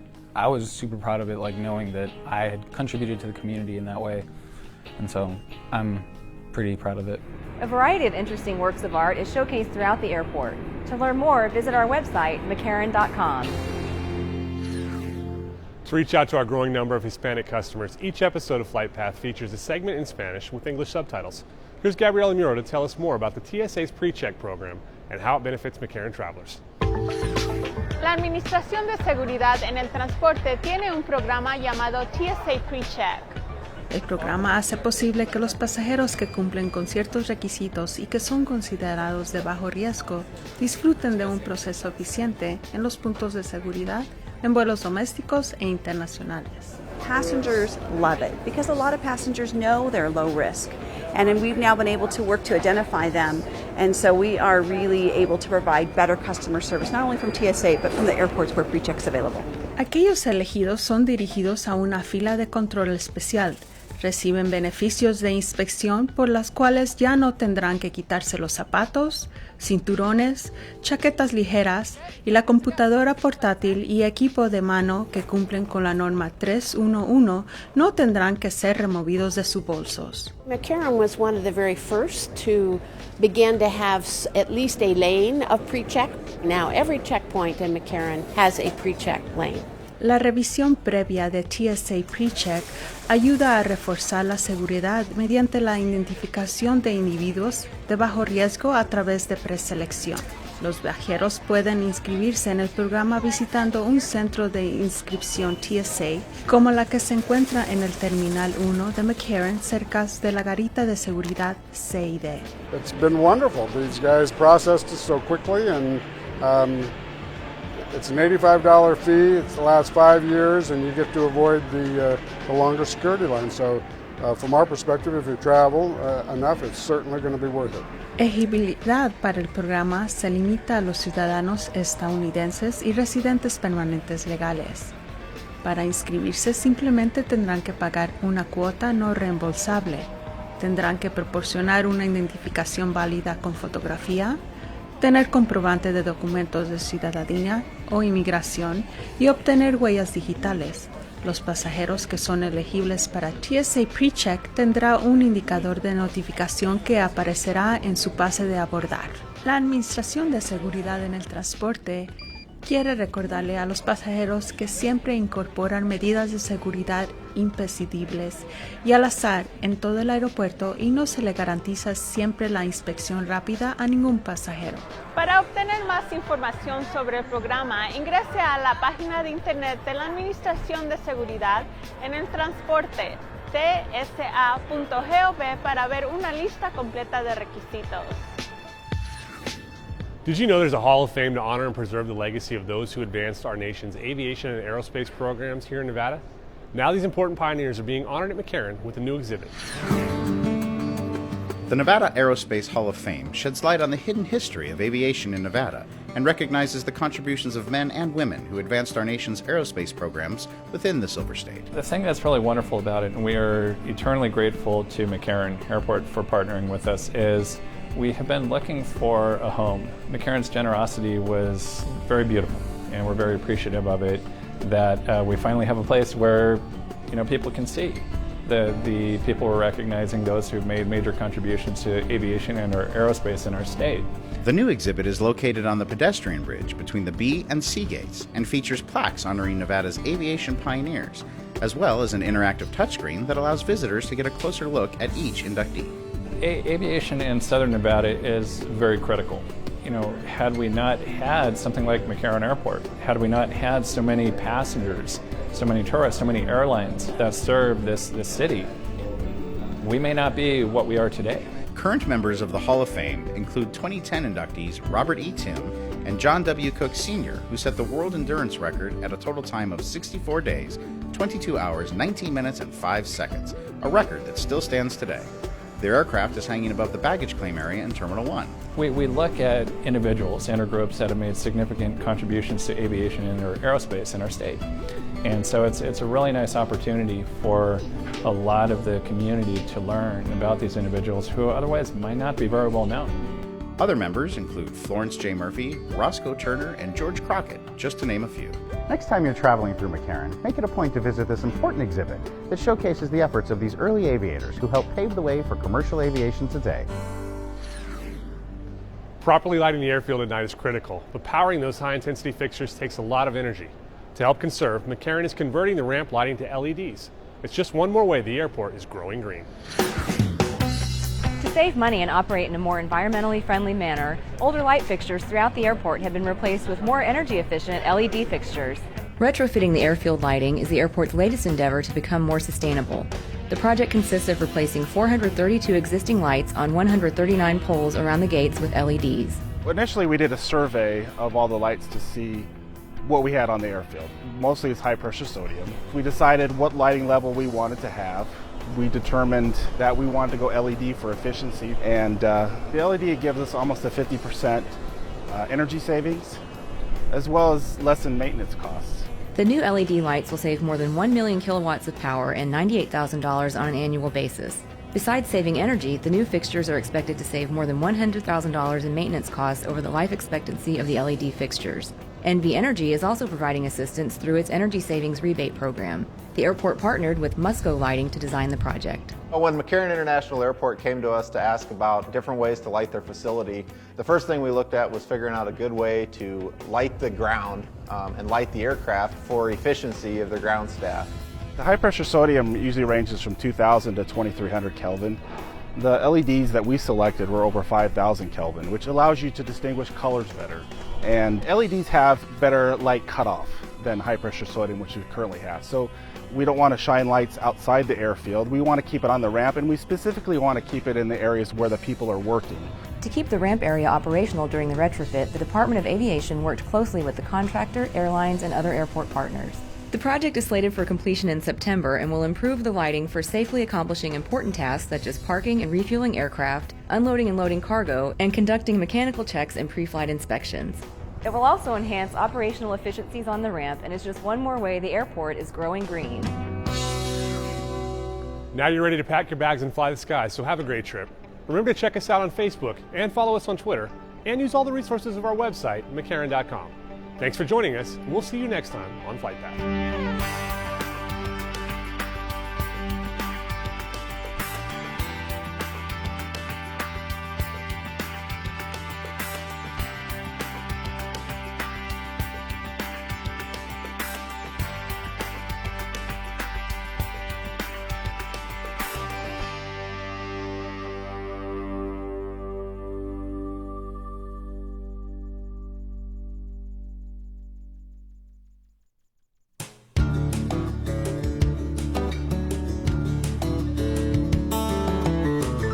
When I was little, people told me that girls should wear dresses and play with dolls.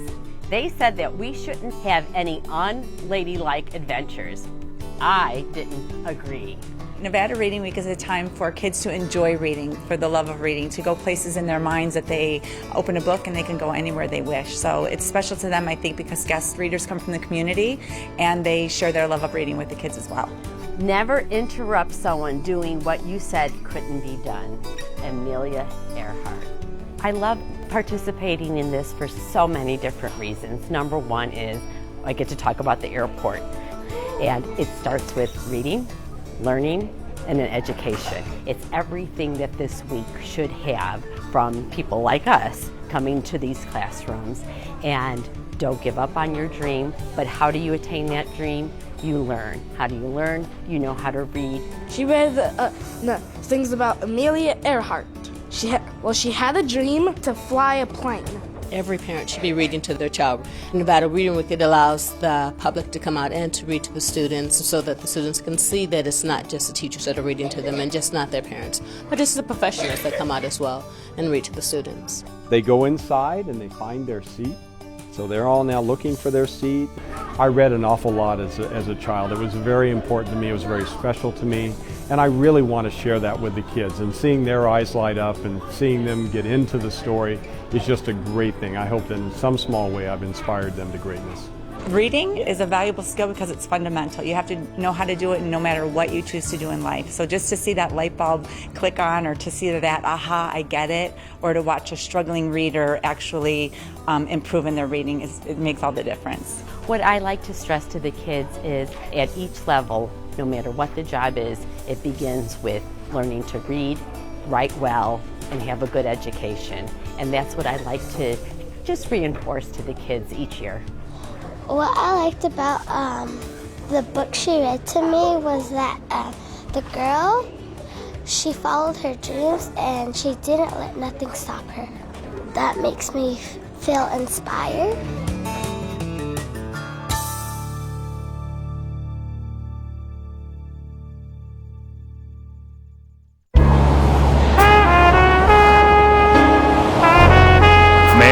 Driving a car in a diamond lane requires 2 or more people. Oh, I'm sorry, but diamonds really are a girl's best friend. Only motorcycles or vehicles with 2 or more people are permitted to travel in a diamond lane. Now what about hybrids or trucks? Hybrid vehicles are not exempt. They are allowed in a diamond lane only if they have 2 or more people. Oh, pooh. Now where's a girl gonna find another person to share a ride with? Club Ride is the perfect solution to finding people to carpool with. Their website can match you up with commuters who travel a similar route. You'll reduce traffic on our roadways, save wear and tear when you share a ride, and most importantly, you'll avoid a traffic citation by having enough people to ride in those speedy HOV lanes. It looks like someone visited the Club Ride website. That's right. These diamonds really are a driver's best friend. Your car weighs thousands of pounds. It's no match for someone crossing the street.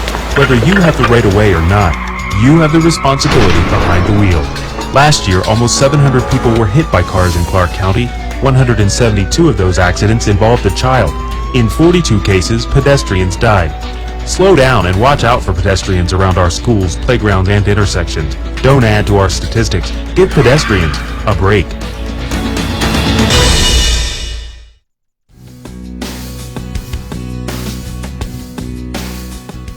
Hey, it's Carrot Top, and you're watching CCTV 4, Clark County.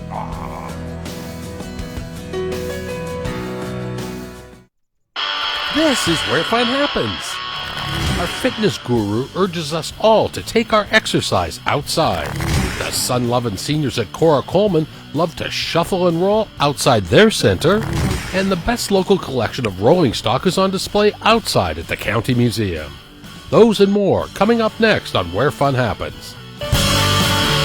Clark County is enriched by parks, facilities, programs, and services. And Clark County's Parks and Recreation Department proudly offers all of these to you. But most of all, we are...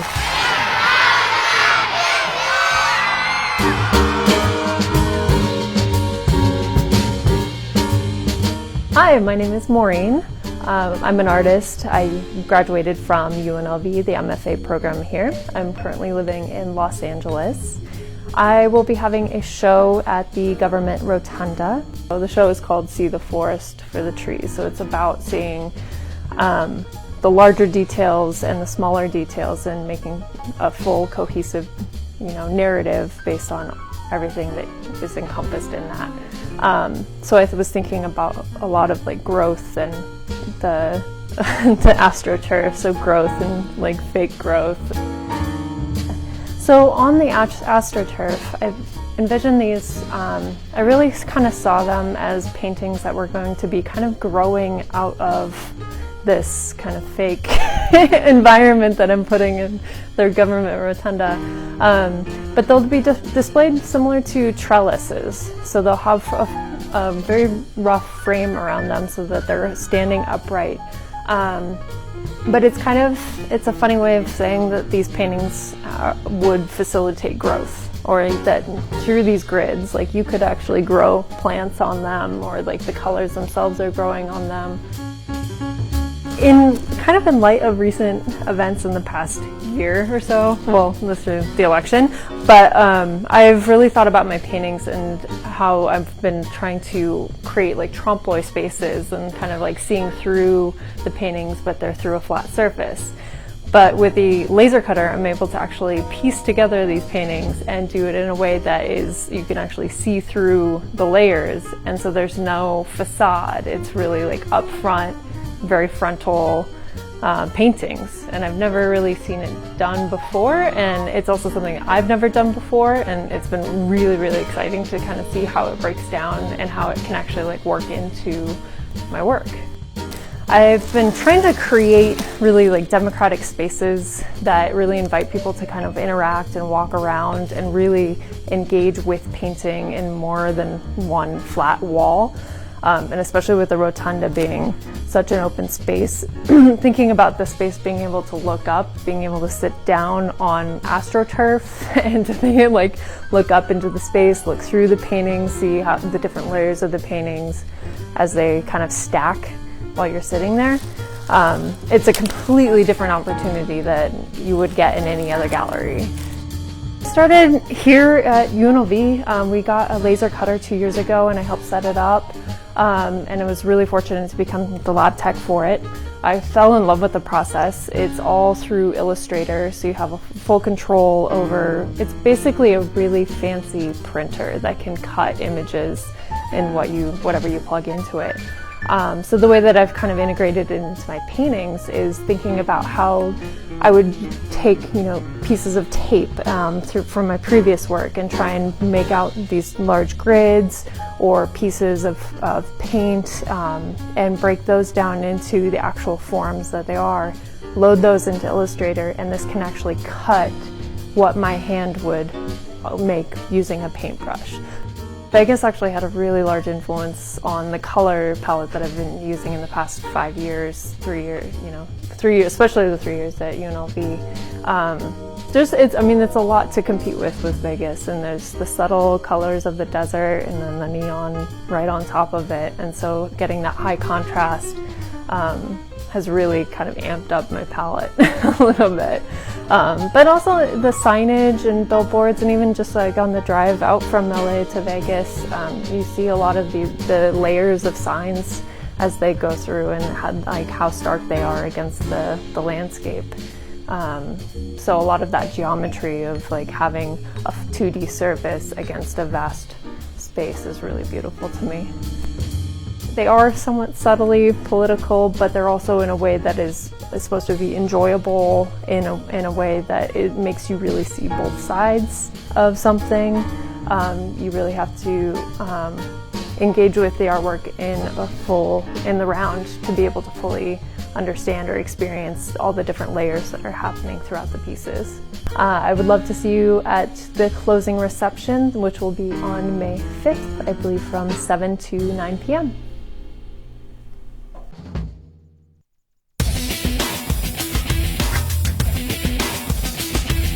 Hi, my name is Russell Thompson, Recreation Cultural Specialist for Clark County Parks and Recreation.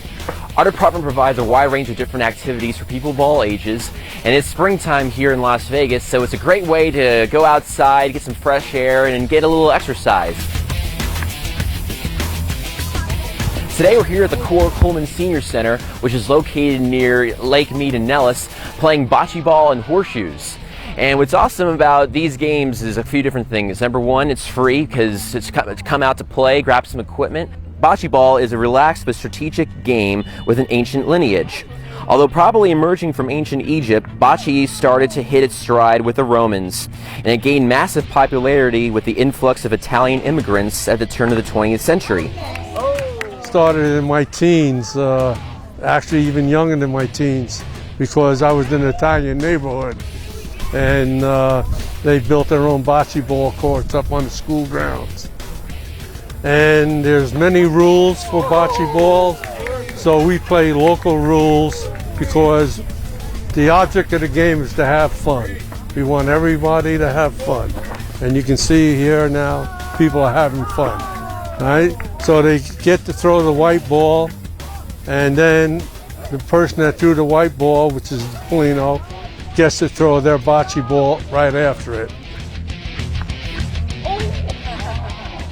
Well, I was in this neighborhood when I moved here, and I went to Cora Coleman one time. I liked it, and I've been here ever since. Even though I moved further away, I still come up here and try and help out where I can. And horseshoes is essentially, horseshoes, there's two ends to a field. You obviously have to get, some horseshoes are heavier than others. Obviously we do at the Cora Coleman Senior Center, we do have sets for all people of all skill sets. And you basically toss your horseshoe to one pit. Obviously you want to ring it around, of course, the pod as best as you can to get more points. And many of our different parks and recreation facilities offer similar outdoor games all across the valley. And also the West Domingo Senior Center, which is located near West Domingo and Jones, they do offer horseshoes and other outdoor activities as well. Their telephone number is 702-455-7742. Sunset Park offers plenty of wide range of outdoor activities as well. Sunset Park's telephone number is 702-455-8200, which happens to be Clark County Parks and Recreation's hotline number. And the Lone Mountain Park, way out at Lone Mountain in the 215, they offer plenty of outdoor programs as well. We're here just to have fun, not to break any laws or have any arguments or disagreements. We're here just to have fun. That's the name of the game. To check out more of what we offer here as a whole throughout the valley, check us out at our website at www.ClarkCountyNV.gov/parks. We hope to see you at one of our different facilities really soon. Thanks for watching.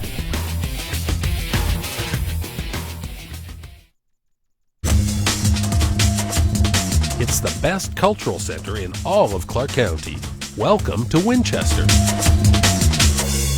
Hello, my name is Patrick, and I wanted to tell you about some of the events coming up at Winchester Cultural Center. There's a new female singing quartet called the Los Angeles Bells.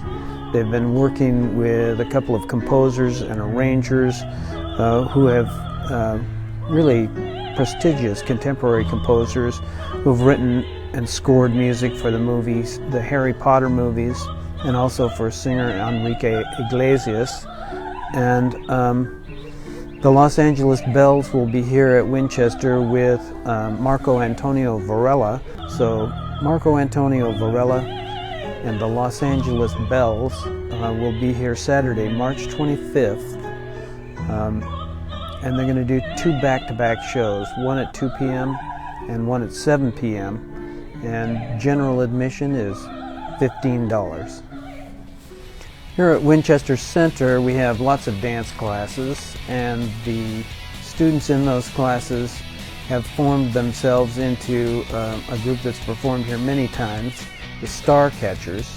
And we're going to feature ballet in the Star Catchers Ballet Recital Saturday, April 1st at 2 p.m. On Saturday, April 22nd, the Clark County Children's Festival, which has been going on literally for decades, will be here in Winchester Park. We'll have rides, we'll have all kinds of entertainment.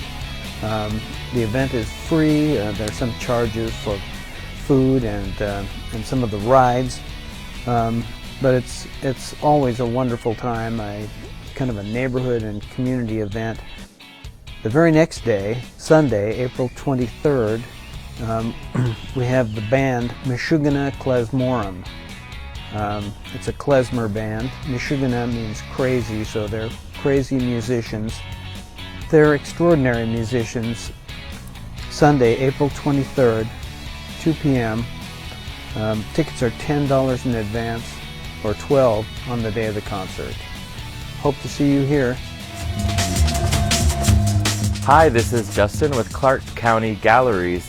Come check out the show over at Winchester Cultural Center, Lance L. Smith for Always. In the exhibition For Always, Lancel Smith highlights a conversation with the memories of his mother. Aided by photographs, Smith works to fill in the inevitable gaps and builds a narrative.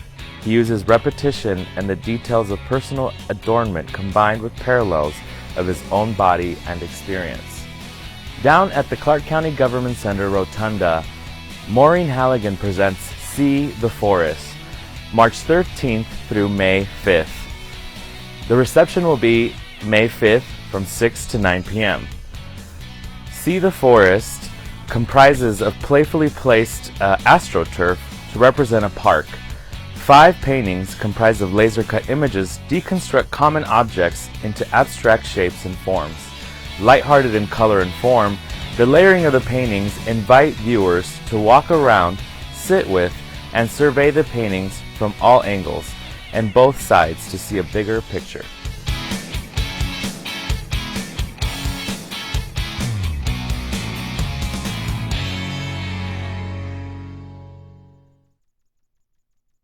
If you're wild about the Clark County Wetlands Park, you'll love the Wetlands Park Nature Center. Its exhibit gallery gives you a whole new perspective on this desert oasis located right in Clark County's backyard. The interactive displays, educational videos and activities, and hands-on exhibits are for kids of all ages. There's something for everyone at the Wetlands Park, indoors and outdoors, and it's all free. Visit today. Are you a fan of Sunset Park? Clark County Parks and Recreation wants you to volunteer for its new Sunset Stewards program aimed at improving the visitor experience. Volunteers accepted into the program would be asked to patrol the park for at least 4 hours each month, report problems, and interact with park patrons in a positive way in order to educate them about the wildlife and caring for the 323-acre regional facility. For more information, please call 702-455-8200 or email sunsetstewards@clarkcountynv.gov.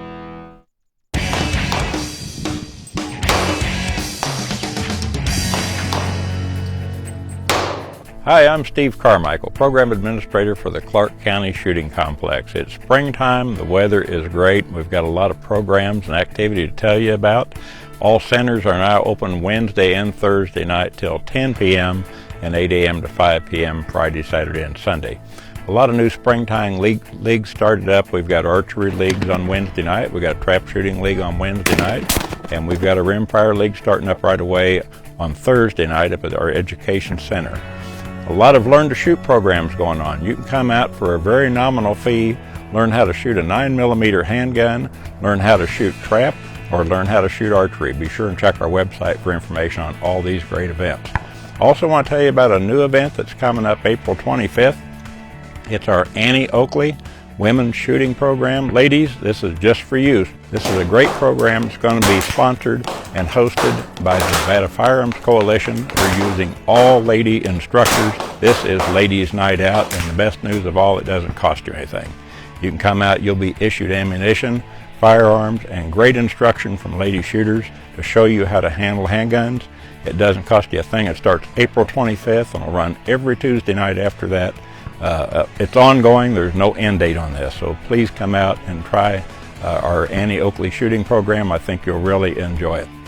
You know, we recently received the Best of Las Vegas Gold. Come out and see why at the Clark County Shooting Complex, Nevada's only 5-star outdoor facility. Hi everybody, I'm Martin Olson with the Nevada Department of Wildlife here at the Clark County Shooting Complex to let you know of a great opportunity we've got coming up at the end of March here. It's called the Tag Application Workshop. In the next week, the application workshop will open and you'll be able to apply for big game tags in Nevada. The deadline for this is not until April 17th. We offer a workshop here at the Clark County Shooting Complex that goes over how the draw system works, the do's and don'ts of applying for tags, and all the new stuff that's come up for this year. The workshop's going to be on March 29th at 6:30 p.m. here at the Clark County Shooting Complex, the Education Center. Now, before the draw ends, if you haven't taken a hunter education course, you'll also need to fulfill that requirement. You can do so by getting a book here at the Clark County Shooting Complex and going online on our website at www.ndow.org. Sign up for that class, get your hunter education, come to the workshop so you understand how the draw system works, and apply for one of those coveted Nevada big game tags. I'm Martin Olson, and I hope to see you out here.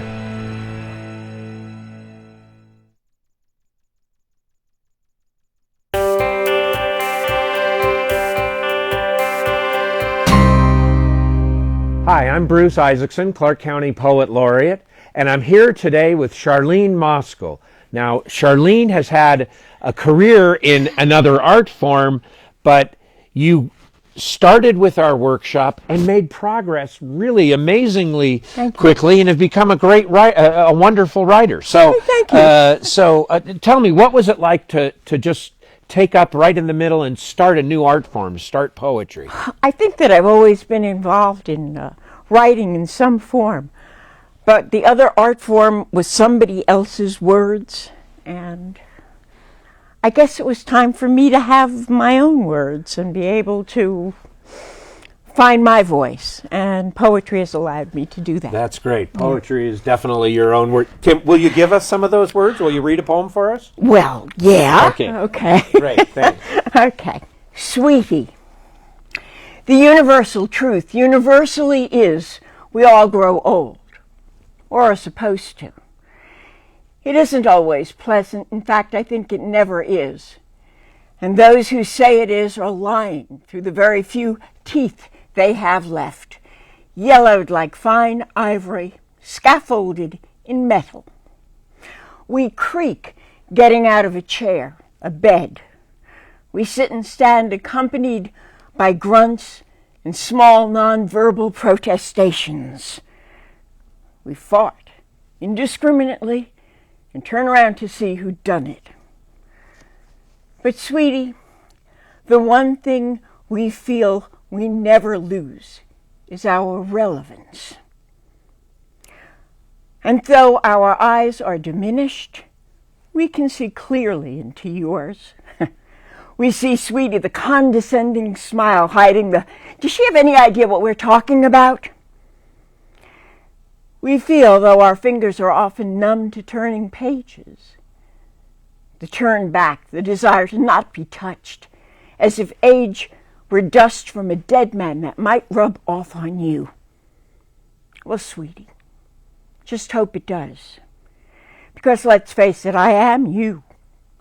And someday, if you're lucky, you'll be put on a pedestal in someone's memories.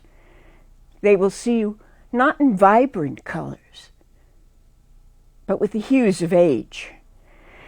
They will remember the unsteady gait, the skin shaking loose from bone, the neck once long and lovely or sinewed and strong, now shrouded in flesh folds, lashes lost and lips thin, appearing to criticize the world that they inhabit.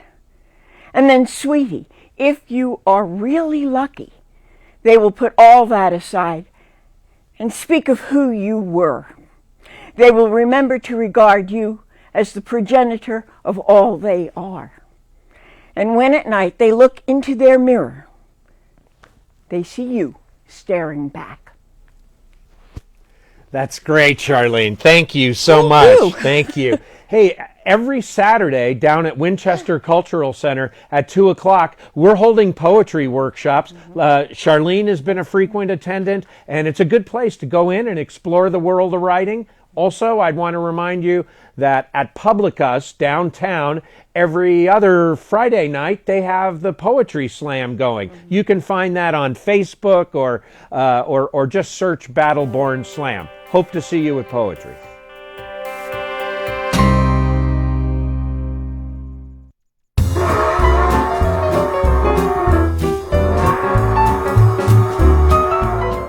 Hello, I'm Mark Hall Patton. I want to welcome you to the Clark County Museum.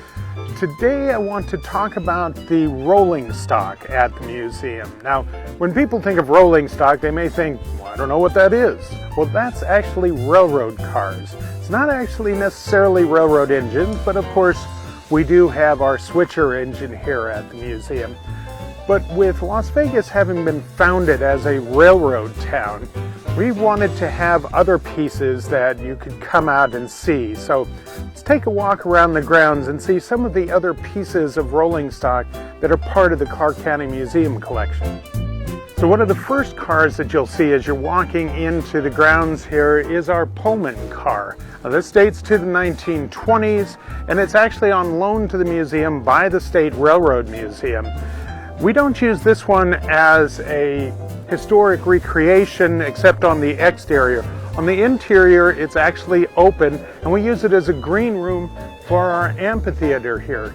But when we needed a green room, we thought it would be much more interesting to have one that could actually help with the interpretation of the history of railroading here at the same time as using it as a place where you can put on your makeup, change your clothes, that sort of thing, what you do behind the scenes. But you don't see that part. As you can see, we have the windows blanked out. Wouldn't be nice otherwise. But you can see the car, you can walk up to it and walk around it while you're here at the museum. But it's by no means the only car here.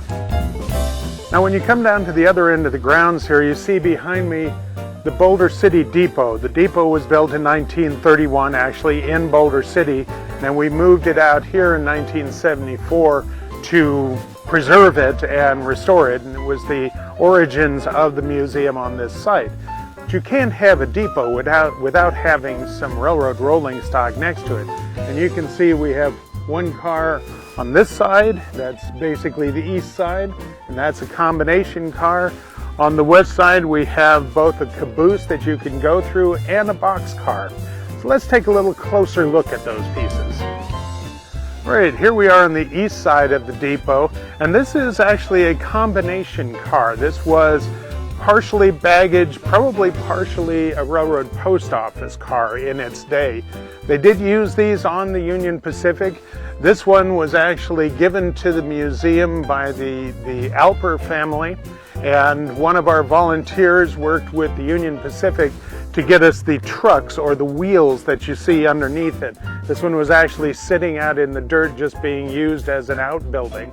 But we brought it out here because it's the sort of car that would have come through this area and with the Union Pacific as it was coming through here.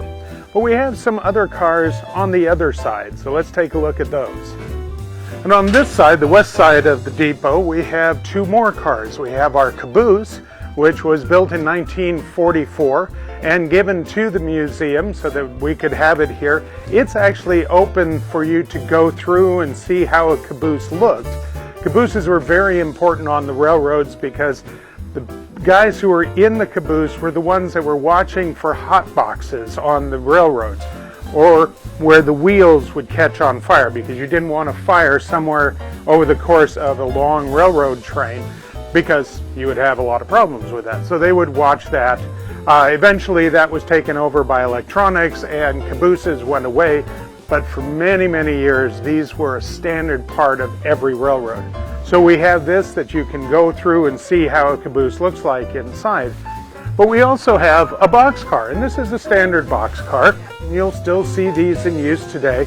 And this is one that we have just to show what they look like, the massing and that. We actually have storage inside. It's a boxcar, it works pretty well. But it is one that came also from the Union Pacific and was given to the museum for us to be able to show here. So when you come out to the museum, you see not only the engine, but other pieces of rolling stock, other pieces of our railroad heritage. And we hope that you'll come out and visit us. Remember, we're only open 7 days a week, 9 to 4:30. It is $2 a head, so we are the cheapest place in the valley, but we are the best one. So come on out and join us.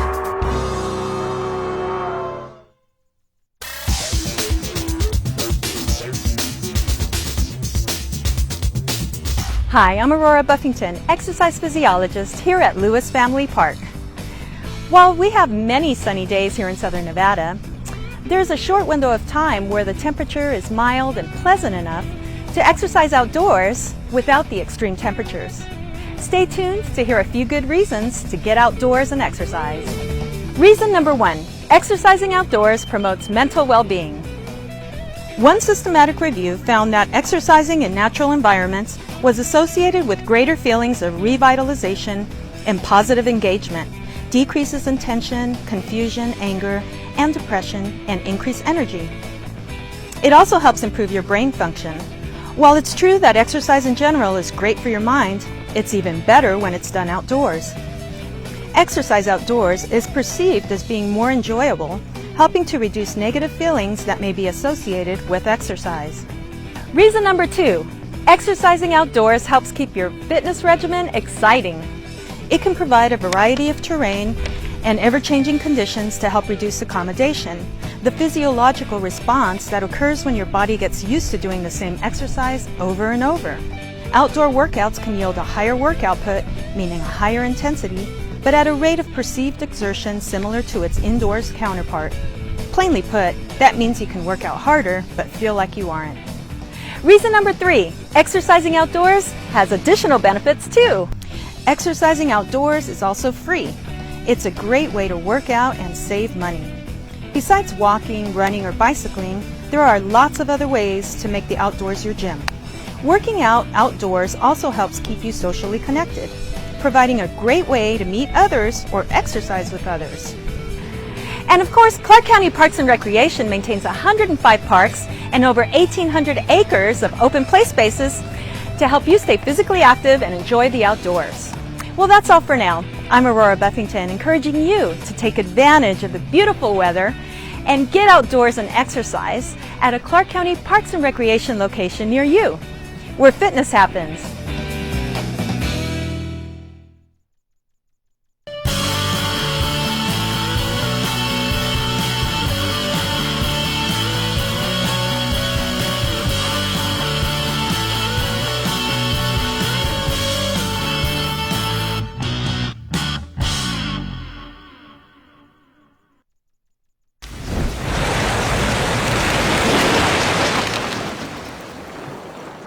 Preparing today reduces the consequences of a disaster tomorrow.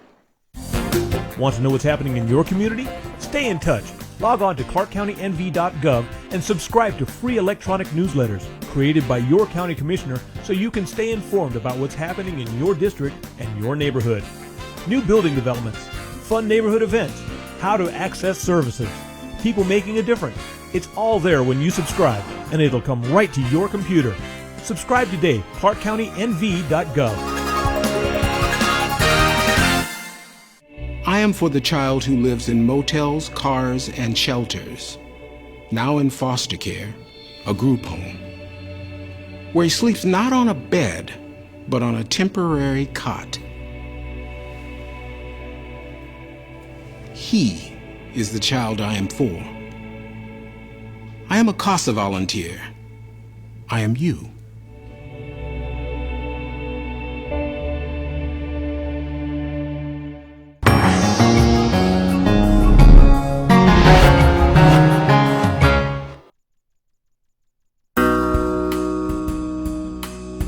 Nevada State Route 169 is located in the northeastern part of Clark County. State Route 169 begins at exit 93 off Interstate 15, continues south through the Moapa Valley, and includes the farming communities of Overton and Logandale. It ends at North Shore Road in the Lake Mead National Recreation Area. Let's take a look at some of the people and places and sights along this rural slice of District B.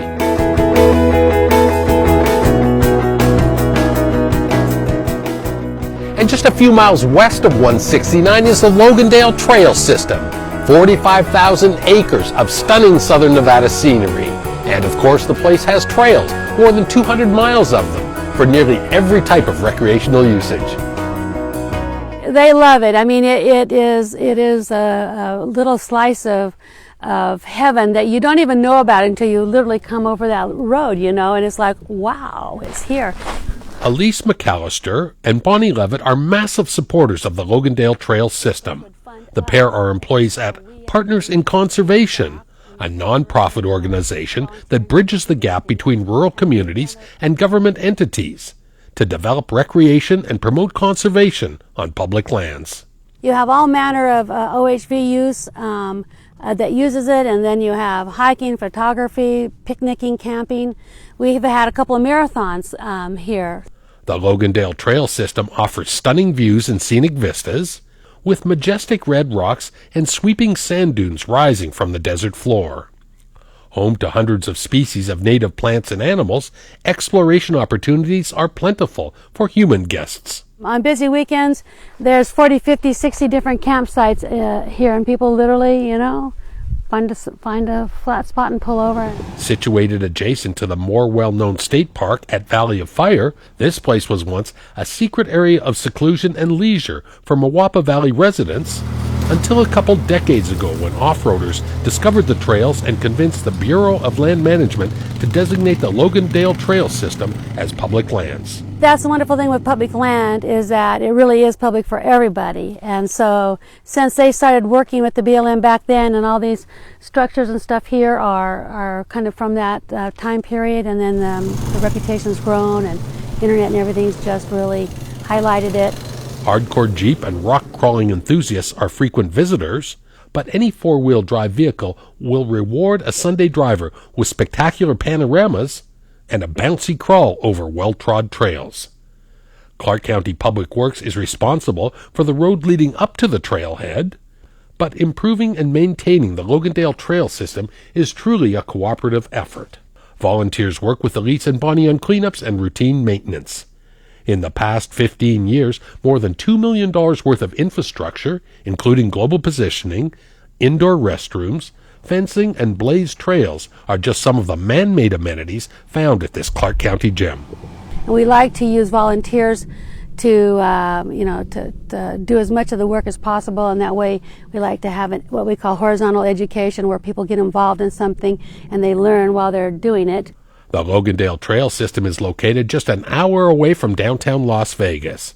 Visit LogandaleTrails.com or their Facebook page for a main loop trail map, photos, and much more information on this pristine piece of Silver State paradise.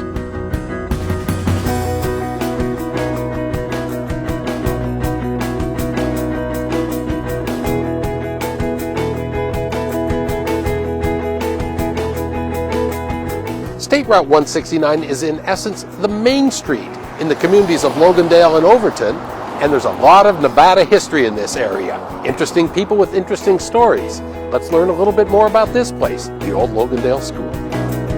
And Lou Adams and Lillian Frainer Adams, they donated all this property. They donated the property to put the building on. The Logandale School opened in 1935, a learning facility for elementary school students in the Mawapa Valley.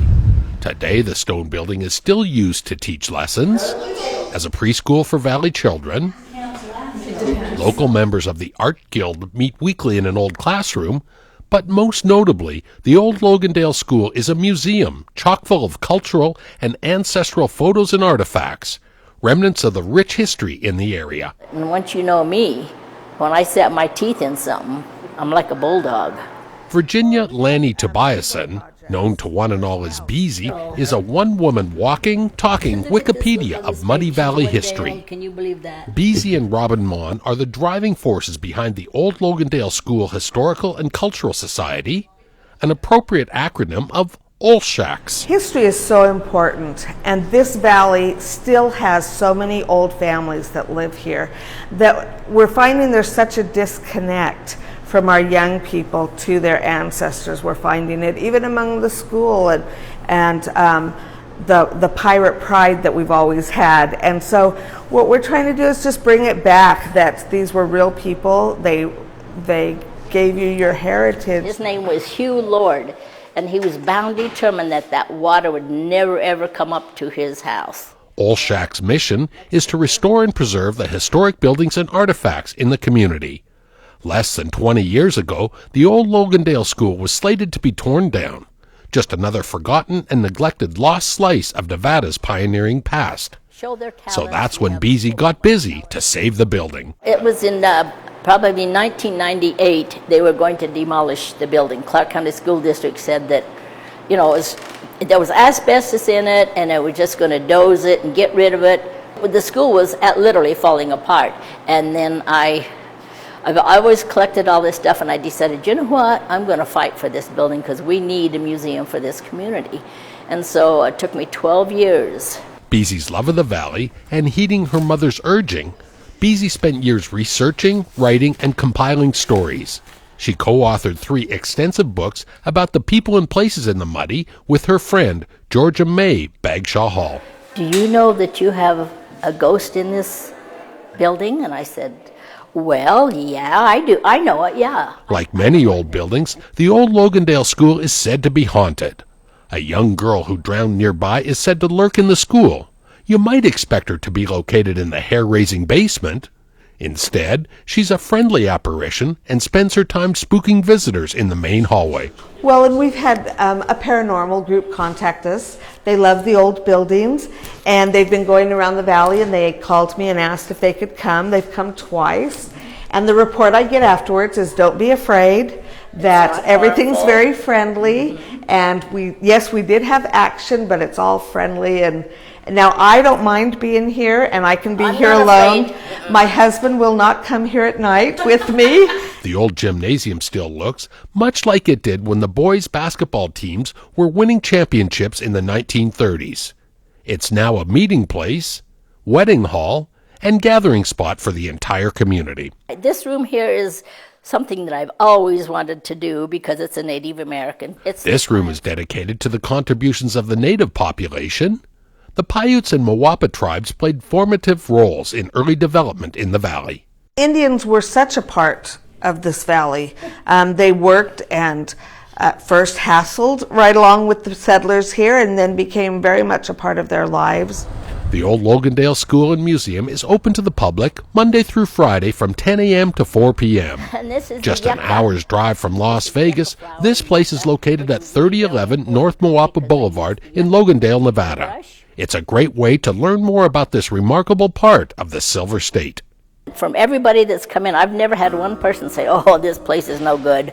You know, it's junk. It's beautiful. We're real proud of it.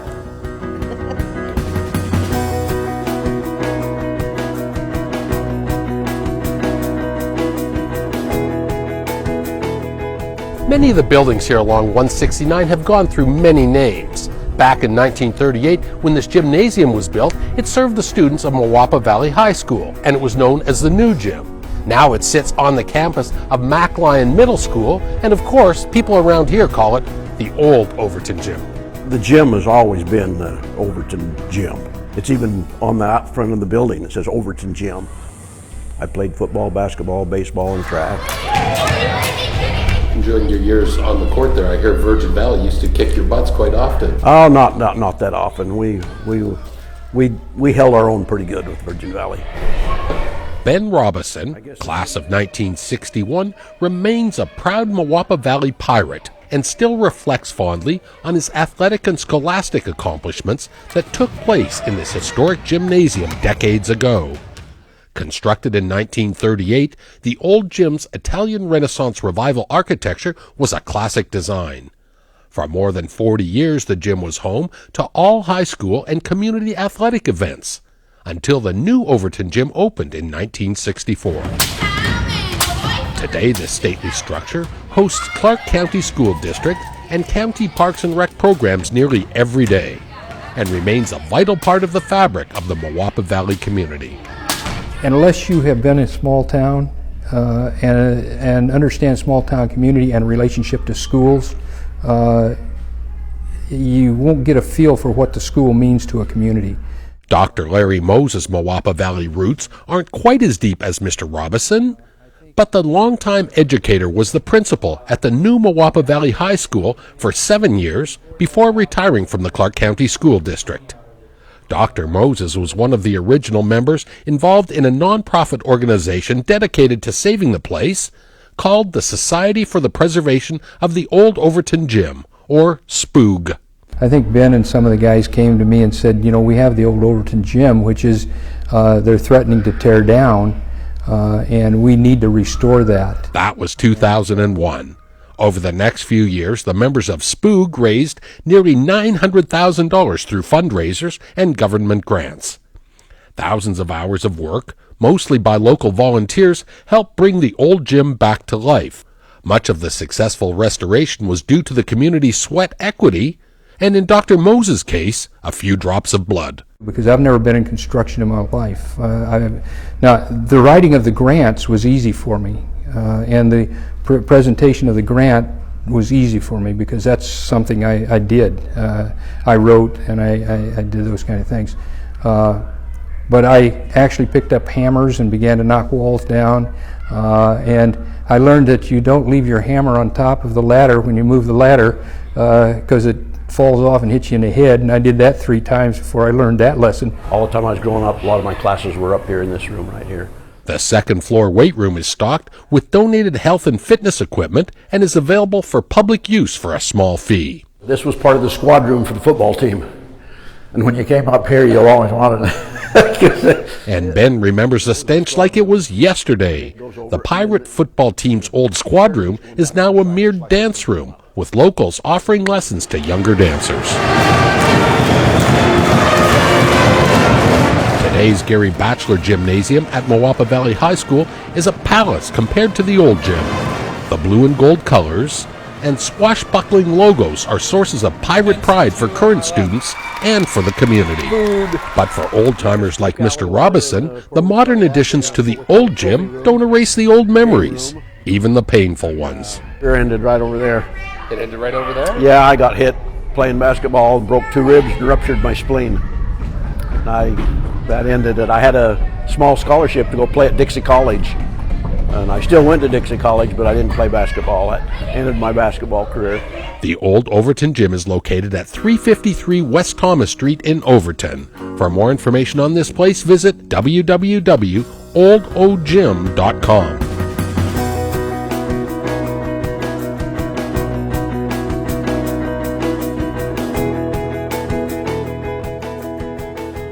The town of St. Thomas lived a glorious life and died a glorious death. It started out as nothing and eventually became submerged, part of one of the largest man-made lakes in the world. St. Thomas is named after Thomas Smith, who was sent by Brigham Young. Despite her lofty name, Sky McLean is more comfortable digging her boots into the ground. The National Park Service ranger leads hikes to the fascinating St. Thomas site, which was once a thriving Old West town. It's now a ghost town in the Silver State, rising from the depths of Lake Mead, which once covered the entire valley. In January of 1865, the Church of Jesus Christ of Latter-day Saints leader, Brigham Young, called Thomas Smith to lead an expedition. Mr. Smith's hardy pioneer pack consisted of about 9 or 10 men and 3 women, and settled in this area to grow cotton and provide a friendly respite for Mormons traveling between Salt Lake City and Los Angeles. St. Thomas was established in a strategic location less than 20 miles from the Colorado River. The nearby Muddy River provided water that was used to irrigate crops, and an established canal system delivered water to the town. What we're walking around right here... Hiking the well-trod Tamarisk Line Trail for a mile or so leads to the 47 features that still remain from the lost city of St. Thomas. So this is one of the most prominent features here at St. Thomas. This is the Hanig grocery store and ice cream parlor. In 1870 or so, the original St. Thomas settlers were stunned to learn that their village wasn't located in Utah, but in Nevada. Lincoln County officials demanded back taxes from the pioneers, who were faced with a difficult decision to leave or pay the levies. They had to go back to their leader, Brigham Young, and ask what to do. And so he told them they could vote, and if they voted to leave, he would release them from their mission. And in fact, that is what happened, and only one family, Daniel Benelli's family, stayed behind. 10 years later, in 1880, other Mormons returned to the area, and the town was reborn. Cisterns were dug and installed, which provided drinking water. Over time, people were still faced with communication issues. There were no cell phones or telephones. There was no electricity. They had to communicate with each other by word of mouth or the mail that might come in. They also had no plumbing, no running water. They would go to their cisterns that held about 6 months worth of water and draw water out of the depths of those 15-foot deep wells. Around the turn of the century, St. Thomas continued to grow, and these artifacts are reminders of the early hardships and triumphs. This is a 150-year-old community, so a lot of things came along and went, and then settlers would return. And as the railroad arrived in 1912, that brought their abilities to actually build the schoolhouse and build the hotel out of brick. Some of the homes were built from wood. Initially, many of the homes were just out of adobe and mud, and they made bricks out of that. About 500 people lived in St. Thomas. Streets were constructed, businesses were born, including the Gentry Hotel. And of course, town founders needed a place for education. Well, I actually hear some school bells ringing, so I'm thinking maybe that's where our next stop should be. Let's head off here to the left, and we'll go down to what is left of this 3-story school. The rounded Art Deco steps from the old St. Thomas School are still remarkably preserved. One can imagine students going to class in the 2-story brick building. Built in 1915, the school continued to educate students from grade 1 through grade 8 until the early 1930s. Ranger Sky McLean quotes a former student, Marva Ray Perkins Sprague. I remember all my teachers, dear Anna Arnold, Miss Birch, and Vera Whitover, were special in my life. The many parties at school, church programs, classes, Christmas was looked forward to. Mr. Peck, a railroad official, always brought cases of huge oranges. How we eagerly awaited that treat. Far above the crest of any other dam yet built by man, or likely to be built for years to come. The beginning of the end of St. Thomas was Hoover Dam. The massive federal project miles away created the floodplain that would eventually submerge this valley and force residents to abandon their town, their homes, and their way of life. People seemed very happy to live here. Of course, they were faced with the change that happened when the Hoover Dam was being built in the early 1930s, and they had to give up their lands through the appraisal process that the government established. And so they reluctantly accepted their fate, that yes, the little town of St. Thomas was going to be no more. It did take about 5 years for the waters to eventually reach St. Thomas. And so during that period, I'm sure there were a lot of discussions amongst the neighbors, but eventually many of them tore down their homes and removed them and rebuilt them elsewhere, whether that was into Overton or they just sold it off as salvage. St. Thomas has risen above Lake Mead 3 times, in 1952, 1965, and emerged permanently from its watery grave in 2002. In fact, Lake Mead still covers the region a few miles south of the town site. St. Thomas is located inside the park boundaries of the Lake Mead National Recreation Area and is a popular spot for hikers and lovers of Silver State lore. Visit nps.gov for more information.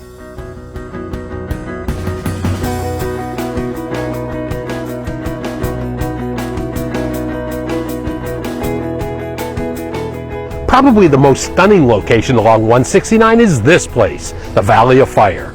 A Nevada state park, this place is on its way to a record-setting season. Park officials estimate 600,000 visitors will visit the Valley of Fire this year. Dedicated in 1935, the world-famous Valley of Fire is the oldest Nevada state park.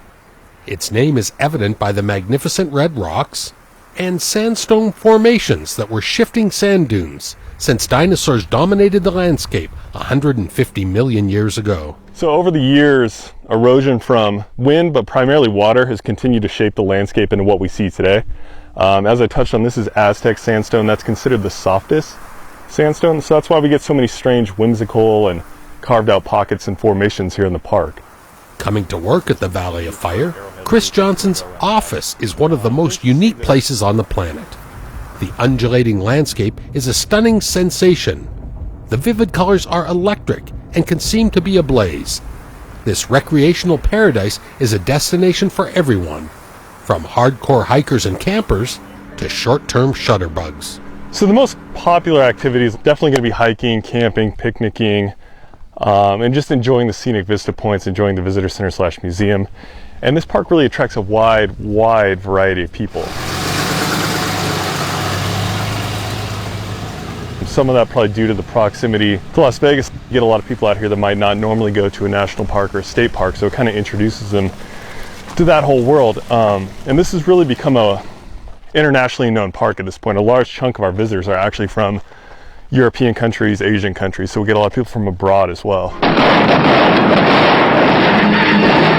Popular with Hollywood producers, this Silver State gem has graced the silver screen many times. And numerous filming projects here. And the professionals probably had the biggest impact on the park, if you will. Star Trek Generation, I believe that was 94. The one where, spoiler alert, Captain Kirk infamously dies, falls off the bridge. That was filmed in the Fire Canyon area. Transformers was filmed in the park. I believe there's some shots from Casino. And these days, numerous car shoots, fashion shoots. Many of the daily visitors make the short 58-mile drive from the glitz and glamour of Las Vegas to enjoy a different style of stunning visuals. Are you seeing it? Do you get the elephant? Is that his trunk? Yeah. Elephant Rock is one of the many popular locations in the park. The namesake pachyderm seems to be soaking up the sunshine in his craggy home. This is the Rainbow Vista overlook. We're looking down at what's commonly referred to as the White Domes area.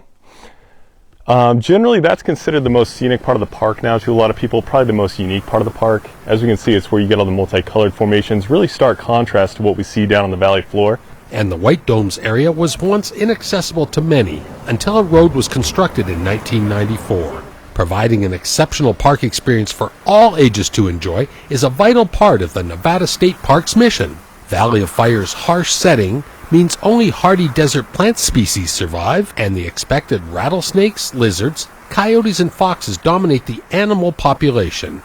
But the most asked about Valley of Fire critter is, of course, the bighorn sheep. Yeah, a lot of people are shocked to hear there's any kind of wildlife at all out here, and what looks like this bare and incredibly harsh climate. I guess the most exciting for most people is going to be the desert bighorn sheep. Pretty commonly asked question is, well, where do we see the sheep? Where are they at today? Where are they hiding? Short answer is you can see them all throughout the park. I mean, I've seen them down here where we stand. I've seen them on the west side of the park. They're generally more active at dawn, but still, it's just kind of right place at the right time. Some people camp here for 2 weeks, don't see any. Some people drive straight through and see a big herd. For more information on the natural beauty that is the Valley of Fire, visit parks.nv.gov.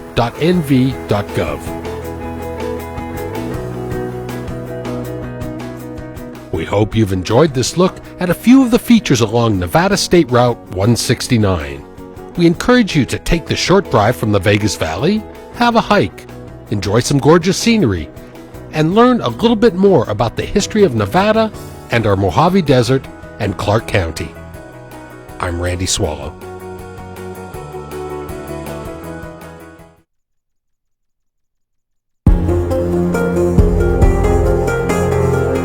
Green pools are a breeding ground for mosquitoes, which carry potentially serious diseases like West Nile virus. If you have a green pool in your neighborhood, contact your local code enforcement office. For unincorporated Clark County, the phone number is 455-4191. When you call, we'll drain the pool and remove the threat. Protect your family. Report green pools.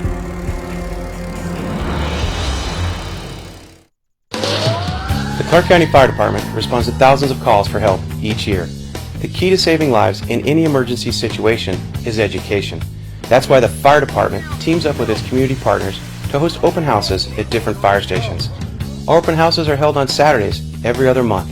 We invite you and your family to visit our fire stations, meet our firefighters who serve you, and learn how to stay safe and healthy. For more information, visit Clark County's website.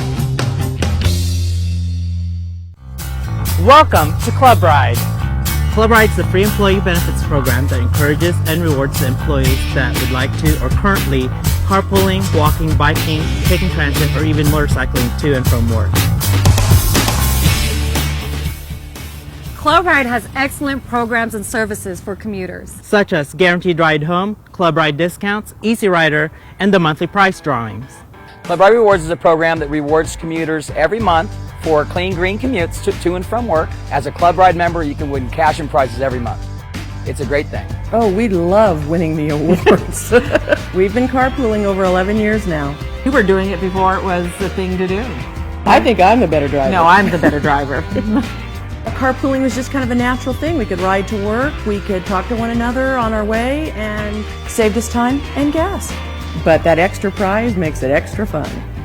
I was carpooling before it was cool, and before we got the Rockstar parking for carpooling. Club Ride has this really cool website. You go in and you log your trips each week, and it calculates for you how much money you've saved, how much of an impact you've had on the environment in terms of less emissions and so on. So I know for a fact I've saved $300 each year carpooling. After 20 years of driving in Las Vegas traffic, I think I'd had enough and I was ready for a change. I currently commute by taking the new transit buses. There's a new park and ride in my neighborhood, so I just drive over there and hop on the bus. I commute with this bad boy right here.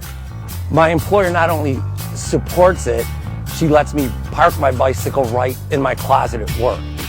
I love the Club Ride discount program because I get to use it at Jason's Deli, Cold Stone Creamery, and then I'm even able to use it at my bike shop, Bicycle World. I wish I would have learned about it earlier. One of the great benefits for employers is the outreach that we do. We set up a table, we give away free t-shirts, we talk to them, we educate them about the program, and then of course the incentives that are available to them. Once employers realize what we do for them, they love it. Club Ride is extremely successful at Bellagio. We've been a partner with Club Ride since 1999, and currently we have about 1,200 employees enrolled. We provide our employees with reserved parking, bike racks, motorcycle area, as well as pre-tax payroll deduction for the passes. I think the Club Ride program is very well thought out, very well engineered. Cox is really committed to being a Club Ride partner. We have swipe machines at every entrance where employees can log their commutes. We also have bicycle racks. We have the ability for employees to work compressed work weeks and flexible schedules. And we have pool vehicles that are available for those employees that commute who need a vehicle to use to visit a customer or to go to another office. Having a strong commute options program is really important to the city of Henderson. Currently we have over 400 of our employees that are enrolled in the Club Ride program. We have lots of prize winners every month, and I really make a big deal about it. I hand deliver all the prizes. They're just really excited, especially if one of the other employees sees that they're getting this prize. That kind of motivates them and they want to be part of that. I'm Joan with Cox Communications. I'm proud to be a carpooler, and I think you should be too. Less traffic and cleaner air, and that's a good thing. Less traffic, cleaner air. Carpooling is a good thing. I'm Joey over at the Rio, and I love being a Club Ride member. I'm Bill with Cox Communications, and we're a proud partner with Club Ride.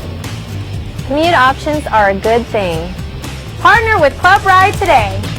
To find out more, visit the Club Ride website. Or call 228-RIDE or go to your HR office and speak to your transportation coordinator. That's a wrap. That sounds good. That's a wrap. Or can I do like Janis Joplin? That's all, folks.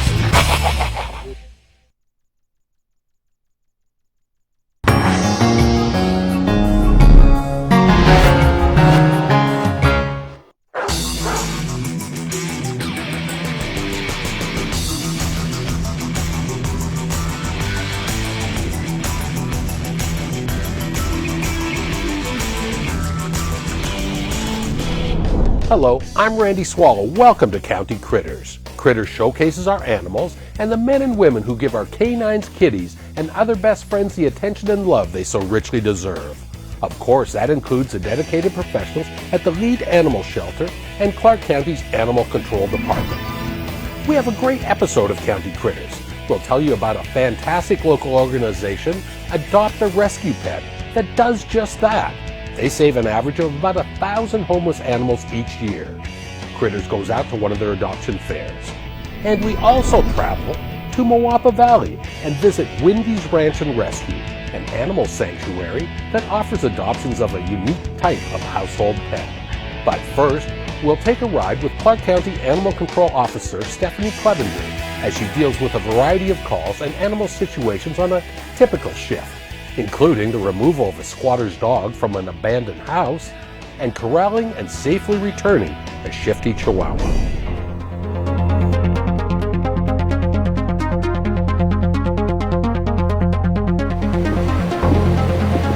Stephanie Clevenger is an animal control officer for Clark County. Officer Clevenger has nearly 20 years' experience, with the last 3 spent patrolling the streets and answering animal-related dispatches in the valley. 93, I'm good for it. The people I work with here, they're really good and professional, and it helps to be able to work as a team. Her first call is a very common one. A resident is complaining about the treatment of the neighbor's dogs. So Officer Clevenger arrives to check on the welfare of 2 dogs at a townhouse near UNLV. Hi, I'm Officer Clevenger with Clark County Animal Control. We received a complaint about your dogs not having water and shelter on the patio. Not having water and shelter on the patio? Yes. They do have water on the patio. Can I verify that? Do you keep them out often? No, I only let them out first thing in the morning just so they can go to the bathroom, and I'm out there with them, and I bring them right back in this way. Okay. Oh, that side? Yeah. They need to have some sort of dog house and water out here if they're going to be out here, even for a few minutes. The water bowl that's right there, that. I bring it out with them. Okay. I take the food and the water out here with them, and then when they're done, I take it back in the house. Because And you never lock them out here? No. Never? No. Okay. All right, so if you do leave them out here, they need to have some sort of a dog house, and they need to have water available to them all the time. So if they're going to be outside, just make sure you take the water out here. Are they spayed and neutered and rabies vaccinated?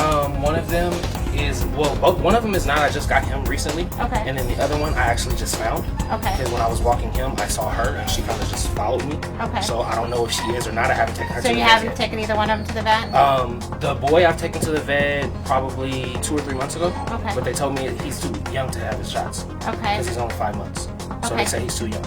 He's not too young. How old do they have to He be? needs 3 months to have a rabies shot. Okay, well, that's- And he needs to be neutered at 4 months. Okay. So he's overdue on both. Is the other dog older than that? Or? I have no idea. I just found her. Can I see her? Yeah, let me go. Is she friendly? Yeah. Hi, baby. Oh, you're very friendly. I'm trying to see your teeth. Okay, so she's over 6 months. So she's probably about 8 months old. Okay, so both of them needs to be done.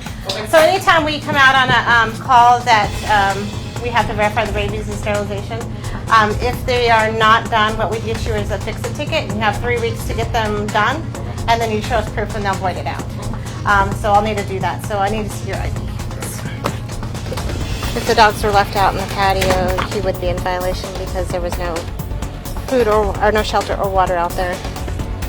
But since the dogs were in the house at the time of arrival, I can't have proof that they were out there unattended. Because he did say he was out there with them. So I just gave him a warning for the shelter and the water, and I issued him a citation for rabies and sterilization because he didn't have proof of either on one dog, and he didn't have proof of sterilization on the other.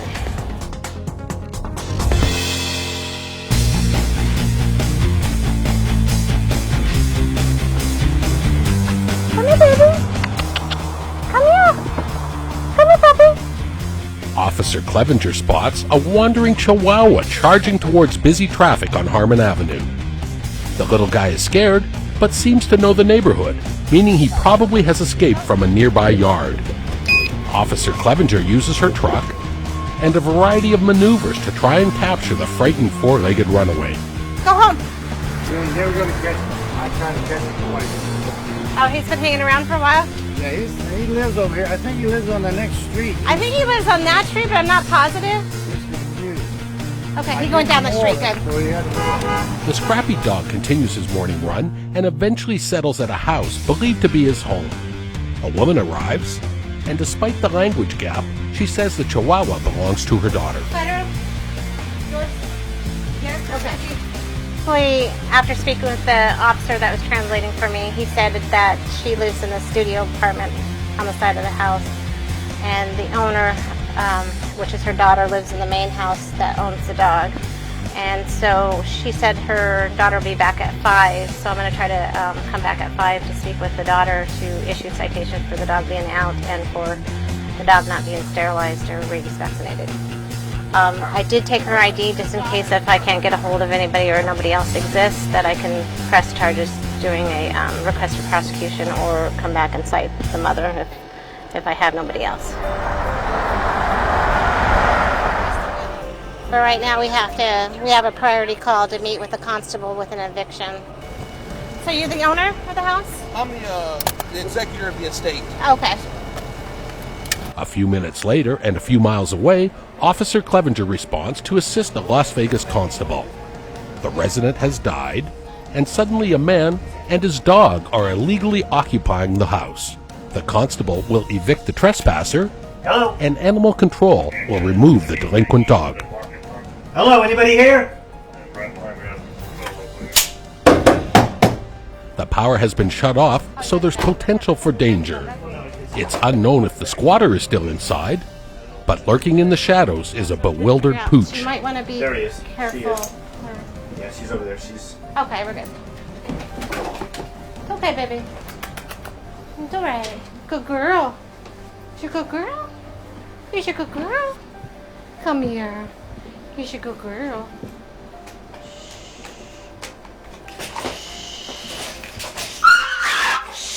It's okay. It's okay. You good? Then I'll make a pathway. I got her. Yeah, we don't want to go out that door. There's bees out there, so we'll definitely have some issues. She's gonna be fun getting out. So just.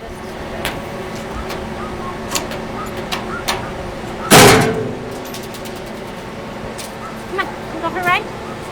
Come on, up up. Come on, up up. There you go.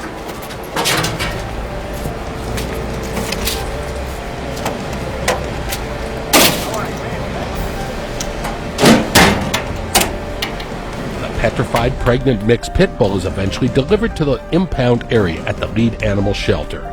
If left unclaimed, she will be put up for adoption.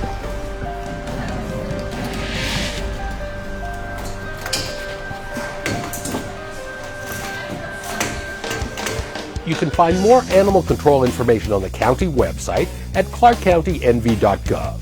And if you see a stray animal, want to report an animal abuse situation, or any other related assistance, call the Animal Control Hotline at 702-455-7710. Let's move on.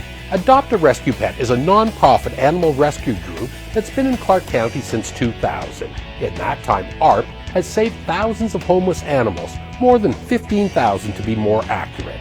One of their most successful pet-saving events is held nearly every weekend, an adoption fair held outside local pet stores.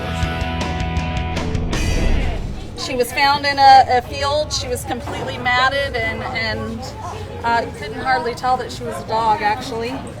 Weekends are busy at the local PetSmart, especially during the day, when the dedicated animal champions from A Home for Spot set up shop and try to find loving dog people to adopt and create permanent homes for their ever-changing, tail-wagging parade of pooches. Well, this is Scrappy.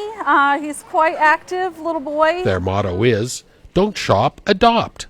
And the volunteers at A Home for Spot hold these adoption events nearly every Saturday and Sunday at PetSmart. These animal rescuers are a special breed. Many of their adoptable adorables are sick or injured, or are on doggy death row of euthanization. Without A Home for Spot, they truly are down to their last chance for finding loving families. We've rescued in the last 5 years over 2,000 dogs, and we find homes for them that are suitable for them. Most of our dogs come in and have medical issues.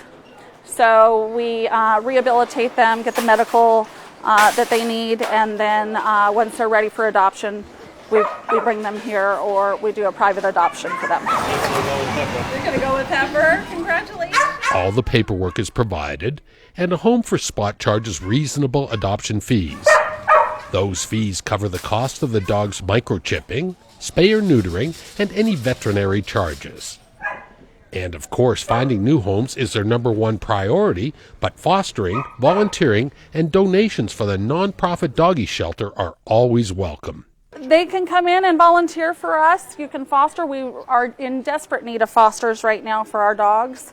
We are foster-based, so the more fosters that we have, I call it foster strong. The stronger we are with our fosters, the more dogs we can help. So we also have a thrift store that helps us on North Rancho. It's called Dog Junkies, and that also helps with our ability to help more dogs, as well as our community. Homeless people come in often needing shoes and clothing, and we will clothe them and give them shoes if necessary. Because I think they're helpless and they just need a home. And of course, it's people like Julie Jones and her son Josh who are the true heroes. They give these fur babies unconditional love and a permanent place to live. Because that just breaks my heart. He watches the shows where they have to kill them, euthanize them. He goes, I'm going to be rich so I can adopt them all. So I don't have to do that, but that just breaks my heart. So if I can do one, I guess, one's better. You know, I can't do them all. This will make number 3.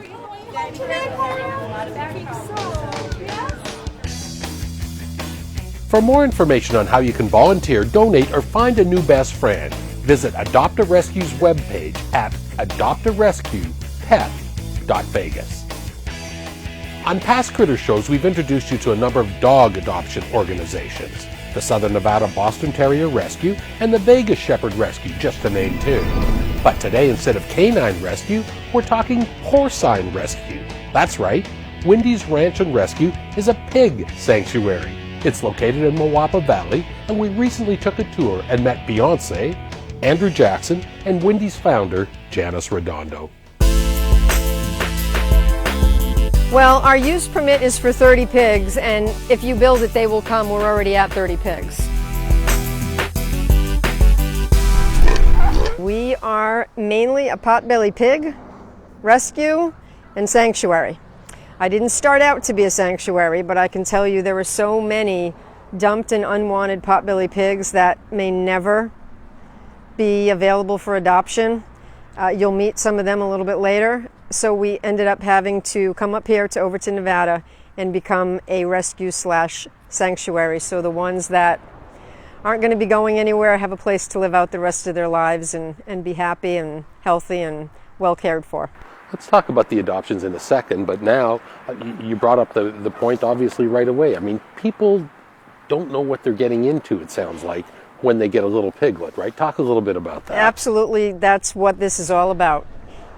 They are so irresistible. Now, we all know the story of puppies. Who can resist a puppy?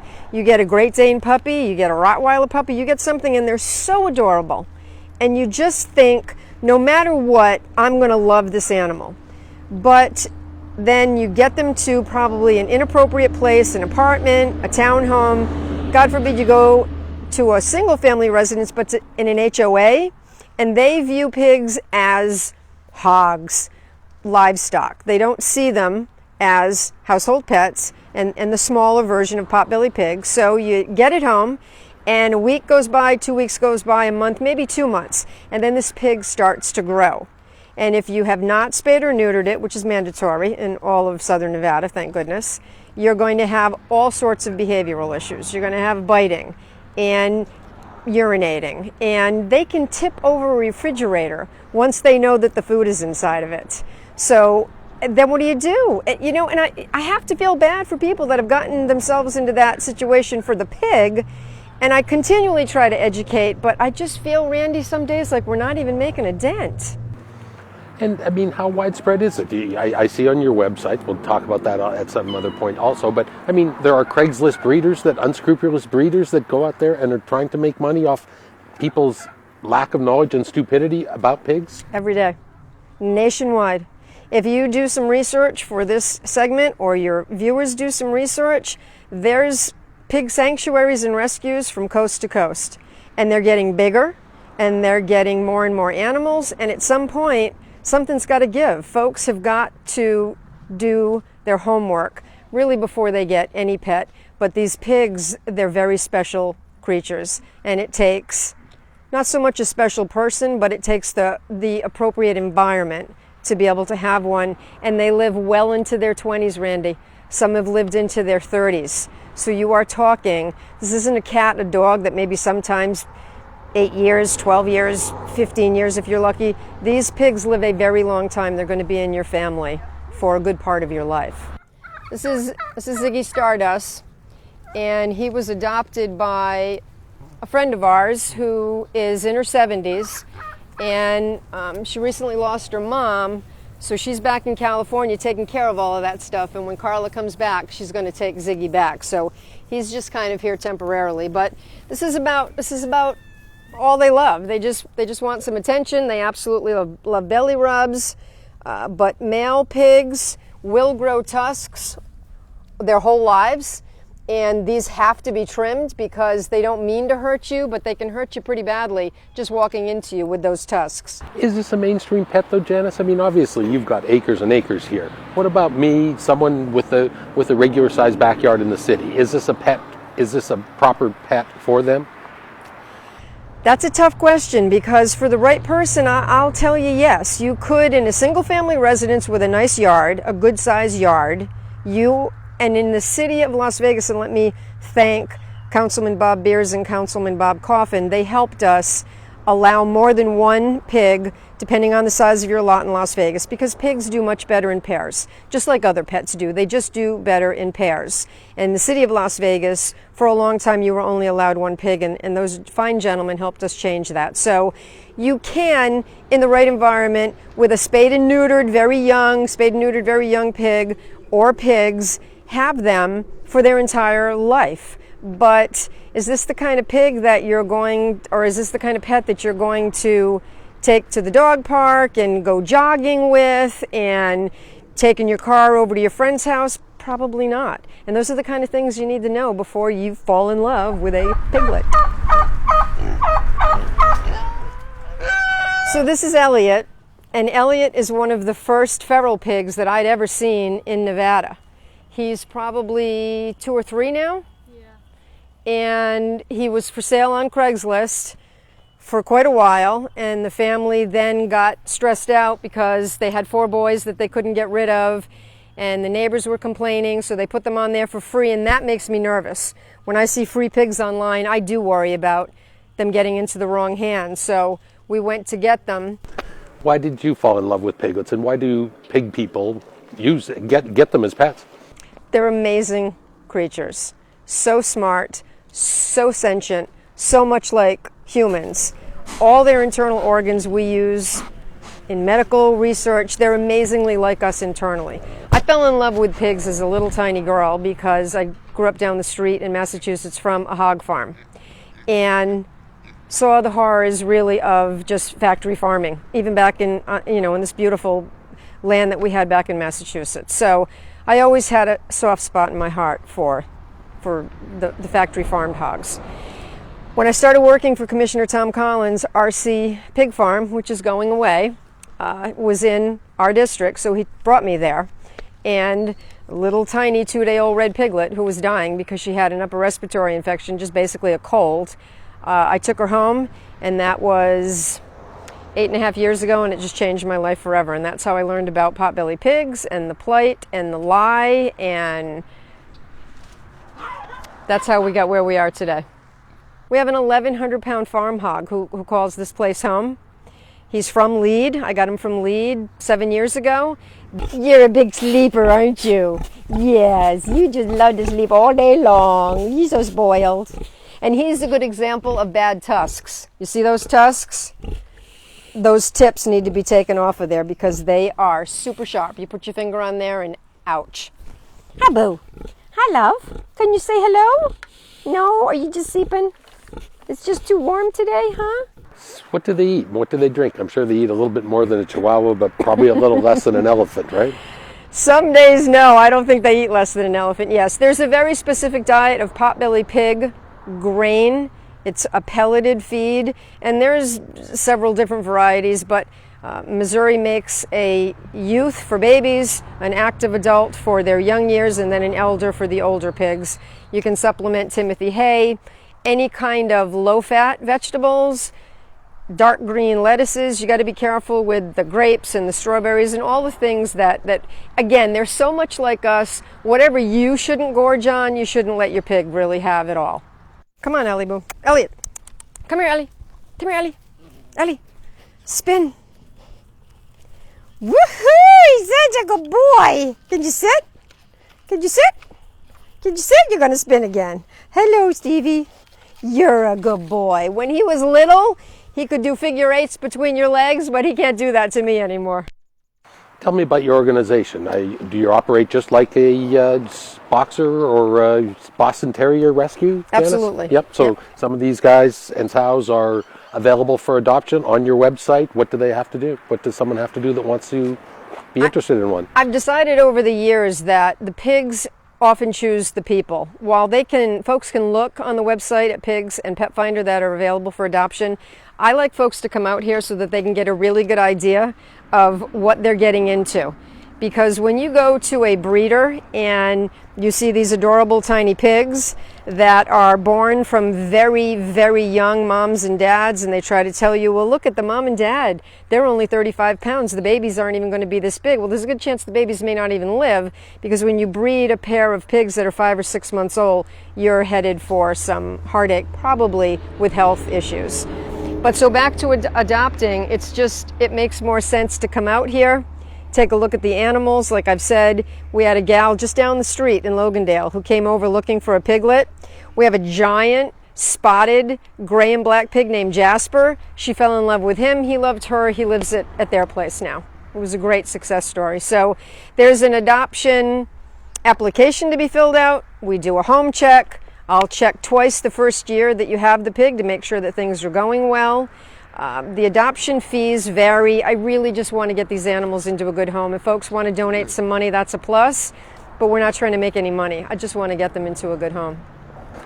I'm thinking of John Travolta's character in Pulp Fiction. Bacon's good, pork chops are good, ham's good. How do you know they aren't going to take these guys home and bacon's good? Oh, no, trust me. Well, the other thing we like to tell people is these pigs are inoculated twice a year. They have all sorts of shots, and I'll just tell them straight up, you could die if you eat them.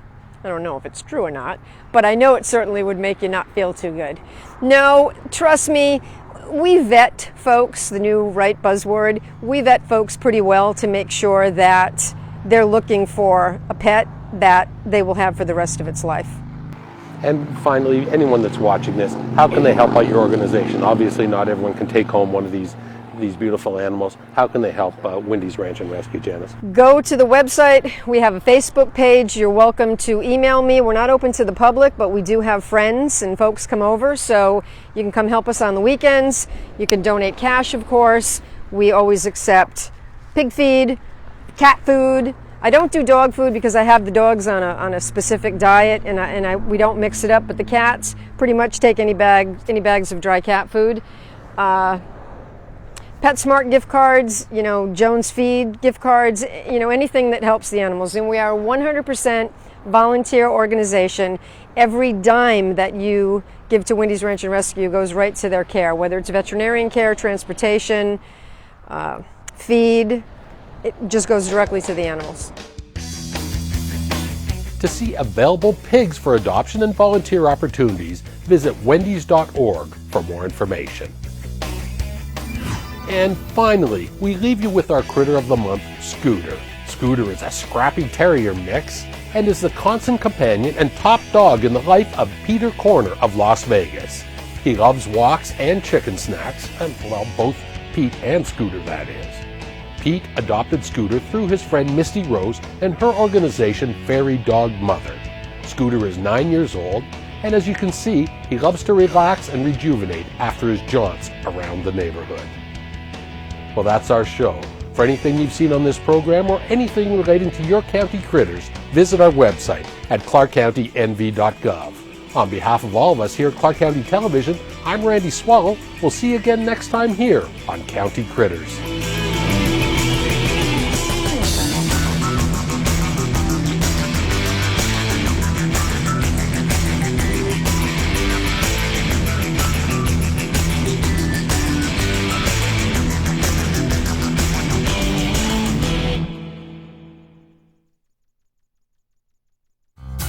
Welcome to Club Ride.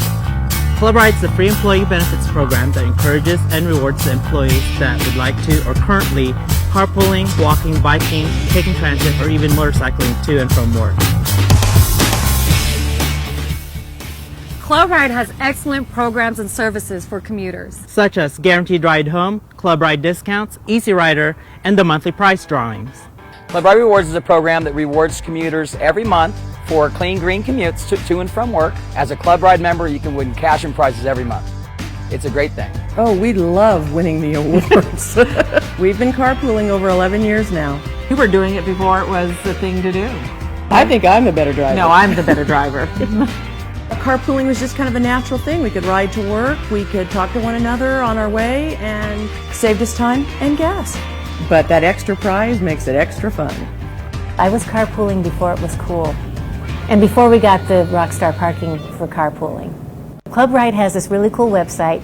You go in and you log your trips each week, and it calculates for you how much money you've saved, how much of an impact you've had on the environment in terms of less emissions and so on. So I know for a fact I've saved $300 each year carpooling. After 20 years of driving in Las Vegas traffic, I think I'd had enough and I was ready for a change. I currently commute by taking the new transit buses. There's a new park and ride in my neighborhood, so I just drive over there and hop on the bus. I commute with this bad boy right here. My employer not only supports it, she lets me park my bicycle right in my closet at work. I love the Club Ride discount program because I get to use it at Jason's Deli, Cold Stone Creamery, and then I'm even able to use it at my bike shop, Bicycle World. I wish I would have learned about it earlier. One of the great benefits for employers is the outreach that we do. We set up a table, we give away free t-shirts, we talk to them, we educate them about the program, and then of course the incentives that are available to them. Once employers realize what we do for them, they love it. Club Ride is extremely successful at Bellagio.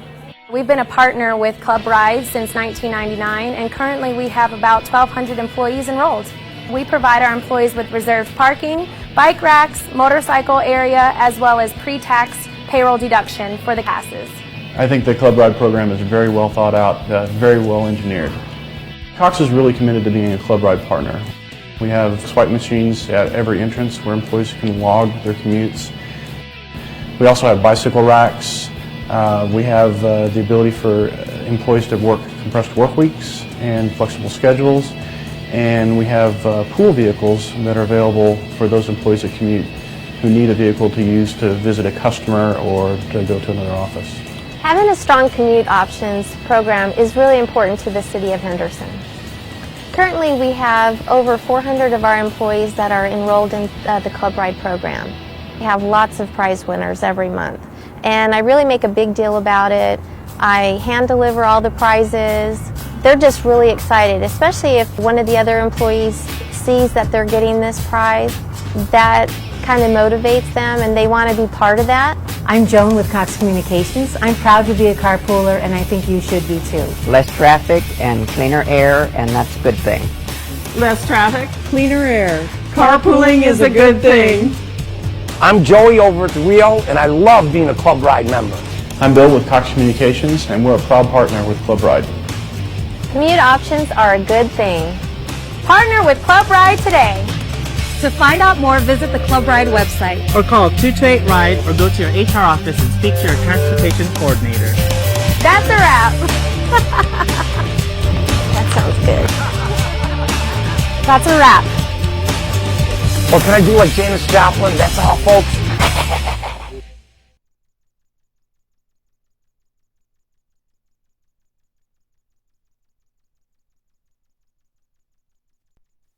Good morning, Commissioners. The first item on today's agenda is public comments and discussion. Good morning, yes. I'd like to call today's meeting to order for Wednesday, March 22nd. This is the first time set aside for public comment. Anyone wishing to address the board on any item on today's agenda, only items on today's agenda, please step forward, identify yourself for the record. Comments will be limited to 3 minutes. Seeing no one, I'm going to close it. Do you have one on the agenda, Ms. Coleman? Is a refund on there? Nope. Oh, is there a layover on It's there? yesterday, huh? Is layover on there? Late, no. These are just zoning items, so you're going to have to wait till the end. I didn't get a chance to actually read the agenda. I would like to speak before concerning it. Okay, go at it. Let's do it now, and you don't have to do it later. Go ahead. I do appreciate it, and my name is Margaret Ann Coleman, and I would like to say my birthday is coming up. Happy birthday. on the 29th. I would like to invite you to a party, but I don't have any money to even have a party. But there's still layover concerning the projects called MEGA over here on Cary and Losey. Do you know of that weekly? Commissioner You Weekly? know of that mud complex over there by Regal State? No. We can't get in a conversation back and forth because this attorney right here is really tough. He won't let me do that. Oh. I'll just make sure that the chair and vice chair gets that information. I wasn't here yesterday. Was on the agenda to receive anything. Margaret Coleman, the Charity Foundation for Arsenic Lead Poison Victims. Was I on the agenda yesterday? I don't know of any foundation that was on yesterday's agenda. Oh. I can't discuss that project, can I? No, ma'am. Oh. Anyway, I get a chance to address my birthday is coming up, and is there any donations to pick up? Are there donations for your birthday? I'll check with Commissioner Weekly since it's his district on that one. I would like to have a happy birthday. The projects, the complex that I'm in right now is the Cape Cod that is run by the KSN and the KSM. And there's a bit of concern because the board is involved on it concerning the district and the city council.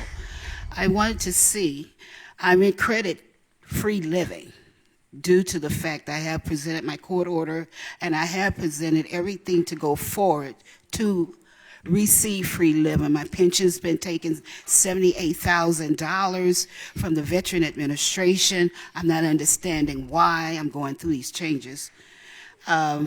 So everything that I talked about is a layover. So if we can communicate, you call me. My phone is off, but if you can send me a letter, I would like to salute you as well as saluting the sun. So anyway, you have a blessed day. You too, thank you. And we'll communicate through Commissioner Weekly. Happy birthday. Thank you. Happy birthday to you. Okay, thank you. Anyone else wishing to speak during the first session of public comment? Seeing no one, I'm going to close this portion of public comment, turn it back over to staff. Commissioners, the second item on the agenda is the approval of the agenda after considering any additions or deletions of items. Staff has received the following requests. Item number 6, DR 007917, hold to the May 17, 2017 BCC meeting per the applicant. Item 27, DR 063616, withdraw without prejudice per the applicant. Item 28, UC 087316, hold to the April 5, 2017 BCC meeting per staff to re-notify and return to the Red Rock CAC. Item 29, UC 001417, hold to the April 5, 2017 BCC meeting per the applicant. Item 34, WS 006317, hold to no specified date per the applicant. The applicant is to attend the town board meeting. Item 37, NZC 090416, hold to the April 19, 2017 BCC meeting per the applicant. Item 38, VS 90516, hold to the April 19, 2017 BCC meeting per the applicant. Item 39, TM 018316, hold to the April 19, 2017 BCC meeting per the applicant. The above public hearing items are going to be open as public hearing and immediately recessed until the dates as previously stated. With these deletions, which are items 6, 27, 28, 29, 34, 37, 38, and 39, and if there are no objections from the audience, the agenda stands ready for your approval. Do we have any objections or additions from the audience? Any board members? Commissioner June Keelani moves approval of the agenda with exceptions of items number 6, 27, 28, 29, 34, 37, 38, and 39 being held or withdrawn. Please cast your votes. Motion passes. The third item on the agenda is the approval of the minutes. The minutes from the February 8, 2017 meeting is ready for your approval. Commissioner Scott has moved approval. Any discussion? Please cast your votes. Motion passes. Next are the routine action items, which consist of items 4 through 26 and any other items which may have been previously held or deleted. These items may be considered together in one motion and are subject to the conditions listed with each agenda item. In addition, we have the following amendments and/or comments. For the Commissioner's information, staff has received the following additional requests and correspondence from staff, the town boards, and the public. Item 4, DR 6017, the Enterprise Town Board recommended approval with staff's if approved conditions and a new condition to read wall sign marked 2A as depicted on the plans to be non-illuminated. Item 8, DR 9117, the Paradise Town Board recommends approval. Staff received 1 card for approval and 1 in protest. Item 9, UC 20315, AR 1617, the Paradise Town Board recommended approval. Staff received 2 cards for approval and 5 in protest. Item 20, UC 6917, the Paradise Town Board recommended approval. Staff received 1 card for approval and 1 in protest. Item 21, WS 7017, the Enterprise Town Board recommended approval with staff's if approved conditions and a new condition to read design review as a public hearing for lighting and signage. Item 22, WS 8817, the Paradise Town Board recommended approval. Staff received 2 cards for approval and 2 in protest. Item 23, ZC 92316, the Enterprise Town Board recommended approval with staff if approved conditions. Staff requests that we revise bullet number 4 condition to read, provide 1 cross access point to the existing commercial development to the northeast per plan submitted on March 21st, 2017. Item 24, VS 92416, the Enterprise Town Board recommended approval. Staff received 2 cards in protest. Item 25, ZC 8117, the Spring Valley Town Board recommended approval. Staff received 2 cards for approval. Any person who does not agree with the conditions recommended by staff as listed in the agenda should request that the item be removed from this portion of the agenda and be heard separately when the public hearing is open. Additionally, items that were recommended for denial or with different conditions of approval by the respective town boards are not automatically removed from the routine action agenda. If you wish to speak on any item of the routine action agenda, you must come forward and request that the board remove the item from the routine action agenda and have the item heard separately. With these amendments and with no objection from the audience, the routine action portion of the agenda stands ready for approval. Commissioner Scow. Thank you. I just have a comment on item 16. I don't want to pull it or anything, but just as the design review goes forward on this item, we want to put on the record that we want to work staff with the applicant for alignment and connection from the north to the south. Okay. And with that, I move for approval. I guess we need to still ask if you want to pull. I've got a few more. Commissioner Giuliani. Thank you. Just on item 13, we entered into an agreement with the applicant to jointly construct and lower the water main. And I've asked Mr. Celeste, and he reached out to the individuals to say that Slater-Hannafin is apparently in design, but they are having a meeting this week with Public Works. And I would hope that they would resolve that portion moves forward even if I grant them the extension. So Eric, we kind of kicked around. I know Dennis has a meeting, I think, this week on that part of it. Because we allocated our funding a couple of months ago from the county, and if you wouldn't mind, if Mr. Celeste could address that. Like the beard. Good morning, Mr. Chairman. Tony Celeste, address 1980 Festival Plaza Drive, here on behalf of the applicant. Yes, as the commissioner indicated, my client has retained Slater-Hannafin with respect to the engineering for this project. I understand there's meetings with Public Works with respect to coordinating lowering of that line. That line was approved by the BCC on its business agenda back in October for relocating that line and burying it. If you've been out there, you can see on Hollywood it's actually above grade. It's a mound. That line needs to be lowered, and we need to coordinate with Public Works and the Water Authority with respect to doing that. And my knowledge is the plans have not been resubmitted, so that's the issue I just found out yesterday, so I apologize for not calling you. So if you could talk to your client about resubmission of those plans so that we can move forward on that part of it. And then on the extension of time, it's to complete by February of 2019, right, regardless of whether you sell to another home builder, correct? Yes, that's correct. All right, thank you. So I just wanted to note that for the record. I will make sure that those plans are. Thank you so much. You. Eric? No, everything stated is accurate. Okay. So we have a motion from Commissioner Scow to approve the consent agenda routine action with the additional comments being made by Commissioner Scow and June Giuliani on those specific projects. Any further discussion? Please cast your votes. Motion passes. Thank you. The next item on the agenda is item 30, UC 007717, use permit for exotic animals in conjunction with an existing single-family residence on 3.1 acres in the RU Rural Open Land Zone, generally located 620 feet east of Henry Road and 860 feet north of Osola Drive within Moapa. Good morning. Good morning, Commissioners. Bonnie McGrew, Brymont Construction, representing the Holtz. I would just respectfully ask that the Commissioners concur with the Moapa Town Advisory Board and approve our application. Okay, this is a public hearing. At this time, I'm going to open the public hearing on item number 30. Anyone wishing to address the board on item number 30, please step forward, identify yourself for the record. Comments be limited to 3 minutes. Seeing no one, I'm going to turn this one over, close the public hearing, turn this one over to Commissioner Kirkpatrick. Thank you, Mr. Chairman. I would like to make a motion to approve per town board's recommendation. We have a motion by Commissioner Kirkpatrick. Is there any discussion on that motion? Hearing seeing none, please cast your votes. Motion passes. Done. Moving on.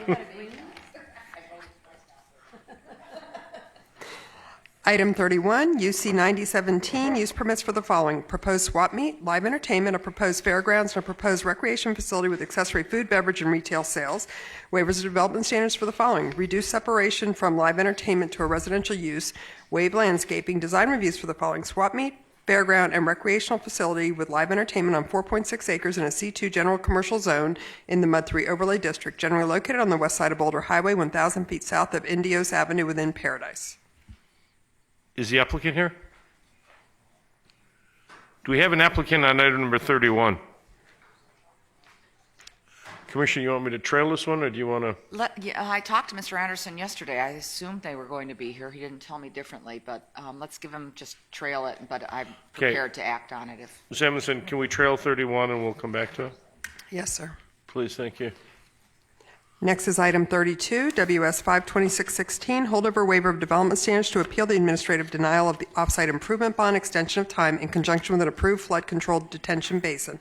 Waiver of conditions of a zone change ZC 1402, requiring the Hall Road to be paved to non-urban Hall Road standards with Clark County Traffic Management Division approved of Hall Route on a portion of 160 acres in the RU, Rural Open Land Zone, in the PF Public Facility Zone, generally located 1,300 feet west of Schaumburg Road on Centennial Parkway, alignment within Lone Mountain. Ms. Allen, good morning. Good morning, Mr. Chairman, Commissioner. Stephanie Allen, 1980 Festival Plaza, here on behalf of the applicant. We've been working on this particular extension of a bond for several months with the Commissioner's office. We appreciate him working so closely with us.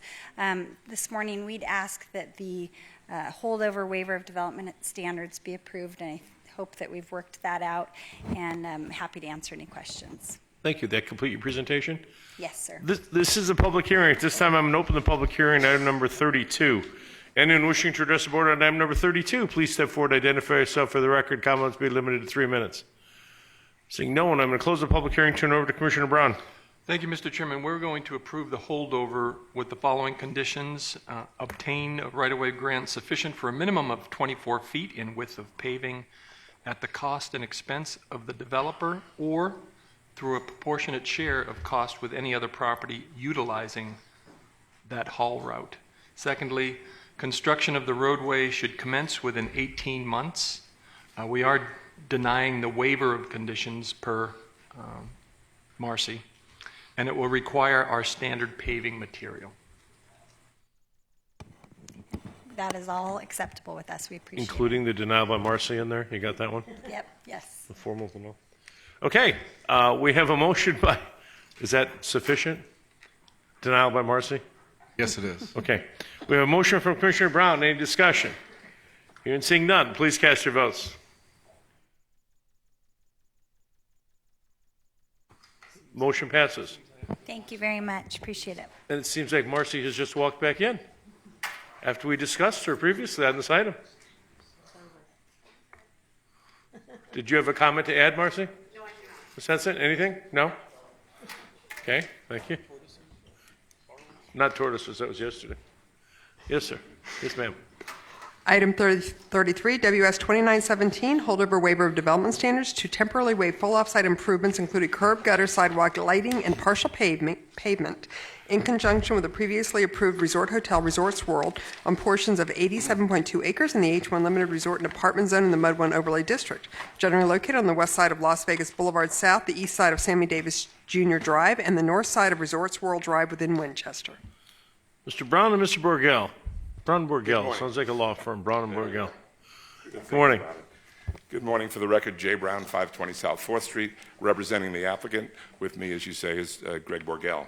The applicant is asking this morning that you allow it to move forward with its construction while Public Works is reviewing our submitted off-site improvement plans. We anticipate that review process could take 6 to 8 months. And with that, I want to call your attention to the staff report, the last page where there are 3 comments or 3 bullets by Public Works. We have no problem with the first bullet, as is my understanding that full off-site improvement plans have been submitted. The other 2 bullets are somewhat problematic, as we don't need grading and foundations for buildings that we believe are approximately 60 feet in the air already. So in our construction that we're going to be requesting to go forward with won't interfere at all with the off-sites. With that, I'll let Mr. Borgell elaborate if he wishes, and he'll also comment on several related issues. Good morning, Mr. Borgell. Good morning, Mr. Chairman and Commissioners. Greg Borgell, 300 South 4th Street. Just a couple of quick comments. First, with regard to accepting the first bullet, we did understand that it had been amended to provide a 1-year review as a public hearing, and that's fine. In addition to the fact that we believe we've complied by submitting full off-site improvement plans already. The second 2 bullets, although they do conform to what Public Works typically recommends on projects in order to expedite permits, those typical projects are not already constructed well above grade in part. And so giving us permission by those other 2 bullets to do undergrounds and foundations, when in fact, as you can see from the photograph here, we have buildings that are considerably up in the air already. It isn't helping our timing to get undergrounds and utilities, or it isn't helping substantially, although there's some to be done.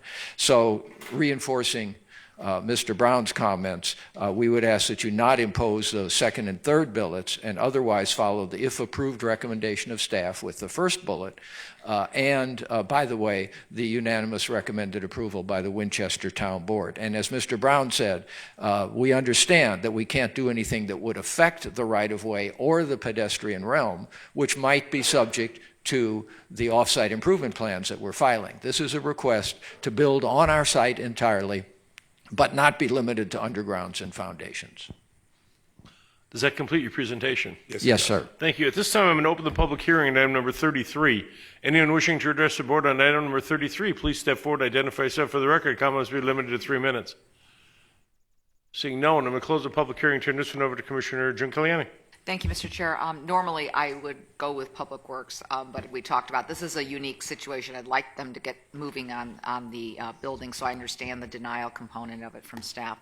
But they're using those 3 structures that are there. I don't want them to interfere with the off-sites component, so my motion would be to do the if approved, but make sure that you work with Public Works or continue working with Public Works to make sure that we don't impact that. But Eric, is there anything else I should note?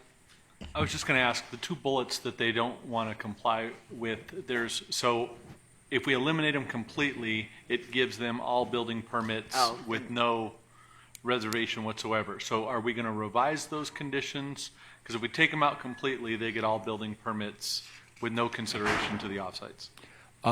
We have already gotten approval of the drainage study that's called out in the second bullet, and we have submitted the traffic study in its entirety. So we aren't trying to eliminate those requirements. We are trying to eliminate the bullets in the sense that Public Works, of course, would prefer we could identify which exact permits we're going to need during this period that they're evaluating the off-site improvement plans that we've submitted. We can't do that because we don't know how long it's going to take them to review those off-site improvement plans. So we'd like to have all permits made possible while they're reviewing the off-site improvement plans, which don't affect the permits that we're seeking. I have a list of the permits they're seeking, which I think Public Works is well aware of, which indicates here the ones that are already submitted, many of which are pending only your action today.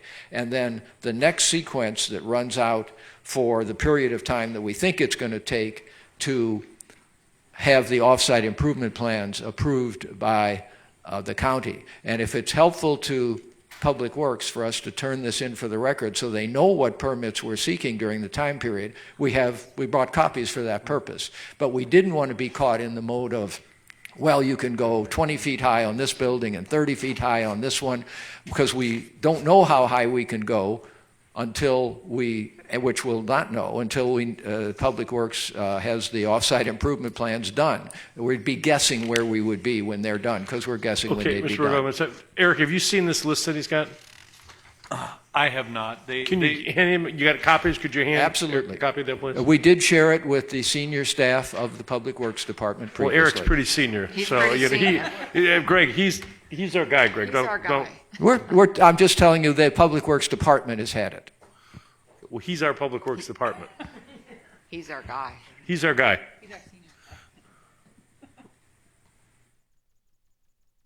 Also, we did speak about a 6-month review versus the 1-year review as well. So Eric's studying that part. And obviously, with a short review time, obviously, if we come back and we can talk about it, just want to make sure projects like this, obviously, carte blanche, and it is. It's right. It's I don't hard. want a carte blanche. It's a different animal than we normally deal with. So just trying to find the best thing for Why all don't we involved. revise the conditions pursuant to what they turned in with the 6-month review rather than deleting them, and then that way you still have your eyes on the ball? Yeah, that's fair. Okay. Would that work for everybody? Can we get a clarification of that, Sure. Commissioner? You're not saying we can't get permits for 6 months? No, I'm not saying that you. Fine, okay, right. we can. And we're going to work with Public Works as you instruct us Yeah, you can to do start as well. pulling the permits, but I want that coordination between what Public Works and what they're doing on the off-site so that we're not conflicting That's with fine. that part of it. But what we had is also that Public Works wanted a 1-year review as a public hearing of the waiver of development standards. I'm asking for a 6-month review. That's fine. Okay. So that would be my motion, is to Okay. revise those bullets with the understanding that they can move forward with pulling the permits. They'll work with Public Works, and we will have a 6-month review. Okay, we have a motion on the floor from Commissioner G. I've got a question. Where's the 6 to 8 month delay that you're talking about, Mr. Brown? I think, and our senior men can tell us, but I think it's, engineering, and plus also you have water reclamation, you can have water district. There's a lot of things that go into that. Right. I mean, they're talking big picture for their time frame as far as addressing comments, dealing with all the other utilities. Our time frames, we're meeting all our time frames for offsite reviews. If they've already got it submitted, we have a 3-2-1 process, 3 weeks, 2 weeks, 1 week. We're hitting all those goals. So it's really more a coordination effort on their side, not a holdup in the review process. Okay, and Commissioner G, this is your district, and I support you 100% on this. There's a lot of jobs here. There's a lot of jobs. And if we can do something, Mr. Brown, you coordinate with Eric, with whomever, to cut some of this time, yes. the commissioner, whomever, wherever these are getting held up, whether it's water rec. You got all of us here, I think, are in total support to get this job moving and get these people to work. So if we can cut the 6 to 8 months down to 2 to 3, it would certainly benefit all of us. Sure. Absolutely, and I believe there is a PLA on this project as well, correct? I don't remember, Jay. Is there a PLA still on this one? PLA. Project labor, because I know we did one on. Being negotiated as we speak. Okay, all right. I thought we had talked about that. Okay, so if you could coordinate with Commissioner G's office on keeping this moving for everybody's sake, so we can get this done. Ms. So, Edmondson. to be specific, then I'm going to, in the notice of final action, list out the permit application numbers that are all the way to the left and say that these can be issued, no additional ones until, I'll fit that into the bullets that we have now. So they will have to get their offsite improvements before they go to the next step. Okay. Commissioner Weekly. Just a quick question. I wanted to ask, I know that staff recommended a year. review, and Commissioner, you've asked to cut that down to 6 months. Will they have that flexibility, say in the event, and God forbid, we want this thing to move forward? Because I know from an LVCVA standpoint, we've included this in many of our presentations, Resorts World, and have continued to promote it as well as a future project coming on board. But in the event something happens and they need a little bit more time, are they allowed that type of flexibility? My understanding is we could apply for an extension. Okay. Thank you. Sorry, for the record, yes, that is correct. Thank you. Okay. You understand the motion? We have a motion on the floor from Commissioner Giancarlo. Is there any further discussion on that motion? Seeing none, please cast your votes. Motion passes. Thank you very much. And Eric, if I could, we've got a couple of big projects coming up, this one and hopefully a few others. If we run into a problem with lack of staff or whatever, if you let us all know, let me know, we'll work with you there to... No, we've had lots of support, and we're actually finally with cross-training and people not moving around anymore. We're over 95% staffed at this time, and we're meeting all our goals, and we're stronger than ever, and we've actually got a separate team just to work on projects of this nature so that they get special attention. That's great. Commissioner Brown. I'd just like to ask Eric to pass that on to the Senior staff at Public Works. Does that mean he's still the man? He's still the man. Yeah. We got your back, Eric. All of us jumped up with that one, just so you know. Always appreciate it. He's the guy. Just so you know. Okay. Next item. Next item is item 35, NZC 89716, zone change to reclassify 5 acres from RE Rural Estates Residential Zone to R4 Multiple Family Residential High Density Zone. Use permit for senior housing project, waiver of development standards to increase building height, design review for a senior housing project with associated structures and uses, generally located on the north side of Russell Road, 625 feet west of Fort Apache Road within Spring Valley. Mr. Celeste and Ms. Goyer, good morning. Is Mr. Goyer joining us as well? No, but he is supporting the project. Oh, he is supporting the project. Okay, as long as I've got that clear. Okay. Appreciate Mr. Goyer's support. Yes, sir. Good morning again, Mr. Chairman, Commissioners. My name is Tony Celeste, 1980 Festival Plaza Drive, here on behalf of the applicant. Along with me is Jan Goyer. We represent, I represent Mr. Mulaski, Alan Mulaski, and Ovation Development with respect to this proposed project located near Fort Apache and Russell Road. We are proud to come forward with you with another first-class, high-level senior apartment development consisting of 193 units. We held a neighborhood meeting. There was no neighbors that objected to the project. We come before you with staff recommendation of approval, town board and planning commission all unanimously recommending approval. I'm more than happy to answer any questions or get into any specifics of the project, but respectfully request your approval today. Thank you, sir. Does that complete your presentation? It does. Ms. Goyer, does that complete yours? Yes, it does. Thank you. This is a public hearing. This time I'm going to open the public hearing on item number 35. Anyone wishing to address the board on item number 35, please step forward, identify yourself for the record. Comments will be limited to 3 minutes.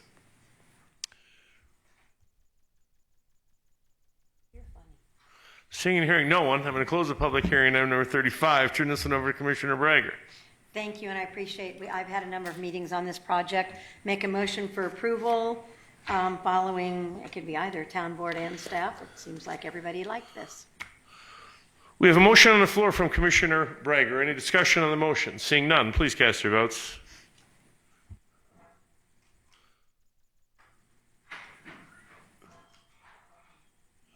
Motion passes. Thank you. Next item. Item 36, NZC 89816, zone change to reclassify 5 acres from RE Rural Estates Residential Zone to R4 Multiple Family Residential High Density Zone in the Mud 3 Overlay District. Use permit for senior housing project. Waiver of development standards to increase building height.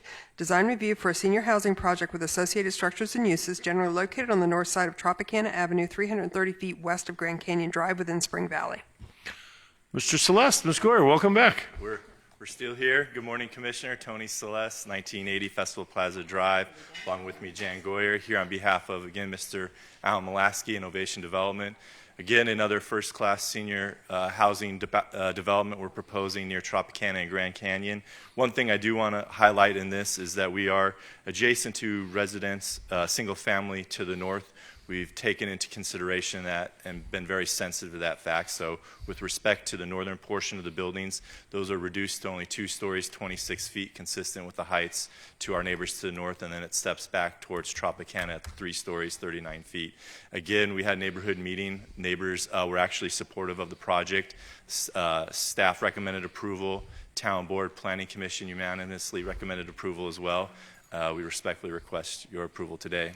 Thank you. Does that complete your presentation? It does. Thank you. Ms. Goyer? This is a public hearing. At this time, I'm going to open the public hearing on number 36. Anyone wishing to address the board on number 36, please step forward and identify yourself for the record. Comments will be limited to 3 minutes. Seeing and hearing no one, I'm going to close the public hearing on number 36. Turn this one over to Commissioner Brager. Thank you again for the meetings. I'd make a motion for approval on 36 per staff and town board. Thank you, Commissioner. If I could just ask, is Mr. David Goyer in agreement with this one as well? Thank you, Commissioner. We have a motion from Commissioner Brager on this item. Any further discussion? Please cast your votes. You're funny today. Motion passes. Thank you. Thank you very much. We appreciate you being here.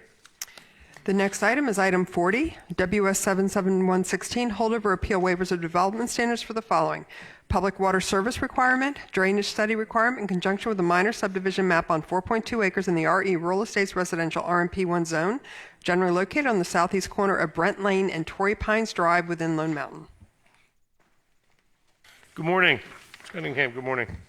Good morning. Robert Cunningham, 6030 South Jones Boulevard, with Tanny Engineering representing the applicant. What we've done is we've requested an appeal of only of the water connection. We're going to do the drainage study. We're working on that now. The reason why we're requesting the water connection appeal is we're in the process of buying water rights for this property to be able to drill wells for 4 lots that will be sold off for custom homes. We've met with Commissioner Kirkpatrick on it and would agree to hopefully an approval condition of that. That concludes my presentation. I'd be happy to answer any questions you have. Thank you, Mr. Cunningham. At this time, I'm going to open the public hearing on item number 40. Anyone wishing to address the board on item number 40, please step forward. Identify yourself for the record. Comments will be limited to 3 minutes. Seeing and hearing no one, I'm going to close the public hearing. Turn this one over to Commissioner Kirkpatrick. Thank you, Mr. Chairman, and most of you may know that this is an ongoing issue that I'm hoping I can ask staff later today to bring to the board, but as we start subdividing some of these smaller acre parcels out there, water is becoming an issue, and so I've been trying to work with Tina in mapping so that we could come up with a win-win for everybody, because nobody is complaining about 1 acre parcels in my district, that's for sure. So what I'd like to do is I'd like to deny condition number 2, because you always have to have a drainage study. I never waive those, but add to the condition number 1 that they must secure a water commitment prior to their mapping.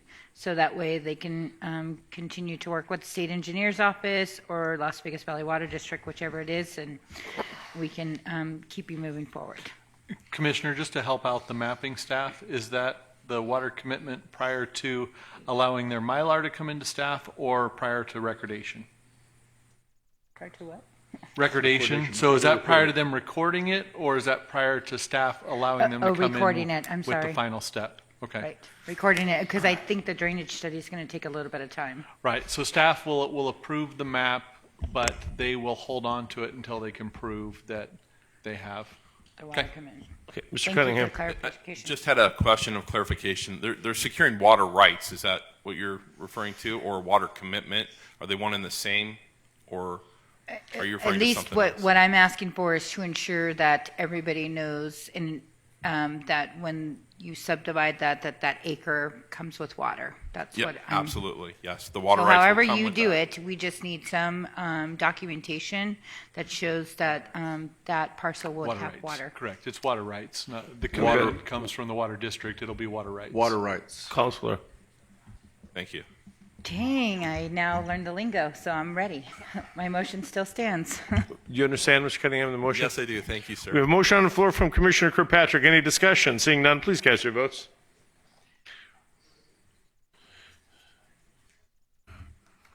Motion passes. Nancy, before we get to these other ones, you want to go back to yours, Commissioner G? You want to go back to 31? Is it applicant for item number 31 here? No. Okay. Yes. Are you on number 31, sir? Yes, sir. Okay. We held this earlier, so you weren't here. Yes, I went to the restroom. I wasn't. Okay. No problem. Go ahead. Good morning. David Anderson, ANDRSON. I'm here for Boulder Could High. excuse you pick the microphone up a little bit? I'm having trouble hearing you. Yeah. I said David Anderson. There you go. ANDRSON. I'm here for Boulder Highway swap meet, 4700 Boulder Highway. Okay. Did you want to talk about the application, or just want to? I just want to answer any questions that you guys may have, some concerns I know that you guys had about the project. Okay, let me do it this way. I'm going to open the public hearing. I'll have the public hearing, then I'll give it to Commissioner G, and she can ask you questions. How's that? Does that work? Yes, sir. Okay, I'm going to open the public hearing on item number 31. Anyone wishing to address the board on item number 31, please step forward, identify yourself for the record. Comments will be limited to 3 minutes. Seeing no one, I'm going to close the public hearing on item number 31. Turn it over to Commissioner June Kiliani, and she will work with you. Thank you, Mr. Anderson. Nice to meet you. I know we spoke on the phone yesterday. Yes. You did cease operations when your permit expired, correct? Yes. Okay.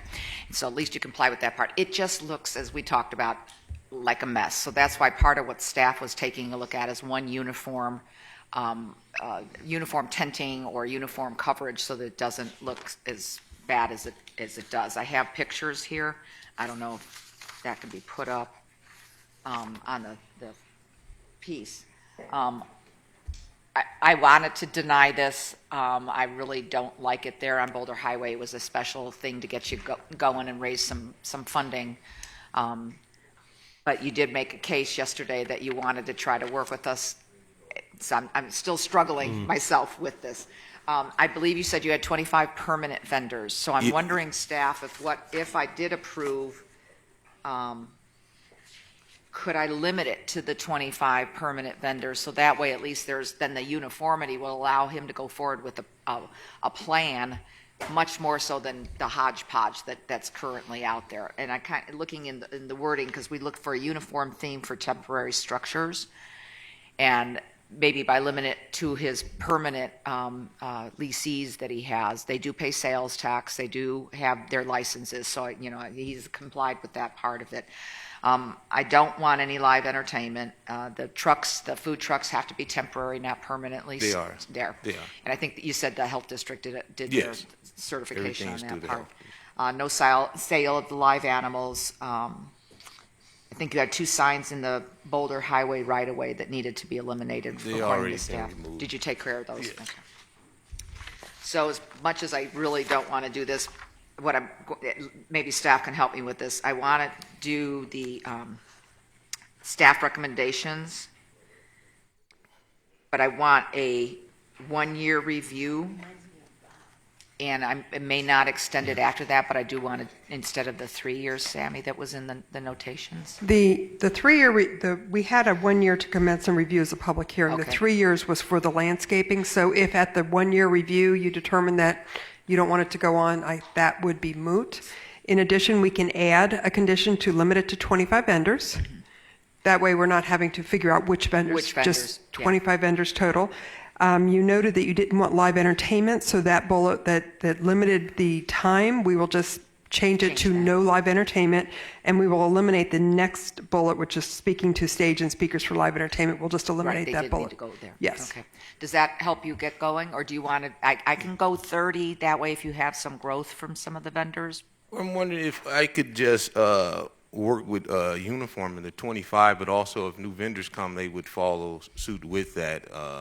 But we would restrict it. So let me do 30, okay, not to exceed 30. Then that way that gives you some flexibility if you get some new vendors. And then as you do the uniform component in your design, then that way staff knows where everybody's supposed to be. Okay. I just think it would hurt the business to limit. I only have I have actual space for 80 vendors, but some vendors have 2 spaces, so it would actually be maybe 50 to 60 vendors once it fills up. Yeah, at this point, I'm at 30 or none, so, but I think one of the commissioners has a question, so let me see if they have some additional. Who's got a question? Commissioner Kirkpatrick. Thank you, Mr. Chairman. And I just have one question. So I'm glad that we got rid of the live entertainment, but the condition before that says swap meet, fairground, and recreational facility events are from 9 a.m. to 10 p.m. and then 9 a.m. from midnight. The next condition is specific to live entertainment. So does that mean that they could have a swap meet at midnight or 10 o'clock at night, or how does that work? The hours of we eliminated the live entertainment, so we've eliminated the, we're going to say no live entertainment and delete the next 2 bullets. On that bullet, what that's speaking to is the hours of operation. So what we would do is, if the commission so chooses, they could have the swap meet from 9 a.m. to 10 p.m. Sunday through Thursday and 9 a.m. to midnight on Friday and Saturday. But if we want to limit that, then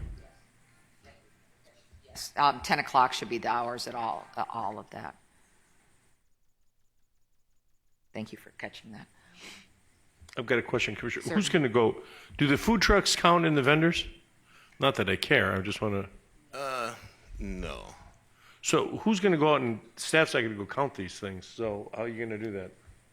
I mean, how is he going to do that? He has a license for 25. So if they come in with 5 more with licenses, then at least we know that they've been permitted by the other groups. That's what I was trying to limit, because otherwise they were having just regular everyday people could bring their garage sale stuff there, and I don't want that any longer. So, Mr. Anderson, you understand that? Yes. Okay. You understand the condition? Yes. Okay. Okay. So that would be my motion with the bullet revisions that Nancy read into the record. We have a motion on the floor with the conditions being read in by Ms. Amundson and Commissioner Giuliani. Any further discussion? Please cast your votes. Commissioner Giuliani made that motion. Motion passes. Thank you, sir. All right, thank you. the next item is item 41. AG 101616 is a recommendation that the Board of County Commissioners maintain existing park district boundaries as established by ordinance. Every couple of years, we come back, we review the existing park boundaries as per county code and NRS. At this time, we have a recommendation that we don't change them. We will continue to monitor the growth rates and the park needs, but at this time, we're recommending that they don't change. Okay. I'm going to turn 41 over to the board. Do we have any comments? Commissioner Brager. If I could recognize, I'd like to, if Mr. Kozar has a question, I'd like to make sure we answer it.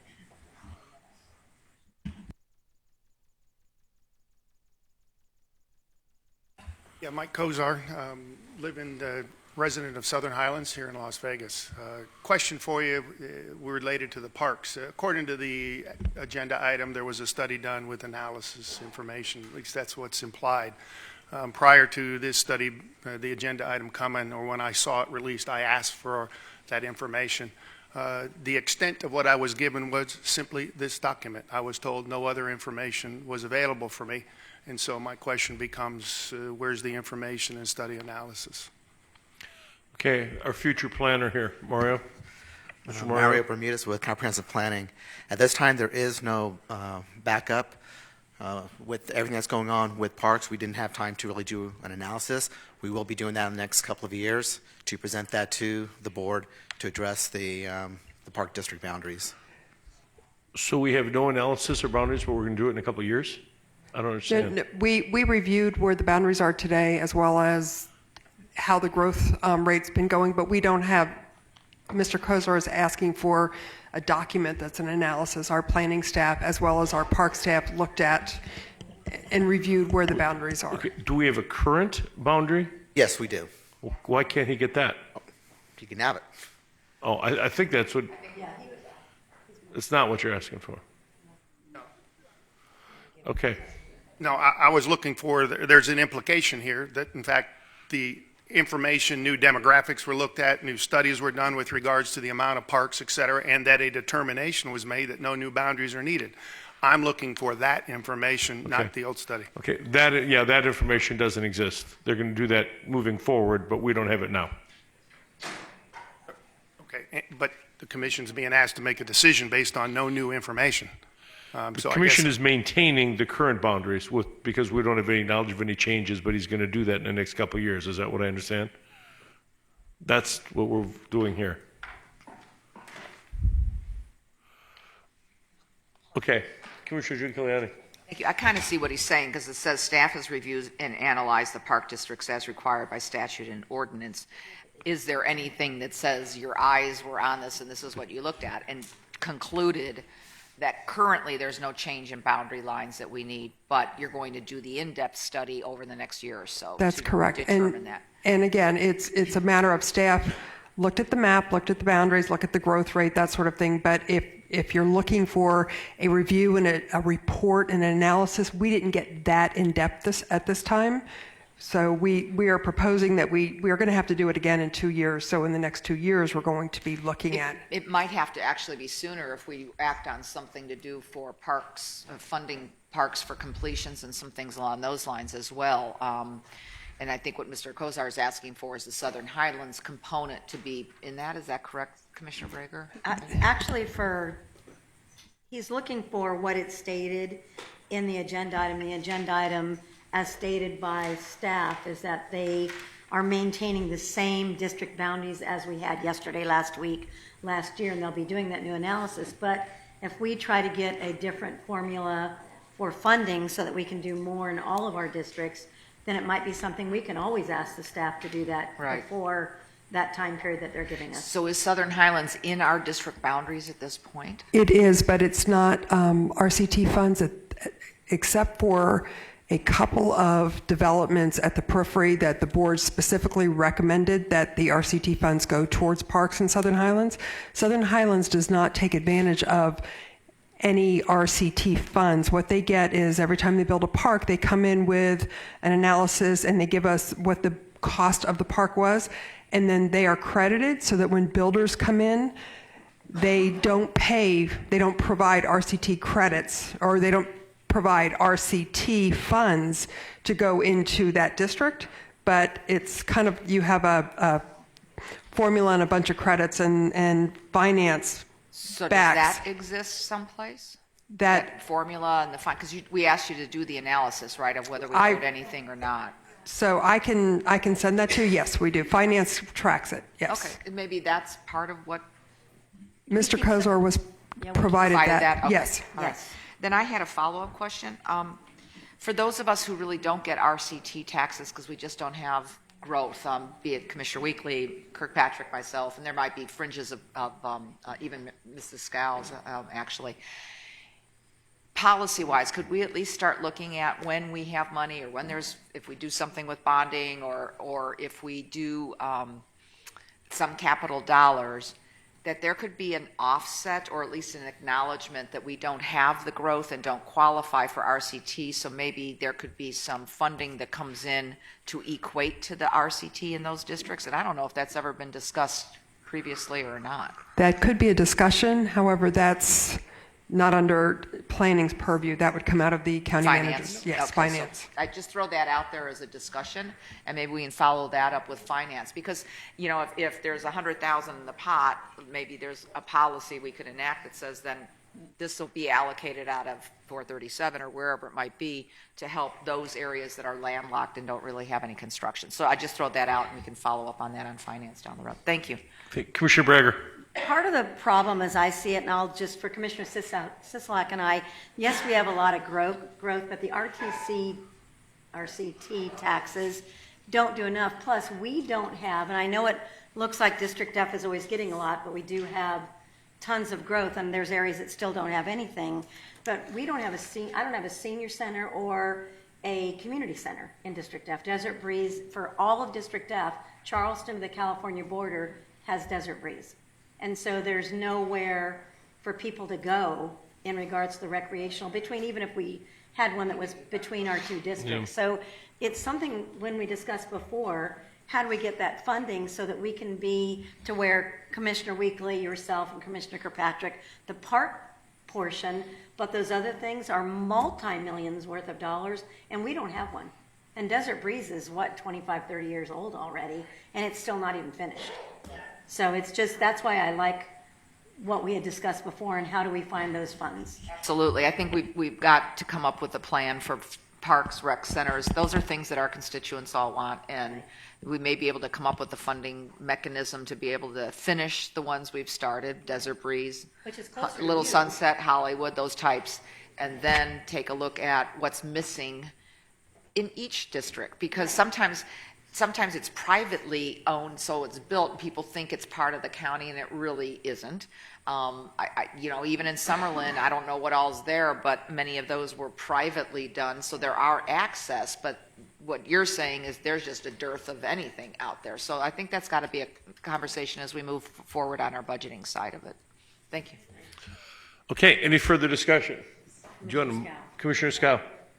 One thing I do appreciate as we've done planning in the past are the little scatter maps that show where we've got areas that aren't served by regional parks or neighborhood parks. I feel like that's been very helpful, and hope we can continue using those. And we do have those maintained, and we are going to be updating them again. Okay, any more questions? Do you want a motion on this one? None is required because we're maintaining the status quo. Okay. Okay, then moving on. Item 42, CP 4217, is recommendation that the Board of County Commissioners conduct a public hearing to adopt and authorize the chairman to sign a resolution amending the comprehensive master plan by adopting an update of the conservation element and direct staff accordingly. Commissioners, Mario Bermudez with Comprehensive Planning. What we're asking for is your adoption of the conservation element. This was last updated in 2000, and then there were 3 reports that were done between 2004 and 2007. We worked heavily with the Department of Air Quality, and actually, in fact, they did a lot of the coordination with the different agencies and entities that provided input into the document.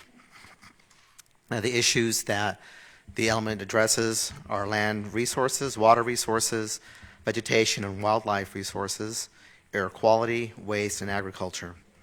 The Planning Commission approved this at their meeting last month. At this time, we are asking for an amendment, which was handed out to you. It's related to the goal and policy under land resources. So currently, Goal 1 states, protect and preserve the scientific, recreational, and aesthetic value of Clark County's unique geologic and mineral formations. We'd like to insert as a parenthetical, including the most significant mountain views and features. And then Policy 2, under that goal, promote land development that minimizes alteration of the natural landform, and then insert, again as a parenthetical, including significant ridgelines and features of particular interest. With that, that concludes my presentation. I'm here to answer any questions that you may have. Thank you. I'm going to open a public hearing here, but before I do that, what does a certified copy mean? Certified copy, it's a terminology that's used in NRS, that once the Planning Commission approves it, they're certifying that approval, that copy, to the board. So they're certifying that this is a copy? This is the certified draft. Is certified by the Planning Commission. They adopted it. Okay. This is a public hearing. At this time, I'm going to open the public hearing on item number 41. Anyone wishing to address the board on item number 41, please step forward, identify yourself for the record. Comments will be limited to 3 minutes on the certified copy that Mara has presented us with.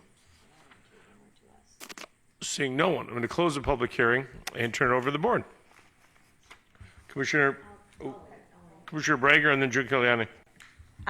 In regards to Goal 1 and Policy 2, how do you do that? I mean, in regards to views, because sometimes that's difficult. Or, I don't mean to put you on, I didn't see this part of it when I was talking with you. the goal, and those changes are brand new. They weren't in the original document. Okay. As we review projects that come in that are in the hillsides, we're going to take that into consideration. Okay. Try to protect those natural landforms. It's in Title 30 today that grading should be minimized, and this just reinforces that. All right. Okay, under Water Resources Policy 4, is this an enforcement mechanism? Is this like a certified copy police, or what is that? That, you know, how are you going to enforce this?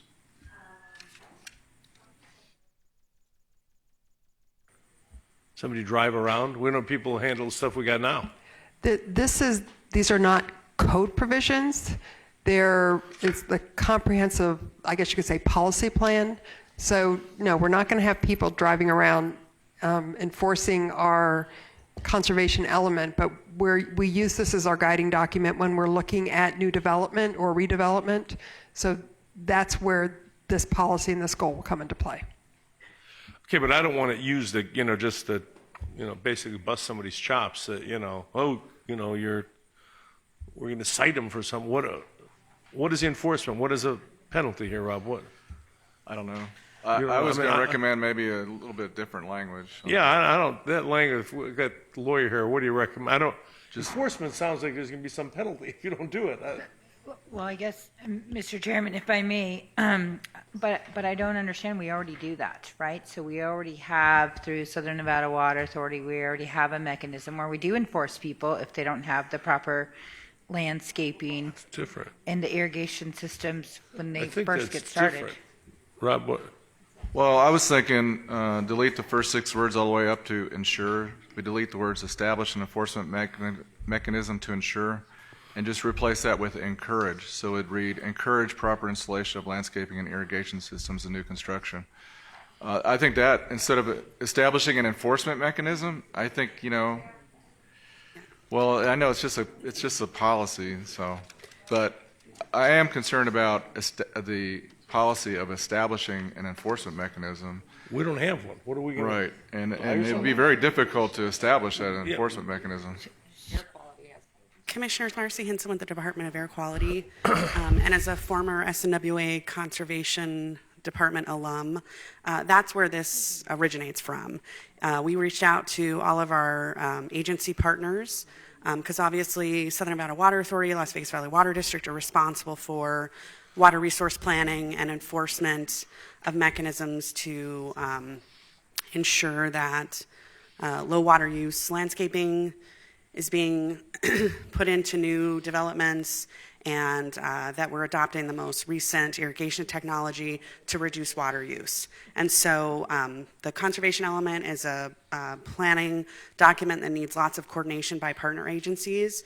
And so we did that. This is language that emanated from that, and they already have a very robust enforcement mechanism. They have water conservation staff who drive around and police. They take a look at plans. They adopt their own service rules to encourage and enforce these kinds of mechanisms. Well, I've got some legal questions here. Our lawyers got. Sure. Well, it would be the other agencies that are enforcing it, not us. Not us, so, yeah. So how about, I got some new language if the board would entertain it. Work with partner agencies to ensure proper installation of landscaping and irrigation systems in new construction? Sure. Or coordinate with... This document is for us, right? It's not for the Water Authority.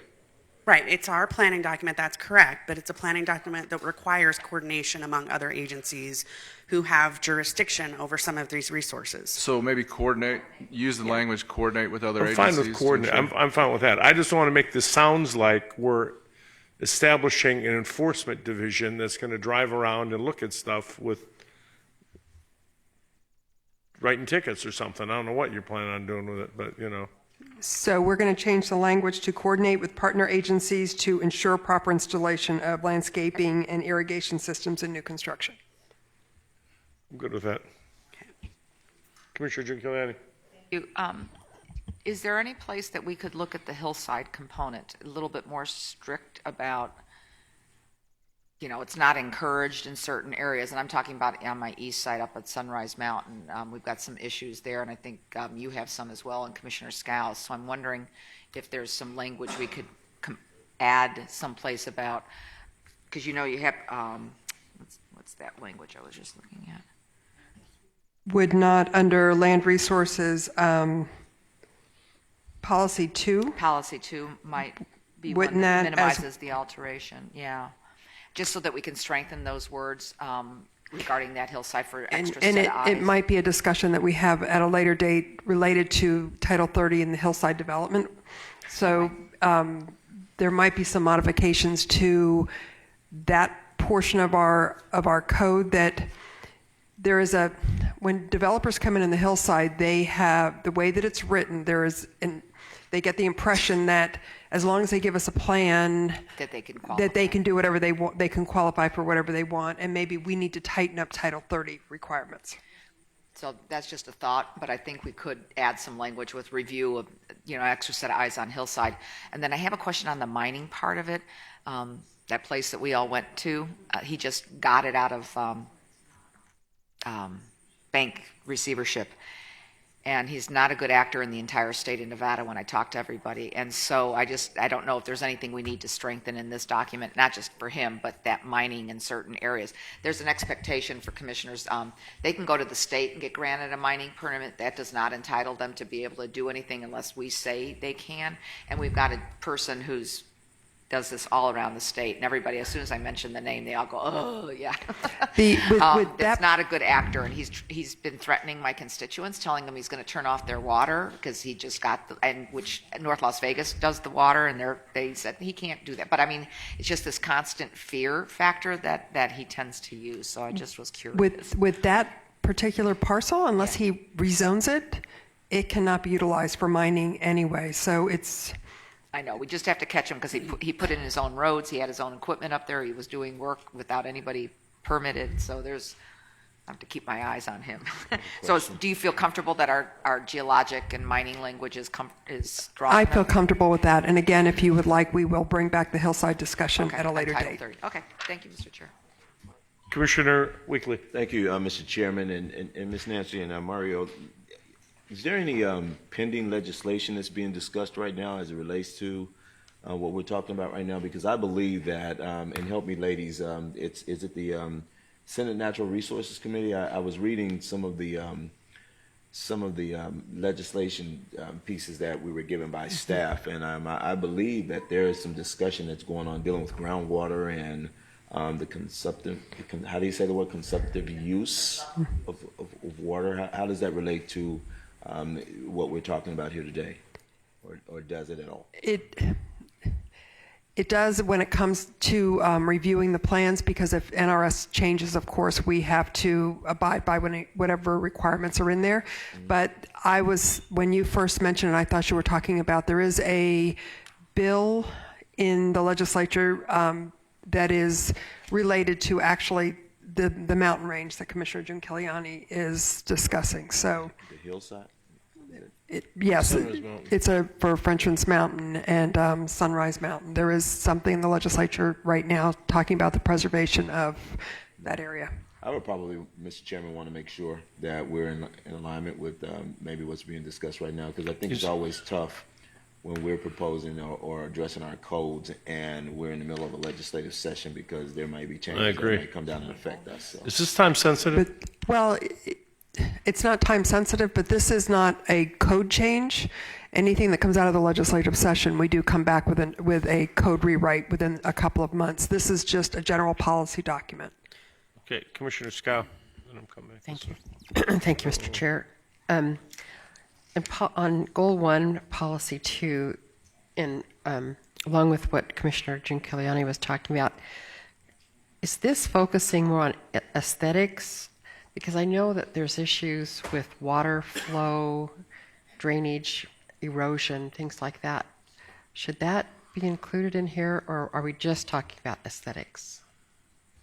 This actually deals with, how can I put it, this changing the landform. We discourage, and this goal further discourages the tier type development. You see some of those in the city of Henderson where you have platforms going all the way up. Think of it, because I look at that every day when I... And this is, it's, you could call it aesthetics, but you're also calling it the alteration of the landforms, and we want to limit that as much as possible. So that would include...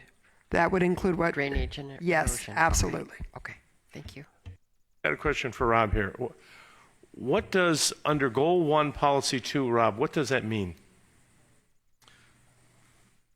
It talks about actually changing the form of the hills, the landform. It says promote land development that minimizes alteration of the natural landform, including significant ridge lines and features of particular interest. Does that mean that don't promote it if it does do that? Well, I'm not understanding this whole thing. We're just trying to encourage that they use the minimum amount of development required to, and so they don't change the landform too much. I mean, it's trying to minimize the change to the landform, basically. So that's what it's promoting. This is similar to what I was just speaking with Commissioner Scow about. It's, I guess you could say it is discouraging going up the side of a mountain and putting plateaus on it, changing it that way. We're not saying you can't develop it on the mountain. We just want the development to be consistent with the existing natural landforms. Okay. And how does it do that, other than we say, okay, we've got this document that says we encourage this? I don't get what... Well, the comprehensive plan is a policy document with goals that we're trying to reach. The code is the code, and that's where you have more teeth. But NRS requires that we do a comprehensive plan with these various elements, and this is one of the elements of the comprehensive plan. And again, it's a policy document. It's not a code document. Commissioner? And I'm fine if it... Sorry. Go ahead. You want to go? Go ahead. Maybe a suggestion to reword that to say land development should minimize alteration of the natural landform. No, I'm not saying... I'm just not understanding it. I just didn't see this till now. So I'm kind of... It just seems like this is identify, or what was one with abandoned mines considering public safety and wildlife. I got a lot of this down in Searchlight that are abandoned and they're just holes there. And we didn't talk to anybody about this. I mean, well, actually, this is the document that we provided a couple of months ago, and the only thing that is changing in the document that we gave you a couple of months ago is what is highlighted in red. So this is the conservation element that we handed out, and it went to the Planning Commission a few weeks ago, and this is coming back to you to confirm. Okay, for my Searchlight mines, okay, how am I going to promote the identification and mitigation of abandoned mines? What does that mean in my terms down there? What am I supposed to go to those land guys and say, board up these mines?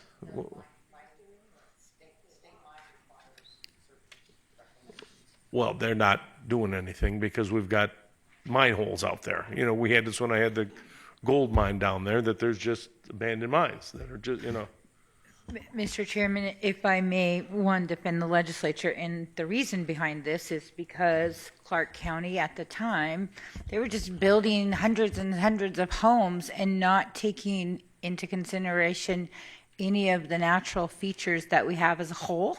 So the reason it says certified is because everybody kept saying they had a plan, but when you asked for the plan, you couldn't get the plan. So this just is the reason for, there's a document that people can point to.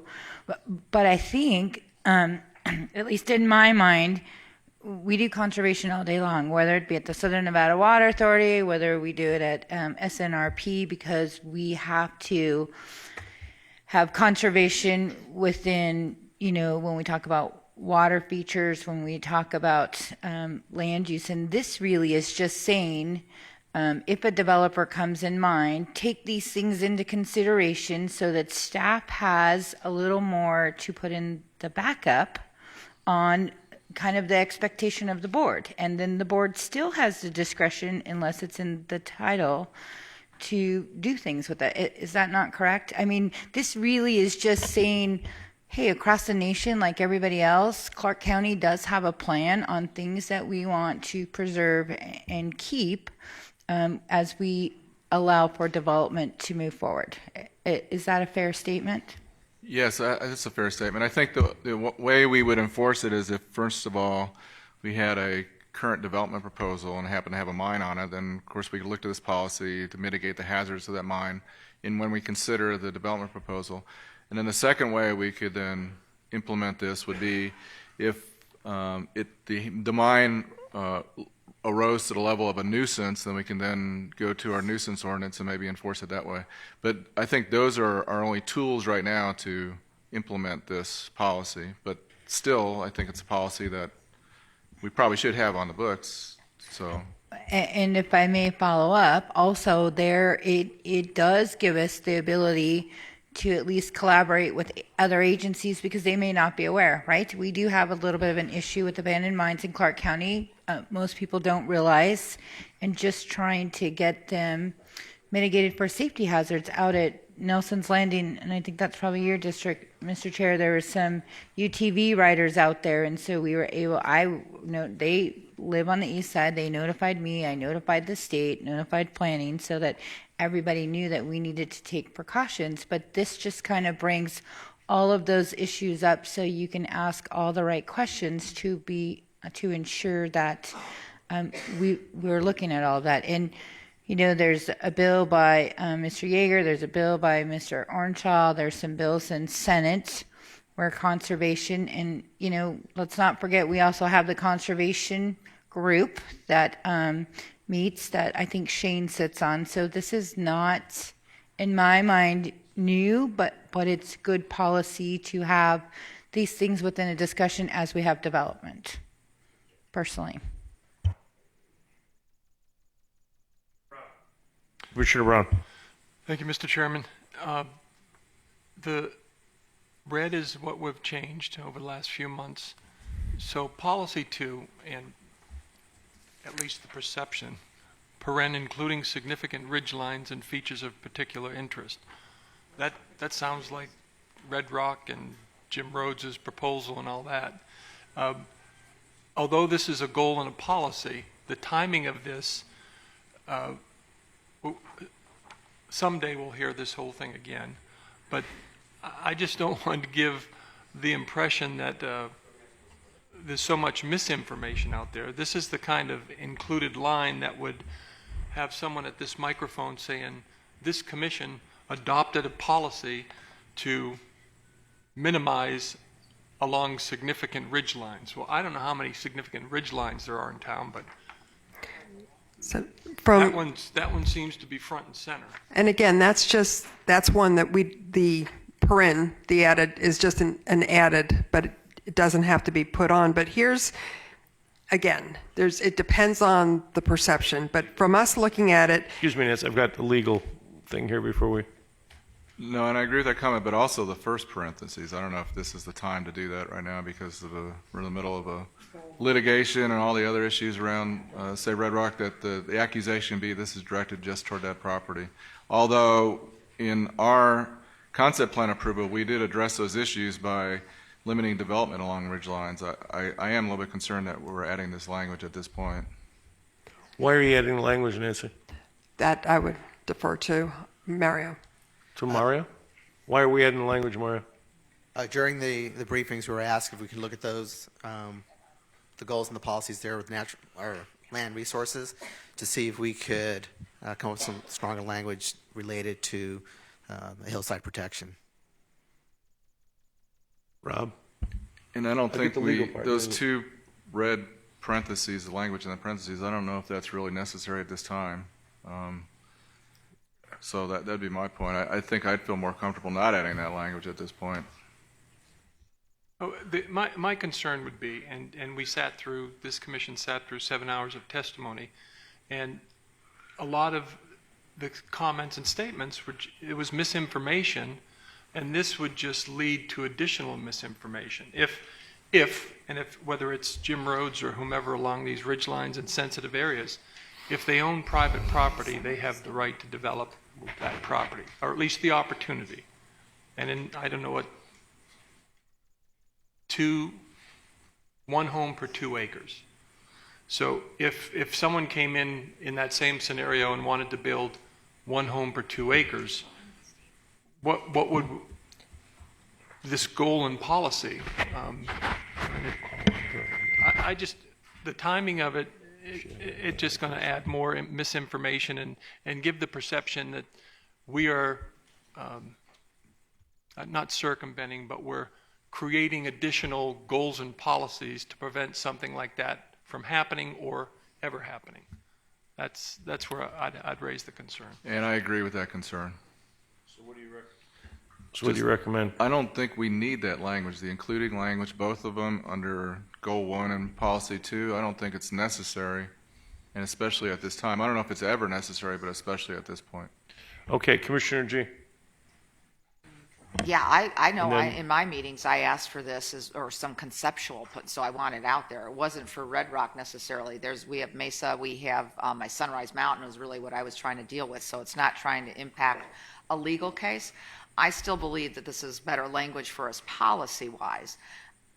I would rather that we hold the whole document then until we can actually update our policy the way I believe we ought to, which is conservation and promoting it, rather than worrying about whether we have a lawsuit in the next 6 months and having that drug out, Okay. and then come back with any additional updates if there's new legislation that comes in.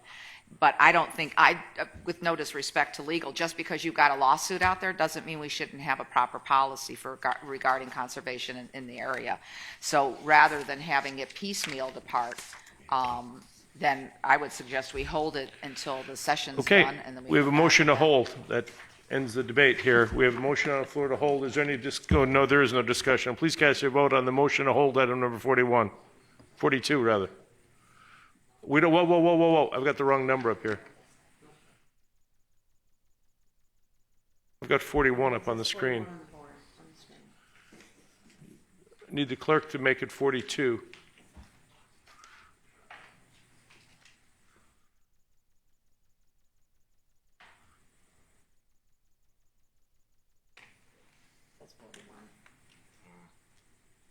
Okay, now cast your votes on the motion to hold item number 42. Motion passes. Thank you.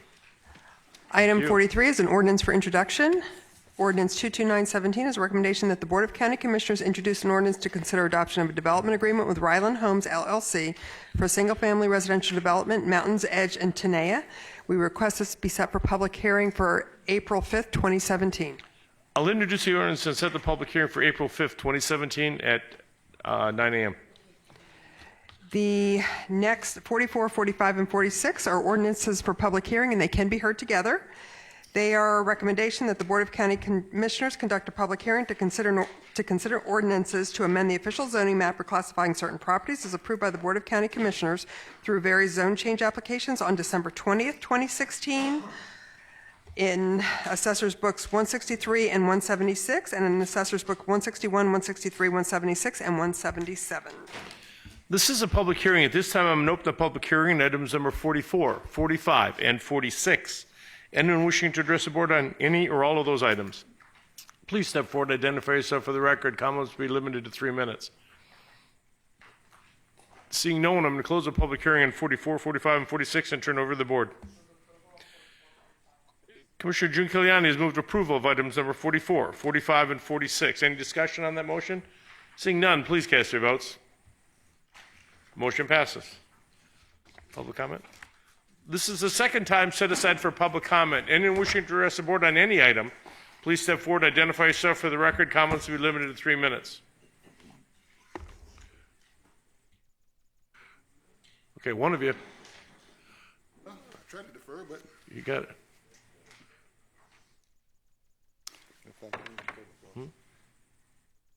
Stanley Washington for the record. Chairman Sisolak, come before you as a protector of the Las Vegas brand and one who is intensely interested in the Raiders coming to Las Vegas. Excuse me, if I could ask the clerk to start the clock. Thank you. Go ahead, Mr. Washington. Okay, and intensely interested in the Raiders coming to Las Vegas. Okay, can you hear me a little better now? Yeah. Okay, all right now.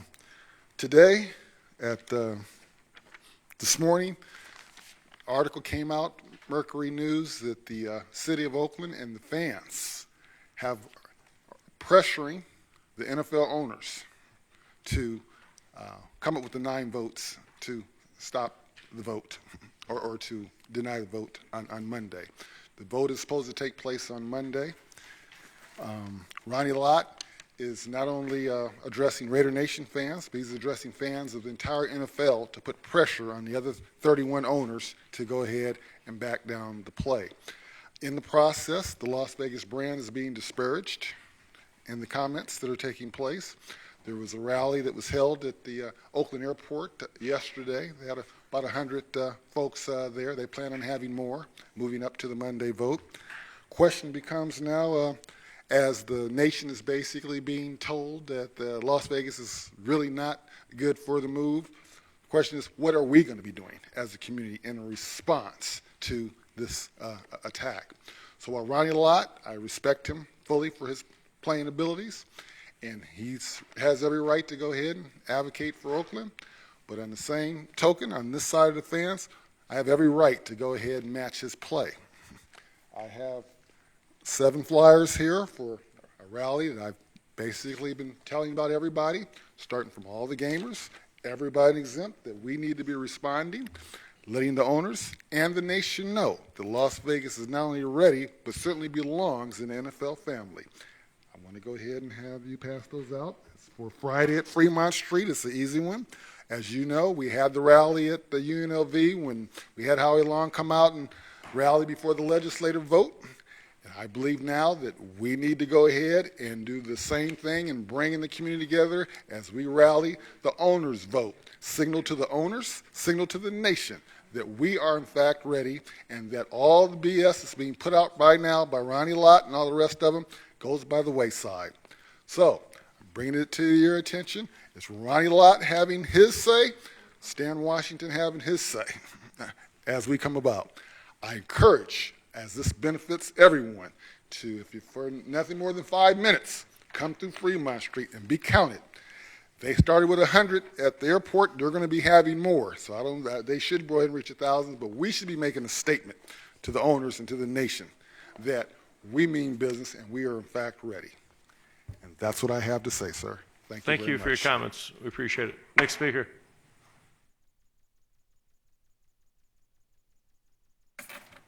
Yes, my name is Margaret Ann Coleman, and the reason I did stay is because I have more to say. I live at Cape Cod at this time. My questions are, because I'll only give answers concerning you owing me. Is the committee or the board members aware of these 2 checks, if I could show them to you? The checks are, one of them is security concerning prize award, and that's for $642,439, and the other one is funding department concerning automatic what is this?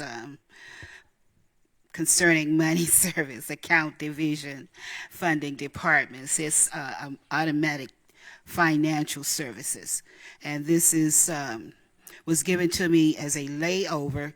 I found these 2 checks. One was issued to me 11/02/07, and the other one was issued 5/22/07. Now, each one of these checks is awarded to me, and I have not received a dime. My big question is ugly people the only ones receiving money? Because I have not received a dime.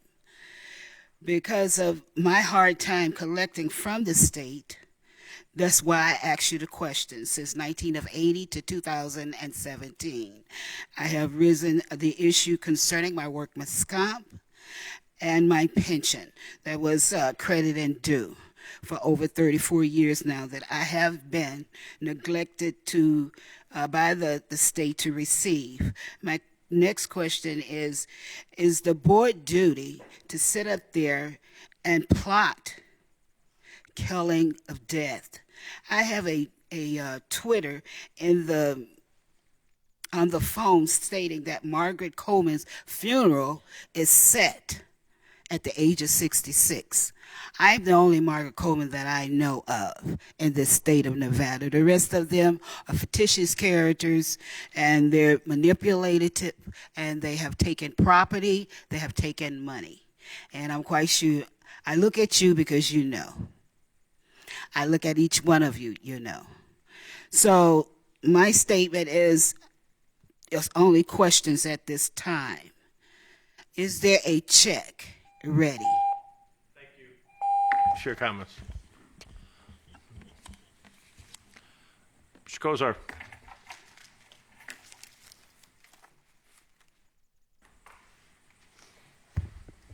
For the record, Mike Kozar, Southern Highlands. Two related items. The first has to do with a more procedural item. Back in February 8th commission meeting, there was an agenda item related to the 2-year review of the Southern High Development Agreement. Question was asked whether or not a determination or a vote was required on the part of the commission. The answer that was provided was no, one was not needed. However, I've looked at that a little closer, and it's my assessment that in fact a determination was required. And in fact, that would, in my opinion, mean a vote. So I would ask that that be brought back because there are some significant issues, I believe, related to the agreement that the commission needs to act on. I said this was related to a second item because I find myself here before you having run out of alternatives. I have now for the last 18 months been trying to obtain transparency into this agreement, particularly as it relates to the parks. I have submitted 2 Freedom of Information requests regarding RCT funds that were used in connection with this agreement. I was told that I was shown a handful, 3 or 4, agenda items, and that comprises the entire amount of documentation related to RCT funds. None were available to me. And I realize the commissioners asked for an audit of that, so if there's going to be an audit, there's no documents apparently to audit, at least based on my Freedom of Information request. It's also come to my attention that there was a transfer agreement that was initiated on behalf of the developer that apparently never completed. I've asked for information surrounding why that never was completed, the transfer to the county. Again, I was told no documents exist or none were available, to include email requests during that time frame among the senior staff. I'd also asked, and this relates back to the agenda item, I believe easements were never properly provided for the RCT funds that were issued. This was identified in a 2011 audit. However, the report shows that in fact things are in compliance. I would suggest, and it's been known since October, that no easements exist, and staff is working on trying to correct that. But here we are again, some 8 months later, and we still have no correction. So I believe there's a lot that needs to be looked at here. I would ask for a complete review, and the information that I've requested under my Freedom of Information be delivered to me. Thank you very much. Thank you for your comments. Anyone else wishing to address the board during public comment? Seeing and hearing no one, we are adjourned.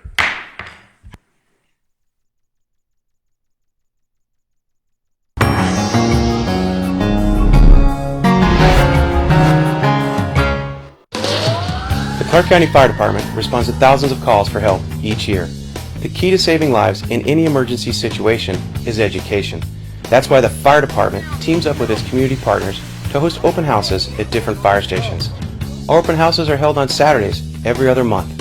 We invite you and your family to visit our fire stations, meet our firefighters who serve you, and learn how to stay safe and healthy. For more information, visit Clark County's website. When I was 15, I became homeless because my mom was battling an addiction. My dad was very abusive. My dad was kind of intolerable. I was taken away at age 2. Homeless at the age of 14. My mom was a meth addict. She couldn't take care of me. Drugs and different men in her life were more important than my well-being. Drugs, prostitution. A lot of days I went hungry. Some nights I would just be so emotionally torn up that I would just You're walk. so alone. There's no one You there. don't know if you're going to have food today. Felt unsafe. It's hopeless. Everything you do is hopeless. You don't know what's going to happen next. How am I going to eat today? Was it never a choice? It was just how it happened.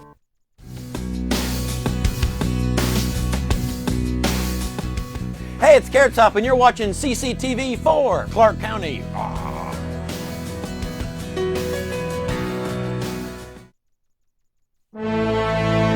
Welcome to a special edition of Best of the Badge. Recently, 21 officers with the Las Vegas Metropolitan Police Department received our agency's highest honors for their bravery in the face of danger.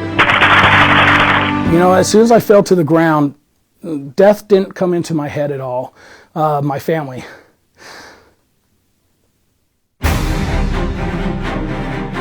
You're about to see exactly how these life and death moments unfolded. The awards were presented at a charity gala held at the Red Rock Resort, with each of the officers' stories introduced by former news anchor Nita Raditich. Sheriff Joe Lombardo was on stage as well to congratulate each of the awardees. Our first award is for the Purple Heart. It comes at a cost because it is given to an officer who sustained substantial bodily injury on duty through the hostile actions of another person. 15 years after his face was crushed by a violent subject, Officer Kyle Hershey is being given the Purple Heart. He remains on the force with his old wounds fully healed. It broke my face in several places. It basically broke my face away from my skull. Broke all my front teeth out, tore my nose off my face, this side of my nose. It destroyed my orbital socket. I ended up 2 weeks later having to have reconstructive surgery.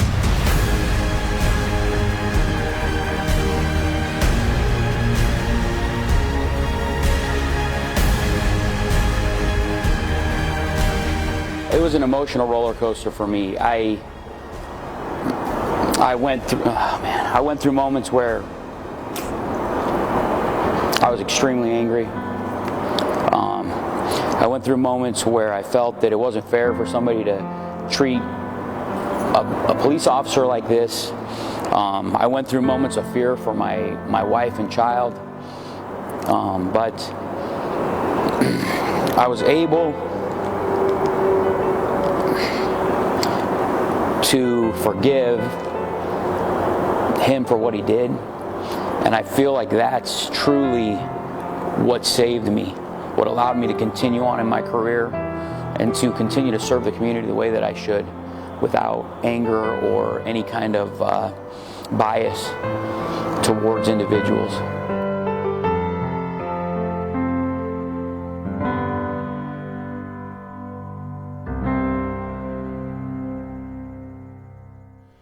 Our next recipients are being presented with the Medal of Honor, which is awarded to a member for a distinctive act which extends above and beyond the normal call of duty or service, performed at a risk to personal safety or life in an effort to protect property or save human life. They are the police department's eyes in the sky, but a total loss of engine power suddenly put one of Metro's choppers into a free fall. The pilots had only seconds to prepare for a crash landing. This is breaking news from 8 News Now. Good afternoon. A Metro helicopter forced to come down right in the middle of a neighborhood. You're looking at the damaged aircraft from Chopper 8. Sources telling us now the names of the pilots are Paul Lorenko and Dave Kellen. So this is actually the point where we hit the ground, and this gouge in the asphalt is from where the belly of the helicopter impacted it and took a chunk out of it. Controller 2, just be advised, we're going to have to do emergency landing. We're just west of Eastern. Give us a red 444 and Rural Medical. Coming down, I remember there was no fear whatsoever till that last second. It was just, everything was kind of in slow motion. And then that last second, you know, it's like, okay, this is going to hurt. If we would have hit the wires, it would have been fatal, and then we probably would have, you know, God forbid somebody was in that house right there or any of the surrounding ones, you know, it would have been fatal for anybody in the house, more than likely. And the tail section actually broke off and ended up in this guy's driveway, and it took out that section of the iron fence.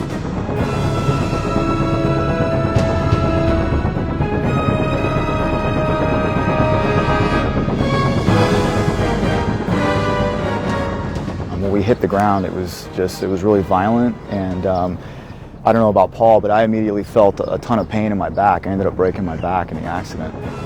I was shocked when I listened to the radio traffic of Paul giving all this information out as quickly as he did it, how calm he was. I couldn't believe it. And I think everybody in the unit, when it came out, when we all listened to it, I've listened to it, I can't even tell you how many times. I still listen to it, it gives me chills. Give us a red 444 Rural Medical. Get out, Dave. You never know what to expect when pulling a driver over for a traffic violation. In this case, it was a violent felon who had no intention of getting busted. He hit the gas, grabbed his gun, and started a shootout with the officer.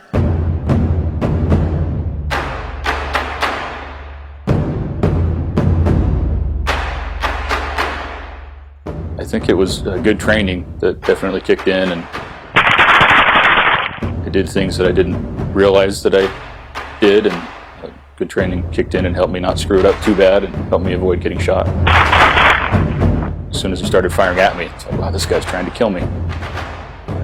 He was going to do whatever he could to get away. Control 3, frame 3, shots fired. He was on probation for auto theft and apparently high on meth, ex-felon, and he had 2 pistols and a rifle, so he was up to no good that night for sure.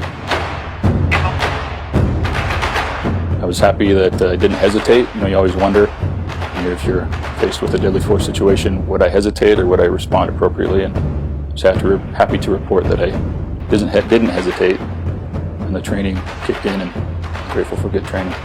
It's part of the job. Any Northeast officer would have done as good or better than me. You make a difference for people, whether it's the good citizens or the bad guys. You're making a difference in the community. One of Metro's best-known K-9 officers just retired after 25 years on the force, but it was only during his last few weeks on the job that he ever fired his weapon at a suspect. His actions to stop an armed intruder have earned him the Medal of Honor. I've never had to pull the trigger on anyone, and to have to do this, it was tough. You gonna miss me? You gonna miss me? Yeah. I think instead of talking about the nitty-gritty of my shooting, my officer-involved shooting, I'd rather kind of reflect on my career. I just recently retired from Metro here a few months ago, and my time with Metro has been awesome. Coming to work, I always enjoyed it. I've done the past almost 20 years in K-9. In that time, in my entire career, my 26 years with Metro, never had a shooting until this past year. It was always an exciting day, every single day, never knowing on what kind of call I'm going to go on, whether it's going to involve an officer-involved shooting or helping somebody, helping track down a bad guy that, hurt a family or hurt someone else, and finding them and the joy in that, the satisfaction of the job, I think it is. And it is a tough job because it's not something that you go out and get a claim every day. You're not patted on the back. You're, a lot of times viewed in the media and things like that as the bad guy, and it's so easy to put the blame on the police. Until you walk a mile in my shoes or our shoes, you don't know what the job is. You really don't. The little things you do make a huge impact on a lot of people. And, the memories of my career are awesome.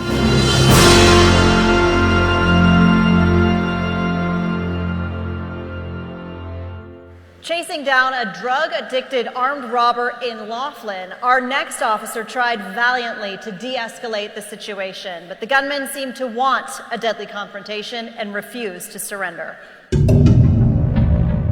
I'm telling him to put it down. He doesn't want to do this. Put the gun down, put the gun down, put the gun down. He was telling me that he was not going to go back to prison. What made it a little bit harder was I actually knew the guy. I had met him a month prior to that. I had arrested him for drugs. And when the jail didn't take him because of a heart condition that he had, I spent 10 hours with him at the hospital. And I got to know him, so it was just one of those things. At the end of the day, he wasn't just another statistic. He was a person just like everybody else, caught up in a web of violence. At one point, you look at his eyes, and he was determined, and he advanced forward, and I had to fire. And I have been in several situations in the past where I've had to pull the trigger, and it's not something that we want to do. It's the last thing that we want to do. And that's why I did everything possible to try to talk him down. Our next award category is for the Medal of Valor, the highest honor in this department that an officer can receive. The Medal of Valor is reserved for extraordinary acts of heroism which extend far above and beyond the normal call of duty and are performed at great risk to personal safety in an effort to save human life. At the height of a backlash against police officers nationwide, 2 officers became the target of an ambush-style attack while sitting in traffic at a busy Las Vegas intersection. One officer was shot in the hand while his partner sprang into action to catch the gunman. It came through the side here and went through the nerves here. That officer was rushed to the hospital after he and his partner were fired upon this afternoon while sitting in their patrol car. I immediately took my seatbelt off, hopped out, rolled towards the back of the car, and tried to engage the suspect. But when I came back to the corner where he was shooting, he'd already taken off running. The second officer to be shot this week, and officials say they're just getting tired of it. That false narrative that's being spread across this country in the war on police is exactly that. It's false. These officers go out day in and day out to make a difference in this community, and there's dozens and dozens of examples every single month where they do just that. Well, the injured officer called it in. His partner started chasing the suspect and was able to catch him without ever firing a shot. Later on, when we talked to the DA, she showed us, well, he had a lot more bullets in that gun. You know, if he had some sort of training with that, he could have really hurt us, especially having 8 more rounds that he could have easily kept going. I believe in fate. If it's your time, it's your time. But it wasn't my time, so I'm not going to think about the past. I'm just lucky for the future.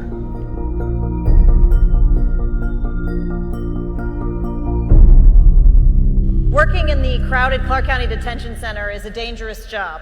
For one brave corrections officer, an unprovoked attack by an inmate took every ounce of training and willpower he could summon. He was trying to kill me. I mean, I don't have a doubt in my mind he was trying to kill me. He was in there. He already has a murder case. He was able to get behind me, put an arm, you know, he had wrapped his arm around my neck, trying to kill me, trying to choke me out, basically. I was able to get out of that, regain control, took him to the ground, and by that time the sergeants had came, they got into the module, and basically that was pretty much it. I mean, I'm summing it up real quick. I mean, it seemed like it was forever while it was going on. Watching the video seems like it took forever, but I mean, the whole thing just, I mean, it happened just in the blink of an eye. These aren't your friends. I mean, no one wants to come to jail in the first place. No one wants to be there. The whole time it's going on, you're just, you know, your mindset's just getting out of it. End of the day, I'm going home with my family. So that was it. The search for a domestic violence suspect led to a chase and shootout right on Las Vegas Boulevard. Even though he was hit by gunfire, one officer refused to back down. His courage and composure saved himself and others. A Metro police officer has been shot. Ricky, yeah, like you said, we're on scene at UMC. We were one of the first ones here. We watched the injured officer come in the ambulance about 20 minutes ago. They pulled up right to the door. The round went into the arm, the upper bicep, traveled down the arm. It kind of went out of the armpit and back into the armpit, then down off of the ribs, and then out my back. I believe he fired 3 times. Only hit me once. The officer is up and talking, and he is going to survive. If you're a victim of a crime, you're just as important to us as we are when our own officers become victims. But you have to think of the mindset of the suspect that is willing to take on a police officer and fire upon a police officer. Officers came from everywhere. I didn't get to see it, you know, till afterwards.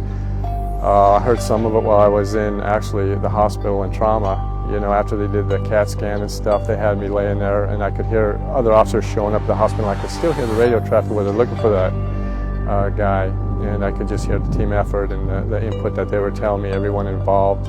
Yeah, they came from everywhere, set up a perimeter. The sheriff was there, units from all over the valley were there, you know, trying to locate them.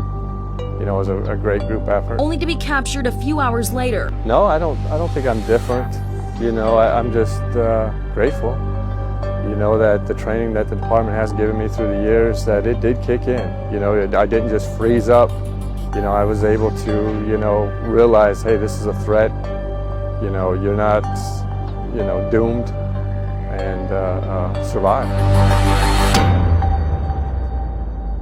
A carjacking, a shooting, a stabbing. Violence and terror was moving door to door in a southeast Las Vegas neighborhood. It took teamwork, bravery, and split-second decisions to stop the man responsible for this crime-spree chaos. This guy had a death wish, and he wasn't going to stop until he was made to be stopped. The instinct kicked in immediately. We all immediately went to our training, setting up perimeters, you know, treating it like a barricade originally until he continued moving on, but all those things kind of happened really rapidly, and we all transitioned knowing, all right, it's a barricade, it's not anymore, it's essentially an active shooter into this last house. From there, I was set up across the street with a rifle. He saw the suspect standing over the victim with the weapon, and he defended the victim, and he was trying to preserve her life, and he shot the suspect from that position that he was at. As it currently stands right now, we have an officer-involved shooting where the suspect is deceased. We have his accomplice who is in custody. We have one female who was shot in the second home invasion. We have one female who was stabbed in the first home invasion, as well as the resident male who was shot, and he succumbed to his injuries at the local hospital. He probably would have continued on, and whoever else got in his way continued to engage them until he physically couldn't or ran out of ammo, or until he was stopped. What Ryan did that day was absolutely amazing. Ryan's a hero. Ryan did something, and he worked in a high-pressure situation. His training took over, his professionalism took over, and he did everything that he needed to do. Police officers are trained that at close range, knives can be just as deadly as guns. In this case, a woman with a knife in each hand was running amok in the middle of a busy roadway. The first officer to arrive took decisive action to protect the public and stop the threat. She made it very clear and very known to me with what she was telling me and her actions that she wanted to hurt me and or kill me. Acknowledge you from the 413. A female is currently in the street. She keeps barking to PR. She's armed with 2 knives now. And that's when she rushed my patrol car with the knives, and that's when I exited the car and started asking her to drop the knives. Shots fired. I have a female down on the roadway. Rural medical. I think it was less than a minute, like from the moment I told the dispatcher that I was going to be out with the lady with the knives to the moment I called out saying, hey, shots fired. It was just a matter of seconds. It was very, very quick. Mentally, I'm more ready, as in knowing that, yes, that's more than likely it can happen. So yes, it has changed me in that way, where before I'd go on calls and I'd think, oh, we're just gonna handle it and be done, thinking that'll never be you, but now knowing that, yeah, that's a very high possibility of something like that happening. I'm hesitant to say this in a room full of police, but my script says, gun, gun, gun. Not really, that's the script. Those were the words yelled by Officer Thomas Griffin as he watched his partner attempt to arrest a common street thug. Turned out the thug had a hidden weapon, pulled it from his waistband, and was preparing to fire. And he goes hands-on with the guy, and they start to kind of fight. His back is to me, and I'm still trying to, work him and trying to put him down onto the ground. I can see that the guy's trying to fight and spin away, and Todd's got him by the shirt, and his shirt's riding up, and I can see the gun in his waistband. And I can also see that Todd's got him by like the left arm and the shirt, and his right arm's free, and Todd's behind him, and he can't see the front where the gun is at. And he starts screaming, gun, gun, gun. And as I'm yelling, gun, gun, gun, the guy's reaching for the gun. And I'm still yelling because he still doesn't know that he's reaching for the gun. And it was just, it's pure adrenaline terror because I could see what's going to happen. It took a real quick second to process what he was actually saying, but then when I realized, oh my God, he's screaming gun. And he starts to pull the gun out, and he's got it at about a 45-degree angle, and Todd's still about a foot away from it behind him. And I start yelling, drop the gun, and all of a sudden I think Todd realizes what's happening and starts to push off. I pushed off as hard as I could, and it was almost simultaneous where when I pushed off, pop, pop, pop, you know, Griffin shot him. I knew the guy was going to shoot him because the whole time he was pulling his gun, he was looking directly at Todd's face. I went from the thought process of running up and trying to tackle and fight, probably within about 3 seconds it was over. It had happened that fast. I tried to replay it in my mind, and I actually timed it like to say gun, gun, gun, drop the gun, and it takes about 2.5 seconds. That's how fast it went from hands on to shots fired and down. If Griffin wasn't there, you know, there's probably a good chance that I'd suffer a fatal wound, you know, if not a substantial, you know, injury. So, you know, thank God, now I owe him my life.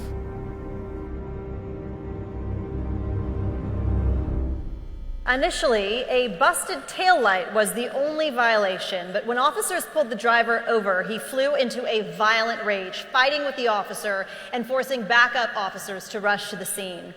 One of those officers was a new trainee on the job for just a few weeks. He was there to help when suddenly a bullet hit his neck.